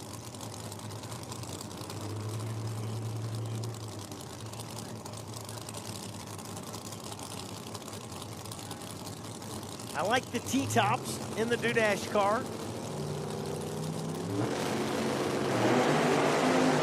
Oh, boy. Got to keep the Corey machine out of the wall. It picked the front end up and moved towards the left side in a hurry. He dumps the throttle and keeps it safe, but I'm telling you, it was inches from the wall. Watch that replay there, Al Tucci. As the left side, we're watching the replay on the old tube of you. We're still in a nitrous purge stage. Now the lights come down. Here we go.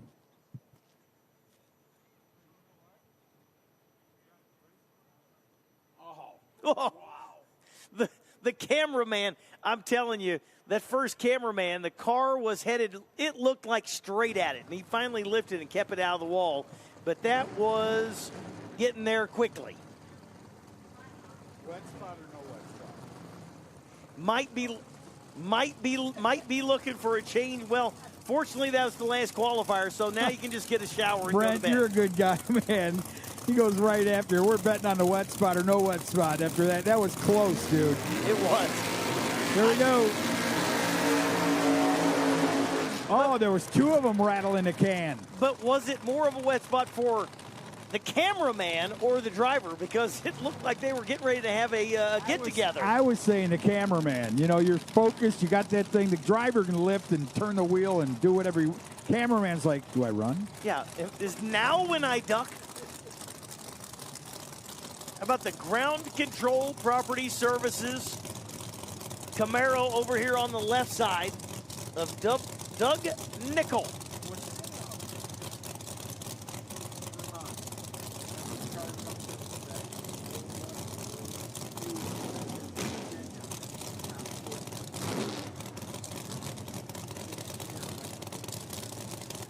I think you know everybody. You remember everything, don't you? Yeah, I do, but what was his name? He's got a really different name.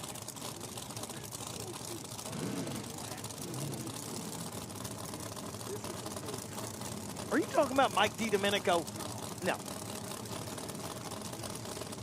How about the shameless machine over there on the right side, the Duster of Vinny LaRosa out of Waterford, Michigan. Corey 632 under the hood. And Nickel with the Musi Power here on the left side. I think the number is 422. The old Dodge down there, Plymouth Duster, ready to go. 632 into the beams, ready to rock. Vinny. Yo, Vinny. Well, if it was Wednesday, they'd say, Vinny, it's Prince Spaghetti night. But 445 at 157 miles per hour is a good enough charge for him. 449 in the left lane, 125 in a mile per hour for Douglas Nickel. Nickel had a good pass going and clicked that car. I heard it lose power out there, probably 500 feet, and you'll see a front end drop on the replay.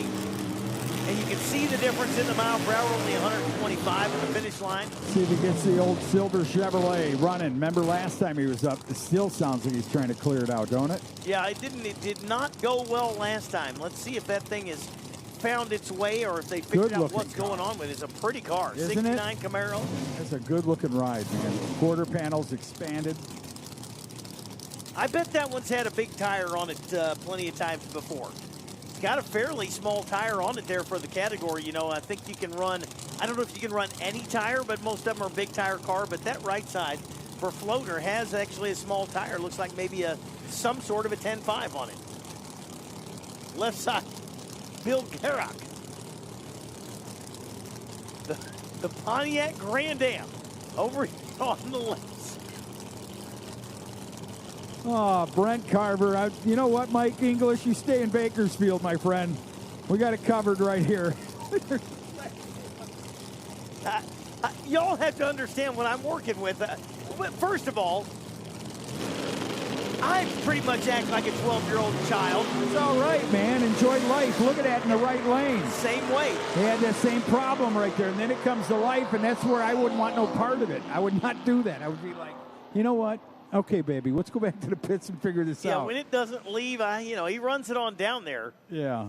463 for Garrock there on the left side. 463 at 153 mile an hour. Nice pass. Not bad. Beautiful car. Hopefully he gets that thing geared up and figured out, because it is a good-looking car. And in the lanes should be, what was the last call we made for? Run What You Brung should be coming up next.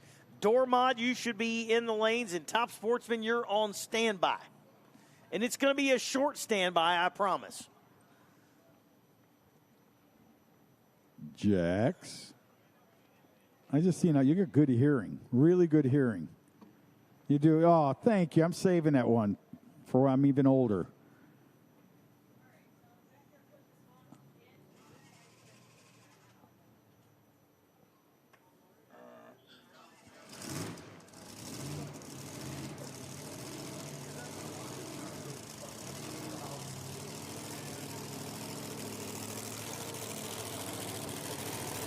That sounds good. Yeah, this is Run What You Brung. That's Tim Brown. Oh, the old probe. Yep.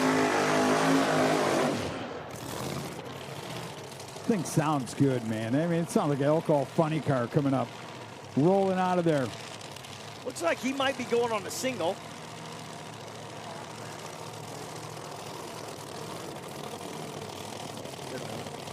This was their last. Oh, well.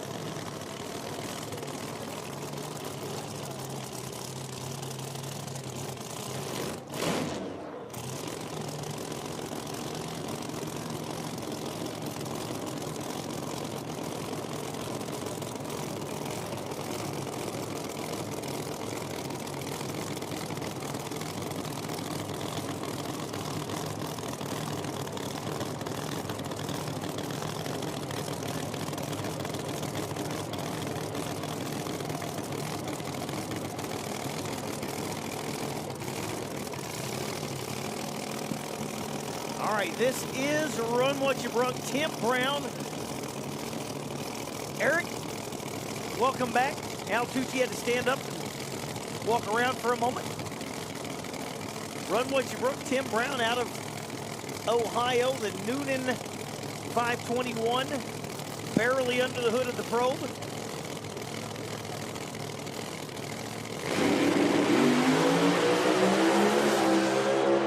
Hey, there's a good pass for Tim. 386. 196. He hiking up the wheels on the gear change there, too. So that thing is dialed in. He's going to have to be because he's got 2 dragsters in the category with him. Fair. And I think Van Diver went like 70s. Attention in the pits, attention in the pits. Top Sportsman. Top Sportsman to the lanes, please. Top Sportsman for your third and final qualifier. Top Sportsman to the lanes, please. There's Josh Van Diver.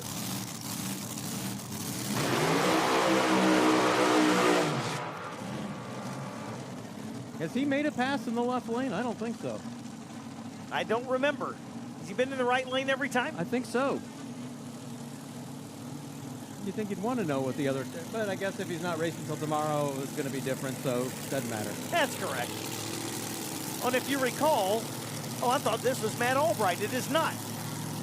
Unless they changed the body on it. No, different car, yeah, 100%. I had to look at the front end. Yeah, the Albright machine's got that completely different nose on it.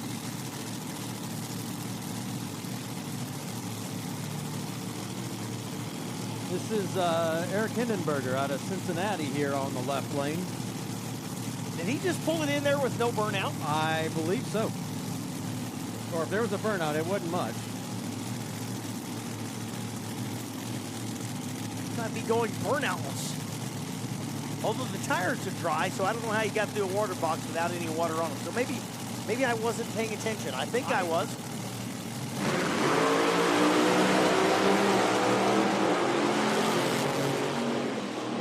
He's just putting a number in to get in the field? I think so. Unfortunately, he put some fluid right down the middle of the track there, too. So the mops are going to break out.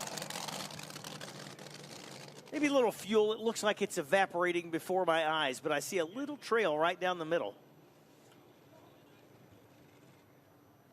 Yeah, it's dried up before they even get to it with the mop. So obviously some sort of methanol. Yep. Yeah. What's up, Carter? I just watched Randy Lee walking towards it with the mop, and it dried up before he ever touched it. He skirted it away.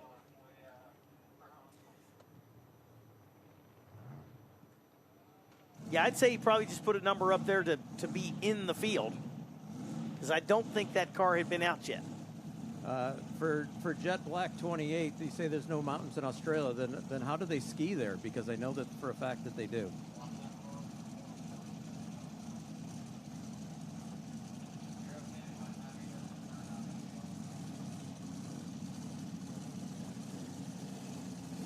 Sorry, I just see stuff like that. Right? You never know what somebody might put on there.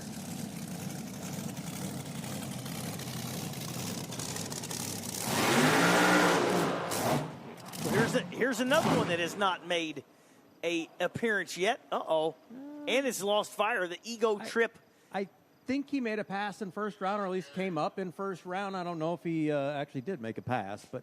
Well, he's pulled it off to the side. The thing started to do a burnout, clicked off. They're going to idle it, stop.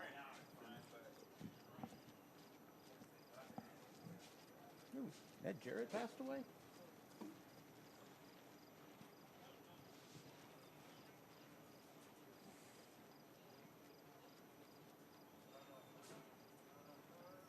See what the story is over here.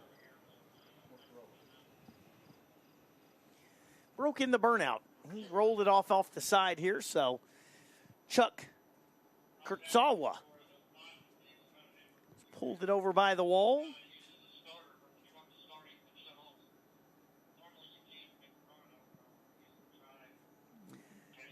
Waiting to hear from the crew. Oh, I think what happened is it lost fire, and it does not auto start. I believe that the truck has the starter. Ah.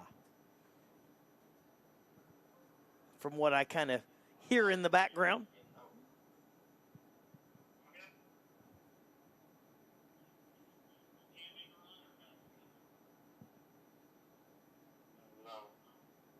No, I'm saying not going to make the run. So, going to push them all the way back, hook them up to the truck, and take them back. That looks like quite a machine as well. The Ego Trip.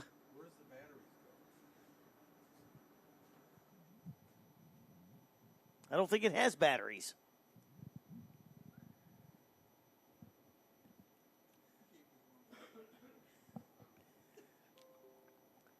Pretty much have to ignore about 95%. A decent percentage, anyways. Yeah, so they're going to back up and hook that machine up and tow it back to the pit.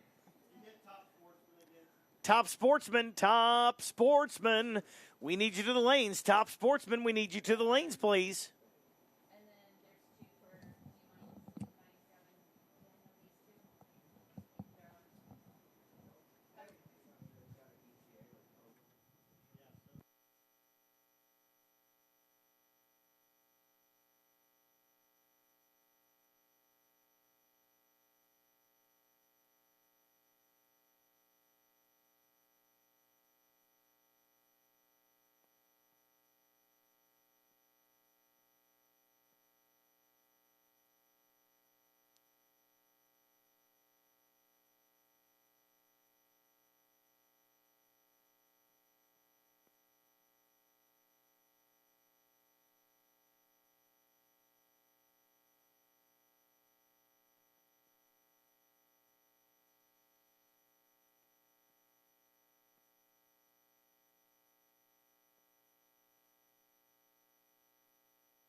All right, getting the dragster pulled off the track onto the return road, so we should be good to go here in a second once again.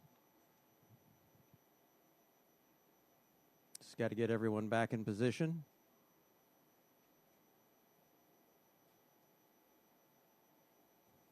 All right, light the fires, boys. Let's get going. And the word is Pro Mods at 7:30. And one last time, let's give Top Sportsman a ring. Top Sportsman. Let's get you guys into the lanes as well.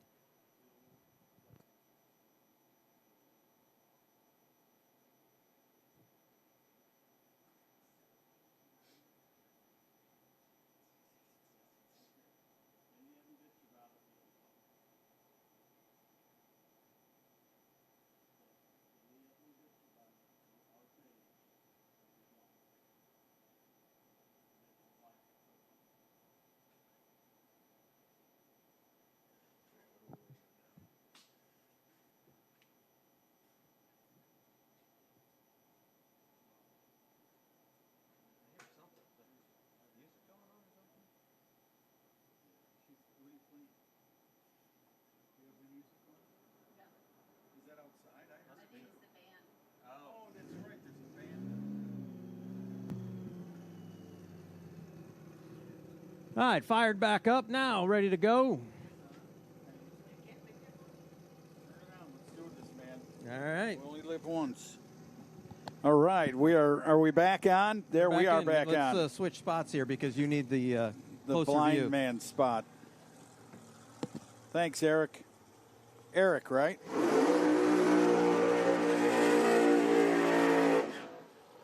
All right.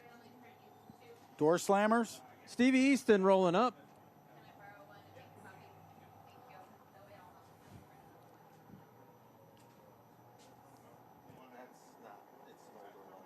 Is this door mod?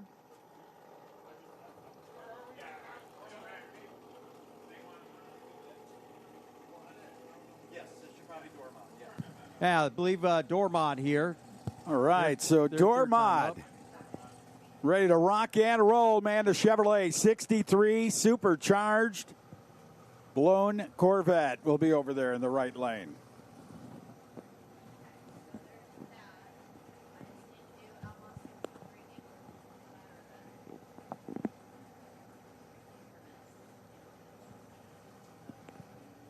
I want to know what the metal boxes he keeps putting on the track. Is he measuring the traction on Where's it at? Down here, right here on the starting line? Yeah, it is. That's exactly what he's doing, just to see out what type of rubber and the thick and how it is, the traction, the torque that they can put on there. Yep.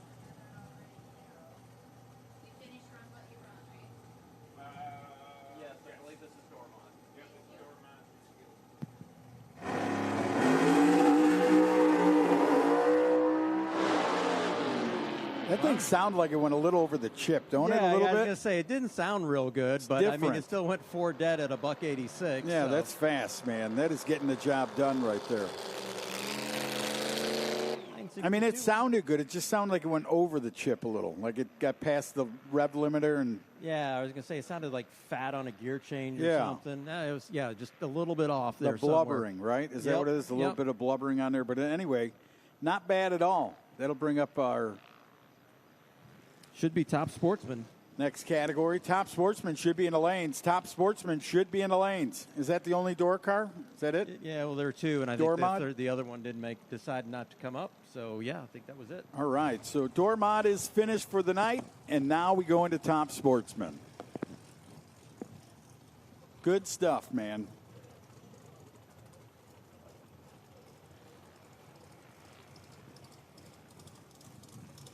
Great field of top sportsmen here this weekend. 30, 32 cars, and some very, very quick ones.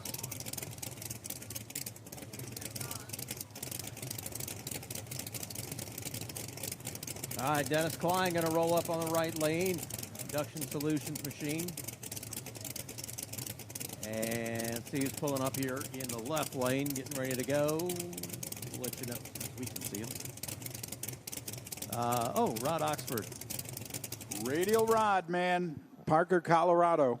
Supposed to be him. Original Colorado native. Told me he moved to Arizona, and then he moved back to Colorado. Got the D-Bar D racing team. Daryl's got Oxford driving the top sportsman entry. You know, it's kind of neat. They were talking about that car. That was the old Pro Mod. Oh, yeah. The old one.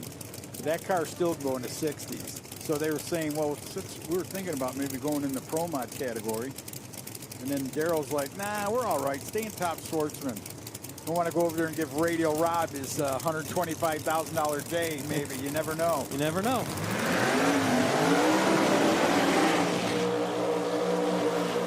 There it is, man. Lighting it up down there. Got the Hearts Charger, I believe, right? Or are they turbo too? I don't recall. I think they are the Hearts, but I can't swear to it. It didn't sound turbocharged, so let's put it that way. So, yeah, it's got to be the Hearts Charger. The Hearts deal. They can do either or on these steel. He's telling me they have to add on there. They can put turbos back on it. But awesome deal right here. Backing up.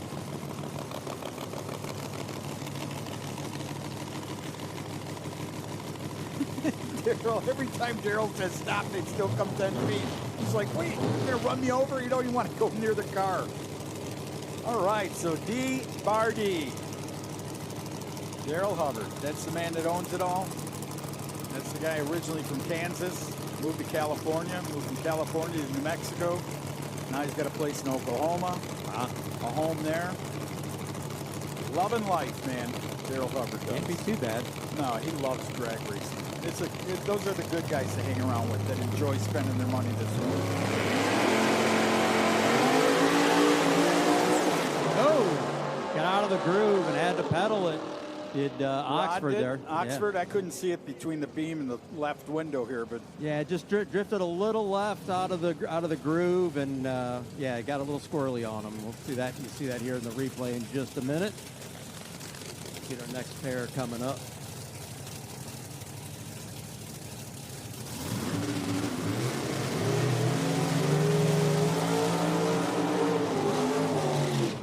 All right, Caden Wick from Stratford, Ontario, here in the left lane. The Bear sponsor machine, the big Chrysler product, 06 Stratus. And then David Mullins local boy over here in the right lane, and Sloan boy's helping him out there. So those gentlemen know how to put together a race car. That Z34 is really a nice-looking car, man. I saw that in Martin last weekend. He was racing back there, 131. That car is very clean. When you go up and look at it, it's a nice-looking car.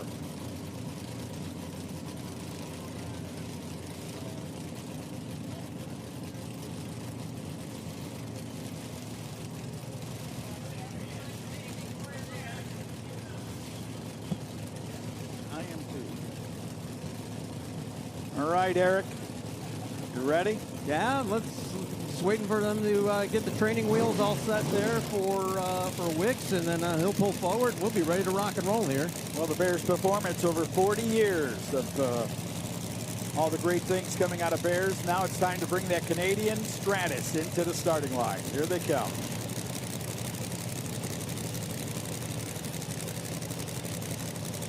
I was telling Brent, I think Koningsdorfer used to race that in Pro Stock, that car. If I'm not mistaken, there was a couple different drivers that I remember. The C34, that was going to go after the lights down there.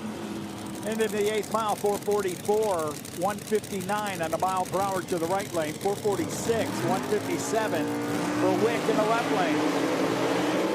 Here comes the Byers trailer sales machine, the yellow Mustang in the right side of the racetrack, Boyd Byer. Casstown, Ohio. Who do you have in the left lane? That's look. Eric Ellsworth, my namesake, out of Lexington, Kentucky. Loomer Customs Fab, air hydropower on board this good-looking black Oldsmobile.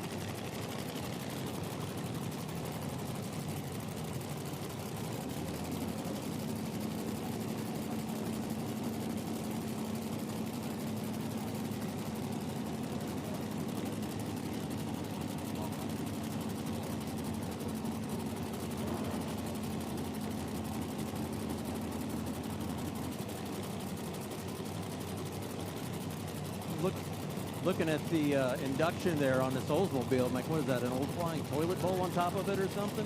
Yeah, sure you are, Eric. That's what you're looking at. We'll give you a break this time.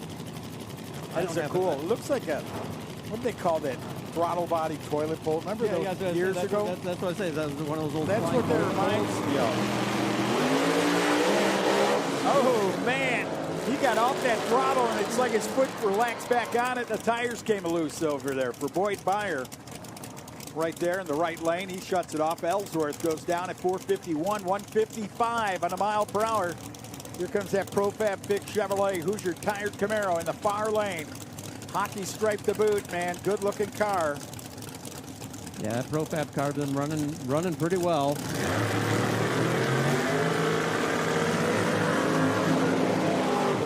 Ooh, he almost hiked the wheels in the burnout there. That thing hooked up, wanted to get done.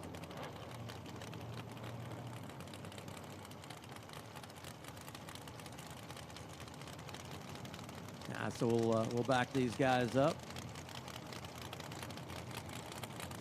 Nothing like a 330 backup. That's funny. I think one of you guys said something about doing a burnout to half track, and they're like, I was like, you went to the 8th mile? Well, they're like, no, 330. I'm like, that's right, son. We're running 8th mile, so. Sorry. Don't be sorry. Still default to the quarter mile. But I get it, you know. Quarter mile's a lot easier on the valve train and on the rods. So. Oh, yeah. I mean, yeah, absolutely. I mean, that's what we were saying about a guy go 222 and 1/8 of a mile. Why do you need to go any further down there and go 260? Yeah. Right? Yeah. I mean, well, because it's fun, but yeah. Well, I don't know how much fun it would be to hang on to a car that kind of I mean, it happens NHRA quarter mile racing, but a lot of those guys won't even race at night. They just don't want no part of it. Yeah, no, it's completely understandable. So here we go. I like the cars. I like the blue car in the right lane, the 68. They're both 68 models. Yeah. Good-looking Gen 1s.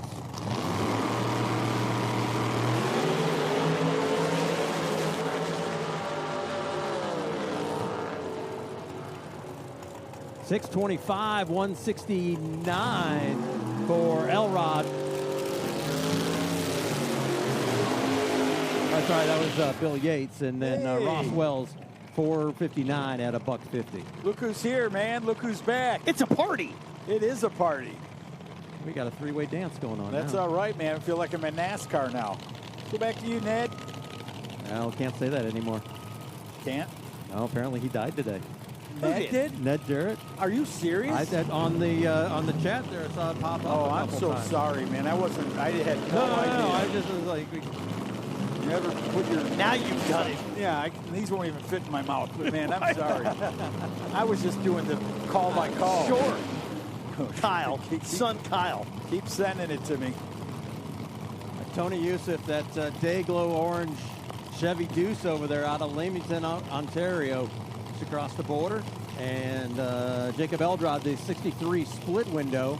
The blow-through deal. Yeah, Pro exactly. Charger, right? Looks that way, yeah.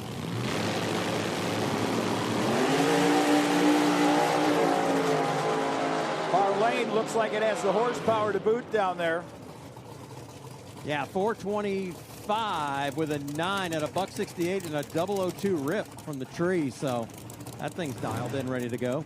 Attention in the pits, attention in the pits. Mountain Motor Pro Stock. Mountain Motor Pro Stock for your third and final qualifier. We need you to the lanes. Mountain Motor to the lanes, please. How about it? Mountain Motor Pro Stock. See you in the lanes, man. We're getting ready for Aaron Glasser right here in the right lane out of Shepherdsville, Kentucky. 68 Firebird, 632 Big Block Chevrolet. Who's in this left lane, Eric? That would be Scotty Wasco out of Columbia, Ohio there, the 2011 GXP Pontiac. It's a good-looking car. I've said that 3 times today. I think you like that one. No, it's just so clean. I mean, just there ain't all the stickers on it. You know what I mean? She's got more stickers than the car does. That's a fact. 706 inches of Chevrolet for Wasco in the left side. The Haas machine. Right side, that beautiful Firebird of Aaron Glasser. Here we go. Eric, you ready? Take us through this one, Eric. All right, coming up into the lights, both of them on the top bulb. They're going to pump them in on the bottom here real quick. Well, maybe. Yeah, there we go.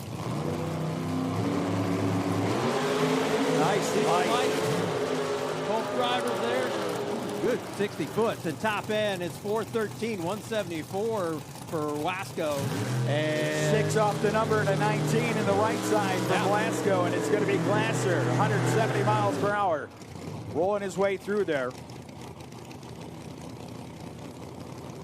Yeah, to riff off of something you gentlemen said earlier for Terry Asmus here in the left lane. It's like someone got the box of Crayolas and then did a bunch of mushrooms. Yeah. Let's put them all on there, baby. Oh. Every color in the palette made its way to the Osmus machine, and I think it makes it look awesome. You're right. You're right, Eric. That's a look between too many mushrooms or the toad licking. I'm not sure. You know how I know this guy was not in the Marine Corps? How's that? Because if he had that many crayons, he would have eaten them. I'm staying far away from that. Big stuff. Total Power Management in the right lane. That's your Midwest top sportsman champion over there, Matika. DJ Matika out of Franksville, Wisconsin. Brian Metzenheim helping out on that car at some point in his career.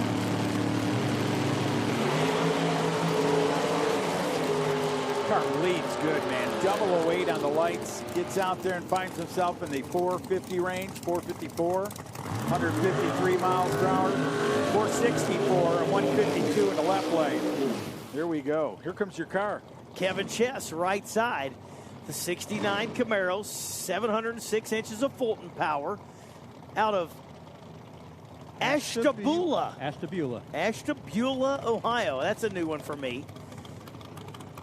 Brendan, the son. I said that was Brendan earlier. He's actually at work today. He says, I can't take off work. I got to sell some Comedic head gaskets. So Brendan at work, Dad Kevin is the one behind the wheel over there of the chess machine. And Pat DeBottis over here on the left side in his newly christened 09 Stratus. Only the second event out with that car. He was debuted it down in Columbus here about 3 weeks ago at the Nitro event. So trying to get that thing dialed in. So Pat DeBottis normally in a ride. Yeah, he normally drives one of the old truck pro stock trucks that says Dodge on it. It's a super cool truck, too. I love the old Pro Stock trucks. Well, he's got one. I wish Pee Wee Herman was here. I'd tell him to marry it. Anyway, when they get ready for the next two to come to the starting line, hey, chill out there, Bill. Help. You got Kevin and Pat right here. Pat in the left lane. Yeah, it takes a while till they come together, and then you're going, I get it. I see what you did there. Here we go. Oh. Kevin Chess, way early. We'd call it LB3, but then clicks the car off. Goes 807 at 68 mile an hour. Pat DeBottis, 15 on the tree, 448, 156 mile an hour. I wonder if Chess maybe didn't have the delay box set. I don't know, man. It just looked like it got out there. Do you think he shut it off because of the red light? I don't know, but I know that, it just went all the way red, 500 red, so before the third amber even came on. I could see if we were in eliminations, shut it off. He flipped the switch from top bulb to the bottom, or from bottom bulb to top bulb. Yeah, he just shut the thing off. I mean, it's unreal. It's a man who knows where his car is. Yep. He knows that you're going to take a 10th from him anyway, so I ain't going to put a fast one up there, and then they'll have me.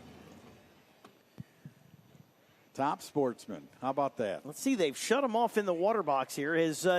Nothing on the top end. We look clear up there, so just a little fluid, I couldn't tell if maybe Chess didn't make the turn Rockwell. off, but he's not up there. But I do see Kyle with the mop.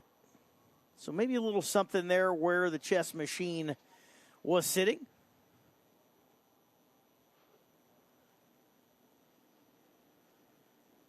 A little mop and glow there from Kyle Lang. A couple of the crew guys checking down track a little bit. I see the spotter down there just past the finish line. So it is kind of great.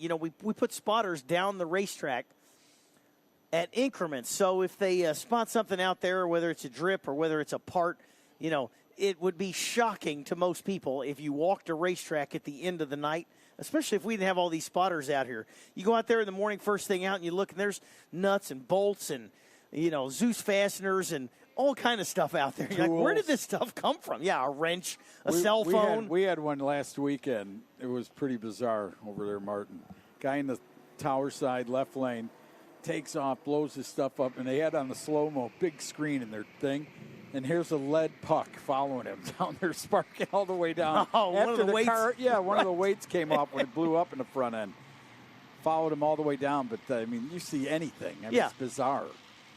So we got the spotters out there. They keep an eye on. They say, oh, something here in the right lane. They'll jump out there and get it. If you're really paying attention and you watch throughout the day, you'll see somebody like after the pass goes, they'll jump over the wall and grab something and jump back. So we're also going to do a little touch up there. Maybe there was a little fluid or whatnot out of the Chess machine. So we'll check that out. Be right back with you in just a minute.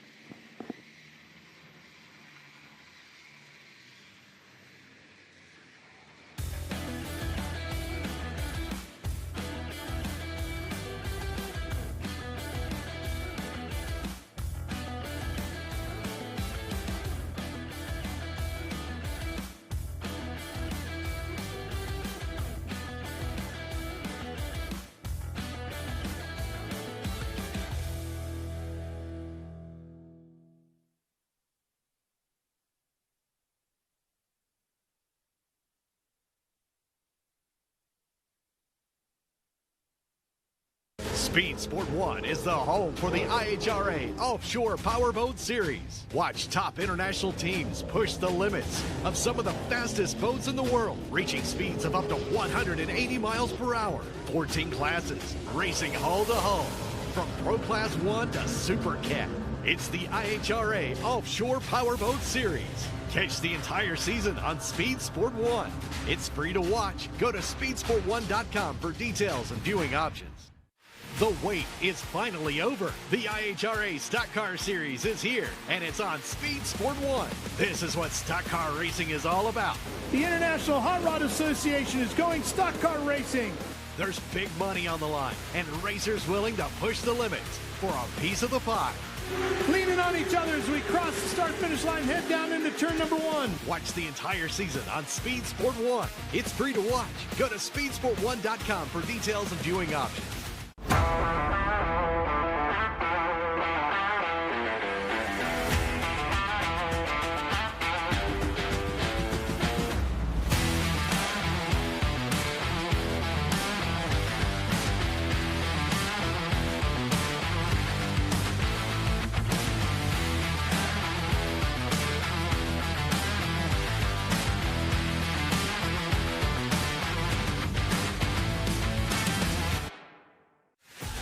Speed Sport 1 is the place for the Hunt the Front Super Dirt Series, the premier dirt super late model tour of the Southeast. And just about 4 wide for the lead. Watch the series on Speed Sport 1 as it travels to some of the South's best tracks.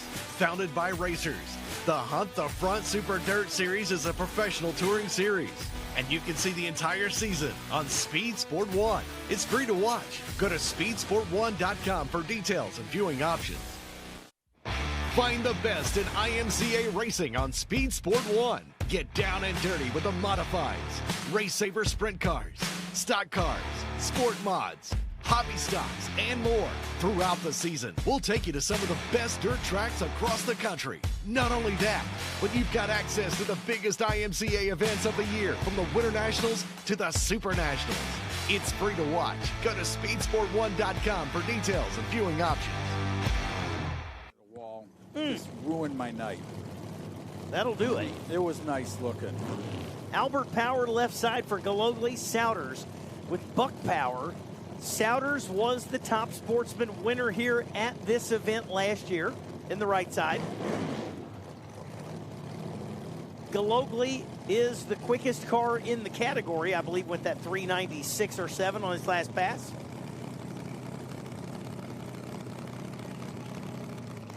We do need Mountain Motor Pro Stock to the lanes, and we need our Nostalgia Pro Stockers to the lanes, please.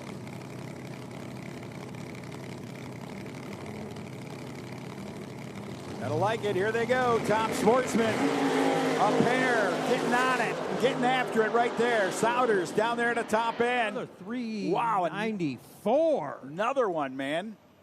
189 for Galugli, man. He's finding it. Look at that guy. He's been saying, yeah, we're getting it 3. Yeah, that's my guy, dude. I tell you, we're going to change insurance companies here in a minute. Anyway, Killer Brooks coming up here in the right lane. The Predator. So.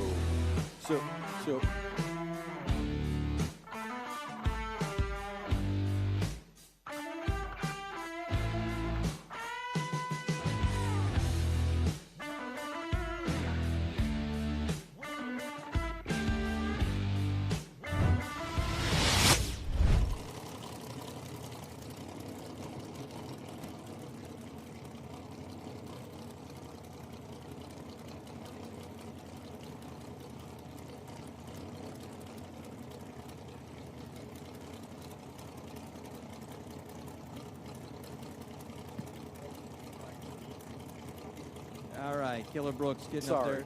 Am I wrong in remembering that he had a Pro Mod in the early mid-90s? Was it a 280Z? Then you're wrong. Okay. All right. It wasn't a 280Z. He did have a little short. Didn't he have a little short wheelbase car at one time? He did. It was like a 67, 69 Camaro, because he was hanging out with Larry Nance for a while when Nance had his Pro Mod car. Yeah, this guy's been a racer for many, many moons, man. He raced along. Pat Musey used to race with Killer Brooks. No, that was Brooklyn Heavy. I'm sorry. Yeah. See, that's now you can see why I got it wrong. Brooklyn Heavy raced with Musey. I'm trying to remember early 90s working at Norwalk. Shell. So. Oh, you were at Norwalk in the 90s? I got my start working for Bader in the summer of 1990. The dad? Yeah, Wasn't he senior. a great man? He was awesome. The best guy, man. I'm going to tell you what. I love that guy. That senior was a good man. You know, this, the grandson reminds me a lot of the dad. Evan. Yeah. The young. I haven't met him, no. Oh, he reminds me so much of his grandfather. It was He just funny. got That event they had down there a couple weeks ago, that Mickey Thompson event, and I saw Bill Jr. and I'm like, hey, you still look the same, just a little more gray in the hair. Yeah. Yeah. Good family, good racing facility. Yep. Always nice to see a place like that. It was fun in Airfos. The Saturday night bracket was usually about 400 cars and first round buyback. Wow. So you were there forever. Yeah, so we usually got out of there about 1:32 in the morning. And then I had a 45-minute drive back home. Wow. So, yeah. But good stuff. I learned a lot.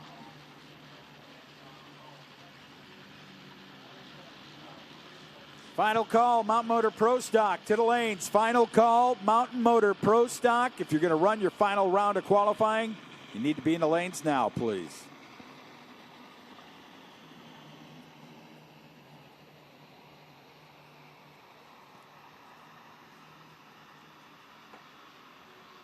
Looks good, little rosin guy. Guy's down there putting a little of that gold dust down. Clean up some of the bald spots. We're not really bald, but he's just helping out. I like how the stuff comes and goes. Like, it was big for a number of years, then you didn't see it, and then the last year or two we're seeing it right? again. Like, and you remember back, I'm going to go way back, like 30 years ago, when that stuff must have been cheap because they put that powder down there and lay down a stripe of it. Yep. Little dab will do you.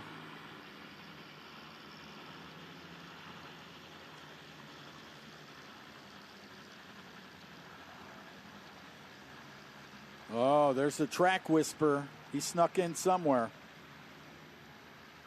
He's going over there over all those digital numbers, seeing how everything's going. Is it good? Over or under 2,500 Newton meters. I'm not sure what that is, but I'm sure there's some atoms in that little box that he's got there.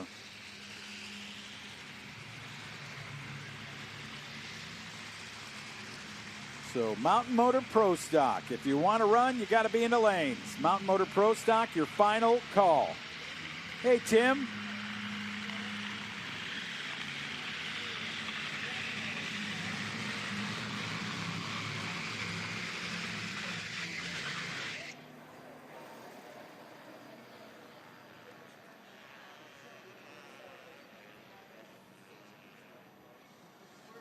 Tim Davis down there checking the starting line out. He's the original owner. Do you remember Pee Wee Herman, the bicycle in Pee Wee's Playhouse? Yes. He's the original owner, bought it at an auction. He looks so good on that thing when he's riding it around. Ring, ring, ring.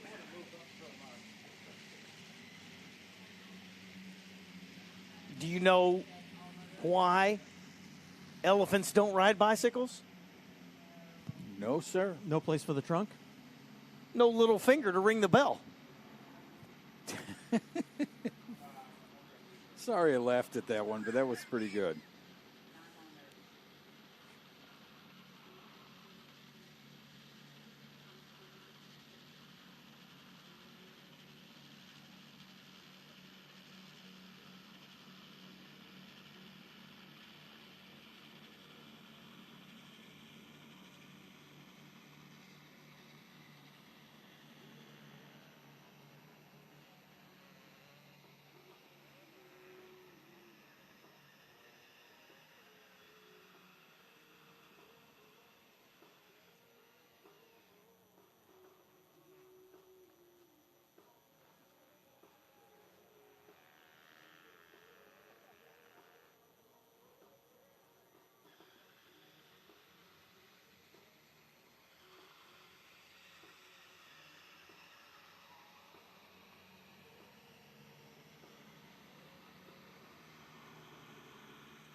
Find the best in IMCA racing on Speed Sport 1. Get down and dirty with the modifieds, Race Saver sprint cars, stock cars, sport mods, hobby stocks, and more. Throughout the season, we'll take you to some of the best dirt tracks across the country. Not only that, but you've got access to the biggest IMCA events of the year, from the Winter Nationals to the Super Nationals. It's free to watch. Go to speedsport1.com for details and viewing options.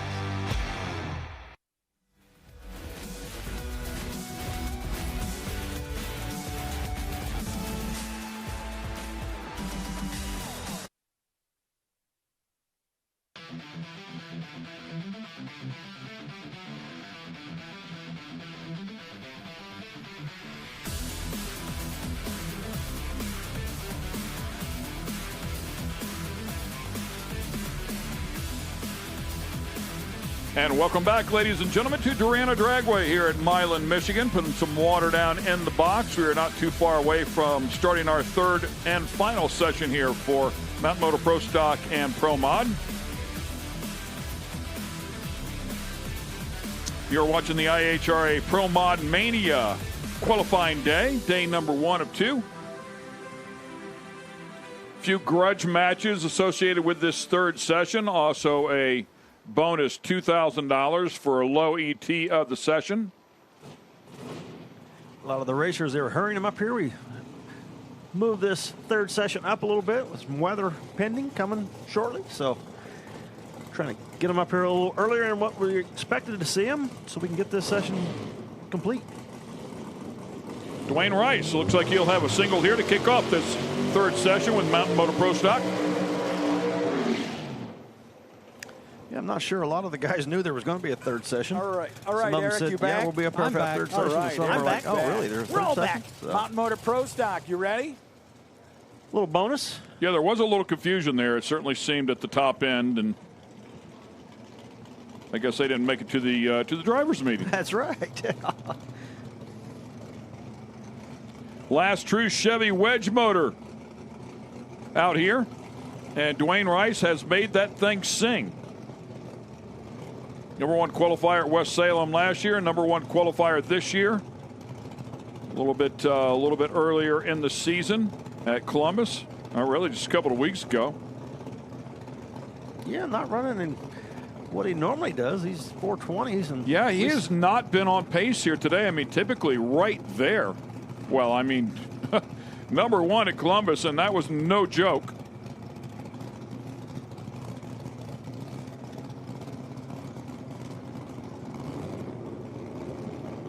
I don't remember what the bump was there, but I want to say it was around 411 or so, somewhere in that neighborhood. 410, 411. We'll see how he goes here. Currently at a 422. Boy, it's straight, man. Sound like it got up on the tire. 411. That's a little bit better. Yeah, that's one more like it. Watching Dwayne's car, his 60 foot so far this weekend has been about the best we've seen in the Mountain Motor Pro Stock class. 972, 60 foot here. Just chattered a tire a little bit. Not bad. And getting it figured out. 411, that'll race tomorrow. Good looking pass right there, man. Really was. He needed that one session ago, and I bet he'd have been on it right here.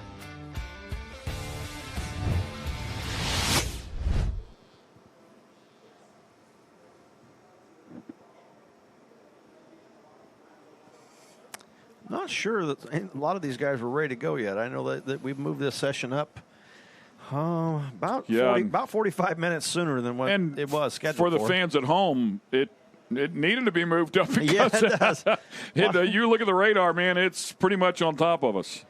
Yeah, the ARCA race was not far from here, about 45 minutes west of here, and that was called early after they got past halfway. Doug Foley Jr. down there. There's June 5th and 6th.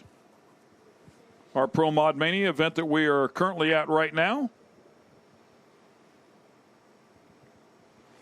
$2,000 bonus for that low ET Pro Mod during Q3. That is right now.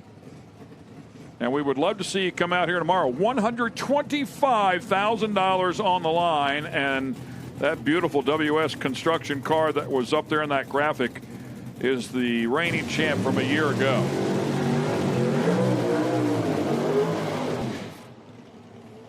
Sounded a little different.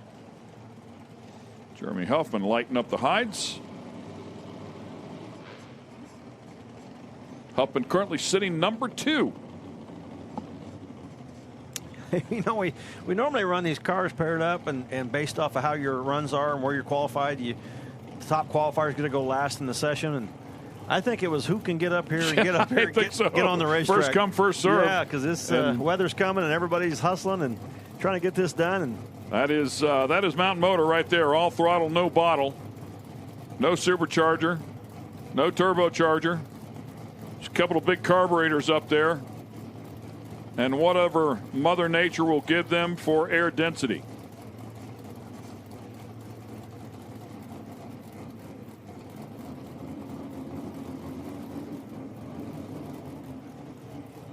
Huffman's best run so far, 4:10 with a 6.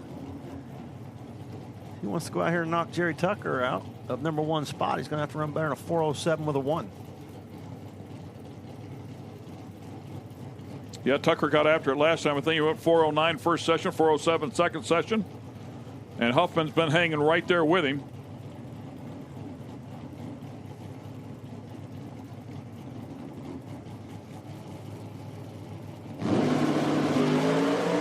Whoa! Spun the tire hard when he let the clutch out.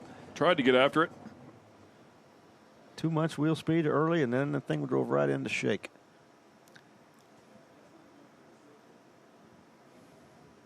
So, yeah, he was going for it. Yeah, good for him. Why not? Currently sitting number 2. Third final session. Get after it. You're in the show. Watch that rear tire. Really spun it early. Drove it right into shake. I think he can put that 410 right back in it for tomorrow and probably feel pretty comfortable about it. Yeah, had a nice consistent car the first couple runs. And be ready to go for tomorrow. And let's get it upstairs to Kristen. Dwayne Rice, a nice little pass right there, ET of 411. You said you've been chasing something. What's going on with that car? We got an electrical bug yesterday. The guy's been working terribly hard on trying to find it, so we end up changing everything. We don't know what it was. So, any changes before tomorrow? You think you got it all figured out? It should be all figured out. Now we can work on our hot rod. All right, well, we look forward to seeing you. We had it set up pretty soft, so. We'll look for a faster time tomorrow. Absolutely. Yeah, and that makes 100% sense. I mean, those first 2 rounds are not the car that qualified number 1 a couple of weeks ago, and that's why I said he needed that run 1 session ago. He would have got after it here. But it's all good, man. They got it sorted out. He can get after it tomorrow when it counts. Yeah, time and time again you hear electrical issues with these Pro Stock cars and the Pro Mod cars, and just a lot of electronics on there, a lot of things that can go wrong, and one little bitty broken wire somewhere can cause a lot of grief. Or just a rub, right? You know, and something touching or grounding out or something silly. Loose terminal. When you think about what these cars go through whenever they launch that. You just watched one shake, and that right. gives you a good example. What right. Stuff rattling around in there and wires breaking and coming undone. We don't know what we fixed. We didn't know what the change is. Change it all, man. Well, at some point you got to go, okay, we just got to change it because we don't have time here. We're running out of time. Let's go. Looks like Corey Voss coming up here in a minute. And once again, we welcome Lorette Nickel to the team. Let's get it down to her with more info. Lorette? Thanks, Ken. Well, this is normally the time where you would see Jerry in his car. And Jerry, you are obviously watching this next qualifying session. Can you tell us why? Yeah, the conditions are just not there to probably better anybody. So rather than just beat up our stuff and wear out our tires and just work our crew to death, we thought we'd set this one out and watch. That seems really smart. What are the conditions that everyone's dealing with? Well, it's cooling down now, and the track conditions are cooler, and it's really not going to be the same temperatures as we're going to race tomorrow, so we thought we might not really gain any information or get any smarter in making the pass. Okay, perfect. Jerry, thank you so much for the insight. Back to you guys. Yeah, another one of those guys, of course, JT sitting number 1 with that 407. And as he talked about, the conditions will be drastically different come tomorrow, so probably won't learn anything to come out here and push the equipment one more time.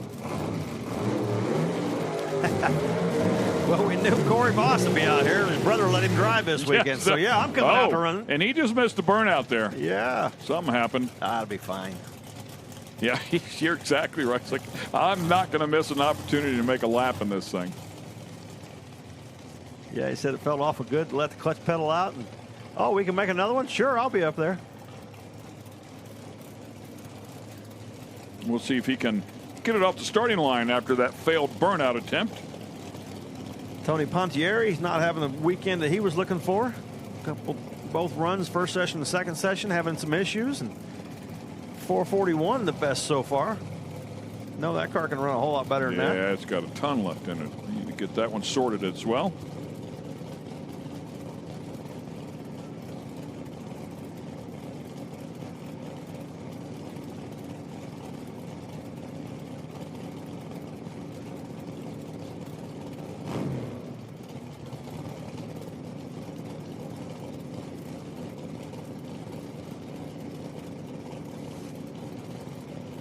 That's a pretty big adjustment there. Yeah, I think it went the wrong way. They were adjusting the wheelie bar on Corey's car, and I think they went the wrong way and had to come back to it.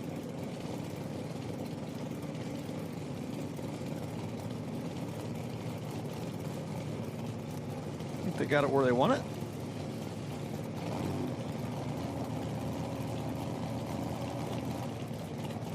And those are his wheelie bars on the back of that car they were adjusting. Boss wheelie bars.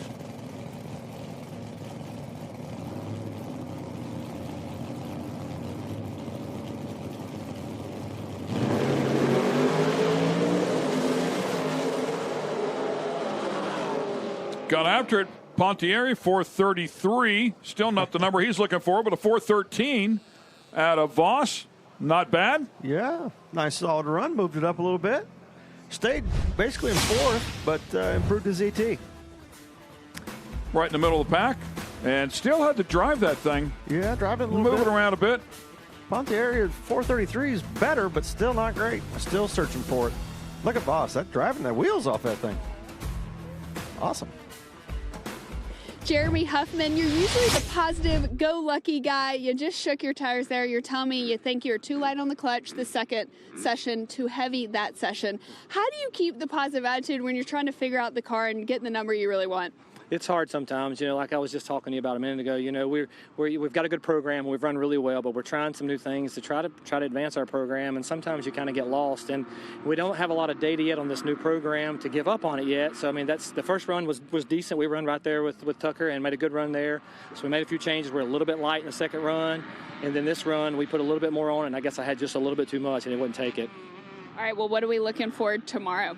We're going to go back and examine the data and hopefully get back in the middle of where we were, and maybe that'll go fast. Hey, you're still sitting in that number 2 spot. You got to be happy about that. Yeah, we are. We're excited. Thank you. Well, congratulations. We'll see you tomorrow. Yeah, pretty much exactly what we were talking about. And they'll look at that data and analyze it, but probably put it right back where it was when it ran that 10. Yeah, it was just a little too fast early in the run. As soon as he let the clutch out, you could see it had too much wheel speed, and wasn't any recovery from that. It just compounded and got worse.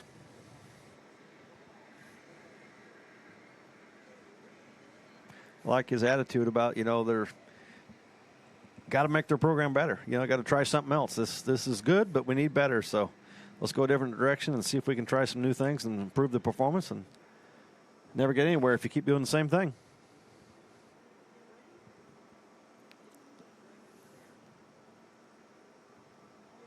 Do a quick drag of the track and be ready for Pro Mod. Yeah, a little track maintenance, and I believe the Pro Mods are coming around here to the staging lanes for their third session.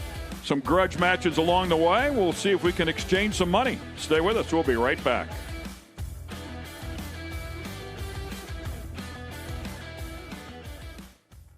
Speed Sport 1 is the home for the IHRA Offshore Powerboat Series. Watch top international teams push the limits of some of the fastest boats in the world, reaching speeds of up to 180 miles per hour. 14 classes, racing hull to hull, from Pro Class 1 to Super Cat. It's the IHRA Offshore Powerboat Series. Catch the entire season on Speed Sport 1. It's free to watch. Go to speedsport1.com for details and viewing options. The wait is finally over. The IHRA Stock Car Series is here, and it's on Speed Sport 1. This is what stock car racing is all about. The International Hot Rod Association is going stock car racing. There's big money on the line, and racers willing to push the limits for a piece of the pie. Leaning on each other as we cross the start-finish line, head down into turn number 1. Watch the entire season on Speed Sport 1. It's free to watch. Go to speedsport1.com for details and viewing options.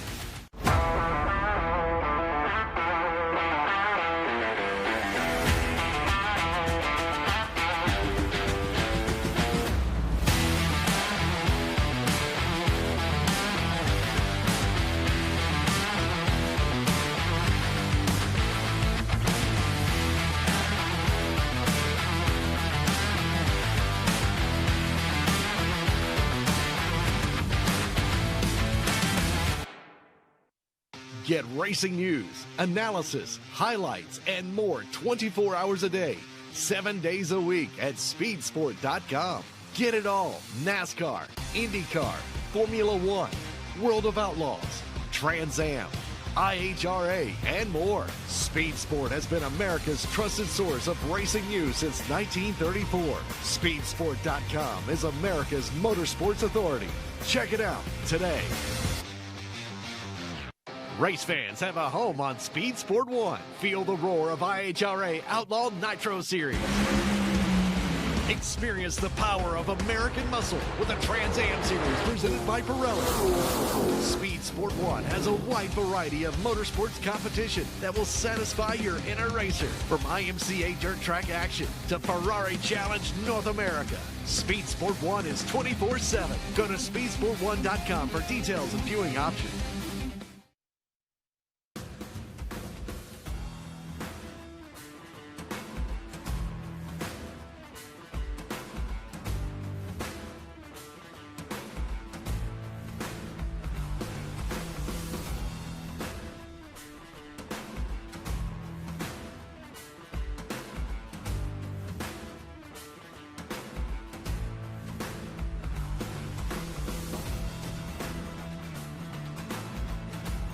Track has been prepped. It looks like the rotator making its final pass back here. You're watching the IHRA Pro Mod Mania at Milan, Michigan, just outside of Detroit. Pretty much right here on the outskirts of Toledo.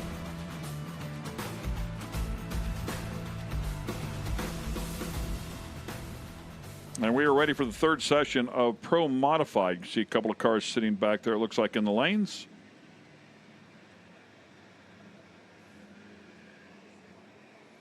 Had some fun in that second session.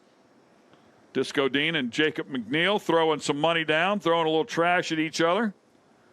Dean came out, $400 on the tree, and Dean slayed him. And then Jacob got 200 of it back at the finish line. Yeah, I want to see Disco in Jacob's T-shirt tomorrow too. I think it was part of the bet. Wearing the other's T-shirt all day tomorrow. Yeah, I wonder if that was a winner-takes-all type of thing or if that was just at the stripe. I don't know. They went double or nothing this session, so we'll see. I don't know. He wears Jacob's T-shirt. Might make him look like a muscle man.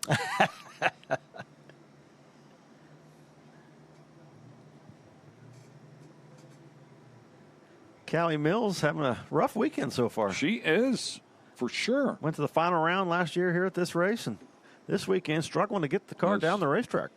Not had the luck.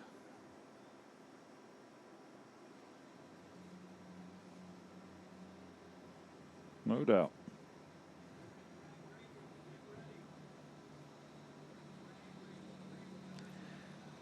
Jason Harris, number one at the moment at 3:59. We'll see if somebody can run better than that.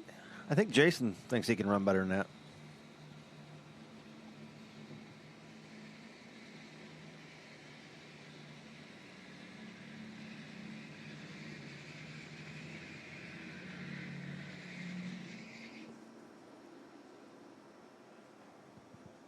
Saw Shane T and Jeff Holloway out there taking a look at the starting line.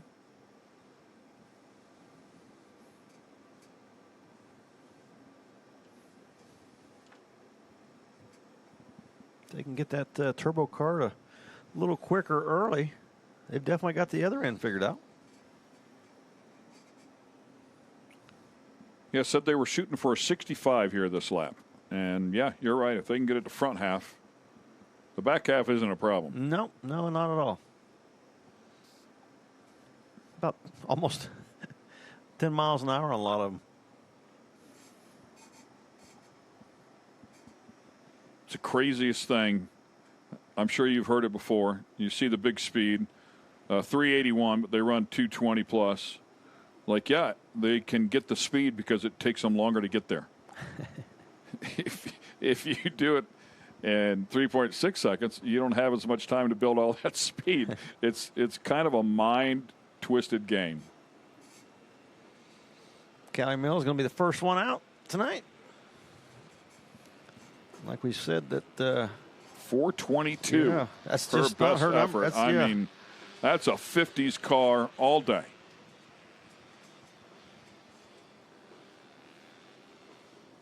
Got some helpers shutting the door for her there. I mean, a bad run is a high 60 with that car. They just have not been able to keep it happy.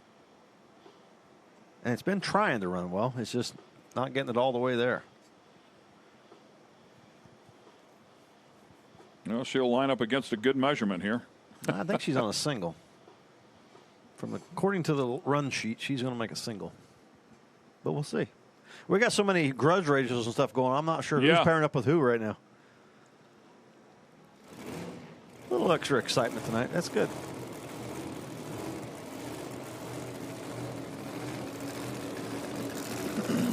Might be just what she needs, a single. Yeah.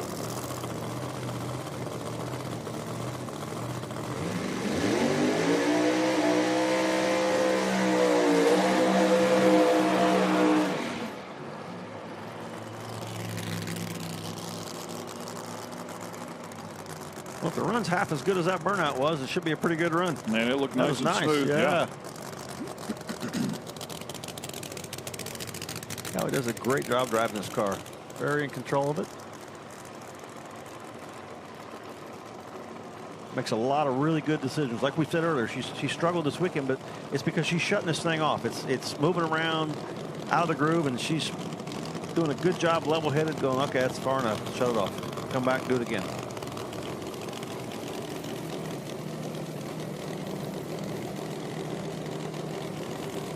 Another Larry Jeffers race car here.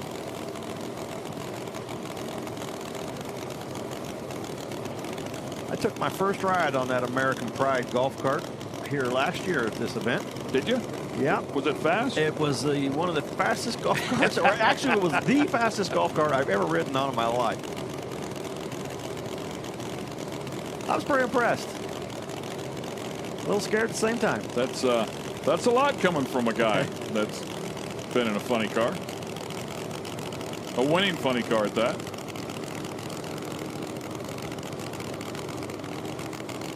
All right, let's see if she can get off the bottom. She is dead last in the class and quite capable of going to number one.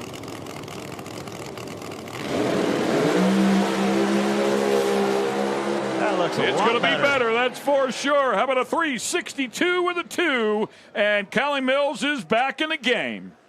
Moved her all the way from the bottom up to number 5. Just a matter of time till their crew got it figured out. Nice looking run for Callie.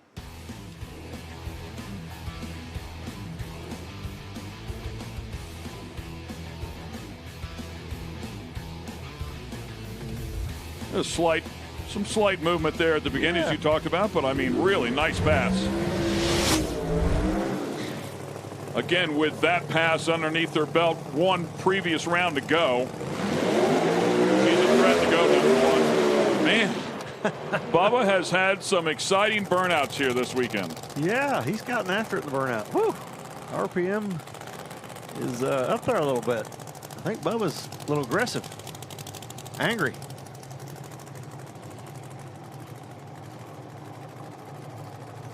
DBRD team backing up here with the 7.5 Camaro. Hart's turbocharger. Large company there. felt like they could do a better job with the centrifugal charger and started building those as well. And it is the same company. Ed Thornton doing the driving. Been racing many, many, many years. Number of wins. Shane T tuning that one. Jeff Holloway standing back off to the right-hand side. A little bit of weight movement on that one since the last round. And lined up on the other side, Bubba Green.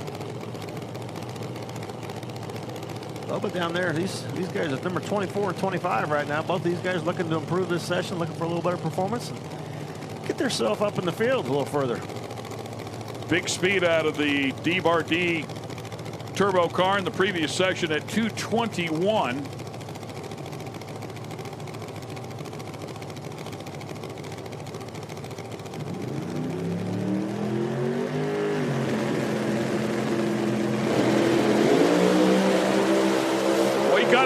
Half of it right there. The D-Bar-D car going for 363 with a 5. Yeah. And that's how you jump up to the top. That team will be extremely happy. Career best for them 1 weekend ago to 361. So it is right there at it. 221.35 again, identical to the speed it ran in the previous round. Yeah, last round there was a 113.60 foot. This time 967.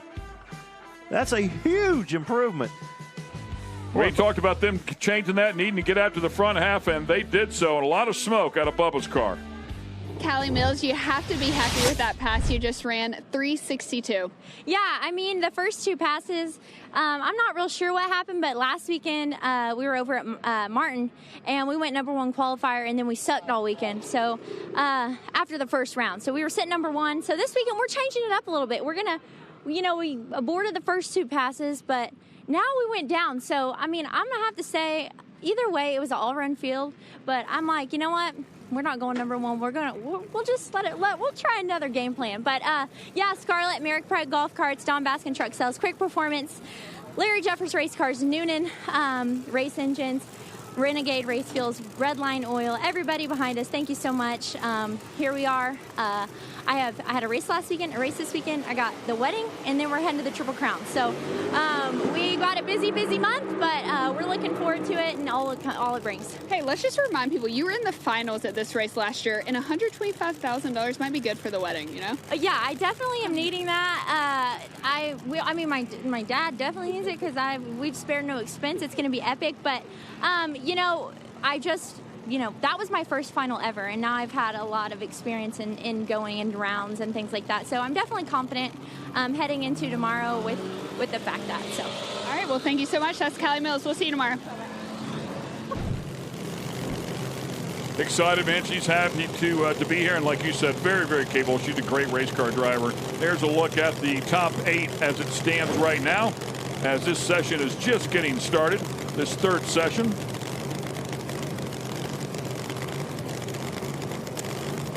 Two guys, Swanstrom and Gooseby, faced off last round. Here they are, pulling up here again this round. Todd Tutterow, good shot of Todd Tutterow right there.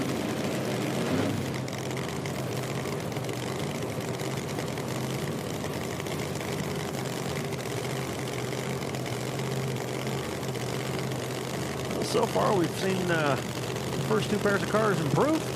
Yeah. Let's see if we can keep that trend going. And these two improved last time out by a little bit, as I recall. We'll see if they can get better yet. Both sitting with 72s.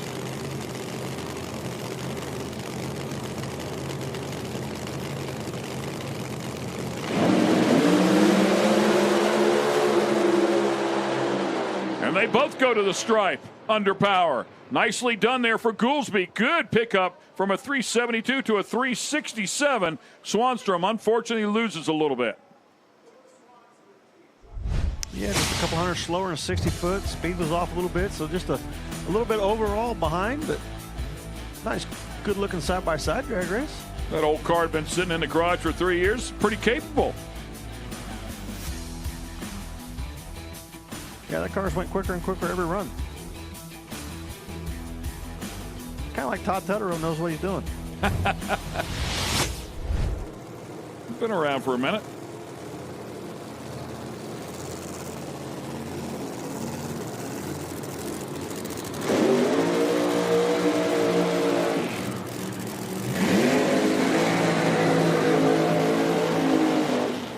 Don Kloster and Robert Costa. Costa in the far lane. There's a look at Costa's car right there. It's a really nice looking operation. Walking by there this morning in their pit area, and just nice looking rig, nice looking pit area, great looking race car.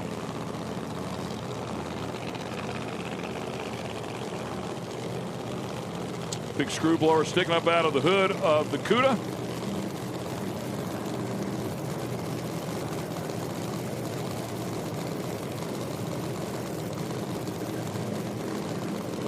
WYO Motorsports power plant inside of that car.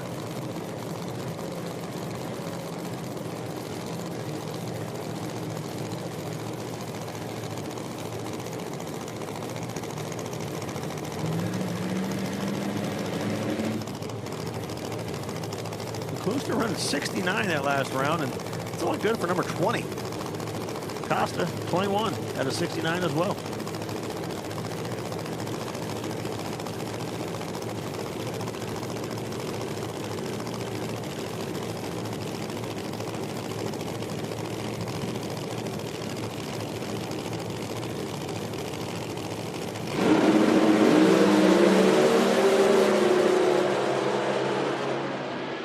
Aims over towards the wall just a little bit, but puts a 69 up on the board. Costa with a 74.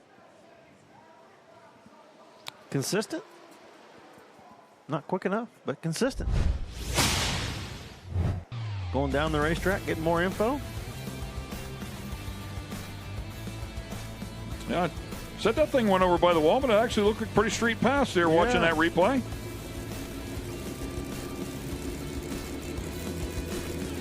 Good side-by-side battle.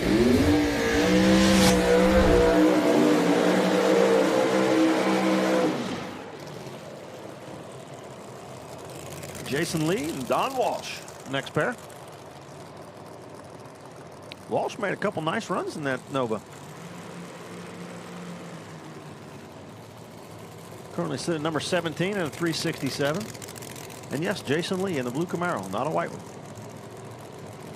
Yeah, that car is absolutely gorgeous.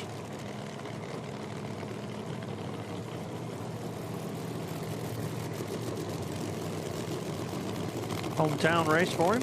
Yeah, had some issues with their car and decided it was just easier to run this one. Spoke with Cam, of course. Cam tunes the cars, and they had a great relationship there. And Cam said, "Just take mine and use it." Look at that thing, man. It is beautiful. Yes, it is.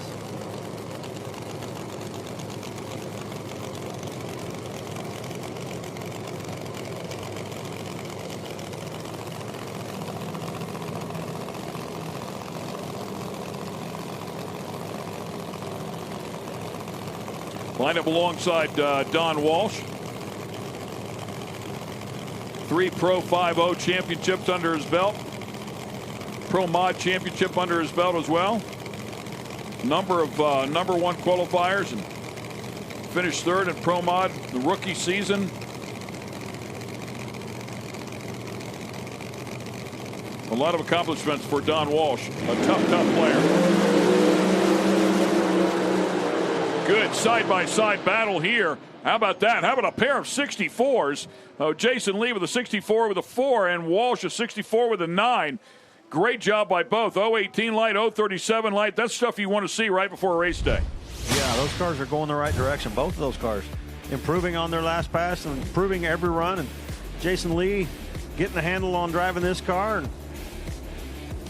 making the changes that needed to be with swapping the drivers and different cars and a little bit of different weight, moving it around, and looks like they're getting it figured out. Number 1 qualifier, Jason Harris, a 359. Those guys just ran a couple of 64s, and it puts them 14th. I mean, it's crazy how tight these things end up being after 3 sessions.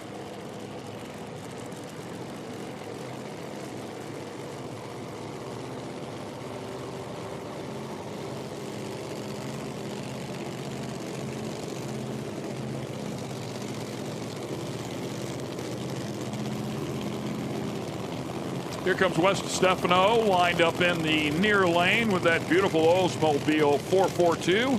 And, of course, Randy Weatherford, as we have documented here today. So good 1 year ago. Leading points in Outlaw Pro Mod, I believe. Yeah, Wes's interview earlier, he said they had struggled yesterday with testing out here and never got any data. And struggled the first run. The second run, they finally got it together, got a little data, and he said he thought that that would help for this one. He should be able to tune it up now and get after it. Weatherford currently sitting number 4 to 361 with a 6.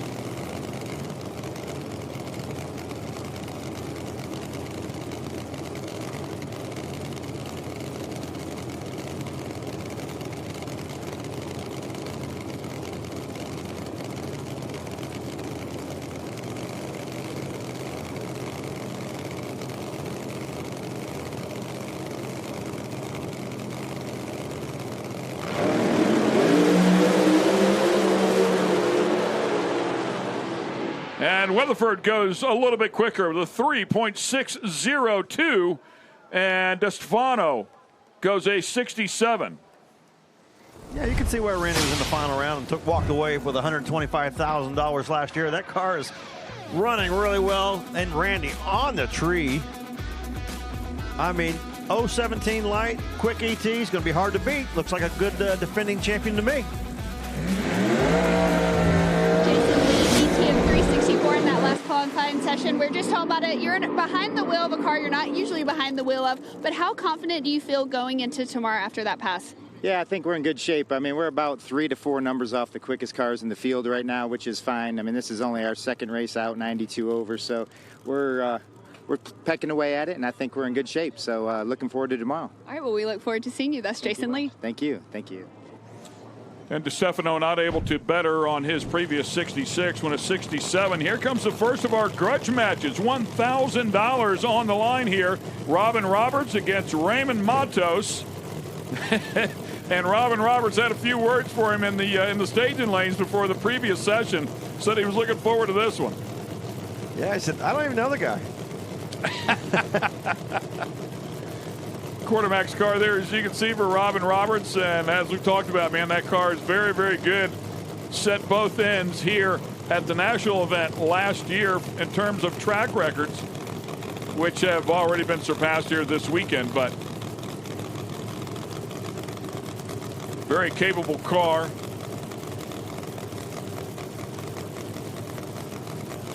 Matos from Puerto Rico.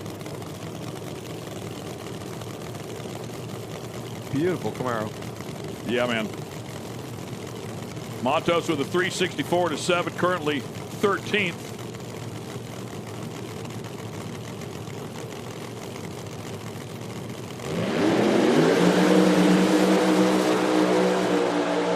I'll tell you what, Robin Roberts definitely keeping him honest right there, but the better of the two ETs will go to Matos by just a bit. 362, and a nice improvement there for Matos as well. Definitely got after it. 368 for Roberts. And Roberts needed that. Roberts was down at the bottom with a 372. Yeah, Roberts improved a ton and gave him a good run for his money, but all the money's going to Matos. Nice solid pass. Well, moving around, you see the thing right there? Moving around a little bit. Yeah, good job. Matos jumped up into the number 6 spot as we see our next grudge match coming up, and this one was pretty feisty. Paige Coughlin was definitely feisty at the top end in her interview, calling out Kai Kelly. $200 a cone, $200 for ET, total of $1,000. And talking to Kai, he said, I really want to make her pay at the staging or in the reaction time department. And Paige was having none of it. Yeah, he said, when I leave first, she's not going to catch me. So, right. Yeah. And both cars have been good. Kai Kelly currently sitting number 8 at a 363 with a 0. Paige Coughlin sitting number 9 at a 363 with a 3.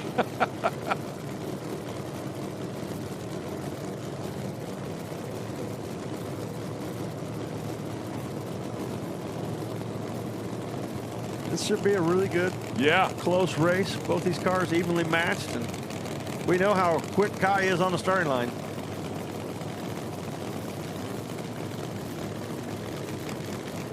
Both extremely competitive teams.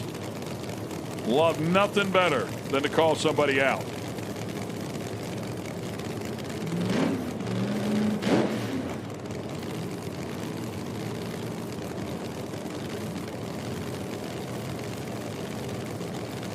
Here we go.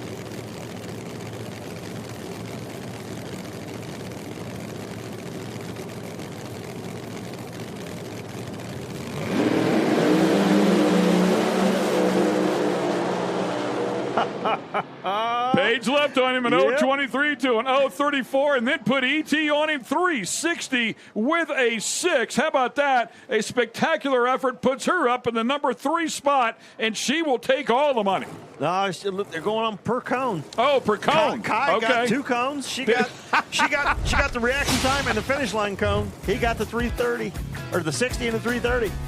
So we're going to have to go down there and count the money, divvy it up, and see who goes. I think they should have done the T-shirt thing, too.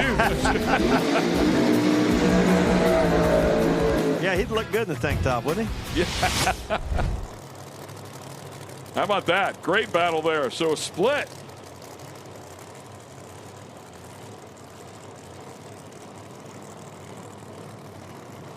And that 330 cone, the difference just 0.03 of a second. So it was tight, but he had her in the 60-foot. Yeah, but she moved all the way up to number 3. Yeah, man, she had a great run, man. She had a great run and a really solid reaction time. She's ready for race day.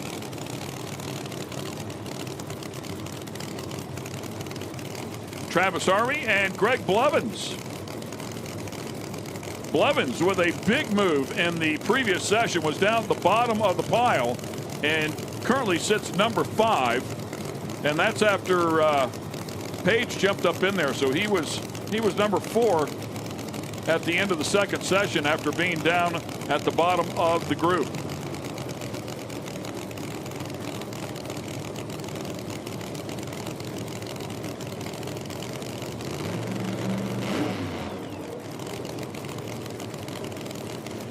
Travis Harvey, the Carolina kid, said, man, I just want to go from point A to point B. I want to keep getting better. He's really focused on race day. Yeah, he was looking to get some consistency, get some laps down this racetrack, get a lot of data, so he's ready to go on race day. And he said, yeah, they can have 50s. I just want to make sure I go solid. Yeah, he went to 64, wanted to get up inside of the top 5. We'll see if he can pull that off. Picks up the front end, and he carries it. Man, that car's charging. 362 won't put him in the top 5, but it'll certainly better his mark. Nice, solid effort there out of Travis Harvey and Greg Blevins, right alongside with a 363. Yeah, both these cars, Harvey's car, look at that thing carrying the front end, doing a nice job, car going straight, and Blevins slowed down just a little bit, but Harvey's going to be happy with that. He's got a great race car for race day tomorrow. Inside of the top 10, currently sitting 9th. Raven Matos, you had a little grudge race you just told me with Robin Roberts. You're taking home money, a low ET of 362 for you. How are you feeling going into the round? Very nice, because we are happy. We are making some, we got some trouble with the car through the weekend, and we are happy. All right, well, we look forward to seeing you tomorrow. Yeah, thank you. Thank you. He's happy and $1,000 richer. I was going to say, what about the extra money? That'll fix a lot of problems on that car he's been having, he said.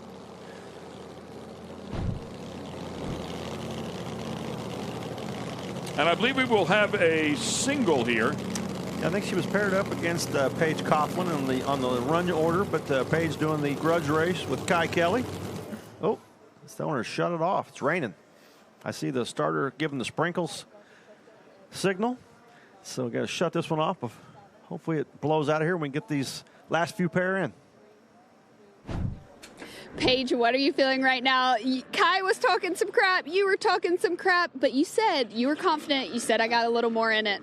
I definitely did. I have the utmost faith in my team, Ricky Jones, all of Hurricane Motorsports, and Team Paige Coughlin Racing. Also, Jegs High Performance. We couldn't do it without any of them. But, yeah, he was talking some mad crap about me and the racing team, and I said, bring it on, Kai. I ain't scared of you. And, you know, he's up in the lanes being like, well, don't jiggle your leg in there and don't jump and don't do this and don't do that. And I said, I won't. Don't you worry. We've raced enough to know. You know how I operate, and that's exactly what I did. We went out there and put a 60 up on that board, and that just felt so good. And car ran great. Couldn't have asked for a better run. Just overall ecstatic and a great way to end the night. So take that, Kai. How does that build your confidence going into tomorrow? You got a little extra money, and you know you have a fast car. That's right. I definitely do. And it does feel good to be able to pad the wallet just a smidge more, pay for some gas on the way home. But overall, it feels great to beat Kai. You know, he's always been a fast car, and racing with him the past couple of years, I've noticed that, and it just feels good to just kind of return the favor. Now it might have taken a couple of years, but hey, here we are, and gosh, I'm just so excited. And going into tomorrow, it's going to be a fast field, and we better bring our A game, but I just feel that much more confident in my whole operation, so couldn't do it without any of them. It's a team effort. Well, congratulations. We look forward to seeing you tomorrow. Thank you.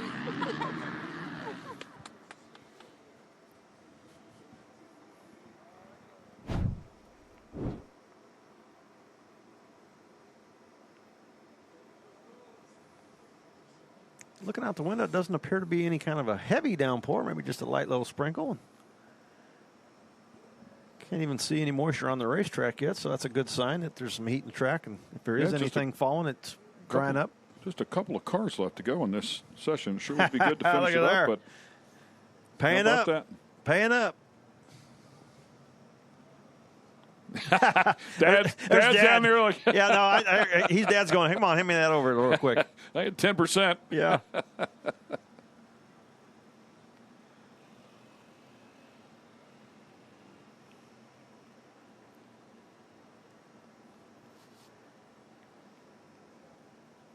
Hopefully it moves out of here and we can finish this up. We're pretty close, just a couple pairs left. Let's see. Disco Dean and McNeil are both pushing back here. They were going for double or nothing on their garage race.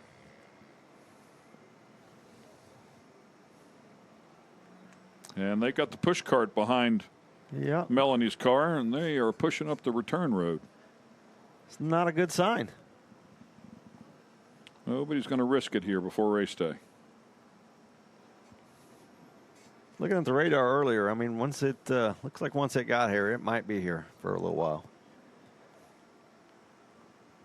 We got so close, it looks like. And they bumped that program up. Had they not done that, we wouldn't have got anything done. I'm pretty sure. Anything done, yeah. So hats off to the crew for making that call.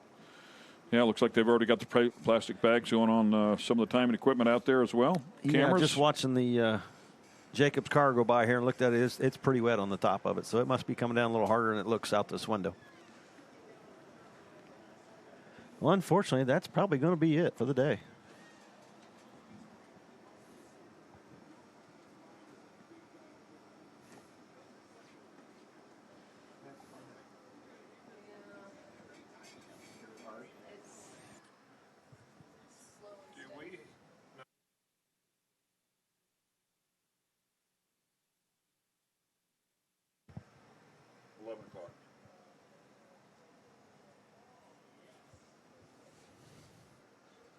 Just whenever I sign off here, at least tell them what we're supposed to do. Yeah, this is unfortunately not good. It's looking like it's coming down a little heavier. I can start to see it on the racing surface out there now. But they were putting on a show. Yeah, they were picking away at it for sure. It was getting tighter and tighter. Number one, Jason Harris, 359 with a 0. And Bubba Green at the end, 25 cars, 379 with a 6. Just ahead of him, 372 with a 1 is Justin Swanstrom. So, I mean, it's a tight field. The looks like 6/600ths of a second separates the top 15. So it'll be fun tomorrow.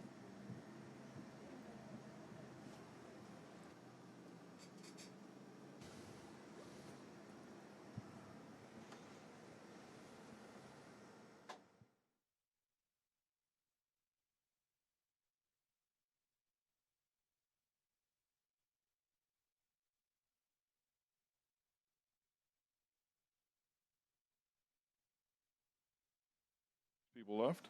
I can see the liquid sunshine a little bit on the racetrack. I can't see it falling, but I can sure see it on the awning out there over the starting line. So depending, I'm sure, on just how wet it gets or how long this is going to last. Let's go to the $1,000 thing we all bought. Right in our pocket. Check that out. It's gonna be a bit. And with a few Pro Mods, LDR, Ultra Street 235 left, probably. We'll just see what they're going to do. We'll see, yeah. I'm sure they'd like to finish this session. Not very many cars left to go down tonight, so we'll see how that goes. And we will give you the updates as they are given to us. I was going to say, I was looking at the weather there, and, man, that thing is like, that's a tie-dyed T-shirt. Where are we at in that picture? Where it says now. Oh, now. So is that coming this way or that way? Do you have the thing where it moves? Right into us. Yeah, that looks like the state of Texas coming into us right there. That's how big that is. All right, so we'll let you know, fans, racers. We'll let you know what's going on when we hear the word. Thank you. Cigars for all my friends. You did bring enough to share, right? Look at you. No, you be good, kid. That was awesome. Any guy who can push that mop, smoke that cigar, and look at someone in the face and say, put your seatbelt on, is a friend of mine. He's good. He is good. Thank you, Eric, for all your help. Yeah, I mean it. I'm not kidding. It was very nice of you. I think I got a great Jolly Rancher before the jar left up there.